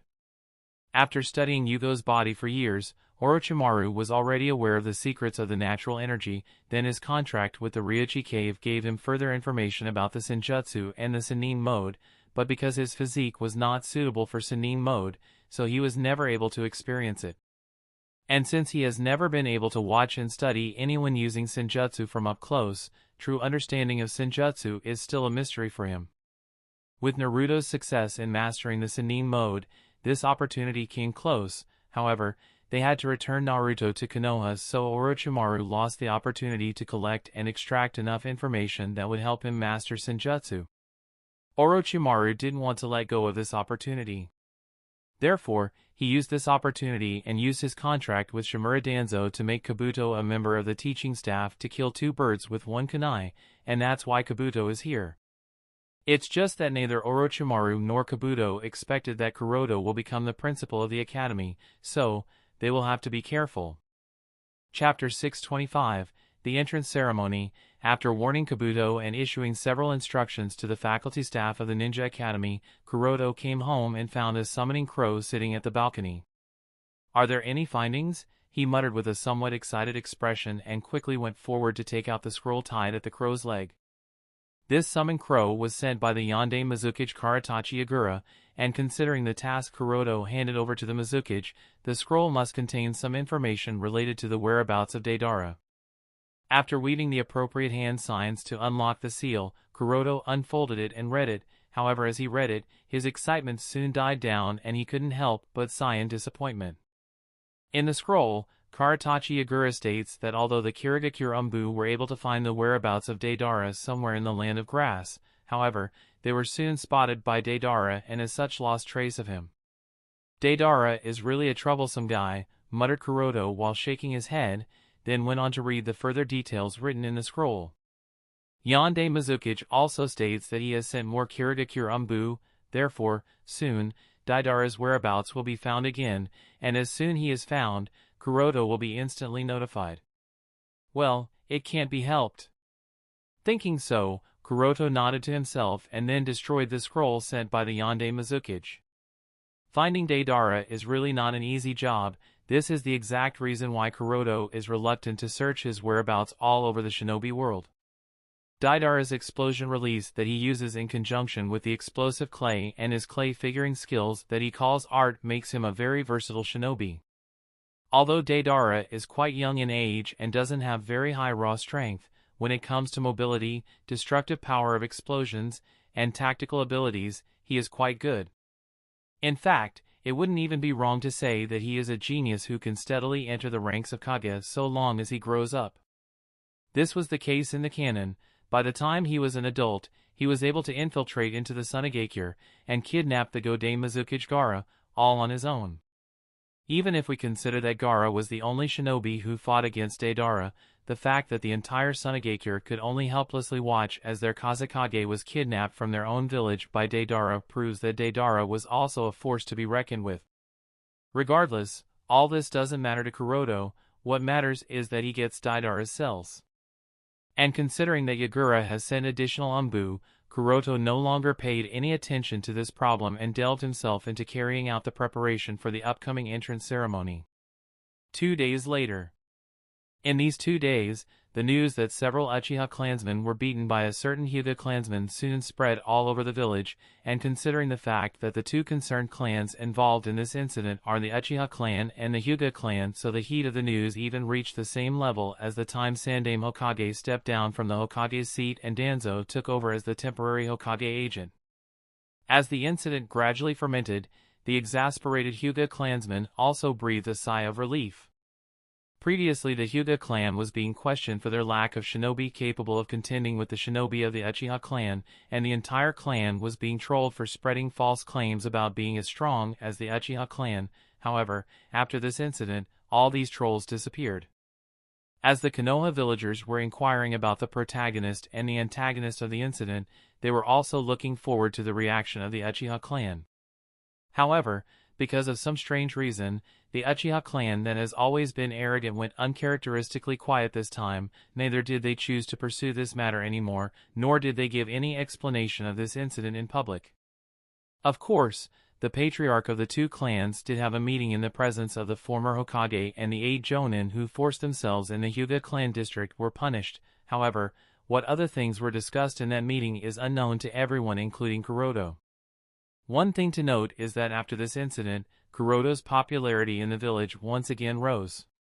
When the villagers inquired about the protagonist of this incident, they were surprised to find that this Hyuga Kuroto is the same Hyuga Kuroto who once defeated Uchiha Shinichi. Although Uchiha Shinichi hadn't awakened the so-called legendary Manjikyu Sharingan at that time, this detail was subconsciously ignored by everyone because a win is a win and a defeat is a defeat. But Kuroto had nothing to do with all this, and he was busy carrying out all the preparation of the upcoming entrance ceremony that is to be held tomorrow. Next day. It was early morning, and the sun was shining brightly. In the soft morning light, Uchiha Sasuke and Uchiha Kiyomi walked out of the gate of the Uchiha Patriarch's mansion and proceeded towards the Konoha Ninja Academy while being accompanied by Fugaku, Mikoto, and Itachi. Today is the day when Sasuke and Kiyomi officially enroll in the Konoha Ninja Academy. Both kids are full of confidence and ready to make the Uchiha clan proud. Well, such feelings are at least in the heart of Sasuke. Kiyomi on the hand doesn't seem to have too much on her mind and is just excited about the opportunity to make so many friends. Uchiha Fugaku, who is at the forefront, glanced at Sasuke with a stern expression and said, "I have heard that the elder daughter of the patriarch of the Hyuga clan is also enrolling in the academy starting this year. Additionally, there is also the disciple of Hyuga Kuroto who will be in the same year as you. He may be a year older, but that's irrelevant. Sasuke, don't let me and the Uchiha clan down. And the same goes for you, Kiyomi. Make sure that the two of you stay at the forefront among your peers." The reason why Fugaku is giving a special warning is because of the rumors in the village. Because of Shisui and Itachi's persuasion, and also because it was the fault of the Uchiha clan. To begin with, he apologized to the Hyuga Patriarch. However, he still wanted the reputation of the Uchiha clan to rise back to the top position. That's why he didn't want Sasuke and Kiyomi to lose to the children from the Hyuga clan. Sasuke repeatedly bobbed his head and nodded. "Oda-san, please rest assured, just like Inai-san, I will make you and the Uchiha clan proud. I will become the #1 rookie of all the generation." Kiyomi also nodded, but her tone was highly respectful. "I also understand, Oda-sama." Itachi flicked the forehead of the two kids and added, "Just, don't be careless." Kiyomi nodded with a smile, but Sasuke on the other hand pouted and said with a dissatisfied expression, "Nisan, why do you still treat me like a child? I have mastered the great fireball jutsu of our clan, and I have also awakened my Sharingan. I am no longer a child." Itachi shook his head helplessly. He caressed the head of two kids and said with a smile, "In my eyes, the two of you will always remain my younger siblings. This is something that won't change no matter how skilled, strong, or old you get. So, even if you don't want to be treated as a child, you'll have to deal with it." Sasuke sighed. "That is so not fair." Kiyomi giggled, "Hee." While continuing to caress the head of the two kids, Itachi added, "Now on a serious note, don't remain isolated and make a lot of friends among your peers. When I was your age, making friends is one thing I did not do, and I sort of regret it now. That's why I want the two of you to do it. Remember, one person alone cannot change everything, but if we have a lot of friends who support us and trust us, then we can accomplish anything." Kiyomi nodded cheerfully. "I understand, Itachi and Ai-san." Sasuke, although did not speak it openly, he acknowledged Itachi's advice. Fugaku and Mikoto watched over the three children with a genuine smiles on their faces. With that, the Uchiha party carried on their journey and soon arrived at the gate of the Ninja Academy. The gate of the Ninja Academy was crowded with people. From just a single glance, hundreds of parents could be seen accompanying their children to the academy for the entrance ceremony. Fugaku and Mikoto swept their eyes over the crowd, and from a single glance, they were able to spot several acquaintances. The Inoshikacho clan, Inazuka clan, Aburame clan, even the Kurama clan? This year is going to be really different from all the previous years. Although it has long been heard in the rumors that the trainees enrolling this year are really different from the past, however, this kind of scene has exceeded Fugaku's expectation. patriarch and senior leaders of almost all the major shinobi clans at the same place. If not for the fact that everyone is here for dropping their children at the academy, the onlookers might have even mistaken that a high-level meeting or war council is about to be held at the ninja academy. As the Uchiha patriarch and his wife greeted the heads of various clans, suddenly from one corner of the street the party from the Hyuga clan entered the field. And coincidentally enough, just as the Hyuga clan entered, the eyes of the patriarch of the Uchiha clan and the Hyuga clan met.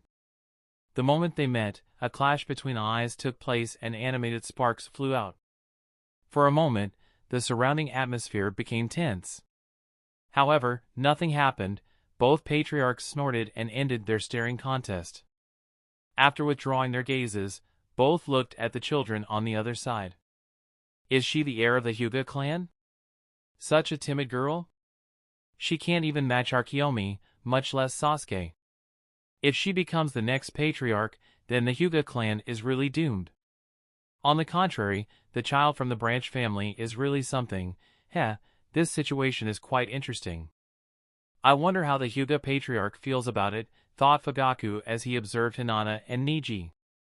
At the same time, the Hyuga patriarch looked at the Sasuke and Kiyomi and couldn't help but feel a little bitter. Both children have unparalleled talent, not to mention his elder son Uchiha Itachi. Uchiha patriarch is really lucky. I guess the elders were right, Hinata really can't bear this pressure, now only. Click. Before Hayashi could completely make up his mind, his thoughts were interrupted by the sound of the school gate opening. As the gate opened, under the guidance of the faculty staff, the parents and their children entered the newly built school campus and gathered at the school ground. Chapter 626, Naruto challenges Sasuke. On a high platform set up at the playground of the campus, Elder Hiruzen dangled with his tobacco pipe and looked at the energetic children and their families entering the campus with a satisfactory expression. In these troubled times, the happiness and intoxicating excitement of the villagers is what relieves the former Hokage's stress and calms his mind. At the same time, he feels that he must do everything to protect these smiles. Besides the former Hokage Hiruzen, sat the senior members of the Konoha's decision-making body, including Elder Koharu, Elder Tsunade, and Sannin Jiraiya. Tsunade was accompanied by Shizune, Hyuga Yui, and Uchiha Izumi, the three of whom stood beside her respectively, and finally, behind Jiraiya stood Kakashi, who was wearing his new umbu gear. Considering the identities of all the people, the entire high-level decision-making body except the temporary Hokage Shimura Danzo was present at the high platform. After waiting for a while and seeing that he was not coming, Tsunade impatiently asked Kakashi, "Where is Danzo?" Kakashi sighed helplessly and answered while shaking his head, "Don't know. When I went to the root base to escort Danzo-sama, he didn't even see me and just ordered me to leave without giving any reply." Tsunade snorted, "Doesn't he understand the gravity of his presence here? What exactly is he trying to do?" Nobody answered her, as they all had the same thought. However, they couldn't wait too long as the entire crowd has already gathered at the playground, and with that Kuroto whispered to Elder Hiruzen, "Sandame-sama, we can't wait any longer, it's almost time."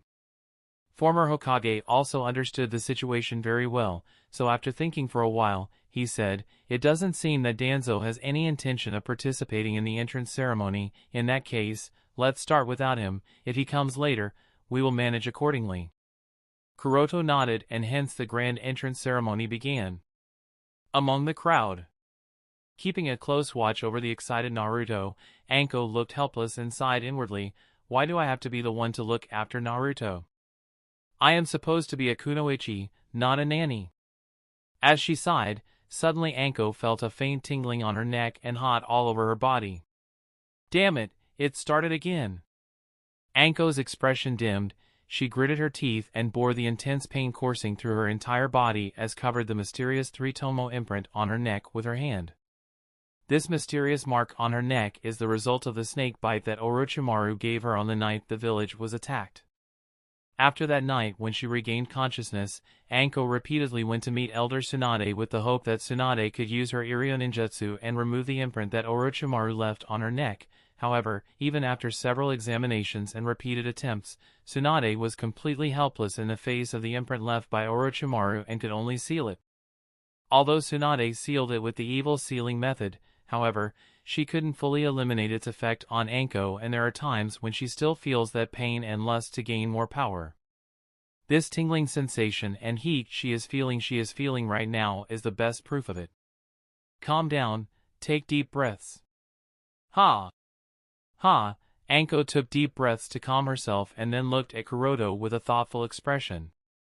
Maybe I should take Kuroto's help. Among all of us, he is the only one who understood Orochimaru the best.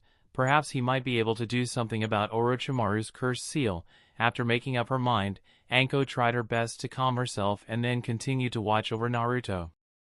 Looking after her is the mission she has been assigned. Even if she doesn't want to babysit the kid, she has no say in the matter. Unlike Anko's complicated thoughts, Naruto, who stood next to Anko, was elated at this moment. He didn't care about Sandame's speech at all. Instead, he was excitedly looking at the other children on the playground.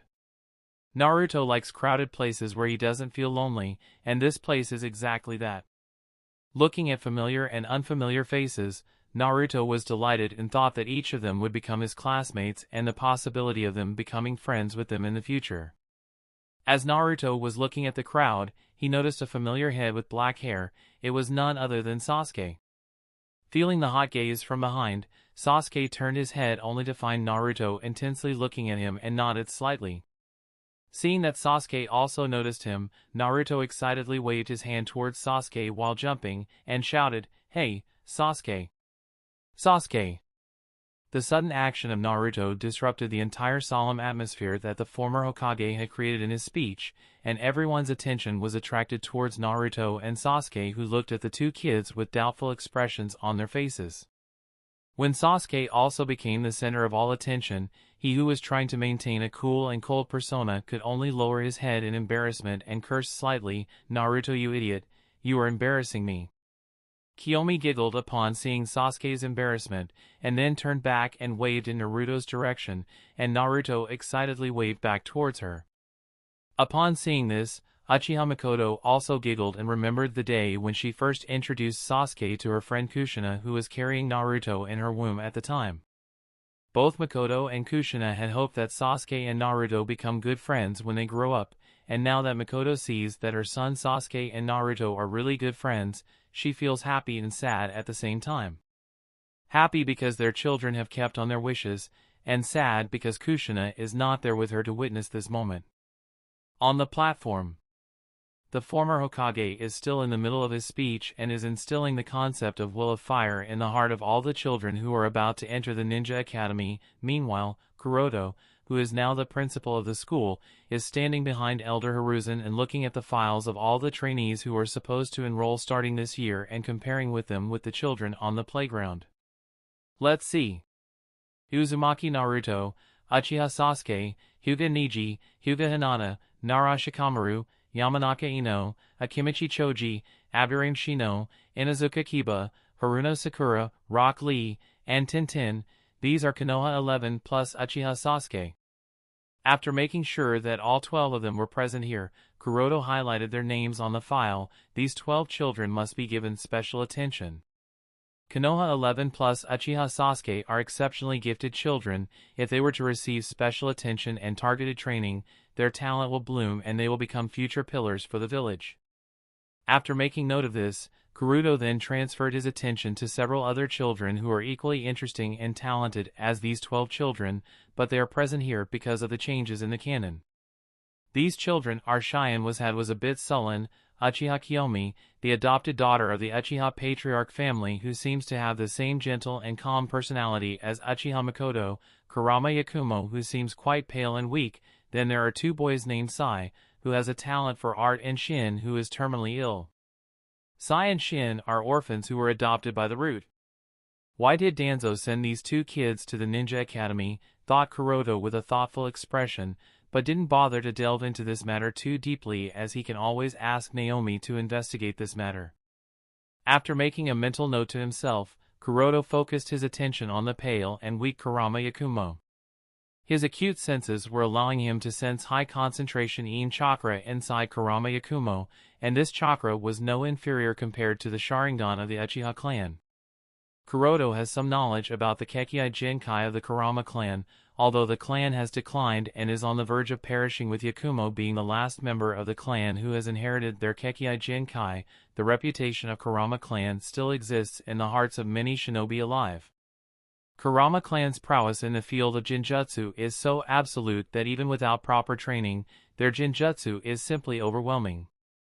Furthermore, their Jinjutsu is so powerful that it causes the brain to believe anything that happens to the victim, to the point where Jinjutsu physically harms the victim's body in the same manner they envisioned. Moreover, having a In or Yang-based Kekkei Jinkai is quite rare in the shinobi world. Therefore, Kuroto is highly impressed by the Kurama clan's Kekkei Jinkai that can rival the Uchiha clan in terms of Jinjutsu. I'll have to devise a special training plan for Kurama Yakumo. Can't let the same thing happen to her that happened in the Canon. She can become one of the best Jinjutsu users in Konoha, and I'll see to it that she does become one. While Kuroto was making training plans for the kids who needed to be given special attention, Jiraiya and Tsunade were also observing all the children. "That kid with the yellow blonde hair, he is Naruto, right?" asked Jiraiya as he observed Naruto. Tsunade nodded slightly. After a moment of silence, Jiraiya asked again, "Tsunade, did you check his body? Orochimaru didn't do anything weird to him as he did to Mitarashi Anko, right?" Because of his quest of finding the child of the prophecy and because of being involved with the matters of the Akatsuki and the Amatsukami organization, Jiraiya, despite being Naruto's godfather, has never been able to pay attention to the kid after the death of Minato and Kushina. He is of course very guilty about this, and more so when Naruto, because of being the Jinchuriki of Kyuubi, has become the target of the Akatsuki organization and is really worried about Naruto's safety. Tsunade replied, "I have checked his body several times since he was rescued by Danzo. Orochimaru hasn't left anything on him, and the tetragram seal that Minato used to seal the Kyuubi inside him is also not touched. Everything is normal, which, in my opinion, is quite strange." Even when we questioned him, all Naruto said was that he was trained by Orochimaru and nothing else. Since the heir of the Hyuga clan gave the same answers, as such, we had no other choice but to believe what he said. Jiraiya said with a sigh, "I hope that's the case." Tsunade chuckled and said, "I don't really think we have to worry about him. He doesn't seem to be very good at lying or hiding things." Looking at cheerful and carefree Naruto, Tsunade is subconsciously reminded of her dead younger brother Senjin Iwaki. Therefore, she feels somewhat attached to the kid and is willing to trust him. Jiraiya also laughed helplessly, because the kid Naruto is also somewhat similar to him when he was younger. As Jiraiya and Tsunade continued to carry out their small discussions, Sandaime finished his speech, and then amid the applause of all the guests and organizers, the grand entrance ceremony finally came to an end. With the conclusion of the entrance ceremony, the trainees were supposed to be escorted to their respective classrooms, but before anyone could go, Naruto stepped forward from his position, and after coming closer to Sasuke, he issued a challenge to Sasuke. "Sasuke, I want to challenge you." Sasuke looked at Naruto like he was looking at a fool, and said impatiently, "Naruto, stop messing around, we have to go to our classes now." "I am not messing around. I am challenging you." Naruto shook his head and stated loudly. Sasuke sighed and said, "How many times have you challenged me already? Each time ends in your defeat, so, let's forget this challenge for today." However, Naruto was not about to back down. This time it's going to be different from before. "I have learned Senjutsu mode, and using that, I will defeat you." As he said so, Naruto folded his hands over his chest and said proudly, "Sasuke, I have already surpassed you." Listening to Naruto's words, Sasuke was confused. "Senjutsu? What is that?"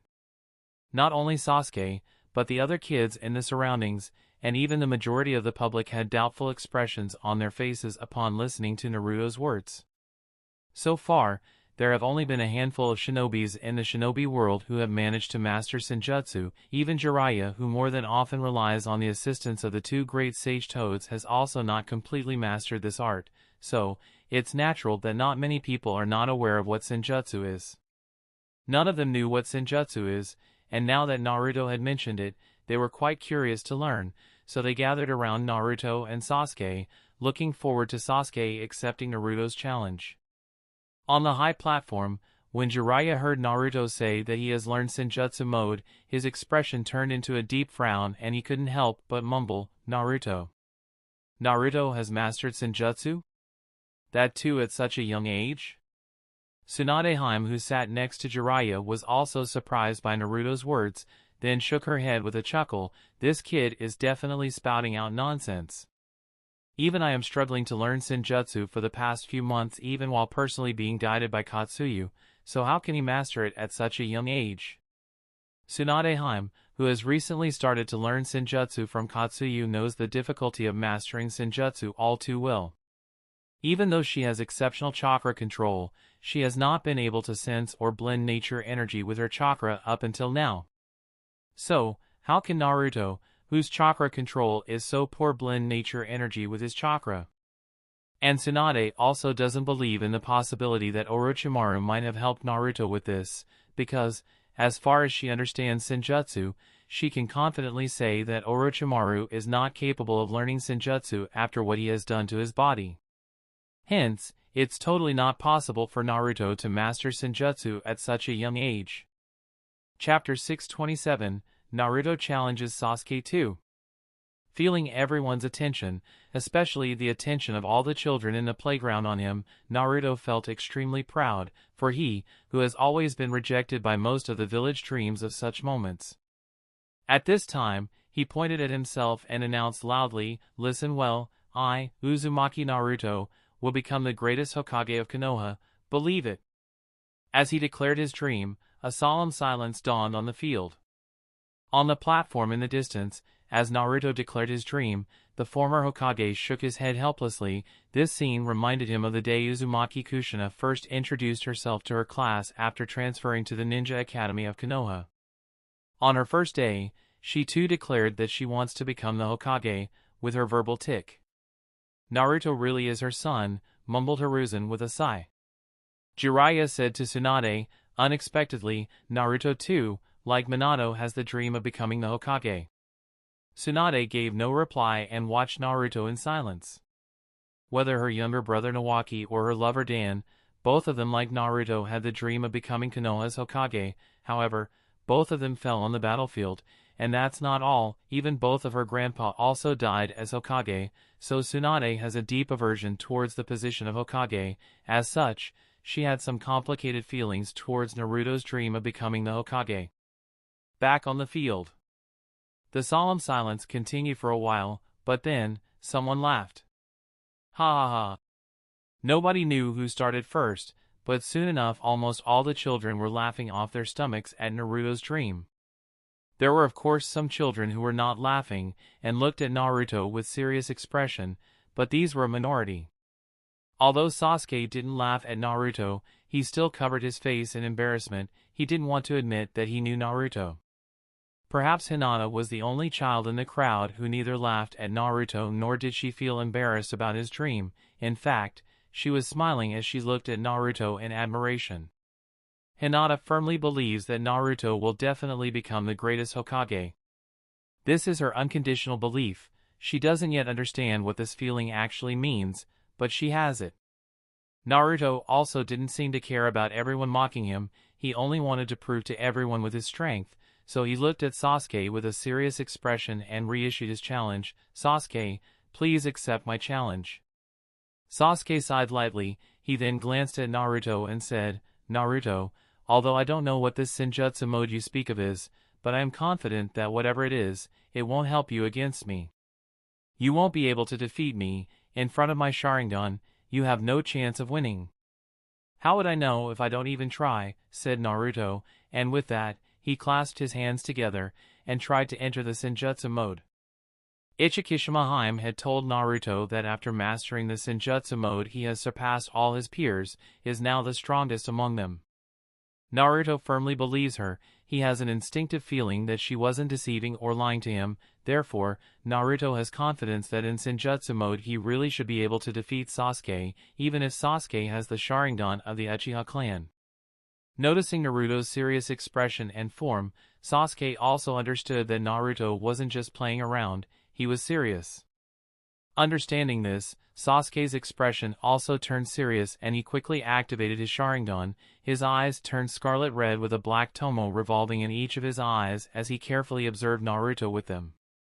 As Sasuke seriously responded to Naruto's challenge, the onlookers sensed the solemn atmosphere. Then, one by one, they stopped laughing and looked at the two trainees expectantly. From a distance, the Uchiha party including Fugaku, Mikoto, and Itachi were observing everything with different expressions.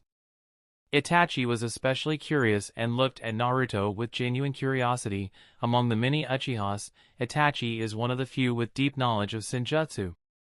Shursui has given him a lot of explanation about Senjutsu, so he was wondering whether Naruto has really mastered it or not.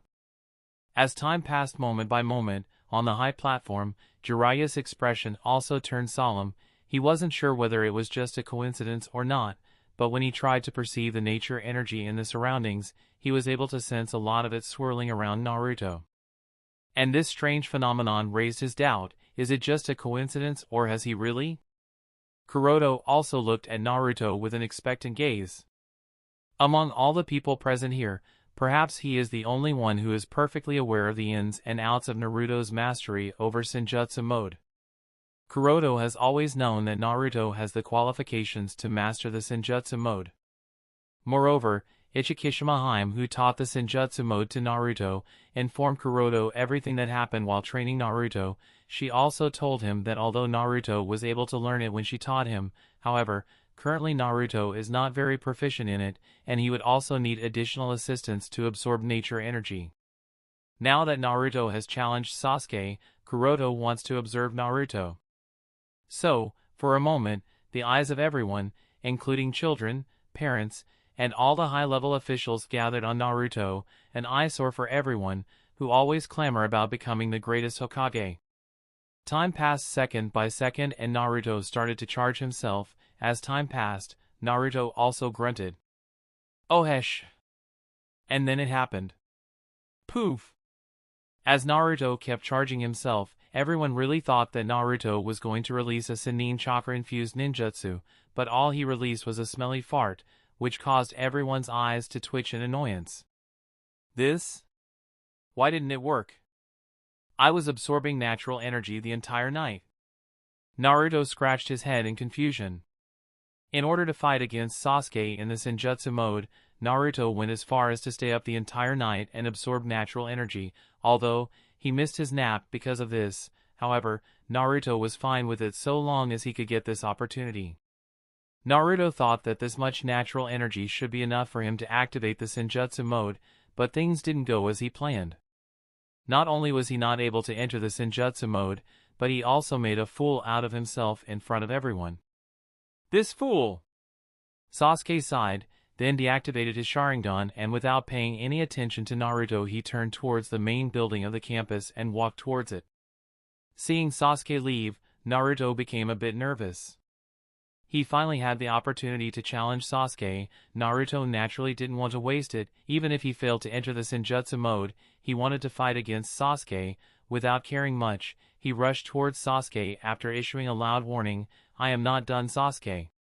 Sasuke gave no reaction to Naruto's warning and continued to walk forward with his hands in his trouser pockets. From his indifferent reaction it seemed as if he was completely unaware of Naruto approaching him from behind.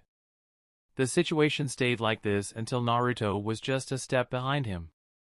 And then Naruto pounced on him, but just when he did, Sasuke's figure disappeared with a flash. He then silently appeared just a step behind Naruto, kicked him on the shin, and knocked him on the ground. Then while completely ignoring the Uzumaki Naruto lying before him, he stepped on Naruto's back and continued to walk forward. Oh, and just when he was standing on top of Naruto's back, he turned his head, and while looking at all his peers with a chilling expression, he said, "It doesn't matter what sort of jutsu anyone master, before these eyes, everything is useless. And I am going to use these very eyes to become the greatest shinobi in the entire world." After leaving behind such a declaration, he no longer looked behind and continued to walk forward with his hands still in his pockets. In fact, he really didn't want to look behind because currently, his face was as red as a tomato in embarrassment because of what he just declared, and his only thought at this moment is, that was so embarrassing. Kiyomi, who could see Sasuke's embarrassed face, giggled. As Sasuke walked off his back, Naruto got up from the ground with an unwilling expression. How could Sasuke become so strong? These doubts were natural as Sasuke's movements just a few moments ago were too fast for Naruto to react. And this time, no one dared to laugh at Naruto for embarrassing himself in front of everyone, because the same doubt was plaguing their minds as well. The speed of Uchiha Sasuke just was too fast for them to react, and all of them understood it full well that even if they were replaced with Naruto, the ending wouldn't be any different. Well, most of them thought as such, not all. There were a few exceptions. One of them was Neji, who had enough confidence, although he was indeed impressed, and said to himself, he really can't be underestimated, and I really can't slack even a single day in my training, else I will be overtaken by Sasuke. Cheyenne, who has always been treated as a Heim, wasn't impressed, and just shook her head. Humph, such a show-off. Hinata worriedly looked at Naruto and wanted to help him.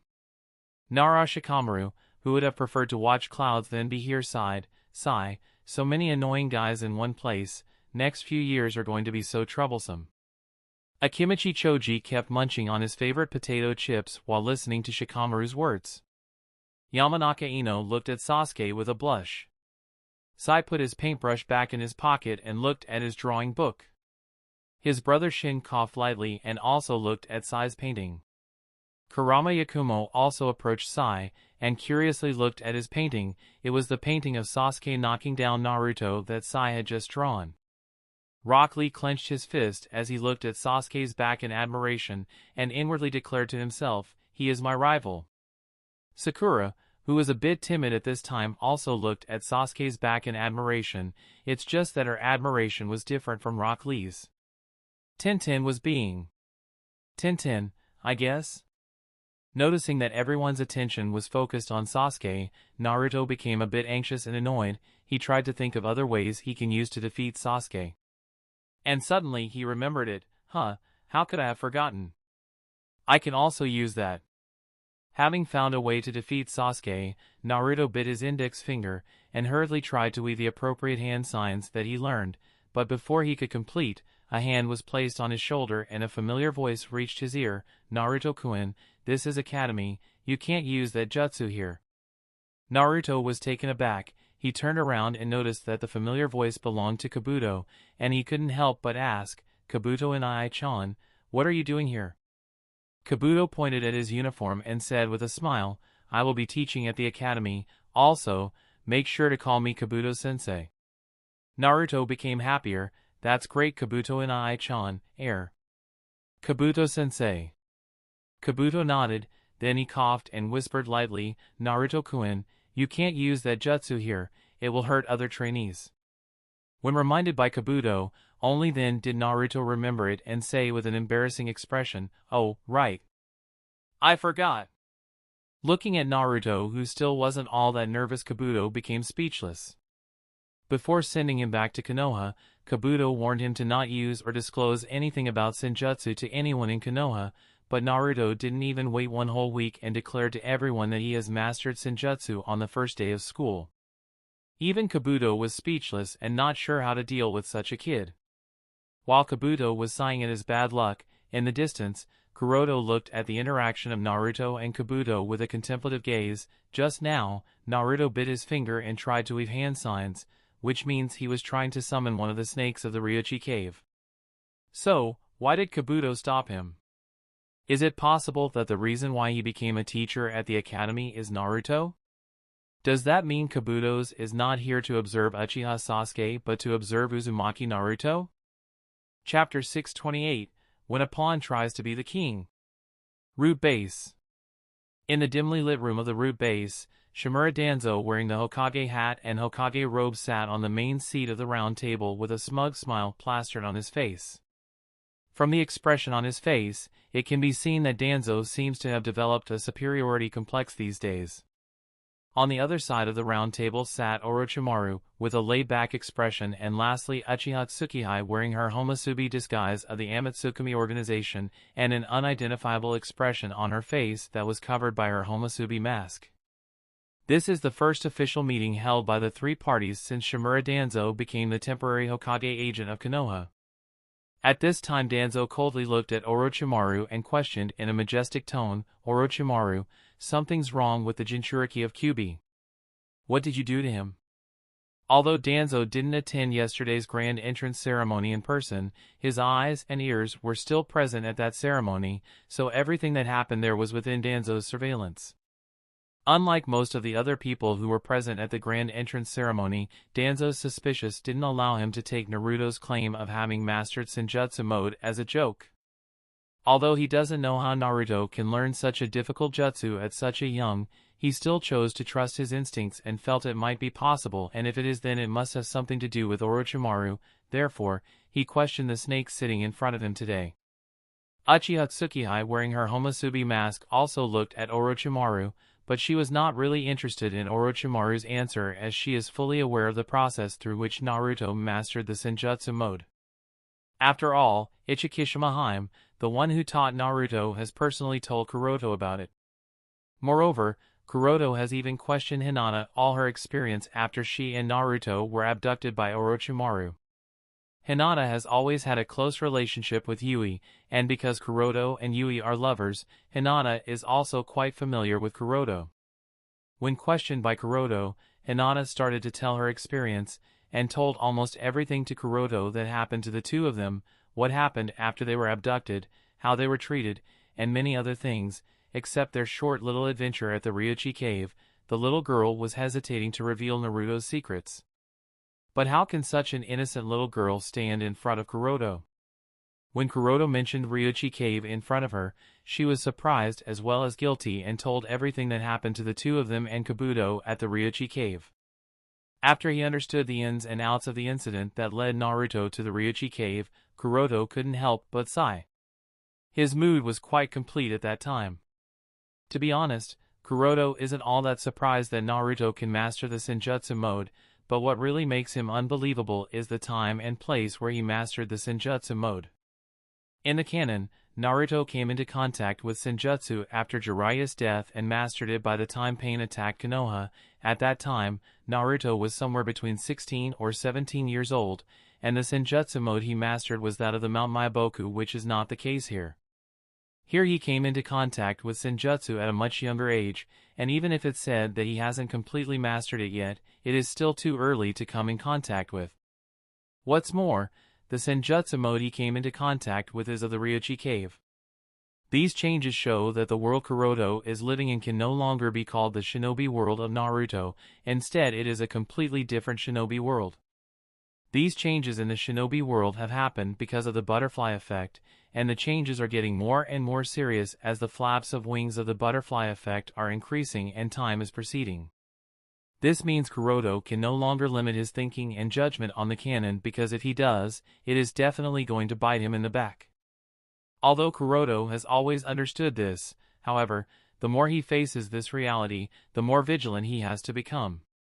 The reason is that the world is becoming more and more unpredictable.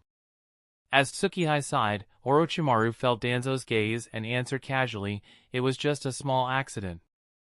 "A small accident, you say?" muttered Danzo with a frown, and stared at Orochimaru with a questioning gaze, waiting for him to explain everything related to the so-called accident in detail. Orochimaru glanced at Danzo with a thoughtful expression. There is no doubt that ever since he was appointed as the temporary Hokage agent of Konoha, Danzo's political power has increased a lot, and along with the increase in political power, Danzo's self-confidence and oppression have also increased so much so that even Orochimaru can't completely remain indifferent when exposed to it. Of course, if Orochimaru really wants, then Danzo can't get anything out of him, but considering his next plans, Orochimaru weighed his options and decided to reveal half-truth with a shrugging expression. "The members of the Akatsuki organization were able to track down my base where the two children were kept, in order to avoid the probability of the Jinchuriki of Kyuubi falling into the hands of Akatsuki. My subordinate took Naruto to one of the unexplored sage regions. And something probably happened there." One of the unexplored sage regions? Danzo squinted slightly, and after scrutinizing Orochimaru's words, he asked, "Does that mean Naruto really mastered Senjutsu mode?" All the previous questions were asked to clear this doubt. From this whole fiasco, Danzo only cares about three things. First, has Naruto really mastered Senjutsu? Second, can Danzo control the Jinchuriki of Kyuubi after he has mastered Senjutsu mode? And third, can Danzo himself learn Senjutsu mode from Naruto or from that unexplored sage region? Faced with Danzo's questions, this time Orochimaru did not give an answer. Instead, the snake looked at the old guy with a mocking smile. Boom! Being mocked by Orochimaru, Danzo suddenly banged the table and spoke in anger. "Orochimaru, answer my damn question."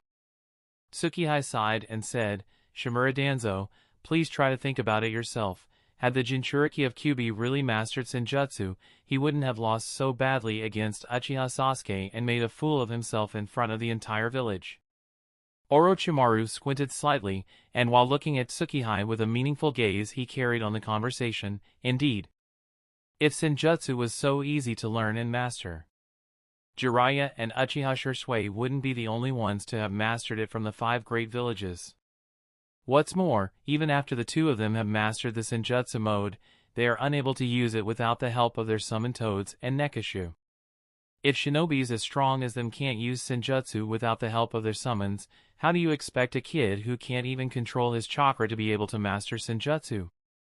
Some secret information is now well known among the senior staff of the Konoha village, and the fact that Jiraiya needs to summon the 2 great toad sages every time he uses Senjutsu mode is one of them. Moreover, Shisui also explained that he needs to summon Fuwa if he wants to use Senjutsu mode. So, Danzo couldn't find flaws in Orochimaru's words. In fact, deep down Danzo didn't really believe that a kid as young as Naruto can master Senjutsu, but his character that likes to control everything made him want to confirm it, because he couldn't risk the Jinchuriki of Kyuubi getting out of his hands. He coldly stared at Homusubi and Orochimaru, and said, "You better not be trying to play around or deceive me." Seeing that Danzo's suspicions were temporarily dispelled, Homusubi and Orochimaru glanced at each other silently and then withdrew their gazes. Regardless of what happened to Naruto and the fact that Naruto has indeed mastered Senjutsu mode, Tsukihei didn't want Danzo to get distracted by other things at this time. What Tsukihei wants from Danzo is to remain obedient and act as a perfect guinea pig for her. And since cooperation with Orochimaru is a necessity, she decided to interfere and helped Orochimaru. However, judging from Danzo's current attitude towards the 2 of them, it can be seen that the short success of removing Sarutobi Hiruzen from the position of Konoha's Hokage and getting some temporary power in his hand has made him forget that he is nothing more than a guinea pig and a pawn, and he is trying to jump around more than what his feet can handle. As Tsukihei was thinking of what to do to Danzo, the person in question again looked at Orochimaru and said, "Orochimaru, you must have heard of the recent dispute that happened between the Uchiha clan and the Hyuga clan. If I didn't guess incorrectly, that Hyuga Kuroto is also your spy in Konoha, right?" As soon as Danzo mentioned Hyuga Kuroto, Orochimaru's expression became sullen. He didn't like where this was going.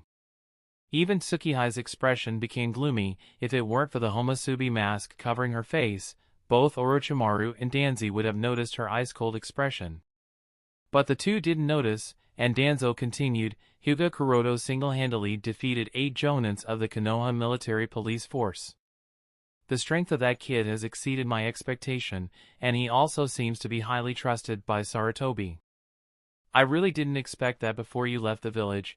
You sowed such a weed in Konoha, am I right?" Orochimaru was confused, and asked, "What are you trying to say?" Danzo ordered Orochimaru in a commanding tone, "Konoha only belongs to me, and I will never allow a spy to sit on such a critical position of the principal of the Ninja Academy.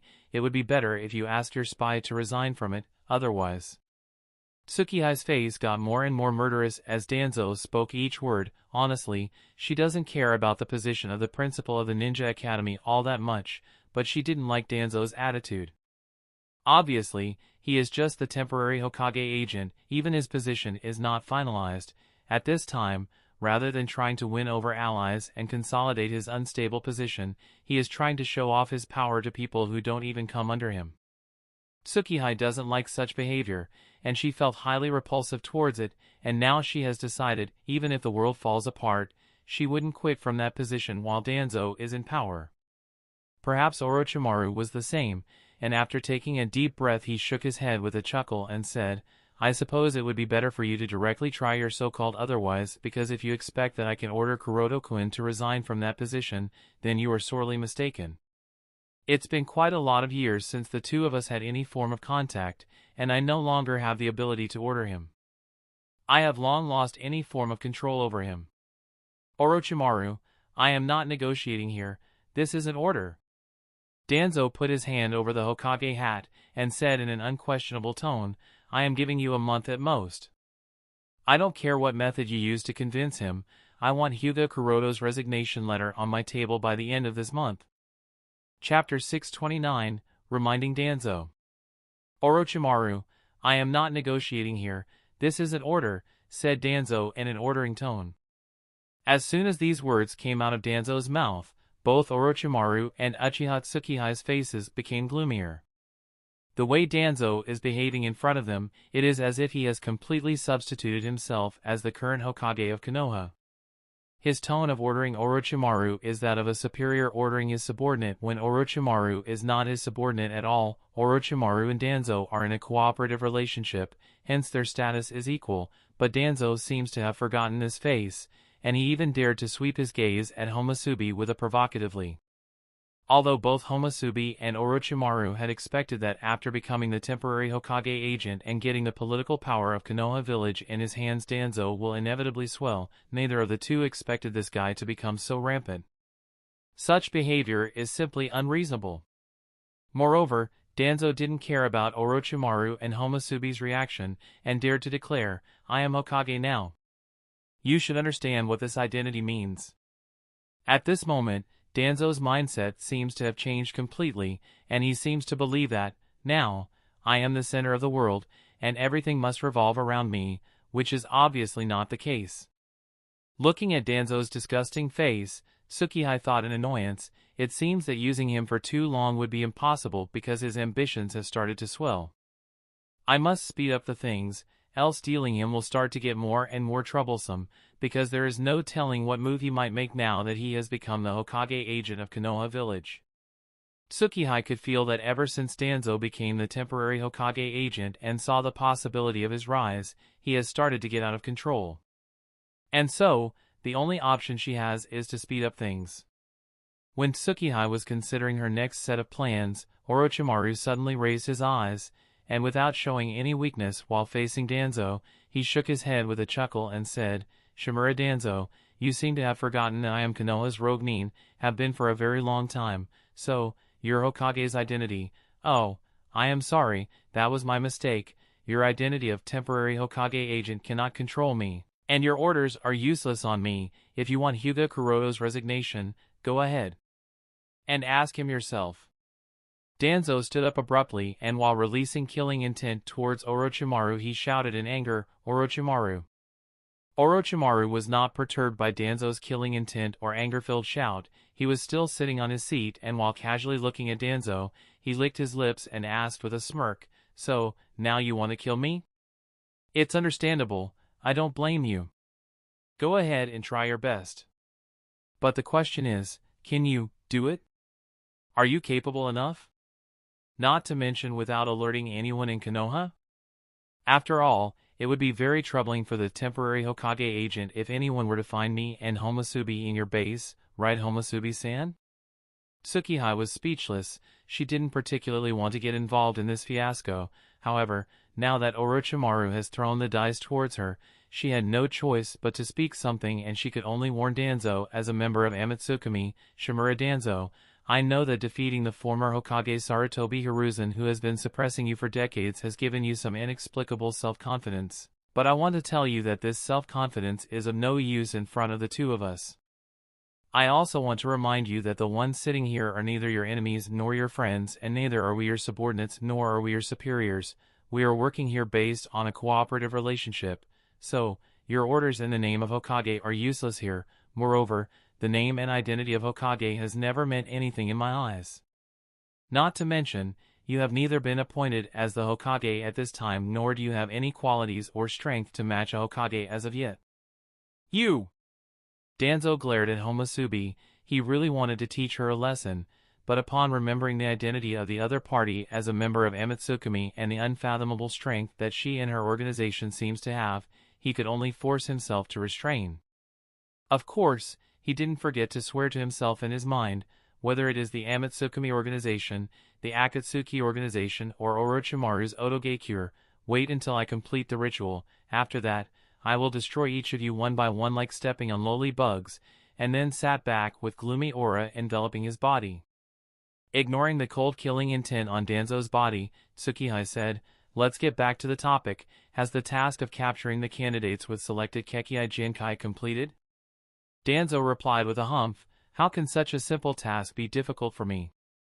Tsukihei nodded slightly and said, "Since all the targets are captured, so all the preliminary preparations for the ritual are completed, and now we can move to the next step, and that is to choose the location where you want to perform the ritual." Considering that this matter is extremely important for him, Danzo put away the gloomy aura and killing intent and asked, "Do you have any suggestions?" Tsukihei ignored Danzo's behavior and directly said without playing around, "Since the Kekkai Jinkai is selected by having a higher concentration of water chakra nature, so we have to choose a location that can balance the excessive water chakra nature, and we don't have many such locations as option. Either the location can be inside an active volcano, or in the middle of a scorching desert. If you choose an active volcano, it would have a maximum balancing effect on excessive water chakra nature, but make note that if you do choose an active volcano, then you wouldn't be able to draw energy from a planetary phenomenon as Hiriko did. Of course, you can also choose desert, and as long as the altitude of the sand dunes is high enough, you will be able to draw energy from the planetary phenomenon. However, the balancing effect on the excessive water chakra nature would decrease." Danzo nodded, and asked again, "And which is safer and has higher chances of success?" "Inside an active volcano," answered Tsukihei, and then explained, "For the success of ritual, balancing of all chakra natures is more important, so I'd suggest performing the ritual inside an active volcano. Personally, I would suggest that you perform the ritual inside an active volcano because the balancing effect is more important." Orochimaru also added, "Hiriko used the planetary phenomenon to supply chakra because he lacked resources that would supply him chakra. Now that you are Hokage, this problem can be solved quite easily." Orochimaru was talking about the chakra transmission technology. Chakra transmission technology is not too high-end for one of the 5 great shinobi villages, and is used quite often in many things. One of the examples would be the chakra cannon of Kumogakure. That chakra cannon draws chakra from a group of shinobi. If Danzo also deploys the chakra transmission technology for his ritual, then the problem of insufficient chakra can be solved quite easily and he will get a continuous chakra supply. Danzo nodded slightly and took out a map of the shinobi continent. All the active volcanoes that can be used for the ritual have been marked on the map with a red pen. This shows that Danzo has already considered this far and has been searching and screening out the locations for his ritual accordingly. Pointing at one of the active volcanoes marked on the map, Danzo said, "I have personally surveyed this volcano. Everything is up to standards. Moreover, this volcano is in the land of fire, so moving a lot of manpower would be convenient and wouldn't attract the attention of any other nation." Hearing Danzo's words, Tsukihei thought to herself, "Humph, so he has already thought this far. It seems that I can't let my guard down against him for even a single minute." Orochimaru had the same thought. But neither of them said anything, for they understood that this rule applies to all 3 of them. As even Danzo hasn't completely let down his guard against Orochimaru and Homusubi. And it doesn't even matter, as this is only natural. In fact, whether Homusubi or Orochimaru, they won't intentionally disrupt Danzo's ritual, because even if they do their best and take care of everything, the probability of Danzo succeeding and surviving is very low, so there is actually no point in disrupting the ritual. Both Orochimaru and Homusubi understand this, and as such, they only want to collect as much data and information as possible for their own purposes. Regardless, if Danzo is vigilant, let him be, it doesn't matter. Danzo didn't know Homusubi's thoughts, and went on to say, in 2 weeks, I will be able to complete all the arrangements of the ritual ceremony. After that, I will perform the ritual. Homusubi nodded. At this time, Orochimaru licked his lips and said, if you want to further increase the success rate of your survival, then I would recommend you to undergo body modification. That white arm that you showed me a few days ago should also be used to replace that current arm of yours. It will stabilize the Sharingan and Mokuton inside your body. However, Danzo was hesitant and said, I will think about it before giving my decision. Then you better think about it and decide as quickly as possible, said Orochimaru, and added after a pause, after the body modification, your body would need a period of rest to adjust to the changes, so the sooner the transformation is completed, the better and safer for you. Since Homusubi also didn't want to let Danzo delay the ritual any more than he already has, she added, you'd better complete the ritual before Akatsuki organization makes their next move, otherwise, the position of Konoha's Hokage would slip from under your butt and you will keep looking around. When the position of Hokage came into question, Danzo's nerves tightened. He immediately stood up, then turned around, and while walking towards the exit, he said, I will give you my answer within 2 days. Chapter 630, The Pursuit of Eternity and Omniscience. After Shimura Danzo walked out, Homusubi and Orochimaru also got up from their respective seats and left the meeting room. While walking side by side through the gloomy passages of the root base, both of them remained silent, and only the sound of their footsteps echoed in the quiet and empty passage. A while later, the two of them came out of the root base. Then, by using a secret passage that both of them were quite familiar with, they made their way towards the forest not far from Konoha. After confirming that no one was following them now, Orochimaru licked his lips, and while continuing to jump from one tree to another, he said, I now fully believe that Nidaime Hokage-sama had a very good eye for judging someone's character, and he made the right choice by not making Danzo Hokage. Shimura Danzo is really not suitable for that position. Ever since he has gained some political power and identity that is not even Hokage, he has started to lose himself. I won't comment on other matters, but it worries me that he has started to get out of our control too. While continuing to jump from one tree to another, Homusubi turned her head towards Orochimaru and said, a dying person who won't live for very long, just bear him for a while. As long as we are careful, nothing will happen. Listening to Homusubi's words, Orochimaru stared at her with interest and said, it's really surprising that you, who is not only an Uchiha but also a member of the overbearing Akatsuki organization, can tolerate him to this extent. This further makes me believe that someone in your organization really wants to become a god. Tsukihei did not deny Orochimaru's guess. This is not a secret. Is it your leader Yama? He asked quickly, then for some reason paused and continued in a confused expression, but Yama already seems to have such great power, isn't he already a god? Tsukihei asked, what do you think? Orochimaru shook his head and said, it's a pity that I have no idea whether your leader has stepped in the domain of God or not, then paused and continued again, in fact, I have always been curious, what exactly is your leader pursuing? Why did he create an organization such as Akatsuki, and how exactly did he manage to gather such shinobi under him? Tsukihei denied answering this question, and simply stated, you have too many questions. Orochimaru smiled lightly, and while licking his lips, he said, my curiosity has always been very deep. Tsukihei said, I am sure you must have heard the idiom, curiosity killed the cat. Make sure to restrain your curiosity, Orochimaru chuckled, and said, but I am not a cat, I am a snake, so that idiom doesn't apply to me. Tsukihei too chuckled, I guess I can't deny that, so let me ask you, how are you able to tolerate Shimura Danzo to this extent? Being able to participate in this plan of creating a god is something I want to be part of, hence I can do everything necessary for that, tolerating just a Shimura Danzo is not a problem. He said, then looked towards Konoha village not far away with a melancholic expression, and said lightly, until a few months ago, I wanted to destroy Konoha, the cherished village of my sensei right before his very eyes, and I was making various plans for that, but, when I witnessed Konoha being crushed by Tendo pain, I lost interest in doing that. Now, I have only two goals, First is to learn all the jutsu in the shinobi world, and the second is to gain eternal life so that I can fulfill my first goal. For these two goals of mine, I can do anything and everything. Tsukihei nodded lightly. I see. She neither denied Orochimaru's goal nor did she accept it, she just remained silent and did not comment on it. Orochimaru too remained silent as they parted their ways and went their individual ways. A few days later, the office of the principal of Ninja Academy.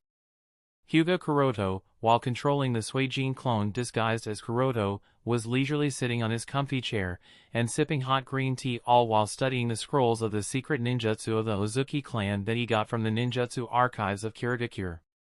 Sometimes his face would have a deep frown, other times it would have a look of understanding, then an exciting smile. These changes in his expression meant that he was making progress in what he was studying.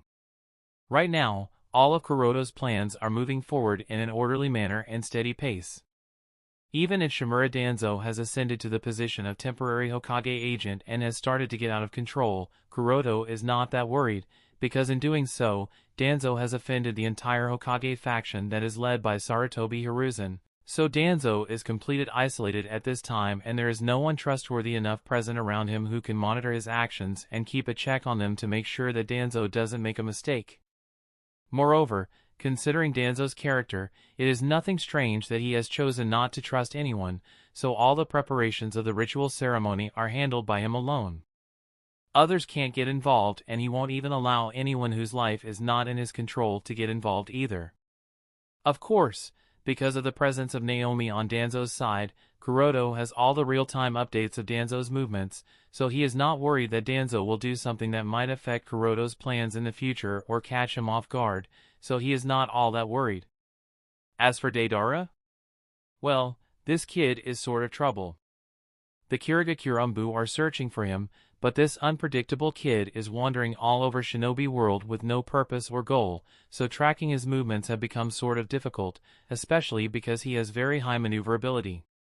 Even if getting Deidara's cell tissues is urgent for Kuroto for creating the next clone, he can only wait for the news from Kirigakure. As such, he has no choice but to remain patient. Considering that he no longer has to be extremely busy with duties and secret missions, and he also doesn't have to worry about funds for the time being, so he is not doing any black market mission at this time either. Therefore, it can be said that Kuroto is quite free and relaxed these days. Kuroto decided to use this free time to do something productive, and as such he is now studying all sorts of water-style secret ninjutsu that he has managed to gather. His main objective is to master all the secret water-style ninjutsu of the Uzuki clan. Oh, and the reason Kuroto is studying the water-style ninjutsu is to balance the average strength of his Suijin clone with the other clones. The Fujin clone that has mastered 5 Kekkai Genkai is much more powerful compared to Kuroto's Suijin clone. Even the wind nature chakra of Fujin clone is extremely potent, as such, its strength is higher compared to the other two clones. This difference can cause a lot of problems for Kuroto during the final ritual, so he is left with no other choice but to work on the other two clones and balance all three of them. Among the two clones that he has to balance, he finds working on Suijin clone to be easier, and as such he chose this clone. This is not only because the affinity of Suijin clone with water chakra nature is extremely good, but also because Kuroto has developed some future plans for this clone. It is no secret that Suijin clone has already mastered the secret technique of hydration of the Uzuki clan. Having used it for quite a while, Kuroto feels that this jutsu has very high potential that has not been exploited up until now. And Kuroto believes that he can do it. Of course, what Kuroto has thought up is only valid for him, and not anyone else, because there is no one other than Suijin out there who has mastered both hydration technique of the Uzuki clan at the same time also possesses the ice release Kekkai Genkai of the Yuki clan. Only when someone has both of these abilities with them at the same time will they be able to create the effect that Kuroto has thought of.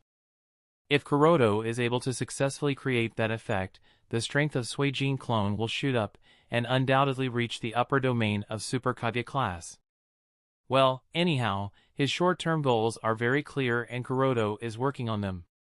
As he was busy studying the jutsu recorded in the scroll before him, suddenly, knock knock knock. The door of the principal's office was knocked on by someone. He put the secret scroll in his hand inside the drawer of his table, then said, "Please come in." Following Kuroto's call, Iruka and Mizuki together walked inside the principal's office. Kuroto looked at the two, and noticing the helpless expression of Iruka, he asked curiously, "What's the matter?" Iruka handed a report to Kuroto, then said, "Principal-san, this is already the 9th time today. Please blame me for my ineffective supervision and carelessness that has affected the normal teaching progress of the class." Kuroto raised an eye after hearing Iruka's words. He took the file from Iruka's hand, then read the report and said, "Uzumaki Naruto challenged Uchiha Sasuke 6 times in the middle of the class. Rock Lee challenged Uchiha Sasuke twice, Akimichi Choji also challenged Uchiha Sasuke, and even Sight also challenged Sasuke? Without a doubt, this is the result of Sasuke's declaration in front of everyone at the grand entrance ceremony. After the classes started, there were many students who wanted to defeat the arrogant kid, and as such, a lot of kids challenged Uchiha Sasuke. However, all of them were easily defeated by Sasuke. Among all the students, Naruto is the one who has challenged Sasuke the most, and each time he was defeated miserably without even being able to counterattack or defend. This continuous streak of loss made everyone clear that Naruto has not mastered Senjutsu. He was just bragging to draw attention to himself. Of course, the ones who know the truth knows, Kuroto didn't comment on it and allowed things to play out as they are. Back to the present. Seeing that Kuroto was looking at the report quite intently, Mizuki also added from the side, "Principal, Iruka isn't the only one who bears the responsibility for this, I too am." Kuroto raised his head and glanced at Mizuki with a smile. That's the end of this tale for now. Thank you for watching, and I'll see you in part 15.